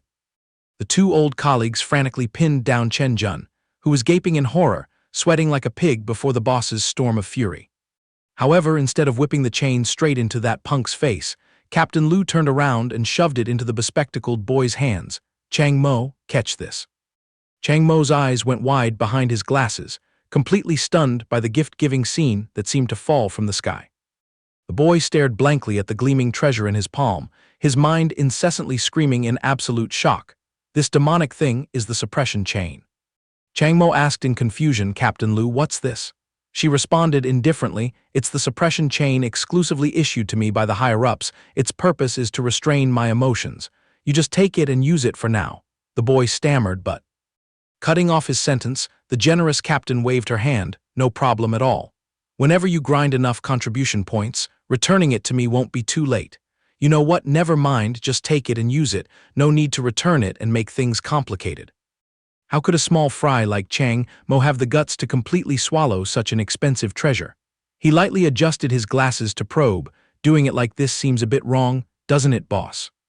All of a sudden, Captain Lu stepped closer, lightly patting her hand on the boy's bony shoulders. She pinned her gaze straight into his eyes, boldly throwing out a line reeking of a domineering romance novel. Compared to that pile of senseless iron chains, you soothe my emotions 100 times smoother. Therefore, you must fight side by side with me. The surrounding extras witnessing that romantic moment with their own eyes immediately OE'd in full excitement, while that guy Chen Jun, who was being sidelined, could only smack his lips in pure jealousy.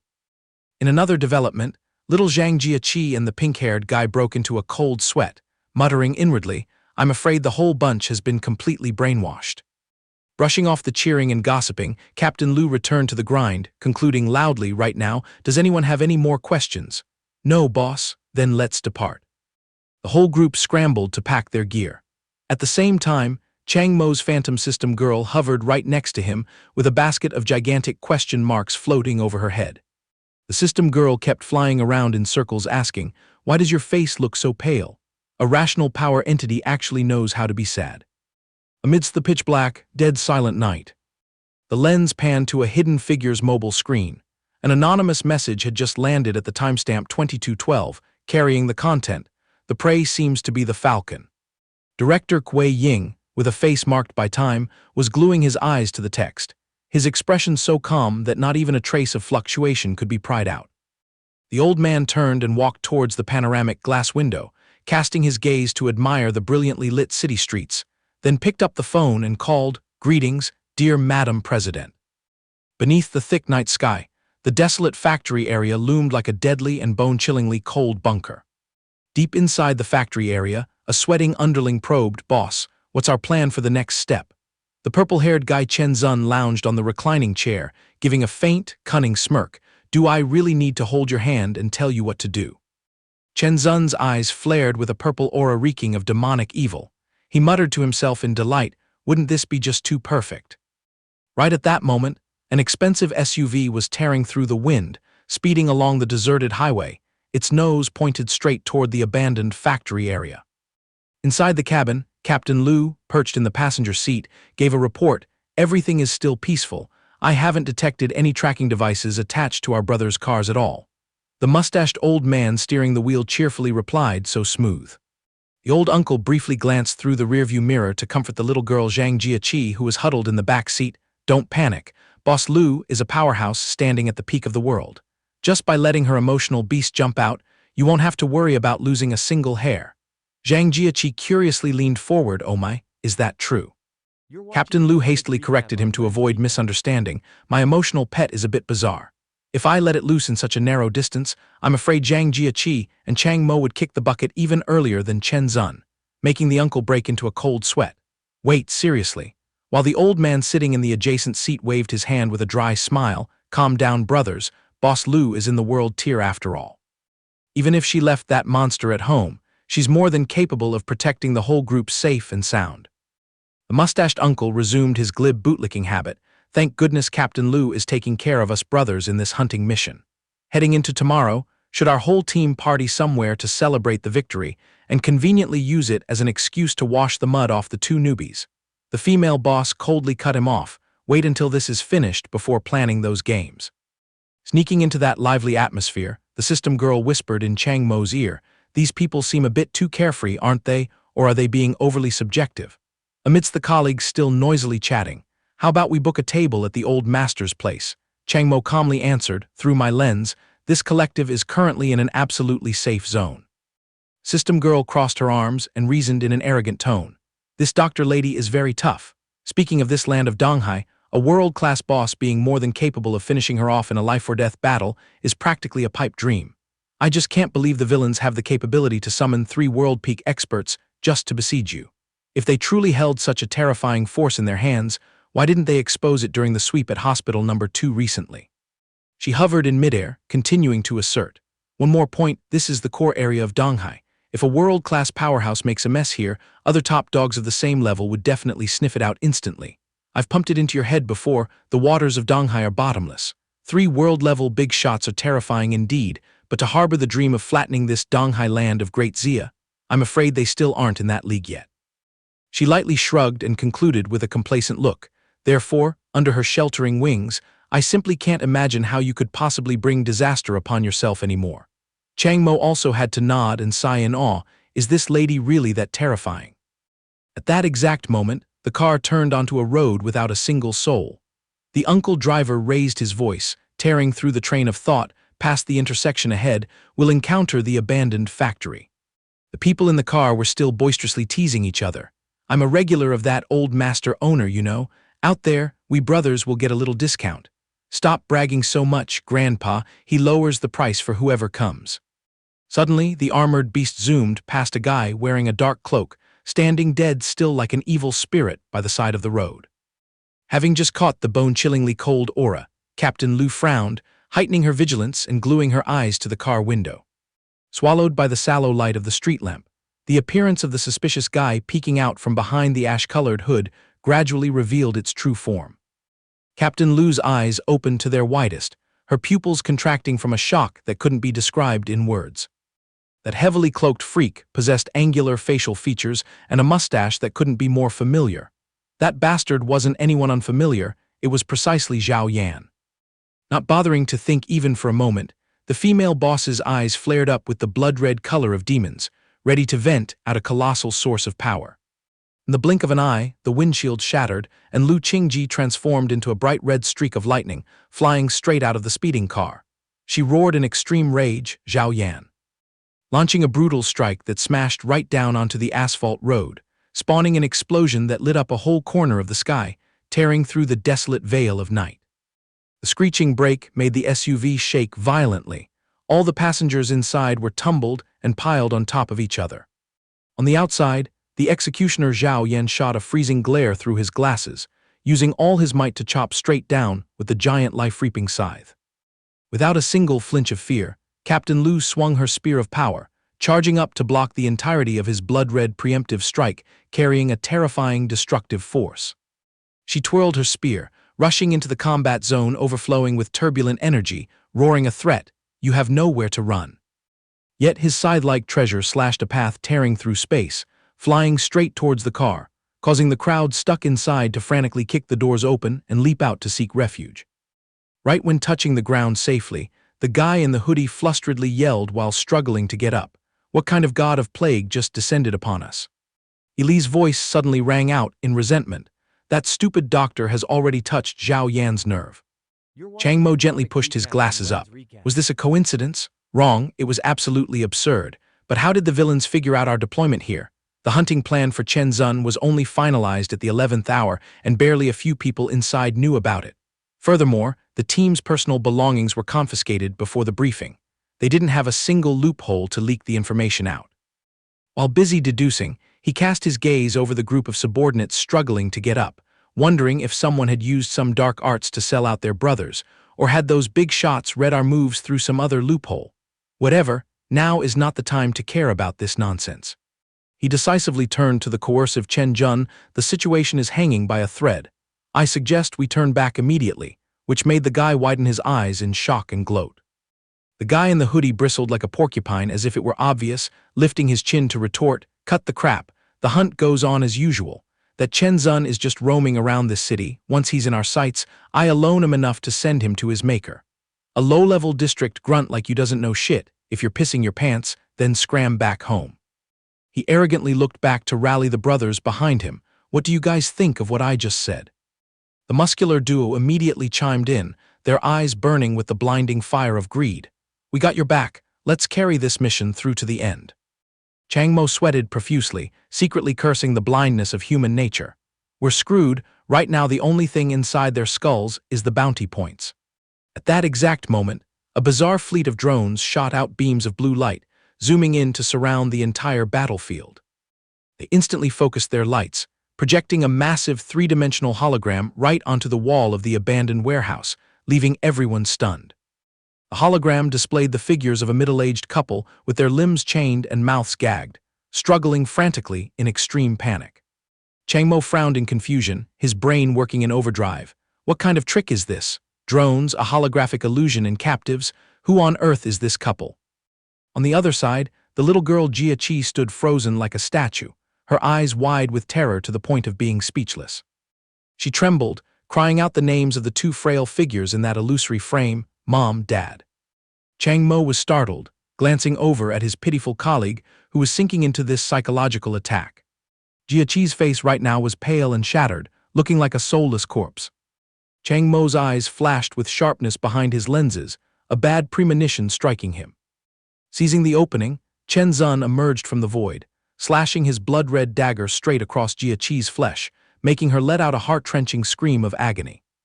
The vicious fiend smirked with a cruel smile, letting out an incredibly arrogant voice.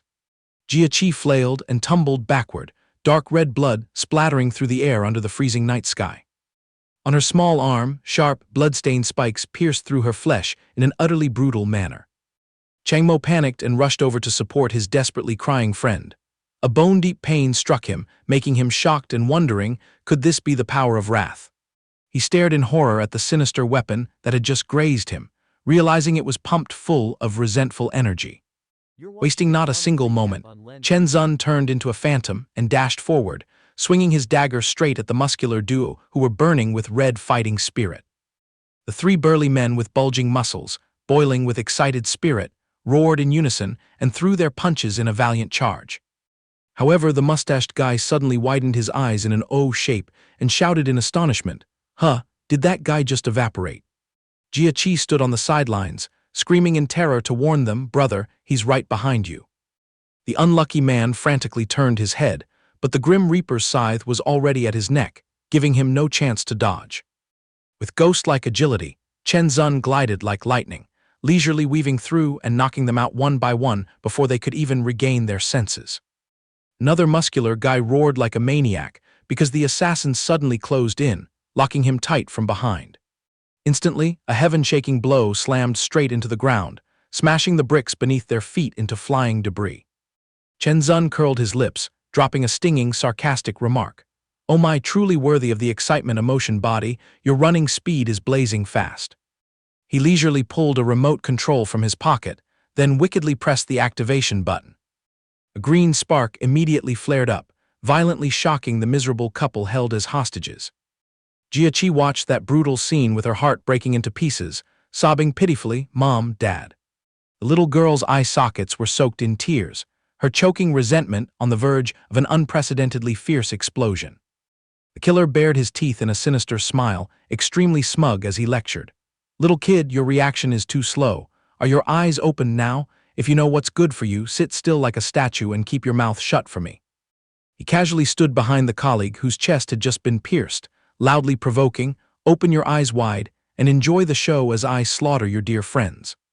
Despite suffering heavy injuries, the mustached guy suddenly bulged his eyes, blue veins popping all over his face like an emotional bomb about to detonate.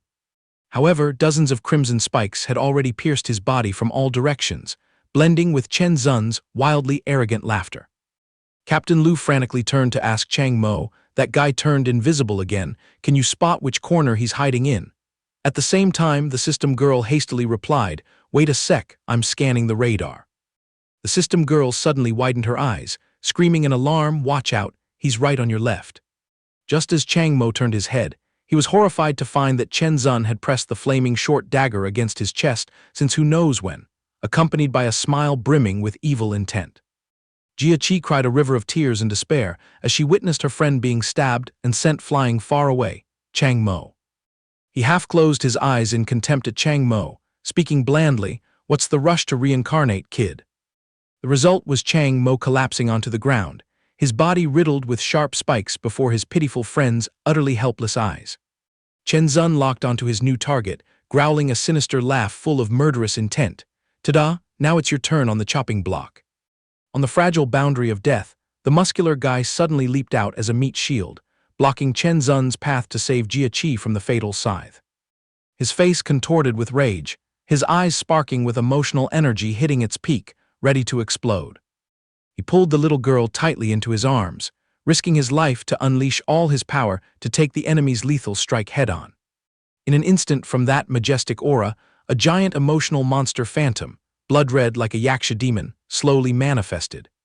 Chen Zun stared at the ferocious beast towering like a mountain without flinching. Conversely, he laughed excitedly. "Oh wow, an emotional monster baby."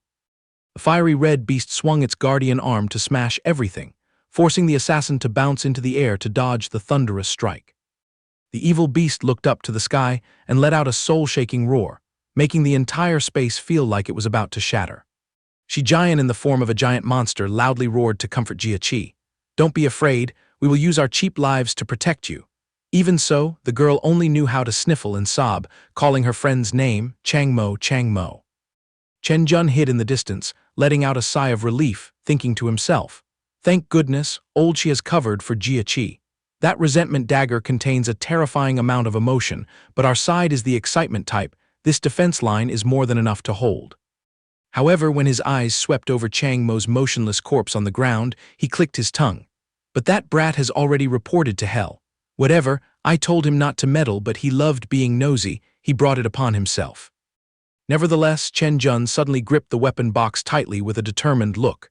"At this moment, only I can turn the tables. The suppression blade is resting in my hands, and Chen Zun hasn't even paid attention to me yet. I need a plan, one move to send him packing to the afterlife." Right at that moment, Chang Mo's corpse suddenly snapped its eyes wide open, muttering blankly, "Wait a minute, my heart was clearly skewered, why haven't I gone to heaven yet? I mean, at first it hurt like a bitch." Eli floated nearby, casually explaining it to him.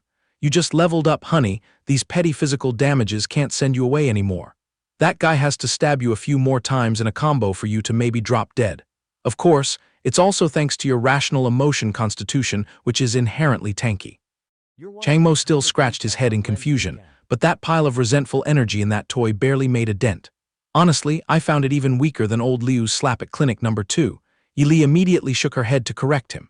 "That's so unfair, that dagger is provincial level, based on the power scale, it completely outclasses old Liu.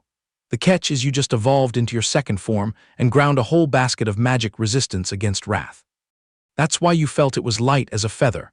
The young man nodded in enlightenment. "So that's how it is, but getting skewered felt kinda weird." Chang Mo squinted toward the enemy side, suddenly coming up with a dumb idea. Hey Yi Li, if I use my petrification ability to hogtie Chen Zun now, can it silence his invisibility and teleportation tricks? Yi Li threw a freezing bucket of cold water on him. In theory, yes, but you're too noob, he'll tear through the cage and escape in a split second. Even if you chew through an entire suppression chain, it wouldn't mean a thing. Not to mention, if he sniffs out that you have an area of effect crowd control skill, he'll be on high alert, and by then you'll be eating dirt. Don't even dream of a second chance to bind him. She tilted her chin toward the suitcase, stating bluntly, "The key to turning the tables lies in the suppression blade inside that box. You guessed right earlier, both the blade and the chains are forged from Rationality, except that blade hurts way more and has massive damage." Without delay, she laid out the strategy.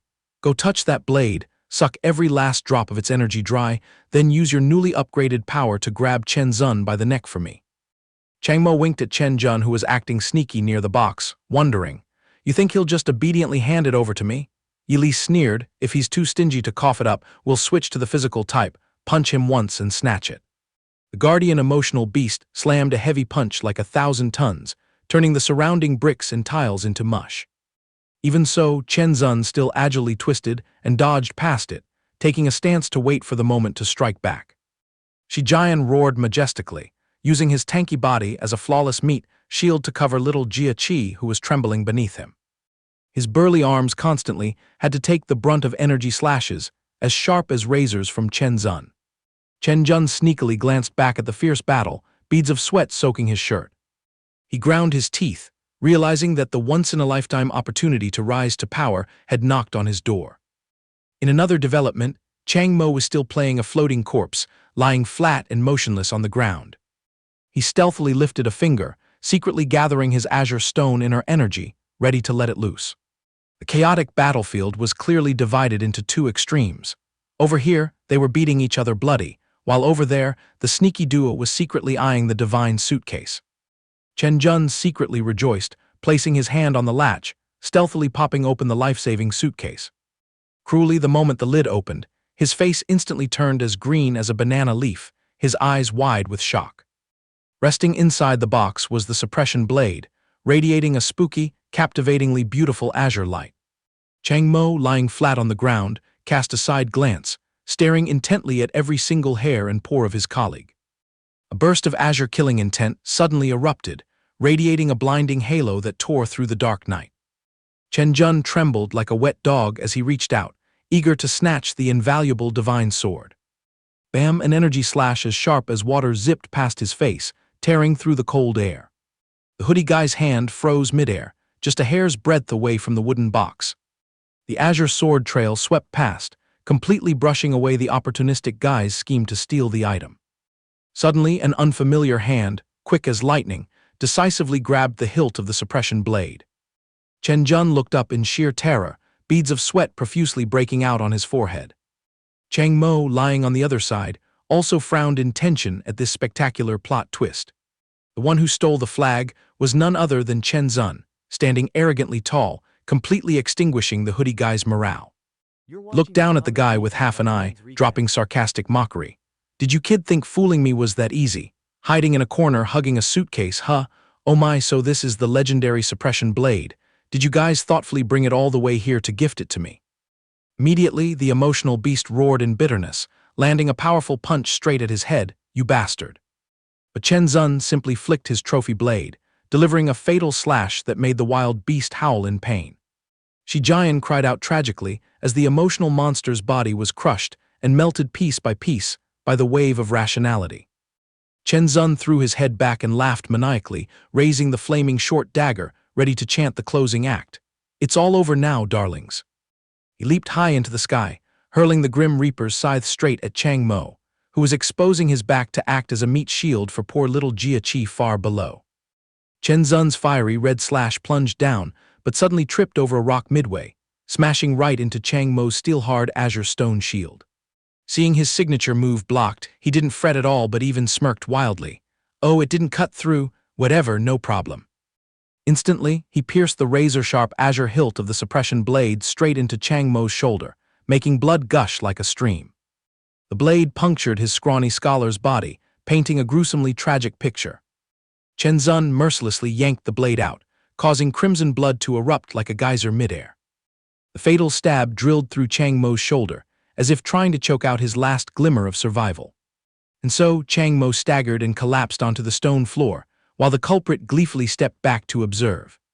Poor little Jia Qi at his feet looked up, her pale face completely drained of blood.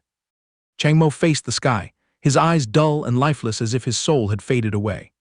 However, deep down, the four-eyed young man still had time to be innocently confused and question himself. Wait, did I mess up the script? But at that exact second, his inner skeleton suddenly glowed with a sparkling azure light, accompanied by a mysterious whisper. However, the healing buff mode instantly kicked in, a series of notifications flashing rapidly on the system. Recovering. The entire massive chunk of rational energy from the suppression blade was completely sucked dry by his body, without missing a single drop. Chang Mo was high as a kite, standing amidst an endless ocean of power, shouting in exhilaration in his head. Damn, my belly is stuffed. In the real world, Chen Zun tilted his head to inspect the corpse, sneering complacently. That brat must have passed away, right? Without dragging things out, he twirled his dagger and charged fiercely toward poor little Jia Qi, roaring maliciously. Your time is up, little brat. Who would have thought Chang Mo would spring up like a coil, with the demeanor of a god, catching the razor-sharp blade barehanded to protect Jia Qi. The butcher's eyes bulged like a snail's in absolute horror, sweating buckets. This demon is still breathing? What kind of magic is this? Eli swayed happily beside him, screaming at the top of her lungs to summon his spirit. Chang Mo, wake up from your dream, you're skilled enough to grab Chen Zun's neck now. Chang Mo's eyes blinked slightly behind his glasses, slowly regaining their familiar sharp gaze. His pupils shrank, emitting an icy, spine-chilling aura that completely crushed the opponent. The moment he regained his vision, an invisible mental shockwave exploded, instantly freezing the surrounding air. He slightly lowered his eyes to look at his sniffing friend Jia Qi below, softly humming to reassure her. He glued his eyes to his hand, which was glowing with crisscrossing azure veins, secretly analyzing it. So the suppression blade has been constantly transmitting energy to me this whole time. So he gently touched his foot to the pavement, stealthily sprouting a few stone tentacles underneath. I have to be careful, this hunt needs to be done with utmost secrecy. Chen Zun smelled a rat and scrambled backward, but Chang Mo dropped a cold sentence, You're out of escape routes, darling. Just at this moment, Chen Zun popped out from nowhere like Superman, swinging a fiery red fist of rage and roaring. Don't you dare look down on me. Chen Zun frowned and grimaced at this clownish interruption, throwing off the tempo by this annoying guy. Chen Zun channeled all his power to pound a ground-shaking punch, sending sand and rocks flying blindly, forcing the killer to press his invisibility button and bolt. Chang Mo glared speechlessly at the empty ground, sighing helplessly as he muttered, This idiot, he actually scared Chen Zun into running away in sheer terror. In the dead of night, police sirens flashed red and blue, tearing through the mist, shining upon the desolate wasteland where 3 souls lay sprawled on the ground. Bizarrely shaped, pure white energy remnants still drifted and lingered around the rubble like wandering spirits. Panning the camera from above, the once famous, bustling intersection was now smashed into a death pit, as desolate as a doomsday scenario. Chang Mo, with his blood-smeared face, pushed his glasses and annoyedly grumbled. Oh, the police cars and reinforcements are here. Why did they have to choose the exact moment the ship has sailed to show up? Right then, a confident click-clack of footsteps echoed, as a pair of haughty stilettos strutted into the scrapyard to restore order. The owner of that authoritative sound was an ultimate babe with a smoking hot figure, standing tall with her arms crossed as she declared, Kid Chang Mo, baby Jia Qi, relax you guys, I'll take care of the rest of the trash. Only then did friend Chen Zun poke his head out of the police cruiser, scratching his neck and laughing slyly. Blood brothers, forgive me for being late. The moment things went south, I dashed off to call for backup. Chang Mo could only cry secretly in his heart, biting his lip to reply, It's fine.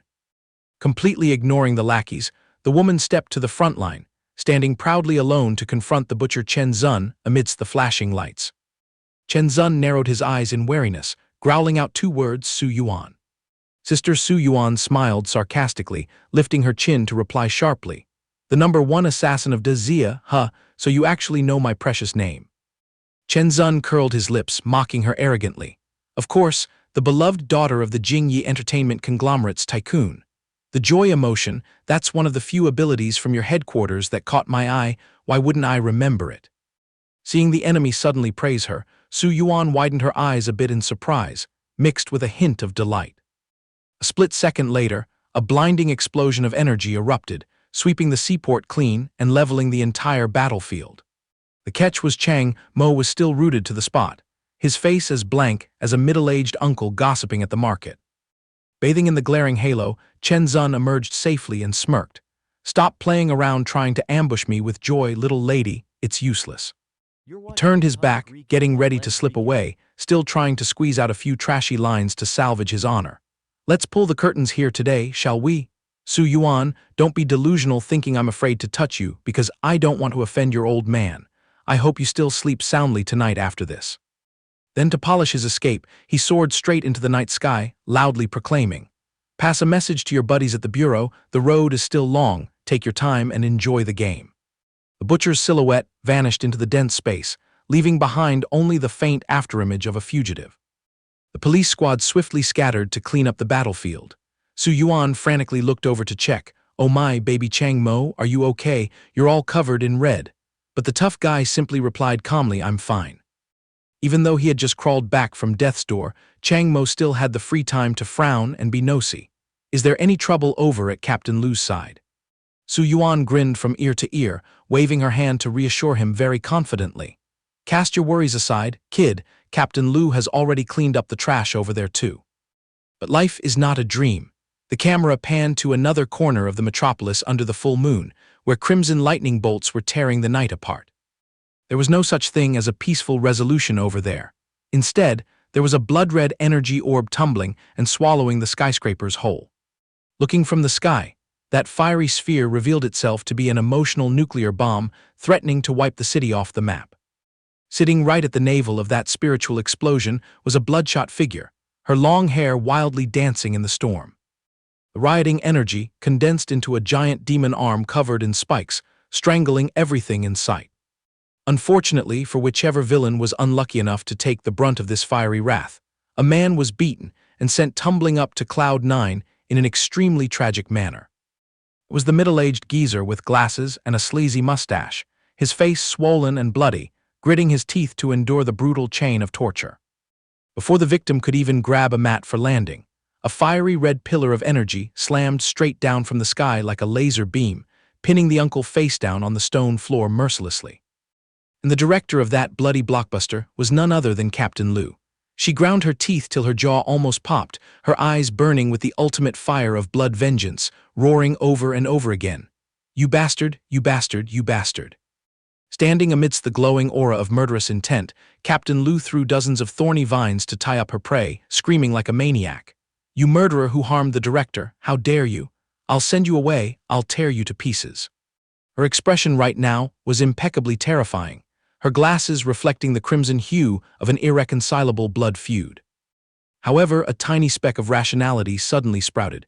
She realized right in front of her was an entire bustling commercial district and panicked. "Oh no, there are streets ahead, what if I can't hit the brakes in time?" Accompanied by the red energy spreading like demon wings pressing down on the high-rises, she gloomily realized she was about to send this entire city back to the Stone Age. In her mind, the emotional demon whispered instigations. "They're just insect trash. If they die, bury them. There are 8 billion people on this earth. Losing a few won't make anyone weep. Human lives are cheap. Kill them all. Kill whoever offends your eyes. Strangle whoever stands in your way. Anyone who dares to talk back to me must go to hell. Director, as long as I avenge you." Stumbling upon the boundary of insanity, the image of the respectable director flashed back, and she subconsciously muttered, "Director." As if splashed in the face with a bucket of ice water, her blood-red eyes gradually regained clarity, and she trembling called out that name a second time. "Director." Distant memories flooded in, revealing a young Captain Lu resting her head wearily on a pile of books, while the kind old director stood beside her, playfully knocking a rolled-up paper on her head. The old man always wore a benevolent smile while examining patients, and she was always beside him, diligently taking notes just like an obedient apprentice. There were also those peaceful moments when the old man basked in the sun, knitting by the window sill, while she joyfully waved goodbye to him before clocking out. Thanks to him, she experienced a string of days drowning in radiant laughter with her hospital colleagues.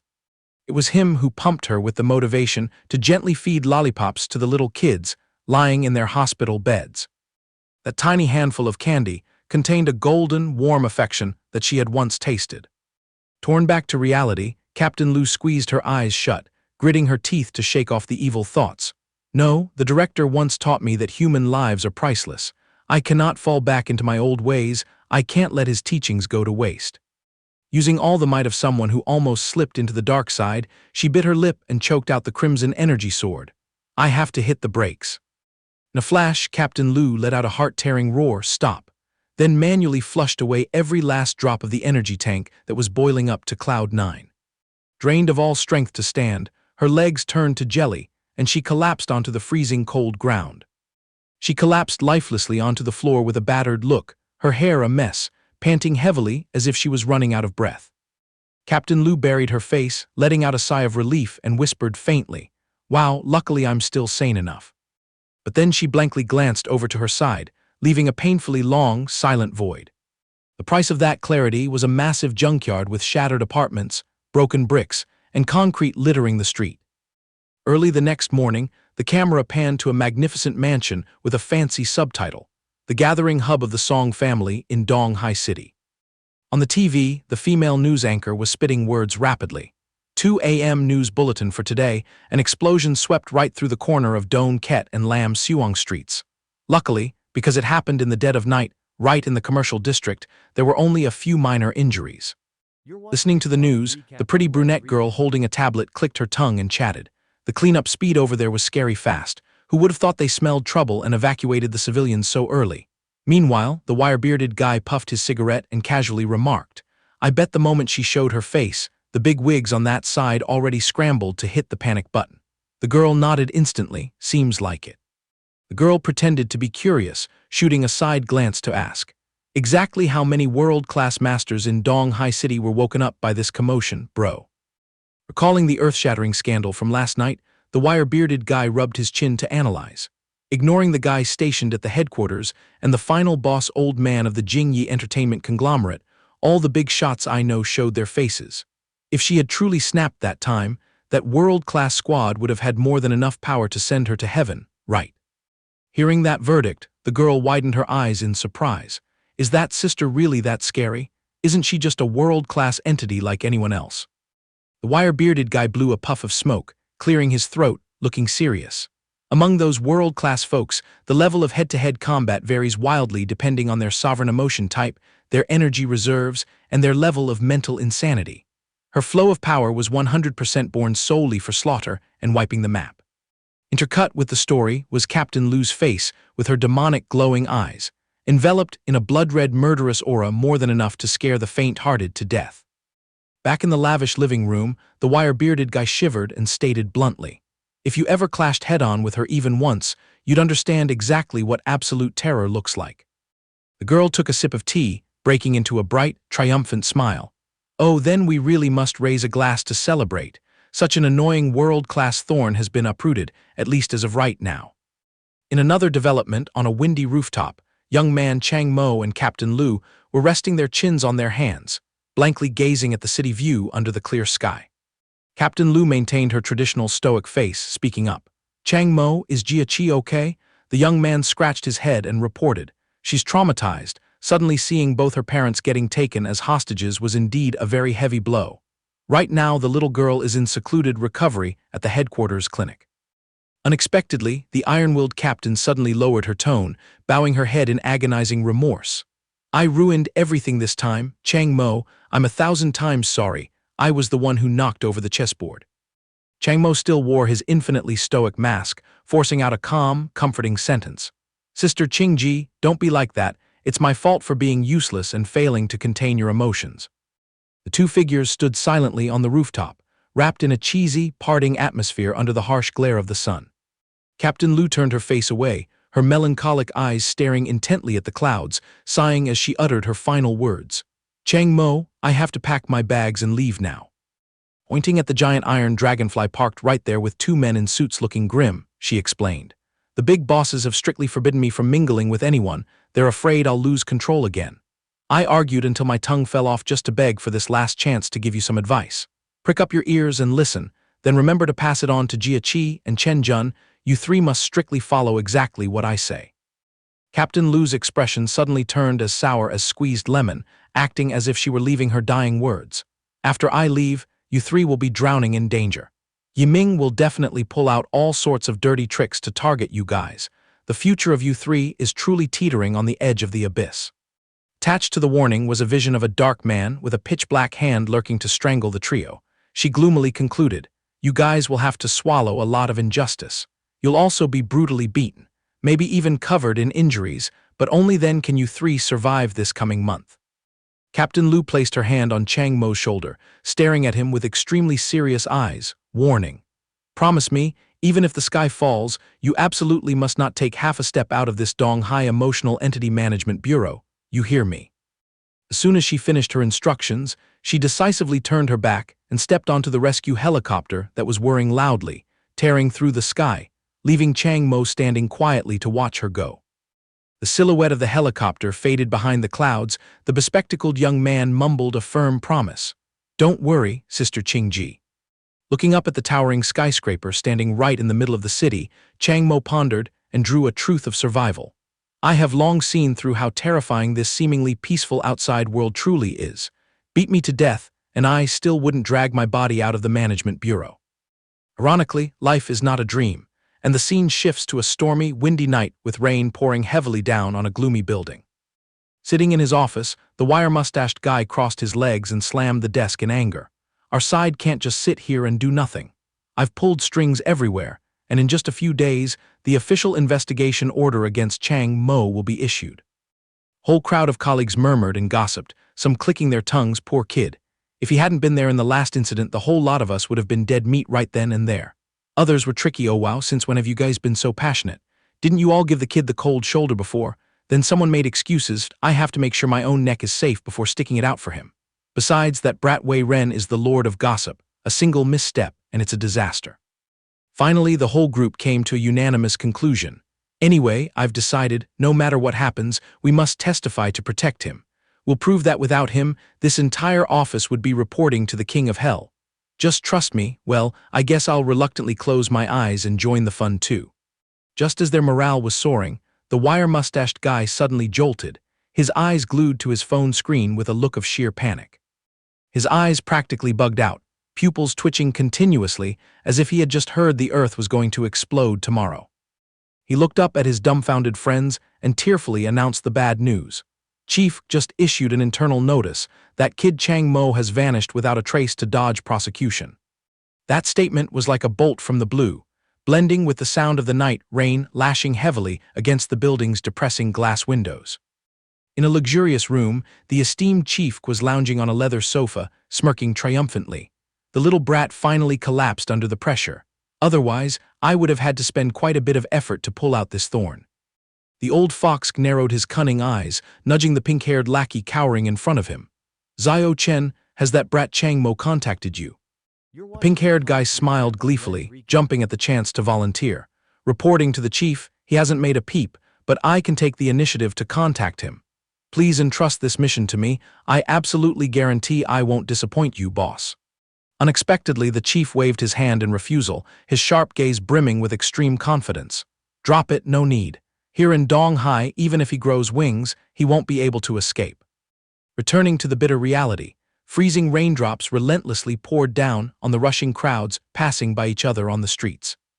The night of Donghai seemed to shatter before the torrents of white water, crashing down into the empty space between the cold, emotionless high-rises. The bustling metropolis was now covered by a gloomy, blurry veil, exactly like the escape route of the young man standing on the edge of the abyss. Hiding behind that brilliant halo was a ruined, dilapidated factory filled with overflowing, muddy puddles. The camera slowly pulled back, exposing Chang Mo's miserable state. He curled up, hugging his knees close to the ground, looking no different from a stray dog amidst a pile of rusty water pipes. His whole body was soaked, his messy hair plastered to his forehead, while his dull eyes were rooted in the deep mud, exuding absolute helplessness. Suddenly, a pristine white leather shoe arrogantly stepped down, cleaving the dead silence of the fleeing man's atmosphere. This uninvited guest was none other than the purple-haired butcher Chen Zun. His hand tightly gripped a blood-red sword, the corner of his lips curling in mockery. "I have to clap and praise you, for a petty district-level scrub like you to be this stubborn, taking a hatred attack from 2 levels above and still breathing, and even luckily dodging a slash from my suppression sword." Chang Mo just kept his head down, letting the rainwater mix with his sweat and drip down, while the assassin kept blabbering. "Your tricks seem pretty high-end, and your skills aren't half bad either. But let me read your fortune, I bet you can't even lift your ass up right now. A district-level guy starving for emotional energy for a whole month. Oh boy, that taste must be mind-blowing, hee. Seeing his prey mute as a clam, Chen Zun clicked his tongue in boredom. He gripped the sword hilt tightly, frowning menacingly. About to kick the bucket and still playing hard to get, not saying a single word. Boring to death, might as well clean this up early to spare the trouble. Too lazy to waste saliva, the guy launched himself from above, descending like a bloodthirsty demon, swinging his razor-sharp blade and roaring, "Time to get your boxed lunch, son." The Grim Reaper was at his doorstep. Chang Mo's face was taut as a bowstring, sweat pouring like rain and splashing onto his cracked glasses. His eyes shut tightly, exactly like a cornered beast giving up and waiting for the coup de grace. Right at the line of life and death, the system girl's shrill voice rang out noisily in his head. "Chang Mo, haven't you considered that the crazy Dr. Chick guessed completely wrong? The management bureau isn't coated in gold to be safe. No, she was right about one thing, it's just Wei Ming's smokescreen. Those fake news just prove that going undercover in the bureau is the true path. In short, even if the house burns down, we have to stick around there." After spewing a string of analysis, the system started adding fuel to the fire, inciting the desperate young man's hidden rage. "Hey, are you really going to swallow this huge grievance? Think back to the days of sleeping rough, starving and being chased until smoke came out of your ass. As for that Chen Zun, if those useless fools hadn't gotten in the way, he would have been put on the altar to admire naked chickens a long time ago. Now our reputation is being trampled in the black mud by these good-for-nothings. Chang Mo, you hold my power but resign yourself to being life's punching bag forever. Remember when we tore the roof off on the Sea Emperor ship, brawling hand-to-hand with world-class figures, even the ocean had to bow down to us." System Chick kept nagging, exposing the bitter reality. "Yi Li, those glorious days were using her power. Now that we don't have the good stuff, things naturally have to be different.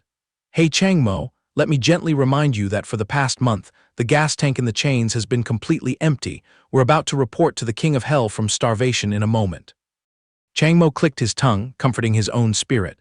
Well, gasping for air is still better than dying completely. Immediately, the system poked his wounds with salt. Truly a body system sealed by rationality. Oh wow, so rational, so safe, and so boring that even flies would fall asleep. Suddenly, the chick's tone switched to pouring honey into his ears, enticing the cornered man. "Whisper in my ear and let me hear it. Chang Mo, do you want to go crazy for a moment to teach life a moral lesson?" Through the shattered glasses, reflecting pupils blazing with a brilliant golden light, Chang Mo roared, shattering all the restraint he had held back for so long. "I want to let loose." A surging blue streak of light blew away the entire dilapidated factory. The system's voice chillingly pronounced a verdict. "Chen Zun, congratulations on losing your turn, you are the fat prey now." Chang Mo looked up to examine the guy floating arrogantly in the air, sweating profusely as he calculated in his head. So this is the caliber of Da Zia's #1 assassin. Not only can he turn invisible and hide from world-class eyes and ears, but he also uses high-end, level-skipping emotional toys for sneak attacks.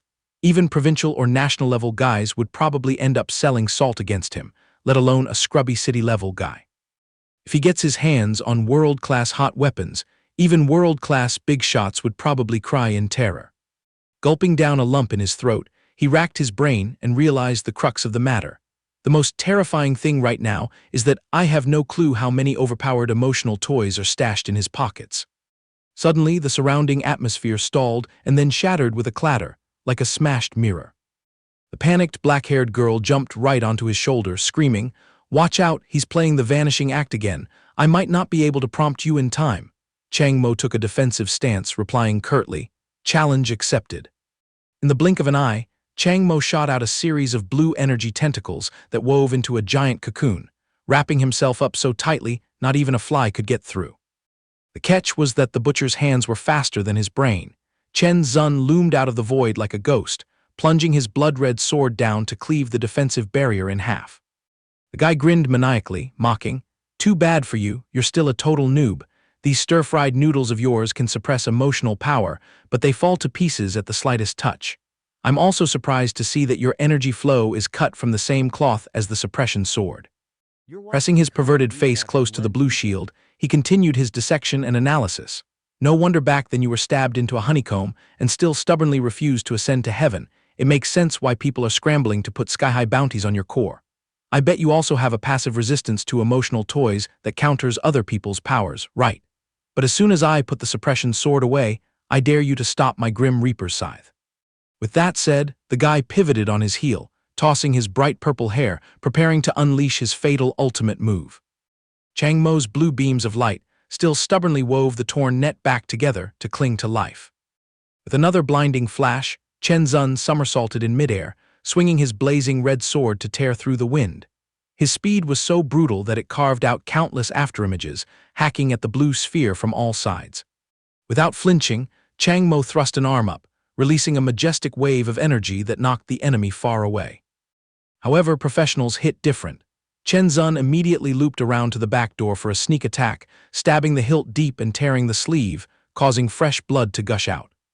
The last blue shield finally exploded, like a water balloon under the guy's savage physical blow. Instantly, a puddle of thick, tar-like black mud spewed up, launching the four-eyed guy tumbling head over heels onto the floor in a miserable state. The assassin gritted his teeth, pinning his prey down, holding the sword hilt in a reverse grip to plunge a merciless, life-taking strike. The blood-stained blade pierced through the defense, carrying an earth-shattering power. Not satisfied yet, the guy aggressively pulled the sword out and followed up with another deep, hilt-burying thrust.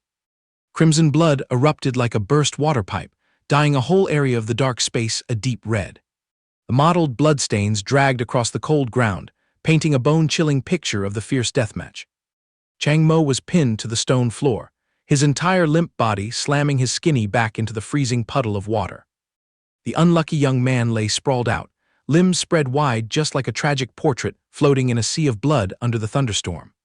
The golden light in his eyes gradually faded, as Chang Mo gasped for breath and thought to himself, "This bastard is persistently strong. Even if he doesn't bother using invisibility or teleportation, I still don't stand a chance in a hand-to-hand fight with him." Blinking at the arrogantly smug villain, he despairingly summarized to himself, "His combat skills leave me in the dust all the way to Mars, and he's packed with a ton of emotional toys like a mobile warehouse. The title of Dazia's #1 assassin really isn't just for show." Midst the slimy sea of blood, the system chick fluttered around frantically pumping mental oxygen. "Calm down, buddy. I have a hunch you can turn the tables, but the catch is I completely forgot the solution." Chang Mo lay spread-eagle and groaned, "Turn the tables with faith? My head is completely blank. Try to rack your brain and see if you noticed any omens while we were fighting. Who knows, it might trigger my memory." Chang Mo narrowed his swollen eyes, squeezing out his last drop of brain juice and mumbled, "Thinking carefully, there seems to be something off." A horrifying memory of the sword blade piercing his chest returned, and he began to decode. The feeling back then was so surreal. Every time the hatred knife pierced my flesh, my body felt like it was plugged into a charger. But after fighting for so long, I realized the battery was still dead red without a single bar going up. Could it have been an illusion? Look, my Rationality energy bar has hit rock bottom now. The system hovered unsteadily above the head of the man who was about to meet his ancestors, wrinkling her forehead and retorting, "Plugged into a charger? Fiction. He shanked you with a knife forged from hatred. How could you scrounge up any energy from that? He poked you full of holes and you're about to drop dead, yet you say you're fully charged. I bow down to you." As her voice faded, the sound of rhythmic, spine-chilling shoe heels echoed through the dead silence of the night. The system chick was still muttering and chewing on the words, "plugged into a charger." Suddenly, the chick's pale blue eyes rolled back, as if she had just attained enlightenment on the greatest truth in the world. At the same moment, the shiny leather toe of the cruel butcher Chen Zun stomped down heavily into the diluted puddle of rainwater and blood, closing in. The guy stood looming, blocking out every glimmer of light, his hand gripping the glowing red sword pointed straight at the face of the young man, gasping his last breaths on the ground. Chen Zun curled his lips in triumph, dispensing a little leftover mercy. "I bet it's time for the last word segment now, huh?" Not bothering to linger for another inch of time, the guy brought the sword plunging down, accompanied by a ferocious roar. "Time to get your ticket to see Yama." Right by a hair's breadth, the system shrieked shrilly as if she'd struck pure gold. "Hatred, The stuff you just ate is hatred power. You have the right to use hatred skills." With the fatal scythe just a hair away from the top of his head, Chang Mo's eyes suddenly flashed with a blinding golden light, signaling a classic counterattack. A cluster of blood-red, razor-sharp energy spikes suddenly shot up, piercing ferociously through the villain's body, ripping out from his stomach.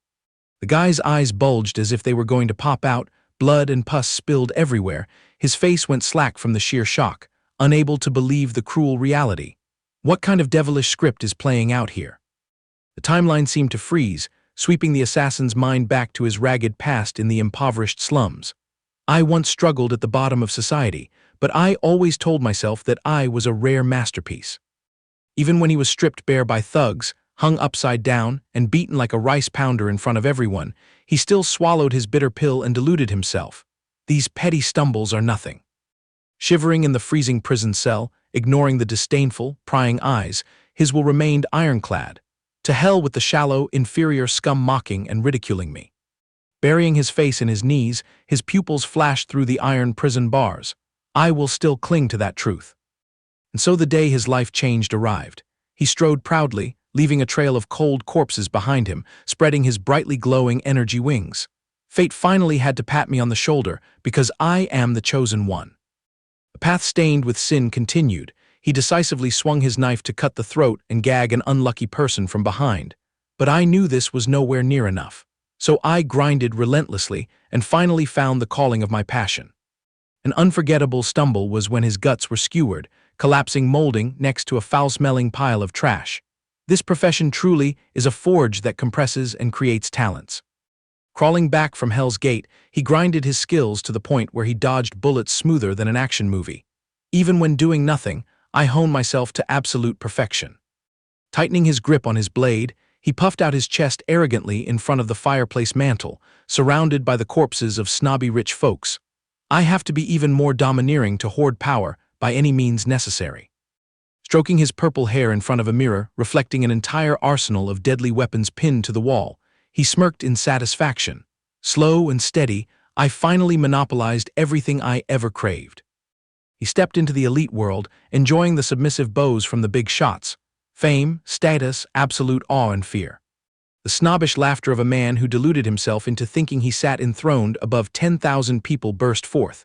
"Spot on, I told you so." Spreading his arms to catch the setting sun on top of a skyscraper, he was intoxicated with his illusion of supremacy. "Fate has designated me to become the legend of this god-forsaken world." But bang, before the legend could even receive his trophy, the blood-soaked spikes mercilessly dragged him back to cold reality. Chen Zun's pupils rolled back white, the gut-wrenching pain smashing all his illusions of kingship to a pulp. The majestic, fire-breathing demeanor of the past was now a mushy mess, collapsing into the mud under the freezing heavy rain. The guy with the self-proclaimed delusion of grandeur, the #1 assassin, ultimately lay belly-up watching the rain, closing his eyes and dying in humiliation right next to his own prey. Chang Mo staggered and propped himself up, staring blankly at the bloated corpse, blurting out, "Died pointlessly just like that?" Meanwhile, the system perked up her whiskers smugly and lectured. "The thing you just absorbed was provincial-level hatred energy, big guy. Chen Zun's hatred core only buffs damage but has 0 armor, which is why a city-level noob managed to poke him once and send him off to sell salt." Chang Mo leaned back, dissecting and analyzing. "I can use hatred skills. Is it because I accidentally devoured the hatred core last time?" "Spot on. Rationality can crush other energy streams and it can also steer them." "Goldfish brain. Back when you were tearing it up on the Sea Emperor's ship, didn't you ultimately tame Black Donghai? Plus, I just squeezed out a bunch of intel regarding your stats." System Girl nodded approvingly, immediately drawing a clear chart into his brain. "Thanks to the deathmatch with hatred last time, you ground out a hatred-resistant stat of roughly 45%. Simultaneously, since you accidentally swallowed a piece of the hatred core, you can also snatch a portion of the opponent's attacks as your own, at a rate of about 35%. That's why you survived a provincial-level slap, otherwise the grass on your grave would be green by now." Chang Mo's eyes widened, calculating like a math prodigy. "Wait, so I blocked 45% of the hatred damage, then slurped up another 35% into my pocket for later use. Calculating it out, I only lost 20% HP to those hatred strikes. This rationality system is too ridiculous." In a split second, the young man daydreamed about transforming into the energy savior. So if I go absorb the entire cluster of other emotional systems, then I become the ultimate boss ruling the world. At this point, that sounds pretty tasty. But before he could even flash a 10-tooth smile, a shrill alarm voice erupted. Don't crow too early. The enemy side might still be hiding trump cards. Check the situation in that corner, quick. Hovering in midair was a mushy, blood-red monstrosity. Its 3 slimy eyes darted around constantly, scrutinizing their every move down to the millimeter. One of those devilish eyes captured with perfect clarity the scene of Chang Mo sitting squarely on the ground, next to the corpse of the butcher Chen Zun. Rewinding to another direction, a lackey in a black coat frantically kicked open the VIP room door, roaring to report the bad news to the haughty chick lounging on the sofa reading a book. Boss Anna, we're screwed. Chen Zun is gone, skewered to death by the target Chang Mo himself. The snobby Lady Anna continued to lounge lazily on the chair, nonchalantly turning a page and letting out words. Chang Mo beautifully finished off Chen Zun? Where did he get the ability to pull that off? Just earlier I saw Chen Zun was about to send him off to sell salt, wasn't he? The hooded lackey panicked, his bright eyes wide and pale, stuttering incoherently. He. Before the words could even leave his mouth, giant blood-soaked spikes thrust upward from the ground, piercing right through the haughty girl's ribs in an extremely savage manner. In a flash, both the flustered underling and Boss Anna were nailed dead to the floor, and the expensive sofa, by a barrage of blood-red, gory spikes. The lowly's pupils contracted upon taking in the bloody, mangled sight of Anna and her gang, carrying an extreme sense of shock. The camera panned to a little purple-haired braided lowly, dressed in a gothic black lace dress, panting from exhaustion. Thank heavens, I made it just in time. You little rats have some nerve trying to use numbers to expose the young master's secrets. Let me give you a taste of suffering. Sweeping away the trash, she looked up at the night sky, calculating triumphantly. Closing the books, the last spy from the monitoring team has gone to meet their ancestors. Time to go report back to the young master. Returning to the bloody crime scene, Anna remained completely indifferent. She slowly walked away, dragging along even the razor-sharp spikes deeply embedded in her body.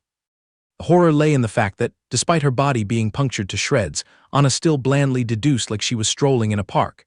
Chang Mo actually hid a hatred body, truly surreal. According to the contract, I only took the job to handle his world-class umbrella, but Chen Zun dropped dead before his backer even showed their face. So for this case, should I intervene or not?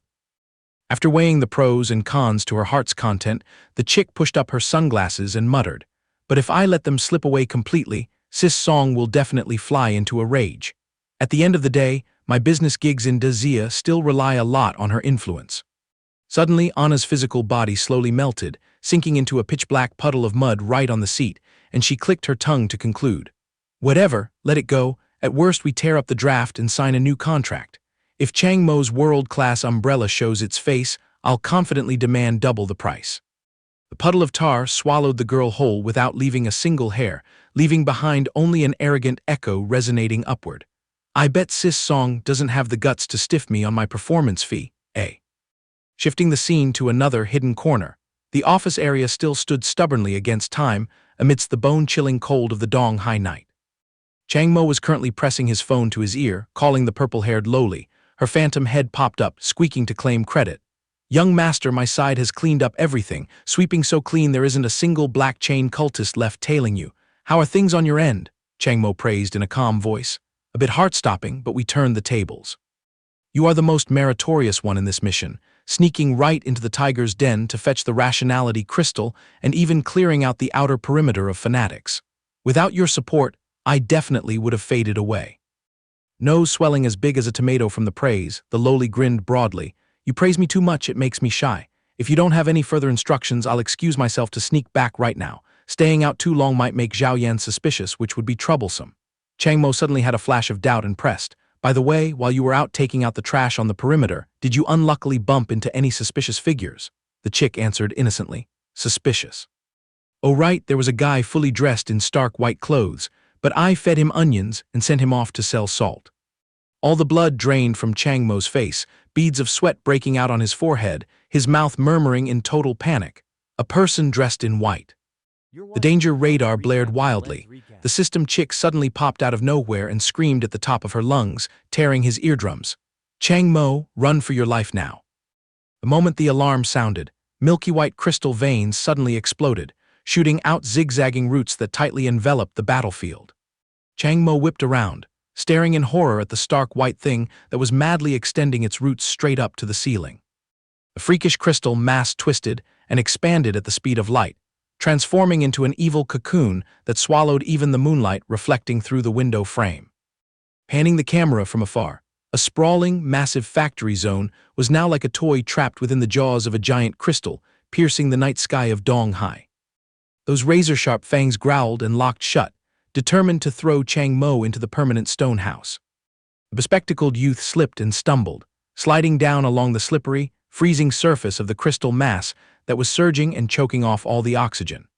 The gigantic jaws slammed down, crushing into each other, blockading every path, slamming shut like an express delivery door straight to the underworld. An entire large-scale industrial park evaporated in the blink of an eye, making way for a stark white monstrosity looming massively across the neighborhood. Its physique was so colossal that the surrounding skyscrapers suddenly shrank like a bunch of building block models. Under the dim light of the moon, the imposing monster lay squarely, sounding an alarm about some terrifying force that had just descended upon the mortal realm. In a development a few streets away, the purple-haired lowly was still leisurely strolling on the sidewalk, completely oblivious to the sky falling. Accidentally glancing up, she completely froze, gripping her phone tightly and murmuring in bewilderment. What the hell is going on? That was clearly the factory the young master was hiding in, wasn't it? How did it suddenly evaporate without a trace like that? The lowly's bright purple eyes widened to the max, imprinting extreme terror as she realized her young master had just been chewed up, leaving not a single crumb behind. The purple-haired lowly looked up at the night, screaming in sheer horror, "World class! This is definitely a world-class ability." At the same time, trapped inside the murky white crystal cocoon, Chang Mo and the system chick looked as tiny as two ants. Chang Mo asked in a panic, "What kind of demonic script is this? Could it be that this entire factory was actually an emotional monster to begin with?" But the system brushed it off. "Drop that thought. This was originally a normal factory, a world-class big shot just transformed it. And my condolences, we are currently trapped right inside the stomach of that monster." Despite being imprisoned in the belly of the beast, the bespectacled youth still frowned and kept a cool head. "What kind of bizarre ability is this? Is there any loophole for us to escape?" The system immediately poured a bucket of freezing water on him. "Escape? Dream on, honey. The enemy is a world-class player. Your puny district-level power wouldn't even tickle them, let alone dreaming of punching through walls to get us out." Both of them simultaneously looked up. The atmosphere suddenly froze solid, becoming so suffocating that their hearts pounded heavily. From the vault of the cave, a giant, glowing crystal hand slowly scooped down right at the location of Chen Zun's corpse, reaching in to grab a flashing energy core. That blinding hand cradled the core floating in midair, as if signaling a plot twist so sharp that even the author himself was secretly chuckling in triumph. Everyone can probably guess the plot up to this point, right? But there's no way you guys can figure out the next move, haha. Looking at that grotesque scene, both Chang Mo and the system were struck dumb, staring at each other wide-eyed. The system chick jolted awake, her face as stern as a proctor giving a warning. "Chang Mo, I must warn you that your Rationality energy bar has hit rock bottom. Dragging this battered body out to poke the bear, what guarantee do you have that you can suppress the energy source inside that emotional core?" But Chang Mo just casually concluded, "I know, however." His bony arm swung out, cleanly snatching the brilliant white emotional core that was shining blindingly. His voice rang out like steel, using her own logic against her to retort, "Didn't you point the way yourself? If I don't play a crazy hand, what the hell am I supposed to use to restrain my own rationality?" Saying that, he opened his mouth as wide as an ogre preparing to swallow it whole. Without bothering to hesitate or drag things out, Chang Mo sank his teeth deep into the sparkling crystal mass, taking a massive bite exactly like he was chewing on a life-saving steamed bun. With a gulp, he swallowed that deadly power smoothly down his stomach without a care in the world, come what may. A split second later, the boy's body bounced up. A stark white mountain of energy began to violently detonate from his internal organs. That life force transformed into a crystal pillar, piercing the blue sky, surging and billowing, tearing apart the gloomy veil of the night. Flipping to another setting, the haughty Lady Anna suddenly jolted, her eyes wide open, unable to believe the reality before her. The camera shifted to the front of Song Hui Hui's apartment. The chick was lazily pressing her phone to her ear, Sister Anna, you've worked hard. Just let loose, my money is straightforward, not a single penny short. Okay, let's lock the deal like that, we'll settle the rest of the work whenever you return. The moment the phone snapped shut, the wire-mustached guy from earlier came running over, anxiously questioning, so did the world-class umbrella backing Chang Mo show its face? But she just shrugged indifferently. No, they vanished without a trace. The wire-mustached guy's face turned green as a banana leaf, sweating buckets, tearfully reporting, "Cult leader Zhao, Chang Mo skewered Chen Zun to death. Ms. Anna jumped in to lock him up, but he still managed to punch a hole and escape." He clutched his head, trembling uncontrollably, concluding in utter terror. And the most horrifying part is that he soloed everything, with just the title of a district-level nobody. As for Chang Mo, his brain was drowning in the illusion of the emotional core. The phantom of a figure with crystal wings loomed up, accompanied by a pile of toxic whispers. "They've seen everything, they're laughing in our faces. Why wouldn't they laugh? I truly am absolute trash. You're just a lowly insect. How the hell are you delusional enough to think you're a phoenix flying high? Pathetic, too pathetic. They all see through my humiliation, my stain. I don't want them to see, I forbid them from looking at me." Crossing the threshold of endurance, dozens of ghostly crystal hands reached out to choke his face. A mournful scream rang out. "I just want to crawl into a crack. I want to run away." Smelling trouble, the system flew over and roared until her voice cracked. "Wake up from your dream, Chang Mo. Those aren't your emotions." While Chang Mo staggered, struggling to resist. "I know full well, but I just can't press it down." Suddenly, the system's eyes widened in terror, reflecting a beam of light that slashed, tearing the space apart with a zap. Well, it was exactly the deep blue suppression sword hurtling towards them, piercing through the murky energy barrier.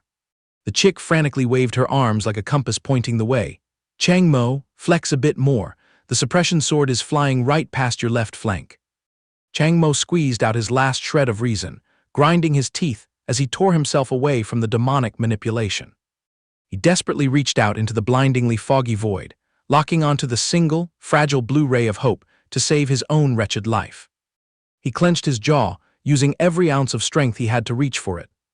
Chang Mo's bony hand stretched out, firmly grasping the hilt of the suppression sword, radiating a vibrant green halo in midair. He gripped the hilt tightly, clearly feeling the familiar surge of power coursing through every joint of his fingers. In an instant, the jade-green sword lay perfectly still in the palm of its new master, exuding a bone-chilling, murderous aura. The cool, deep green energy immediately enveloped his hand, pouring a bucket of cold water to extinguish the crazy, burning frenzy from moments ago. Reclaiming his brilliant aura, Chang Mo swung the sword forward, tearing through the wind and shattering the murky energy fog with valiant green slashes. The razor-sharp blade auras wove together, effortlessly slicing away all surrounding illusions like cutting tofu. As the illusion shattered completely, Chang Mo dropped to one knee in exhaustion on the bizarre green-checkered floor, leaning on the sword and panting heavily. The young man looked up, hastily wiping away a drop of sweat, breathing a sigh of relief as a heavy burden was lifted. Few finally survived this ordeal. However, as his brain processed everything, he frowned and glued his eyes to the highly questionable lifesaver weapon. How the hell did the suppression sword wander into this place? While busy scratching his chin in thought, Chang Mo was suddenly stunned to realize that the surrounding scenery had completely changed. It was no longer the ruined factory from earlier. Hitting his eyes right now was a spacious room with perfectly square-tiled floors, scattered piles of cardboard boxes, and the corpse of the butcher Chen Zun sprawling in the middle of the floor. Viewed from above, this magical dimension looked exactly like a stash house for stolen goods, littered with all sorts of weapons and loot. Chang Mo dumbfoundedly turned to ask the system, "What kind of hellish corner is this?" While the girl hovering beside him also dropped her jaw. "All this random junk." The young man's eyes suddenly hardened as his brain rapidly connected all the data points. A spark flashed through his mind, and his glowing golden pupils widened. "I can feel that this place is directly linked to my will. My eyes are open now." Sweeping his gaze around the mobile room, he slapped his thigh in realization. So this is the true nature of Chen Zun's ability. His trump card wasn't just invisibility and teleportation. He had a magical pocket dimension disconnected from the outside world. His teleportation trick was actually just him jumping in and out of this spatial door at will. System casually projected a sandbox model, so easy to understand that even a kindergartner could grasp it. "We landed here because you devoured Chen Zun's emotional core, which automatically triggered this passive ability, and so we parachuted straight out of the beast's belly into this dimension. Mysterious fog completely cleared up, and Chang Mo concluded, "This pile of stolen goods is 100% Chen Zun's treasure hoard. This explains why the suppression sword he snatched ended up popping out here. It also clears up why emotional items kept rattling out of his hands during our fight. He must have been pulling them straight out of this warehouse." Upon hearing the word treasure, the system's eyes lit up like headlights, and she cheered gleefully. "Then this whole place falls right into our pockets. I can smell the scent of premium loot all over here. Come on, hurry up and let's scavenge." Ignoring her money-grubbing nature, Chang Mo walked over and squatted beside the corpse, fishing out a phone. "Chen Zun's body was dragged in here with us, and the phone is left here too. If that's the case, I'm afraid." Yi Li suddenly jumped in and cut off his train of thought, pouting and complaining. "Oh my God, at this moment, what could be a greater task than counting our loot?" The scene shifted to a dark, quiet residential area nestled in the dead of night. Deep in a deserted alley, a hat-wearing old man was hunched over, pushing a stretcher carrying heavily bound and completely covered figures, frantically trying to find an escape route. The two victims on the stretcher were none other than Jia Qi's parents. With their mouths gagged, they could only mumble and struggle in despair. The old man sweated profusely as he pushed the cart, his face twisted in extreme terror. Impossible, how could a cunning guy like Chen Zun lose his life, and by what divine method did that brat Chang Mo manage to take him down? As soon as he finished speaking, an ice-cold hand suddenly reached out from the dark corner and tightly gripped the back of his neck, making him jolt, his soul nearly leaving his body. The owner of that hand was none other than Chang Mo. He appeared looming like a night demon, interrogating in a deep voice. "Just stand obediently and answer a few questions. Who gave you this mission? Who pulled the strings behind the scenes to make you hire Chen Zun to kill Chang Mo, Zhang Jiaqi, and Chen Jun?" The old man trembled like a leaf, his eyes rolling back and nearly popping out of their sockets, his inner mind screaming loudly. "It's Chang Mo. How did this brat get here so fast? My emotional ability is completely paralyzed. Could this be the exact move he used to finish off Chen Zun?" Smelling danger, he immediately broke into a tearful sob story. "Spare my life, boss. I'm completely clueless. The people who contacted me all hid their faces. I swear I don't know who hired me. I'm just a middleman trying to scrape by. The killing was all handled single-handedly by Chen Zun. Please be merciful. I still have an old mother and young children waiting to be fed at home." Hearing this begging script that was so familiar he could recite it, Chang Mo's face darkened, utterly speechless. He let out a heavy sigh and coldly steered the conversation in another direction. "All right, then let's switch to a fresh question for a change." Pressing his face close to the other party, he gritted out every word as he mentioned a sensitive name. "Do you know who the boss is?" Sweating profusely, the old man still tried to force a fake smile, denying it vehemently.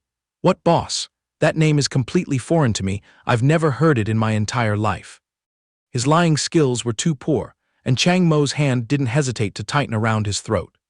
Choked breathless, he frantically struggled and screamed. "I swear I don't know. Even if you strangle me to death, it's the same. My child is just starting middle school this year. I still have to." Before the pity play could finish, Chang Mo threw a bucket of cold water on it. "Stop acting, please.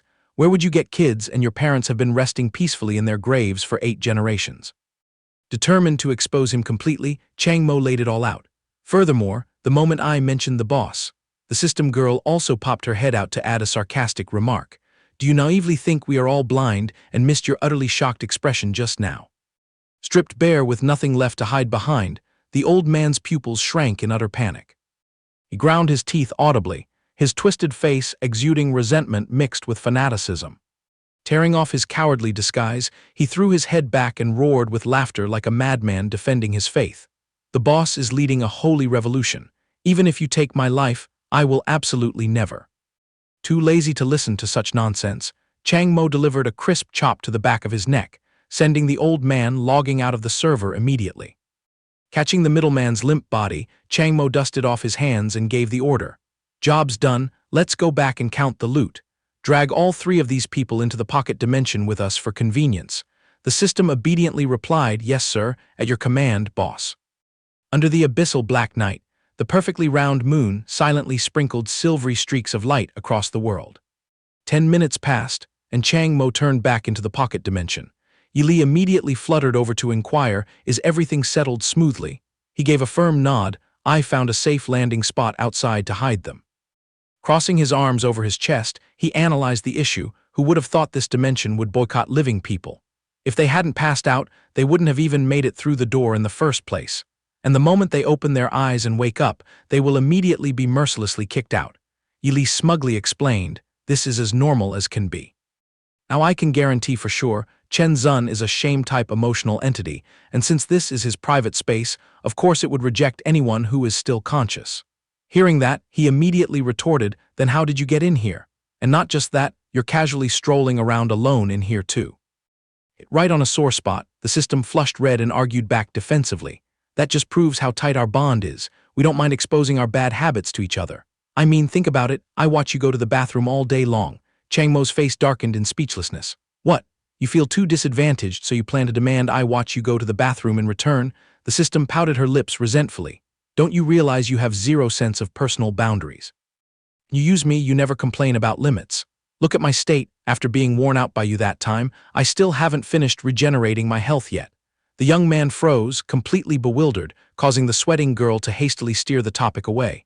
Never mind, I'm too lazy to argue with you. Move your hands quickly and let's check our collected goods." Putting the lame comedy routine aside, the two returned to their true love, the looming mountain of treasure behind the glowing blue crystal door. Ili pointed at the pile of high-quality weapons and cheered. "These daggers are brimming with hatred power. One is province level, one is national level, and the best one is even world level." She rattled off the inventory like a human-powered machine. There are 10 city-level depression black water bombs, 5 province-level ones, and 3 national-level ones. As for joy destruction bombs, there are 7 city-level, 3 province-level, and rounding it off, 1 national-level.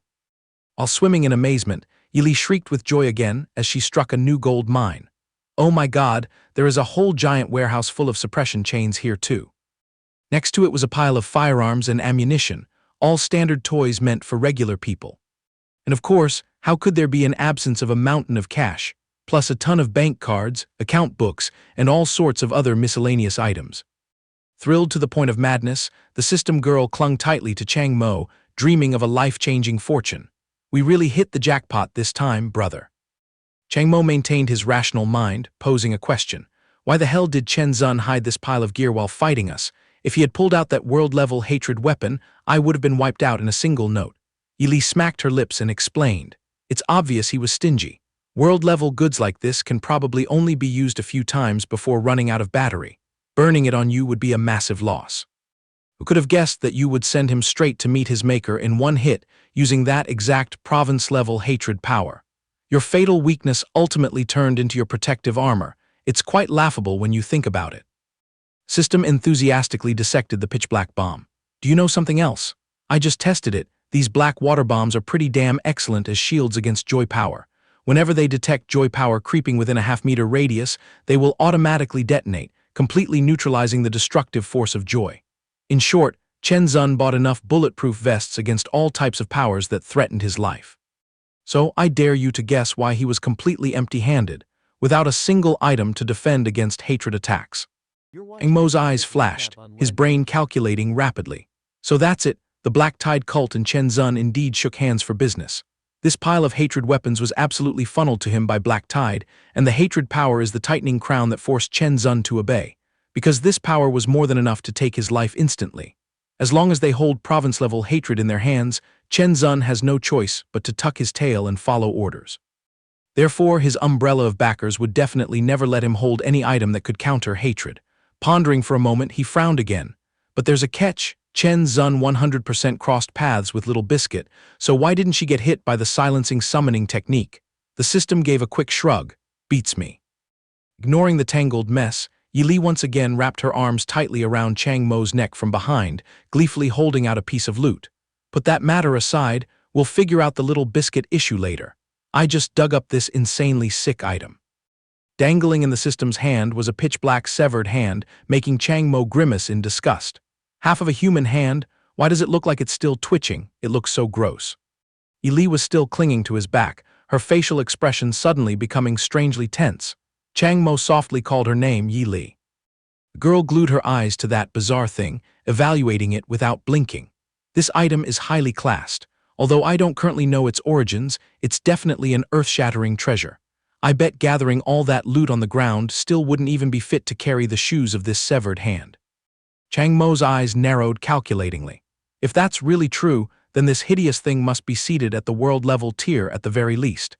It seems Chen Zun was still hiding a whole basket of secrets.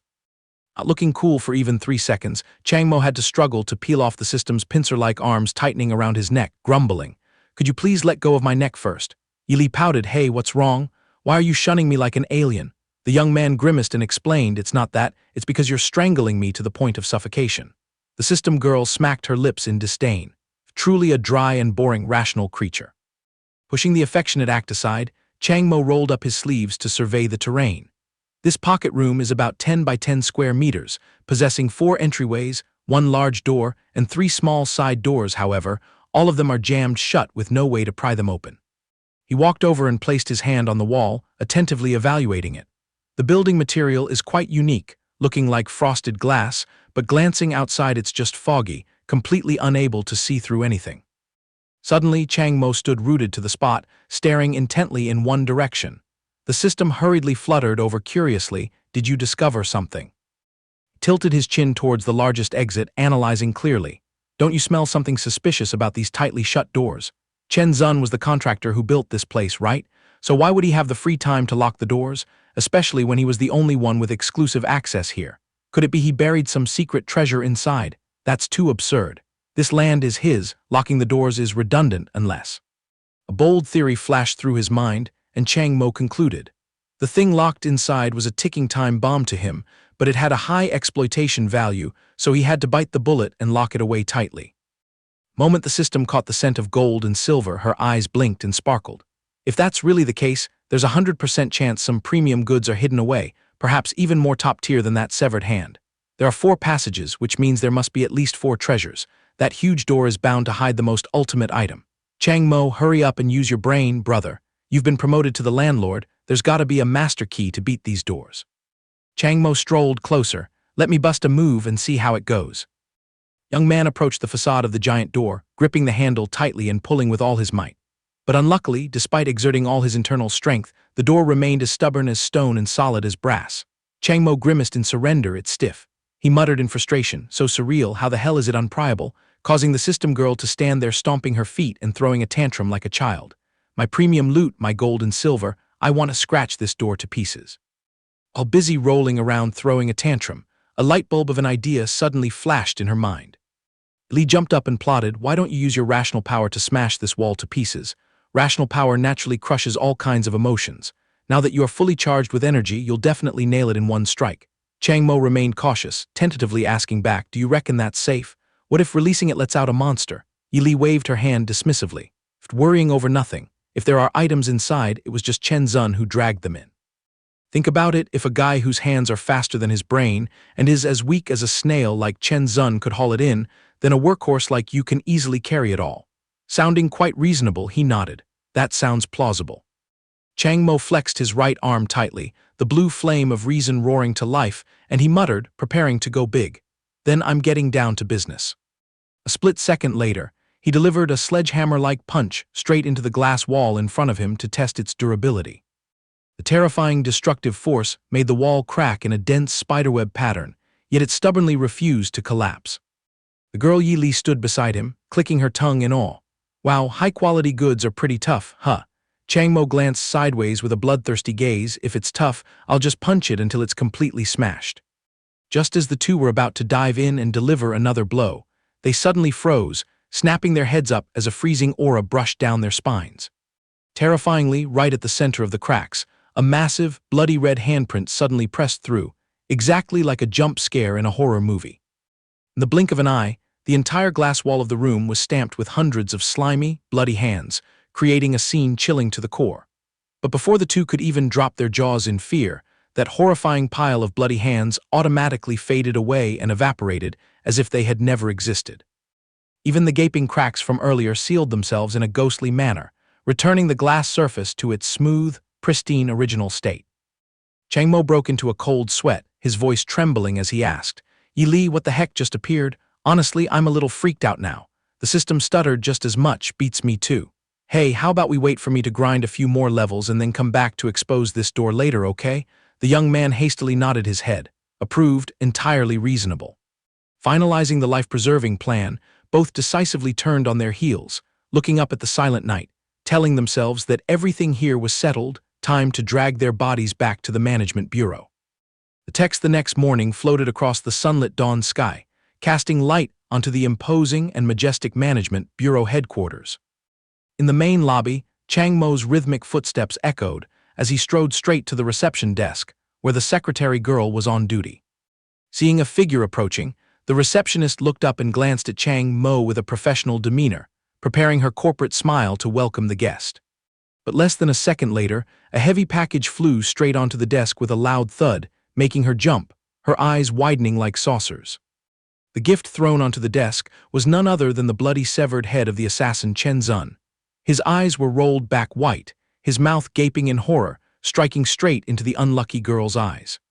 The secretary stood frozen on the spot for several seconds, her facial muscles stiffening due to a psychological shock so intense it completely blew away a mortal's endurance. Her brain overloaded, the girl rolled her eyes back, tilted her head back, and slumped onto the desk, logging out of reality immediately. Despite causing such an earth-shattering shock, Chang Mo still stood nonchalantly watching the foaming receptionist lying flat on the floor. Right behind him was the stretcher carrying Jia Qi's two parents who had been successfully rescued.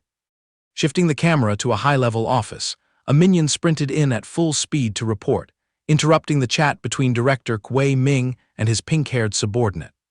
After hearing the shocking news, Gui Ming's face turned pale, twisting in indignation mixed with extreme bewilderment at Chang Mo's counterattack.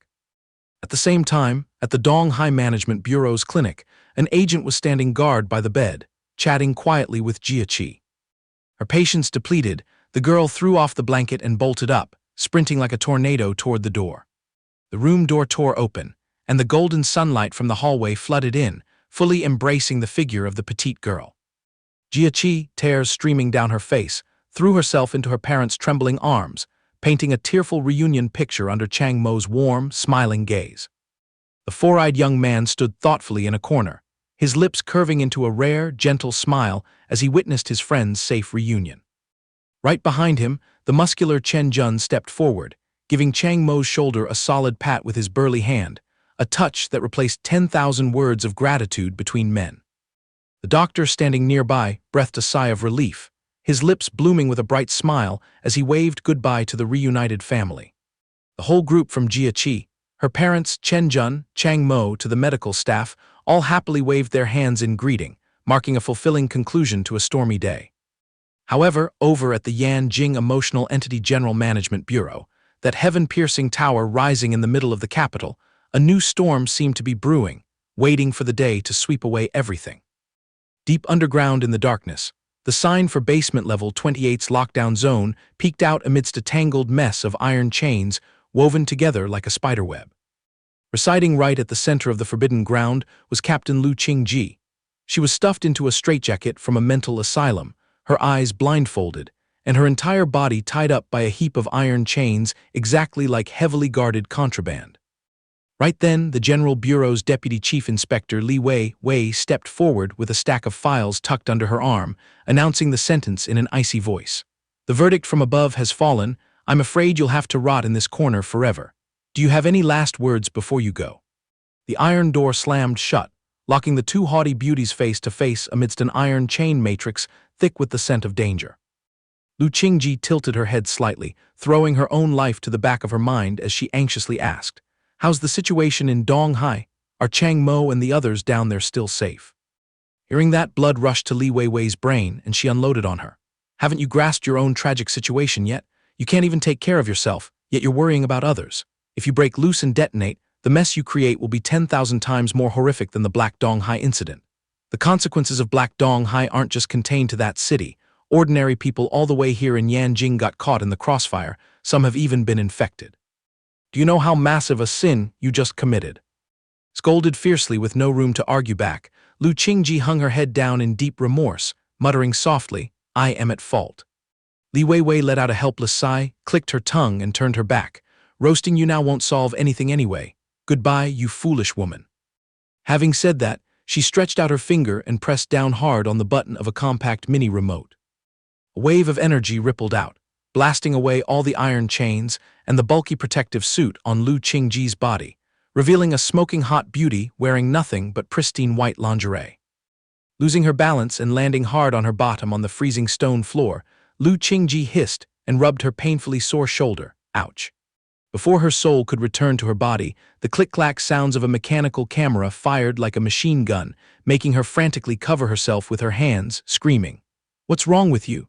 Just 3 seconds ago you said I was locked up forever."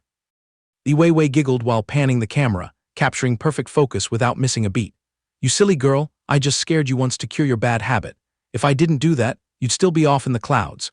Chang Mo has already taken down Chen Zun, and the bosses up here are scrutinizing him extremely strictly. High Command is absolutely certain that Dong Hai is about to plunge into total chaos, so I received orders to lead you out of here and sneak you back there. Your mission this time is to act as a bodyguard for Chang Mo. Move your hands. What are you trying to cover up? Take this once-in-a-millennium chance to let me snap a few more hot photos." Lu Qingji's eyes rolled back in shock, completely petrified by the grave news. Chang Mo sent Chen Zun to the scoreboard? Absurd, how is that possible? Did he get a single scratch? Best friend's meddlesome nature made Li Weiwei flare up, straining her neck to scold. "Why do you keep ignoring the main point? Focus on yourself first, or have you fallen for that kid? Opening your mouth is Chang Mo, closing your eyes is also Chang Mo." Lu Qingji's face flushed bright red as she waved her hands frantically. "Stop talking nonsense, protecting him was the director's dying wish." Weiwei interrupted irritably. "I don't give a damn. Higher-ups showing you mercy this time is an unprecedented occurrence in history. If you go crazy one more time, I bet you will be locked down forever. And then you'll drag Elder Wei down with you. He drained all his resources just to cover for you." Knowing her best friend was just worried sick about her, Lu Qingji lowered her voice, her eyes burning with determination as she swore, "Don't worry, this time I absolutely will." Before she could close her mouth, she spread her arms and tightly hugged Li Weiwei, an embrace overflowing with sweetness. Li Weiwei also sniffled and hugged her soulmate tightly, sobbing out her feelings. "I couldn't bear the thought of losing you forever." Lu Qingji gently stroked her best friend's hair, whispering with affection, "Be a good girl, Weiwei."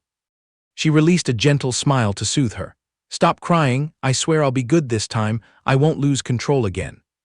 While acting out the tearful sisterhood scene, Li Weiwei treacherously reached into her pocket and slapped a glowing green collar straight onto Lu Qingji's neck. Ambushed without time to react, she jolted and screamed, "Oh my God, what kind of stunt are you pulling? I swear I wasn't lying." Grabbing the end of the chain and giving it a tug, Li Weiwei smirked wickedly. "This collar is forged from premium suppression chains. It will choke off your power, preventing you from causing havoc anymore." She dragged Lu Qingji along exactly like walking a puppy, cackling in amusement. "I don't care about your swearing. The bottom line is, from this moment on, if I say stand, sitting is strictly forbidden. Let's hit the road straight to Dong Hai." Leaving Lu Qingji blushing furiously, wailing pitifully. "Stop this game, man. At least let me put some pants and a shirt on first." The camera fast-forwarded to 2 weeks later. Beneath the crystal-clear sky at the Management Bureau, the announcement speaker echoed loudly. "Today's Grand Assembly is held to honor a new face." Chang Mo stood tall and straight on the podium of glory as the host's voice boomed. That young man is none other than Chang Mo, originating merely as a nameless rookie in the ranks, but in a moment of life and death, he erupted with terrifying power. Relying on a godly quick-thinking mind and immortal courage, he survived a death match, single-handedly dragging the butcher Chen Zun out into the light of justice. Standing on the honor podium, the spokesperson eloquently read the directive. "The eternal rule of our organization is that merit always brings a reward. To rightfully compensate for Chang Mo's illustrious achievement, the Bureau officially approves awarding him 1 million contribution points." Below the stage, the crowd huddled together whispering, "A whole 1 million points? I've ground my ass off for 2 years and still couldn't possibly gather that amount. Bullshit, this is the bounty for taking Chen Zun's life. But I still wonder, with his power, how the hell did he take down Chen Zun?" Jia Qi, sitting in the audience row, had eyes sparkling like stars, overjoyed. "Oh wow, a whole basket of points. With this, Chang Mo has more than enough money to buy a bunch of chains. He can stuff his belly freely. His days of starvation are over forever." In stark contrast to that fervent enthusiasm, Chen Jun and the surrounding colleagues had ashen faces from jealousy. HMPH, if that brat is so overpowered that he can solo Chen Zun, then how the hell did he hide his strength in the first match? Heaven knows if some dirty trade went on behind the scenes. Now isn't this great? Chen Zun is dead, and he slurped up all the points. What a despicable scumbag. Seated on the speaking podium, Director Kuei Ming gently cleared his throat to extinguish the noise. That's not all, there is still another incredibly important piece of news. The old man confidently dropped the bomb. After a period of careful consideration, the General Bureau has approved the decision to break precedent, promoting Chang Mo straight to the seat of captain of the number 1 pursuit team at the Dong High branch. The entire massive hall suddenly went as mute as a clam, the atmosphere freezing over in choked astonishment. The very next second, a violent wave of boos and objections erupted from the crowd. Hey now, dragging a district-level grunt up to take charge of the number 1 team, are the higher-ups doing a comedy skit? To become captain, you must reach at least the national level. Letting a weakling command the most elite squad, even if he did eradicate Chen Zun, this move is way too outrageous. Chen Zun was so angry he was seeing stars, grinding his teeth audibly and cursing inwardly. Damn it, did they get the script wrong? Chang Mo, that bastard brat, a district-level nobody demanding to ride on the heads of the brothers from the number 1 team. Catching the news, Jia Qi whipped her head around, her eyes wide with surprise. Oh really, Chang Mo is about to become a big boss. And Jun bristled and turned to curse at his colleagues, but only received freezing buckets of cold water in return. Dial back that attitude, he's your boss now. If your mouth keeps running, he'll hold a grudge and deduct all your contribution points. Chen Jun was bitter. What the hell are you guys laughing at? He is your boss too. A district-level weakling climbing up to sit on your heads, can you swallow this humiliation? A colleague pouted his lips. Anyway, I'm preparing to transfer to Team 2. This matter has nothing to do with me. Whoever is captain is the same, either way we're just grinding away to earn a living. I don't give a damn. Higher-ups definitely have their own reasons for this arrangement. Chen Jun helplessly turned his face away, his facial muscles twisting in extreme resentment. You people. Reciting on the honor podium, Kuei Ming narrowed his eyes slightly, sweeping his gaze thoughtfully over the crowd below. Finally, he tapped his fingers on his belly, concluding the ceremony with a cold voice. The order from above has dropped. This is the will of the leadership. Whoever feels dissatisfied, feel free to speak up. I will truthfully report everything to the high command. After absorbing the promotion announcement, Chen Jun's pupils dilated, his expression contorting with unjust indignation. Like a bursting dam, he sprang up and roared at the top of his lungs. I object to this. On what basis does that brat Chang Mo get to snatch the captain's chair? Chang Mo stood as still as a stone statue, ignoring Chen Jun's sarcastic remarks echoing throughout the hall. He is just at the district level.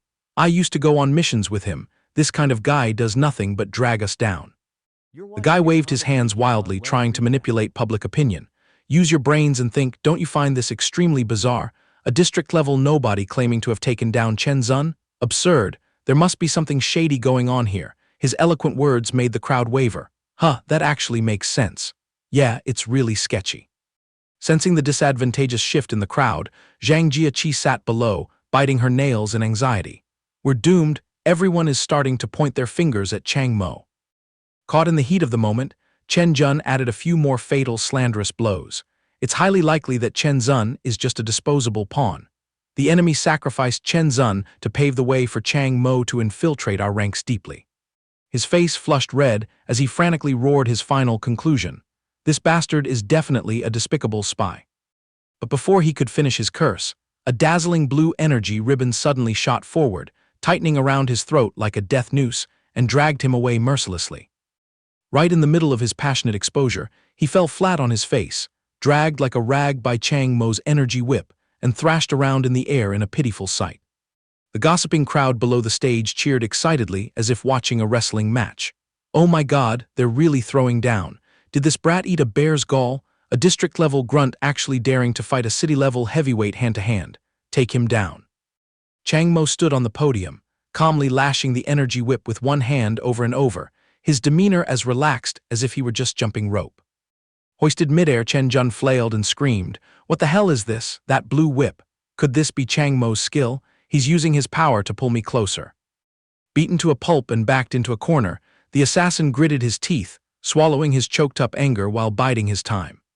Using the momentum to rush forward, he roared, demanding to let his fists do the talking. Are you tired of living, daring to lay hands on me? I'll open your eyes to the insurmountable gap between us. A piece of trash like you has no right to be a captain. I, Chen Jun, would rather die than kneel before a lowly scum like you. However, before Chen Jun's fist could land, a lightning-fast punch from Chang Mo smashed straight into his mouth, forcing fresh blood to splatter everywhere. Chang Mo pinned him flat on the arena floor, wildly raining down a barrage of powerful blows on his face, completely twisting that arrogant mug out of shape. The brutal punches were so forceful that they knocked his entire set of teeth out, sending them flying in all directions. The finishing punch slammed straight into his face, creating an explosion that sent white dust billowing out to cover the entire stage. The arrogant guy from earlier was now like a flattened dog on the ground, crying loudly while raising his hands to beg for mercy. "Please, boss, go easy, don't hit me anymore, please stop, I surrender, I quit." The fight ended swiftly. Chang Mo calmly dusted off his hands and stood beside the battered body, ignoring the bureau chief next to him, who was frozen in stunned disbelief. The surrounding audience took the chance to buzz in awe. "That's absolutely terrifying, a district-level rookie chewing up a city-level big shot into absolute pulp, unbelievably badass."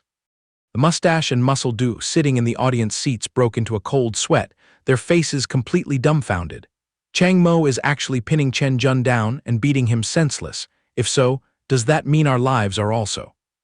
Zhang Jiaqi, sitting nearby, was absolutely thrilled, her eyes sparkling with admiration as she shouted, "Chang Mo is just too amazing." Seeing the sacred assembly scene turned into a wrestling ring, Bureau Chief Gui Ying slammed the table and roared his reprimand. "Chang Mo, even if today is your award ceremony, you cannot trample on discipline like this." Chang Mo turned to look at him with a profoundly calm expression, firing back sharply. "I am currently sitting in the captain's seat. As a subordinate, he dared to publicly insult his boss. Do I not have the right to teach my own soldier a lesson? Take a good look and see who is the one spitting on discipline here." Caught off guard by the organization's own rules, Gui Ying was completely speechless, his face contorting in suffocating anger. Not leaving a single second for the old man to recover, Chang Mo majestically turned to face the grand hall, speaking out loud and clear. "By the way, I have a few words I want to send to everyone present here." Began his inaugural speech with a surprisingly humble attitude. "Taking down Chen Zun this time was not my sole achievement. It was the joint effort of the entire pursuit team. I merely borrowed the strength to stand on the shoulders of my seniors to fire the final decisive shot." The young man pointed his finger at the crowd, loudly delivering an earth-shattering announcement. "Therefore, I've decided to cut 50% of my personal reward to distribute evenly among all the brothers of the pursuit team. I deeply cherish the blood, sweat, and tears of my seniors and take my hat off in gratitude for everyone's heart." As soon as those words dropped, the vast space suddenly became as silent as a grave. Everyone's jaws dropped at the unprecedented generosity of the new captain. The next second, a barrage of earth-shaking cheers erupted as if they had hit the jackpot. "Absolutely fantastic, little brother. You are truly a master at winning people's hearts." In another corner, the big shot who had just been gagged could only bow his head, gritting his teeth in endurance as the unison chants reached his ears. "We raise both hands and feet in support of you taking charge of Team 1. Returning to the dream realm, the black-clad young woman endlessly preached again. "Do you remember that foolish quack once saying that laws are like sedatives to soothe the mind? But in reality, the power of a law is far more terrifying than that petty trick of emotional suppression." The more she spoke, the more fired up she got, waving her arms and legs to explain. "The essence of a law is the master key for you to unlock your personalized emotional abilities. Cultivating a supreme law will bestow upon you powers beyond comprehension. As for how far it goes, honestly, crushing those at a higher level than you is as trivial as eating candy." A magnificent galaxy scene flashed by as if to serve as a backdrop for the speech. "What's even more magical is that this law grants you the permission to create your own rules and even rewrite the law of cause and effect." Chang Mo huddled on the ground, raising a skeptical eyebrow. "Molding rules and turning the cause and effect upside down. Aren't you exaggerating a bit?" Causing her to hurriedly correct herself. "Well, obviously, if you want to manipulate everything like that, you'd at least have to crawl your way up to the world-class level to even have a chance of doing it." Young man frowned, using logic to calculate. "World-class big shots drawing up their own laws, doesn't that still sound a bit exaggerated? Roughly speaking, just this land of Donghai alone has about 4 or 5 masters of that caliber. Estimating globally, how many of them are there? Assuming every boogeyman churns out a law, wouldn't this earth soon descend into utter chaos and become a battlefield?" Seeing his bewildered expression, the young woman waved her hand and laughed lightly in response. "Honestly, World-class monsters don't just pop up like mushrooms after the rain. Donghai is just a golden child case. As for discussing laws, do you have any idea what the divine law that helps people turn the universe upside down and reverse cause and effect is called? The beautiful girl's expression suddenly turned profoundly mysterious. It's the heavenly law, just like its resounding name, a law-wielding authority on par with creation, an item where a mere leak of information is enough to make the world bleed. She patted her chest and proudly declared, in my discerning eyes, whether it's that crazy quack, the big boss of hospital number 2, or even that guy Zhao Yan, where would any of them get the blessing to possess a heavenly law? She tilted her chin smugly, and the divine secret manual I'm about to impart to you is the real deal. This made Chang Mo so ecstatic that he urged, then let's get right into it. What are we waiting for? But he was immediately splashed with cold water. Hold your horses, boy, fill up your rational energy tank first. Practicing this consumes a terrifying amount of stamina. Moments later, in a simulated dimension imbued with a clear emerald green hue like an autumn lake. The black-skirted teacher scanned her student's condition and concluded, all good, you've absorbed the required quota of rational energy. Let's get down to business. The introductory syllabus began to unfold. First, release your rational power outward and knead it until it's soft, then channel your energy to shape and sculpt that mass of energy. A burst of light danced on the young man's palm, accompanied by the teacher's urging, try molding that mass of power into the shape of an elegant hammer. In the blink of an eye, an azure crystal hammer materialized, sharp down to every edge, causing her to nod in praise. Awesome. Now condense that mass of power and turn it into a sturdy hammer of rationality. Watching the male student artfully brandish the weapon, the girl beamed with pride. Not bad at all, it seems those days of starving and parching weren't in vain. Add in the achievement of binge-watching movies and endlessly playing video games, your manipulation skills are pretty smooth. Chang Mo asked curiously, then what? She immediately tossed back a sentence, use the same trick, create a rational anvil for me. The young man dropped a single cold word, done. Right in front of him was a massive anvil, prompting the lady to pull out her textbook flattery again. Oh my, how masterful, molding hard and soft as easy as flipping your hand, your controllability truly dazzles the eyes. But Chang Mo ruthlessly slapped the reality back in her face. Cut the comedy routine, what's the bottom line for the next step?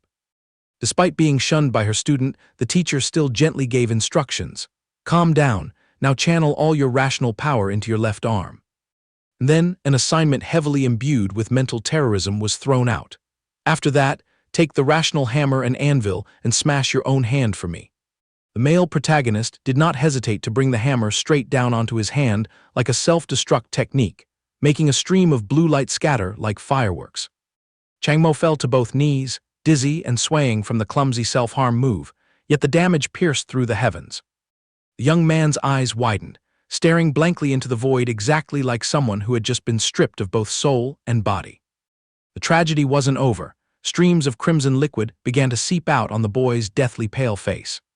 Like an ignited ammunition depot, Chang Mo let out a heart-wrenching scream as his blood vessels gushed, feeling as if 1,000 blades were dicing him up all at once.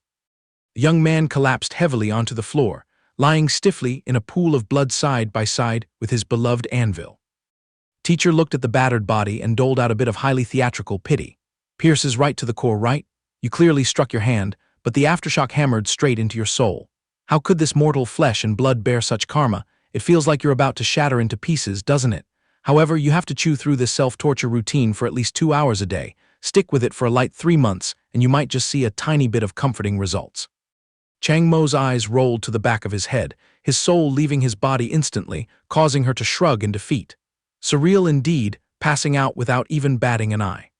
The backdrop of blue clouds and cool breezes gently drifted by, as if sending a dream that the male student's soul had soared up to heaven to catch some fresh air.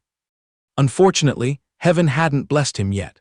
Chang Mo had to clumsily crawl back up in the midst of the illusion, panting heavily as he exerted himself to prepare for the next round of self-torture. Plopping his butt down on the floor, Chang Mo groaned bitterly, this trick is way too deceitful. Hitting myself once stings even more than getting chopped by a provincial-level emotional sword. The system girl casually lectured, obviously. You inherently have a sky-high resistance to emotional power, plus, fighting your own shadow is close-quarters hand-to-hand combat. How the hell can you block an attack that rebounds from the inside out? Next, a convoluted structural blueprint appeared, and she enthusiastically presented again. This thing called the heavenly law is originally pieced together from a whole chain of daunting actions. These few self-harm tricks are just kindergarten level.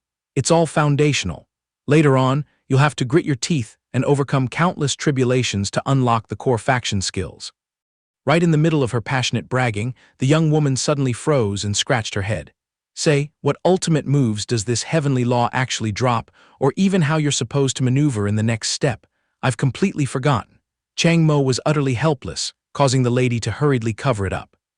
But if you calculate it, if you just brazenly endure the beatings like this, even if you can't drag yourself to the 7th-tier reality level, the benefits you reap will still be vast and boundless.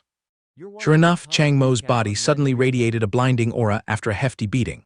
Emotional power will reverse its flow along your body and swim freely in your veins. Your rational absorption speed will outstrip other normal emotional bodies. Others spend their entire youth dragging themselves from the regional level to the city level, but you'll probably clear the stage after grinding for a few months. The blue crystal stone blinked as a guarantee for the presentation. Your rational energy pool will become increasingly dense. You won't even need to consume miscellaneous emotional cores or go through any convoluted purification rituals. You'll still have more than enough power to boost your resistance stats against all types of emotional damage. The male student with a sharp face switched to calculation mode. On paper, this retreat session will inevitably push my emotional magic resistance bar up by at least another 15%. Chang Mo's eyes suddenly burned with belief. At least another 15%. Then, when confronting the power of hatred, I'll be hugging a full 95% defense shield. This way, even if I clash with Zhao Yan, I'll have plenty of leeway to preserve my life right. Even crazier was a bloody vision flashing across his cerebral cortex. The terrifying part is, what if I assimilate a few more diverse emotional cores? Wouldn't I eventually push the resistance stats against all emotions up to a whopping 95%? When that golden moment arrives, who in this world could ever send me to see the Lord of the Underworld? Dreaming of a future of reigning supreme, Chang Mo clung to the anvil and clumsily stood up straight. The beautiful girl in the black dress smiled in amusement, planning to go for another round right away. Aren't you going to catch your breath a bit? But whatever, as long as you can smash your own barriers, it's approved. The young man tilted his chin up again, swinging the crystal hammer up into the infinite void. He gritted his teeth and endured, sweat pouring down like a stream. The aftershock from this self-destruction game striking down on the soul was truly terrifying. This entire mortal vessel seemed to be screaming in rejection, even trembling uncontrollably. Nevertheless, he squeezed out every drop of his courage, raising the hammer all the way up to the blue sky one more time. The hammer-shaped mass of energy slammed straight down onto his small hand without the slightest shred of mercy. Bright red flesh and blood sprayed out again like a fire hose, dyeing a corner of the illusionary space red. Chang Mo bowed his head, bracing himself to swallow the flesh-tearing pain, telling himself silently to stand firm. One of his bloodshot eyes was miserably laced with veins. Just one strike and it already pierces the core. Why the hell do I have to torture this body for 2 hours a day and maintain this game for 3? But whatever. Absolutely refusing to give up, he raised the hammer to meet the halo of light. I absolutely must not falter. I crave to rise as the strong. I must grab hold of my own destiny. The hammer crashed down again, dragging along streams of blood and bitter flashbacks. Reflecting on my life as a human for all these years, I've only known how to bow my head and yield, always tiptoeing to dodge bullets, flattering the so-called harmony above all. The battered face of the young man wrinkled in bitterness. Swallowing all the anger and resentment on my own, conceding and conceding endlessly, this damn brain always spouts that it's the wisest path. He squeezed the hammer's handle tightly, the glaring blue light burning fiercely. It wasn't until I faced Yi Li and seized power that I tasted true freedom for the first time. If I let this power slip away, everything will drift back to how it used to be. Smashing away the cowardice, blood poured down in torrents again. I'm sick and tired of that cheap past. I will absolutely never walk backward on that path again. I must become the strongest. No matter how tragic the consequences may be, at any cost whatsoever. Blood-drunk, he hammered consecutively, accompanied by a throat-tearing scream. Explode even stronger. The chain of deafening sounds echoed continuously amidst the deep blue dream realm. The frail back remained steadfast, sitting there and pounding his own body to a pulp. Admiring the masterpiece from afar, the black-clad young woman curled her lips into a radiant smile. overflowing with proud satisfaction. Transitioning scenes, golden patches of sunlight cast down on the bustling street with its concrete skyscrapers. Right at the fast food joint named Du Cheng, hiding in the shadow of the Emotional Body Management Bureau, a few commoners were chatting animatedly. "Hey buddy, do you know what kind of business that headquarters next door does? Beats me, I heard rumors that it's some sort of management bureau, but I have no clue what their duties are. Come here, let me tell you, that building is extremely mysterious. I've never seen a single soul show their face at the front door. Rumor has it all the staff scurry to work through underground tunnels." Right at that exact moment, a heavily muffled guy brushed past, bumping hard into the man, causing him to grumble in irritation, trying to act mysterious. So what the hell kind of agency is it anyway? But the hooded guy ignored him, just silently striding along. Stopping by a long bench, the hooded guy tuned in with a man wearing a low-pulled hat, then hissed softly, "Let's scram."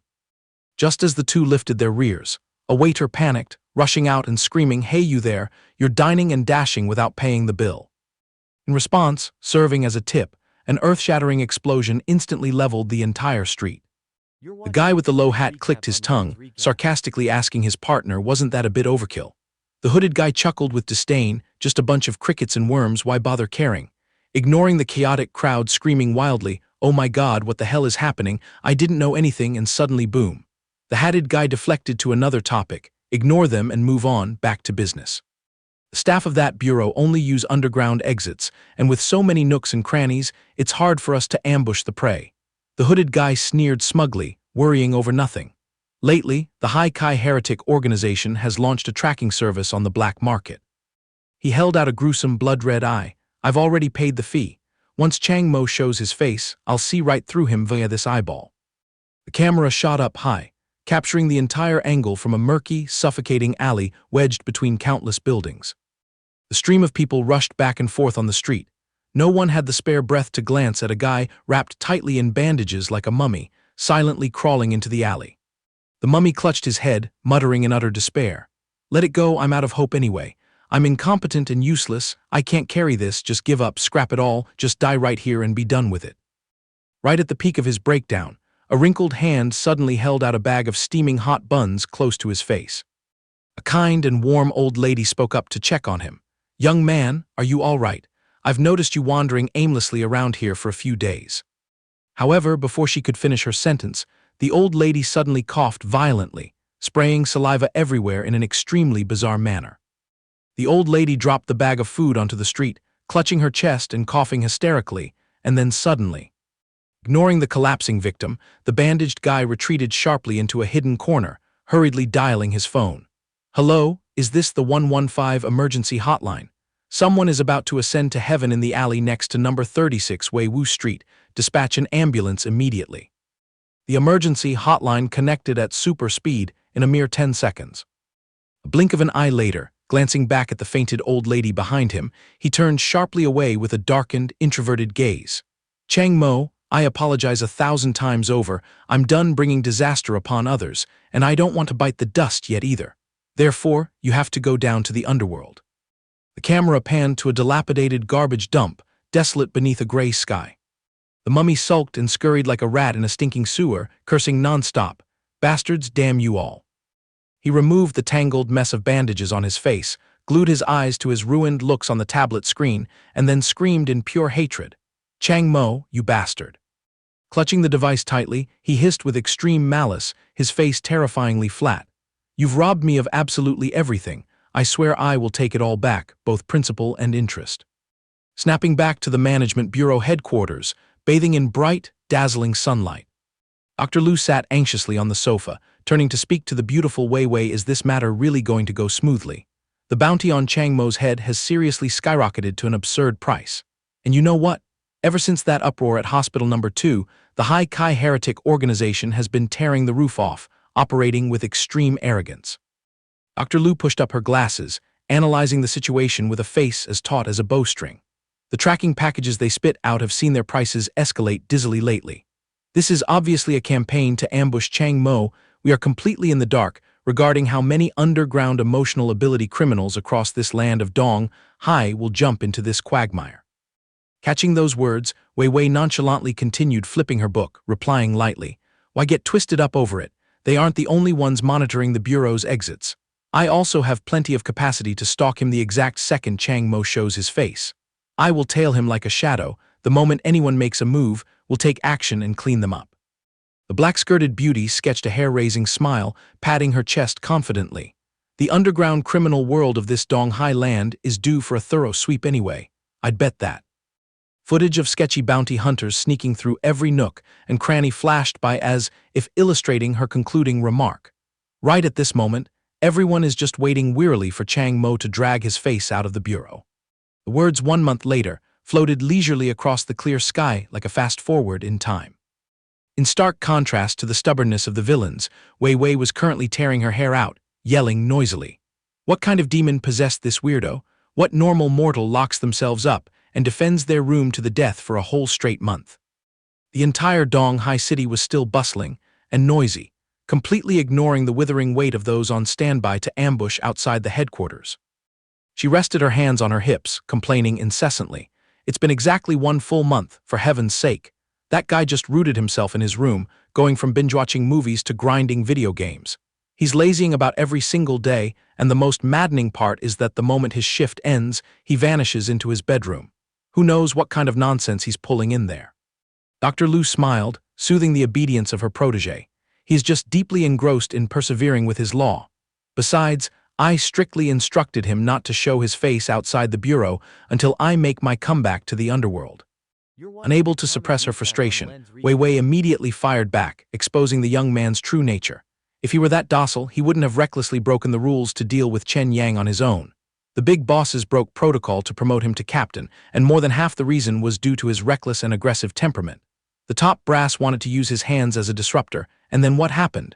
Once he bagged the captain's seat, he switched to lazy bum mode. He's no fool. He's more than capable of sniffing out that he is currently public enemy #1 in all of Donghai. From what I know about him, it'll be a cold day in hell before he dares to take even half a step out that door. Driven mad by frustration, she dropped to her knees, threatening in despair. This guy is way too stubborn. I have to barge in and knock some sense into him. If he wastes another month and those big shots lose their patience and kick him out, you're doomed too. Don't forget, your mission is to act as his bodyguard. You don't want them tossing you back into the quarantine zone again, do you? Dr. Lu broke into a sweat trying to dissuade her. You plan to break into the bureau to see him, but wouldn't doing that expose your identity? After all, we have to operate in secret. But Wei Wei had made up her mind. That idiot in charge has his head in the clouds and doesn't notice anything. As long as I don't let anyone else catch me red-handed, I'll be fine. I will slip straight into his nest. I must see with my own eyes what the hell he does in there all day. The backdrop of clouds and sky slipped by again, throwing wide open the inner world inside Chang Mo's lair. The familiar setting of the simulated room, carrying an emerald green hue, materialized once more. At this focal point, the young man Chang Mo, shirtless and dripping with sweat, was still diligently smashing the rational hammer into his own arm. Panting heavily, he bowed his head and proudly admired the results. It's been nearly over a month, and my body is gradually adapting. Even though each strike still unleashes a massive shockwave, I can endure it now. His hand tightly gripped the brightly glowing energy hammer's handle. Good, let's try increasing the power and see how it turns out. Without a second thought, with his muscular body forged after a month of grinding, Chang Mo poured all his concentration into raising the hammer high, preparing to launch a devastating blow. The crystal hammer smashed down with extreme force onto his hand, sending fierce energy lightning bolts sparking out. His eyes widened drastically, his pupils laced with dazzling golden rays, exploding with an indomitable, unyielding will. The power exploded. Countless blue crystal shards flew everywhere, marking the complete destruction of the rational anvil. Chang Mo stood frozen, sweat pouring profusely over his bulging muscles, exhaling in exhaustion. System girl floating nearby enthusiastically praised him. Sweet, you crushed the first rational anvil pretty fast. 4 hours a day was definitely worth the money. Within the past month, your rational defense shield has already increased by 5%. However, Chang Mo didn't seem satisfied. Only 5%. This rendered her speechless as she argued, 5% in 1 month is extremely fast, and that is a 5% increase in resistance against all other emotional powers in just 1 month. Furthermore, your rational energy is becoming more and more abundant. I bet you'll break through to the city level very soon. Despite that, the male student frowned restlessly. Calculating it, it's not bad, but now a new problem has arisen. To maintain this law, the daily energy consumption has doubled. The rational chains looted from Chen Yang's reserves have nearly hit rock bottom. He calculated mentally. For now, I'll just have to reduce the duration to 1 or 2 hours a day, and then I must find a way to earn more rational energy. I wonder how many suppression chains I can exchange for at the bureau. Along with that came the ruthless notification board. Suppression chains remaining, 3. Consumption rate, 3 months. While deeply engrossed in thought, Chang Mo suddenly frowned, sniffing out a scent of alert. In reality, Wei Wei was sneaking into the room, but unluckily slammed face-first straight into the male protagonist's muscular bare chest. She looked up, her eyes widening to their limits, as if she had just encountered something earth-shattering. The image of Chang Mo's firm six-pack abs was clearly reflected in her violently trembling pupils. Before she could even recover her wits, 2 bright red streams of blood shot out from Wei Wei's nose like an erupting geyser. The aftershock from his looks combined with emotional suppression caused her to fall backward, her nosebleed still flying everywhere, painting an artistic curve in midair. Chang Mo stared dumbfounded at the unfamiliar beauty who was lying unconscious and limp on the floor, leaving behind a pathetically long trail of blood. Helpless, he turned to ask the system, "Who is this? A spy?" But the black-skirted lady could only shake her head, signaling she didn't know. The peaceful scenery, outside the management bureau's headquarters, bathed in blazing sunlight, was completely opposite to the noisy mess happening inside. After waking up, Wei Wei crossed her arms and sat on the sofa, tilting her chin arrogantly to explain. "Long story short, that's how it is. Xiao Qingji and I came here side by side to act as your undercover bodyguards. I am not some random mole, and I am definitely not a pervert. Our mission is top secret, so you are forbidden from breathing a word to anyone about encountering me." Chang Mo sat opposite her, calmly replying with an indifferent expression. "That's just a one-sided story from you. Everything you just babbled could very well be a fabrication." This made Wei Wei jump up and snap loudly, "What did you just say?" Leaving no room for retreat, he piled it on. "And from what I know, you probably don't even know Sister Qingji. You just know she exists and are pretending to be an acquaintance." Catching that sentence, Wei Wei broke into a cold sweat, muttering in her own brain. "Right, that sounds completely logical. How the hell could a pervert like you possibly know Sister Qingji? You are definitely lying to me. I will request the bureau to arrest you immediately." To prove her identity, Wei Wei aggressively shoved her phone screen right into Chang Mo's face and yelled, "Open your damn eyes and look closely. My relationship with her is far deeper than anything you can imagine." On the screen was an extremely sexy selfie of Dr. Lu. Wei Wei puffed out her chest and rested her hands on her hips, bragging, "I even have some that would give you a worse nosebleed stored up, but you don't stand a chance of seeing them," leaving Chang Mo and the system completely speechless as they watched this mindless comedy act. At that exact moment, Chang Mo's phone rang. Dr. Lu's voice came through the line, "Hey, have you seen my friend anywhere?" The young man sighed, "Yes, I think I have." He held up the phone, showing the video screen to Wei Wei. "Look, is this her?" Wei Wei panicked and backed away. "Yes, that's her." "Wei Wei, what are you hiding behind your back?" She sweated and stammered, "And nothing." Dr. Lu smiled brightly through the screen. "Chang Mo, you can completely trust her. Wei Wei, you are forbidden from bullying Chang Mo, got it? I'm hanging up now." The call ended, and the screen went black. The atmosphere in the room sank into silence. Wei Wei stared stiffly at the young man putting his phone away, looking so foolish she could be chopped into pieces. Realizing she had been led by the nose, Wei Wei grabbed Chang Mo's collar and roared in frustration. "Xiao Qingji already told you I was coming, didn't she?" "Then why did you still doubt me?" Chang Mo calmly explained. "I hadn't checked my messages earlier. Besides, how was I supposed to know if someone was spoofing her number to trick me? Being cautious and asking a few probing questions is only natural, right? Furthermore, I didn't force you to show me those pictures of you and Sister Qingji, did I?" The fatal strike made Wei Wei drop to both knees on the floor, tearing at her hair in despair.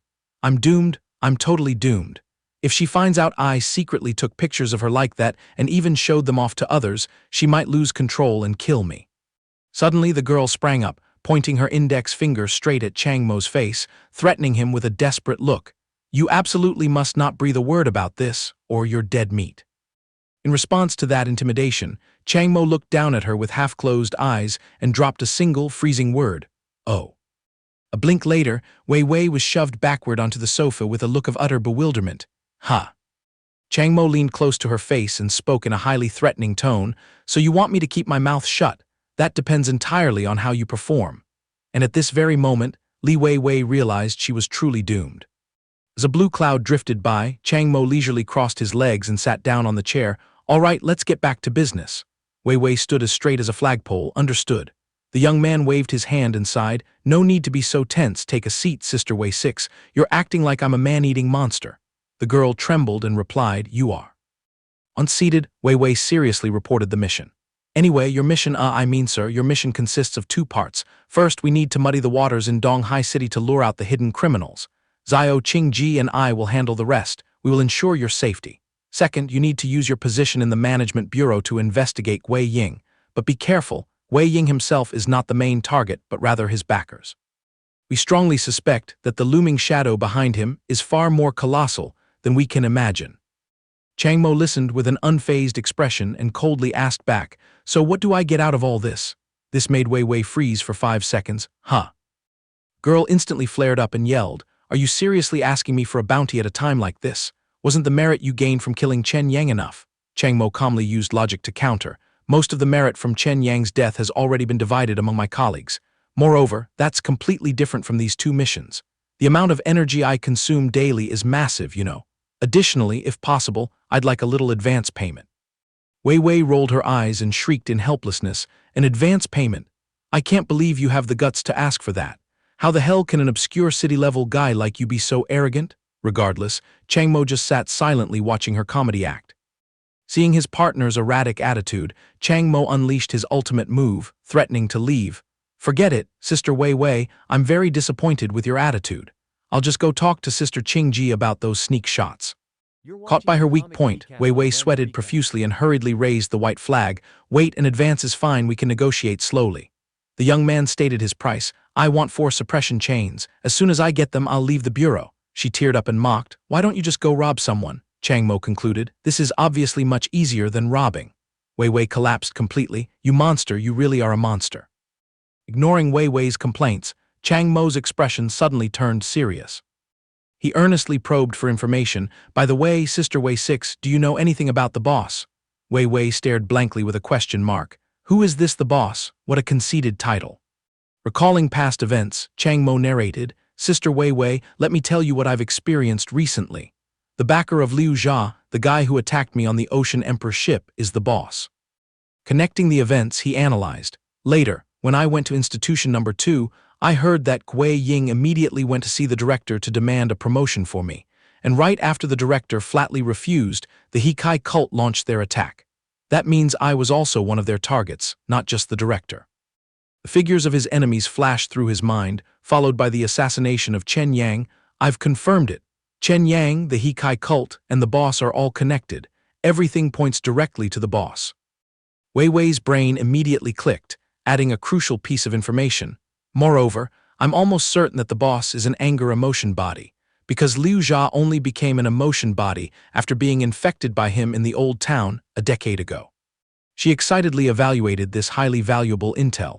If this boss is truly the mastermind behind everything, then his strength must be at least world-class. And if he was operating in the old town a decade ago, our search scope is narrowed down even further. Full of enthusiasm, Weiwei aggressively shouted, I'm going to investigate this right now. There really aren't many world-class entities hiding out there. Investigating these clues will definitely turn up something. It's settled, I'm off. However, Chang Mo called her back. Oh right, I have one more request, Sister Weiwei. The girl stopped dead in her tracks. Hiding half of his face in the shadows, Chang Mo nonchalantly made a bold request. Protecting the bait is your job, but please just stand by and watch. I'm itching to clean up these flies and mosquitoes myself to see how it goes. Radiating a cold, murderous intent, the young man finalized in a firm tone. Furthermore, if I conveniently send them to the afterlife, all the loot obtained must go straight into my pockets. Weiwei was speechless at her counterpart's money-grubbing nature. Is your love for wealth ingrained in your blood? You're putting your life on the line and still calculating every single penny. Chang Mo shrugged and sighed with a wronged expression. Please understand, the economy is in a slump lately. Making a living is quite a struggle. White clouds drifted leisurely across the deep blue sky. Inside, Chang Mo was leaning back in his expensive chair, deep in thought as he plotted his next move. Glanced over and asked System Yi Li, what rank is Wei Wei actually at? The figure of the wavy black-haired girl appeared and smiled. She's no joke, she's a national-level sorrow emotion body. Chang Mo pouted disdainfully. Really? She doesn't look sorrowful at all. Plus, she's so naive and easily led by the nose, looking like she has zero credibility. Is the Bureau's force entirely made up of comedic elements like this? Ili giggled. Hey, it makes sense. Theoretically, the more terrifying the emotion one possesses, the more likely they are to short-circuit. If she were perfectly normal and rational, that would be the real issue. Besides, Lu Qingji must be her fatal weakness, which is why you tricked her so easily. So what's your next scheme? Chang Mo didn't answer, maintaining a scheming silence. After a moment of consideration, he slowly spoke. The most urgent task right now is to build up my strength. On one hand, I'm still grinding to upgrade myself, but the key is to find a solid backer to rely on. Having a big boss for protection is also a type of talent. Isn't that why you urged me to join De Zia's bureau? The system smirked approvingly. Spot on. Vaguely sensing countless prying eyes around him, he began dissecting the problem. Ever since the mess at Institution Number 2, the top brass shoved me into the pursuit squad, covered up all information about my skills, and now generously appointed me as the captain. I smell a rat. The big bosses are targeting me. Since my name is already out there, I might as well put on a spectacular acting show for them. A rook chess piece flashed by, representing the scheming chessboard of power. Right now, in their eyes, I'm probably just a sacrificial pawn. But whatever, the important thing is that I must evolve into a highly capable pawn, so valuable that they'd grit their teeth and refuse to sacrifice me. Resting his chin on his hand with a smug demeanor, he outlined his next step. Next target, will dig into Kuei Ying's background. With my current advantages, this should be a walk in the park. The scene shifted to the headquarters of the Management Bureau, standing tall under the blue sun. In an office, a middle-aged boss stroked his chin with a frowned expression. This Chang Mo is thornier than I thought. Who would have expected him to actually take Chen Yang's life, achieve great merit, and snatch the captain's seat? He glanced at the pink-haired young man standing by. Zhao Chen, tell me, how should we kick him out in a badass way? The pink-haired guy clasped his hands behind his back, flashing a clueless smile but spitting out chilling words. Boss, you can sleep soundly. I'll get him a one-way ticket to see the Grim Reaper. The air in the room suddenly froze, everything seemingly turning to stone at the subordinate's blunt, piercing statement. The middle-aged boss jumped up, pointing his finger straight at the pink-haired guy's face and yelling, Is your head full of tofu? He's been cleared of charges and is now a comrade in the same trench. Who gave you the right to just demand his life whenever you please? Reckless statements are strictly forbidden. We are a loving team. If there's friction, we sit down, drink tea, and talk it out. But a second later, he flipped his attitude like flipping a pancake, stroking his chin cunningly as he continued. However, let's do this. Run over to the intelligence department and have a little chat. Chang Mo just took office in Team 1. He's still young and green and needs more worldly experience. Remind them to pick out the toughest, most challenging murder cases and dump them all on his team. He flashed a sinister smile. I bet those hardcore villains out there will be excellent teachers to help Chang Mo and Team 1 grow by leaps and bounds. Pink-haired guy slapped his hands together as if enlightened, laughing boisterously as he exposed him. Aha, boss, you're planning to use another's knife to kill, letting someone else dirty their hands instead of you. You're as deep as the ocean's navel. Exposed in broad daylight, the boss turned red in the face and roared. I said it's for tempering. Do you understand the word tempering? If you dare spout those words again, I'll kick you out to the chicken coop immediately. His shout echoed all the way out to the white clouds outside. Get lost and go to work quickly. Yes, big boss. Back inside, the boss muttered irritably while aggressively typing on his keyboard. Good heavens, I thought I fished up a smart soldier, who knew he'd be full of gaping plot holes. He clicked his pen, a sly smile curving on his lips as he mimicked the pink-haired guy's foolish demeanor, but whatever. Being this stupid makes him easier to control. Boss, you can sleep soundly, I'll go kill Chang Mo, haha. Finally, he leaned back heavily into his chair and stretched exhaustedly. Our side dug forever just to find a somewhat usable guy. I suppose something is better than nothing for now. However, unexpectedly, Chang Mo had been standing ominously right behind his chair for who knows how long, casting a freezing gaze down at the top of the old man's head. System hovered by the window frame, throwing a sarcastic remark. I completely bow down to you. I can't believe you used that ridiculous shy skill to snoop around the boss's office. Chang Mo calmly retorted, I'm not stupid. Yili spoke up again. Who would have believed that kid Chen Jun would turn coat, hugging the director's leg to stab us in the back? What's the plan now? Chop him into pieces. Chang Mo whispered his plan. let's put that kid Chen Jun aside for now. The priority is to tail Wei Ying for a few days, track who he's calling and who he's texting. We're bound to dig out his fox tail. Li suddenly pointed straight ahead, exclaiming excitedly, "Look, he just pulled out his phone. Let's see what he's plotting." Wei Ying slouched casually in his chair, his eyes glued to the brightly lit screen. On it was a video of a scantily clad girl shaking provocatively and enthusiastically. The old boss was still immersed in the frame, diligently indulging in a passion deeply characteristic of a cultured man. Met with this speechless scene, both Chang Mo and Li instantly froze like they'd been paralyzed, with 6 giant dots hovering over their heads. The timestamp, 1 hour later, silently appeared, signaling that a useless chunk of time had slipped away. Finally, Wei Ying tossed the phone onto the desk, looking exactly like he had just finished plowing through a massive national-level project. He stretched, his joints popping, shaking off the exhaustion after a solid 60 minutes of keeping his eyes glued to the screen. Finished, he clasped his hands behind his back and leisurely strolled over to the window, putting on an incredibly elegant and noble posture as he gazed at the city streets. Li immediately urged him in a rush, "Hurry up, opportunity knocks but once, check his phone for any secrets." Chang Mo nodded decisively, "Moving in now."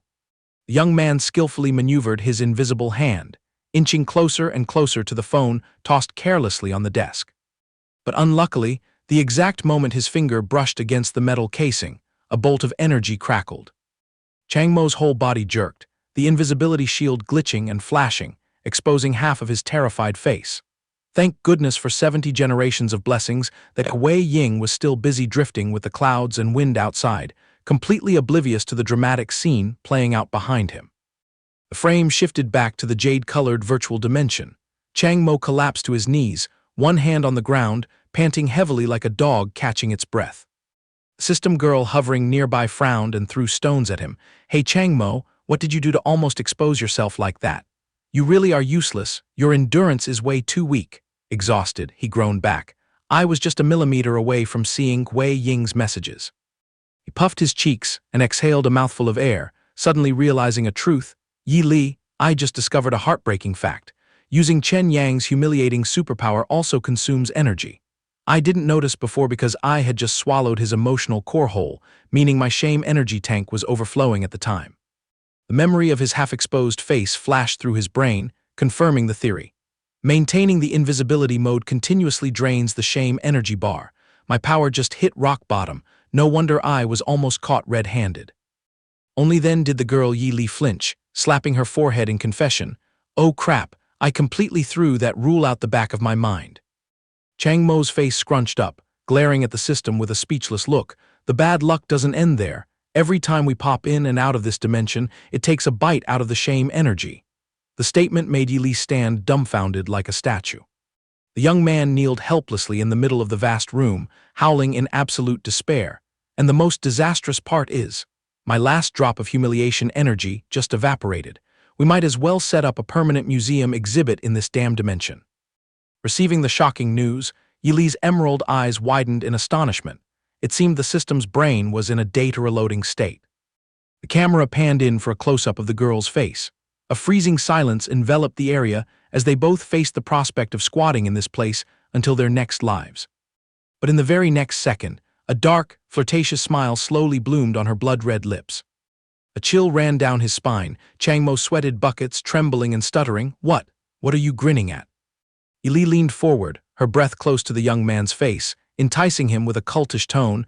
"Chang Mo, actually, right at this moment, you can totally harvest more shame energy. Wanna hear my secret tip?" Chang Mo's pupils shrank to their limits in panic, the intuition in his brain screaming alarms about an impending disaster about to smash right into his forehead.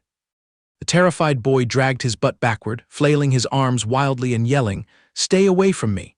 Meanwhile, Li slithered forward like a beast playing with its prey. Well, looks like your brain has figured it out, hasn't it?" She cornered him against the wall, provoking his deepest buried instincts. "Your shame energy bar is currently at 0, which means you just need to do something truly embarrassing to automatically recharge it back to full. Come on, be a good boy and do it." Ignoring Chang Mo's profusely sweating face, she continued pouring honey into his ears. "If you refuse to do anything embarrassing, prepare to be buried in this corner for the rest of your life." Li reached out to caress Chang Mo's shoulder, coaxing him with a fatally mesmerizing voice. Come on, cool down. You're a cold-blooded, brainy guy anyway. How about I make it up to you? Causing the boy to get goosebumps and ruthlessly smack her hand away. Get off. But she just laughed flirtatiously, teasing him. We're already this close, why are you still playing hard to get? Just let loose, don't hold back. While they were both sitting on the sofa, a rapid series of loud knocks suddenly pounded on the door. Li twisted her body and egged Chang Mo on. Go check who's out there making a racket. Chang Mo's face was as black as the bottom of a pot, remaining speechless for a few seconds. Seeing this, the girl urged, Are you waiting for figs to fall into your mouth or what? Why haven't you dragged yourself over there? He screamed indignantly in his mind. If I could open the door, I wouldn't be sitting here. But before he could react, the door was suddenly kicked open with brute force, crashing with a loud bang. The pink-haired Chen Ju happily poked his head in and cheered loudly, Boss, congratulations on officially taking the captain's seat of Team 1. Welcoming his enthusiasm was a pitch-black face radiating murderous intent, accompanied by a sharp dagger-like glare ready to eat him alive from Chang Mo. Chen Ju immediately broke into a cold sweat. His sycophantic smile froze on the spot, with thousands of question marks floating above his head.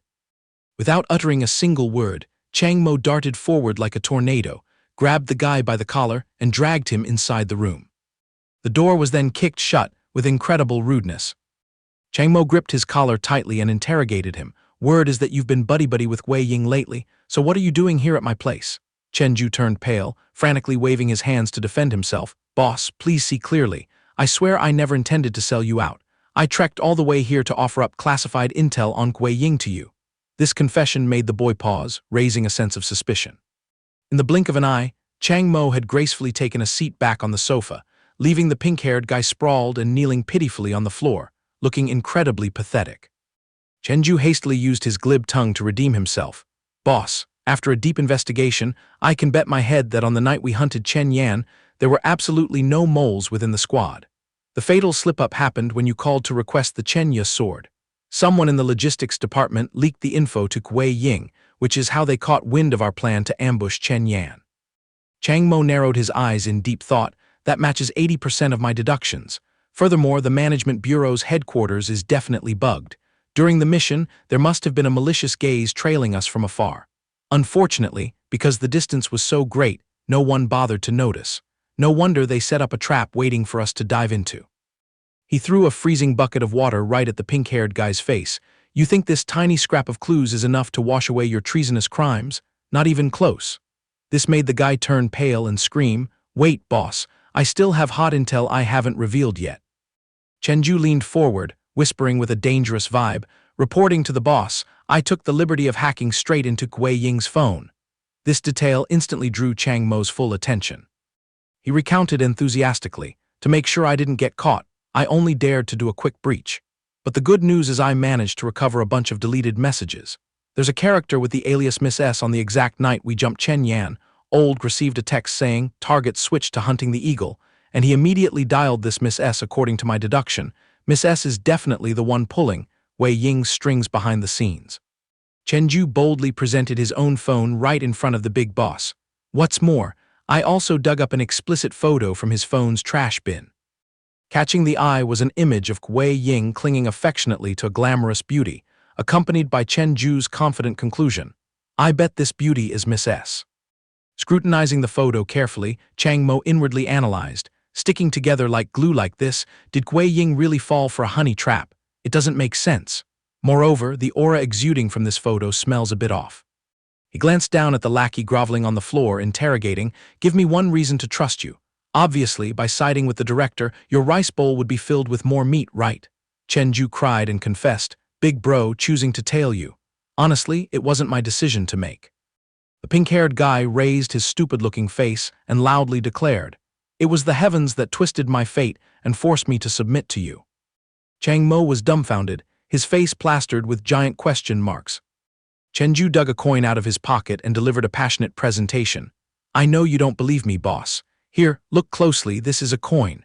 If the heavens want me to risk my life for Chang Mo, it will land on heads. But if it tells me to flip and betray you, following Wei Ying, it will land on tails. He eagerly demonstrated right on the spot, and then I toss it into the sky like this. The coin tumbled in the air and landed with a thud on the back of his hand. The result was that it landed on heads time and time again without a single miss. A blinding aura radiated from the face of the coin, looking exactly like a divine message descending from above. Chenju opened his eyes wide, staring at the result. That's how it is, boss. No matter if I flip the coin 1,000 times, fate adamantly forces me to serve you. The room fell into an awkward silence once again, as Chang Mo remained turned to stone on his chair, sinking into a sea of thought. Lee floated over and whispered, "Are you really naive enough to believe this guy?" He replied mildly, "Yeah, there's no trick to that coin. And since even you didn't sniff out him using any emotional dark arts to manipulate this juggling act, it proves this is indeed the spiritual power of fate. My shame energy bar is pathetic, and you are tied to me, which means our side has no chance to stalk Wei Ying all day. So if we can plant a mole right beside him, our next steps will be a breeze." Chang Mo's golden irises flickered slightly, exuding a chilling coldness, however. Looking at Chen Ju's foolish and comical demeanor, he raised his guard high. This guy is definitely not the piece of trash he appears to be. I need to be wary of him. Anyway, put it aside for now and return to the pursuit squad. The top priority is to hunt down that woman's identity. The screen transitioned to the tower of the Management Bureau, piercing straight into the deep blue sky, looking incredibly majestic. The moment Chang Mo poked his face into Team 1's headquarters, he was swarmed by his subordinates whining and crying, "Captain, you finally showed your face. Look at this mess. Are the higher-ups trying to exploit our labor until we cough up blood?" Making him ask back in confusion, "What's with all the chaos?" A soldier shoved a stack of files right into his face and explained with a grimace, "Here's the deal, boss. Ever since the pursuit squad was split, all cases have been distributed by the command center. But take a look at the dead weight they've pushed onto our Team 1. Every single one reeks of death. They're so tough they'll break your teeth." Glancing at the thick dictionary-like stack of documents, Chang Mo kept his mouth shut tight, his face completely frozen like a sculpted statue. Flipped open the first page. The case data was clearly laid out. Case code, S1025061132, coordinates, 23 Guangyun Street, Liuyun Urban Area. Incident description, local residents inexplicably fell ill en masse.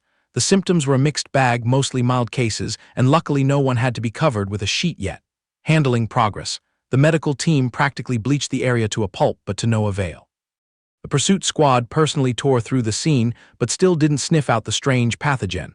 Initial hypothesis, suspected involvement of a hidden emotional energy. Picked up the second case file. Case code, S1025081644, coordinates, 11 Bay High Street, Hongxing Garden. Incident description, a series of supernatural events broadcasting exactly at midnight. All residents in the building unanimously reported being harassed by rhythmic door knocking.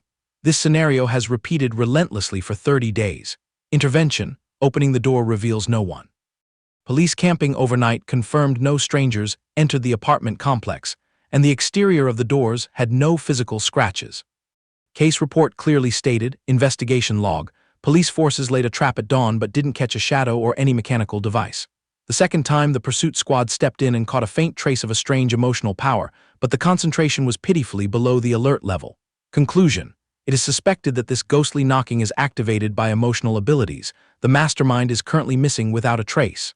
Recommendation. Continue monitoring and experiment with bait.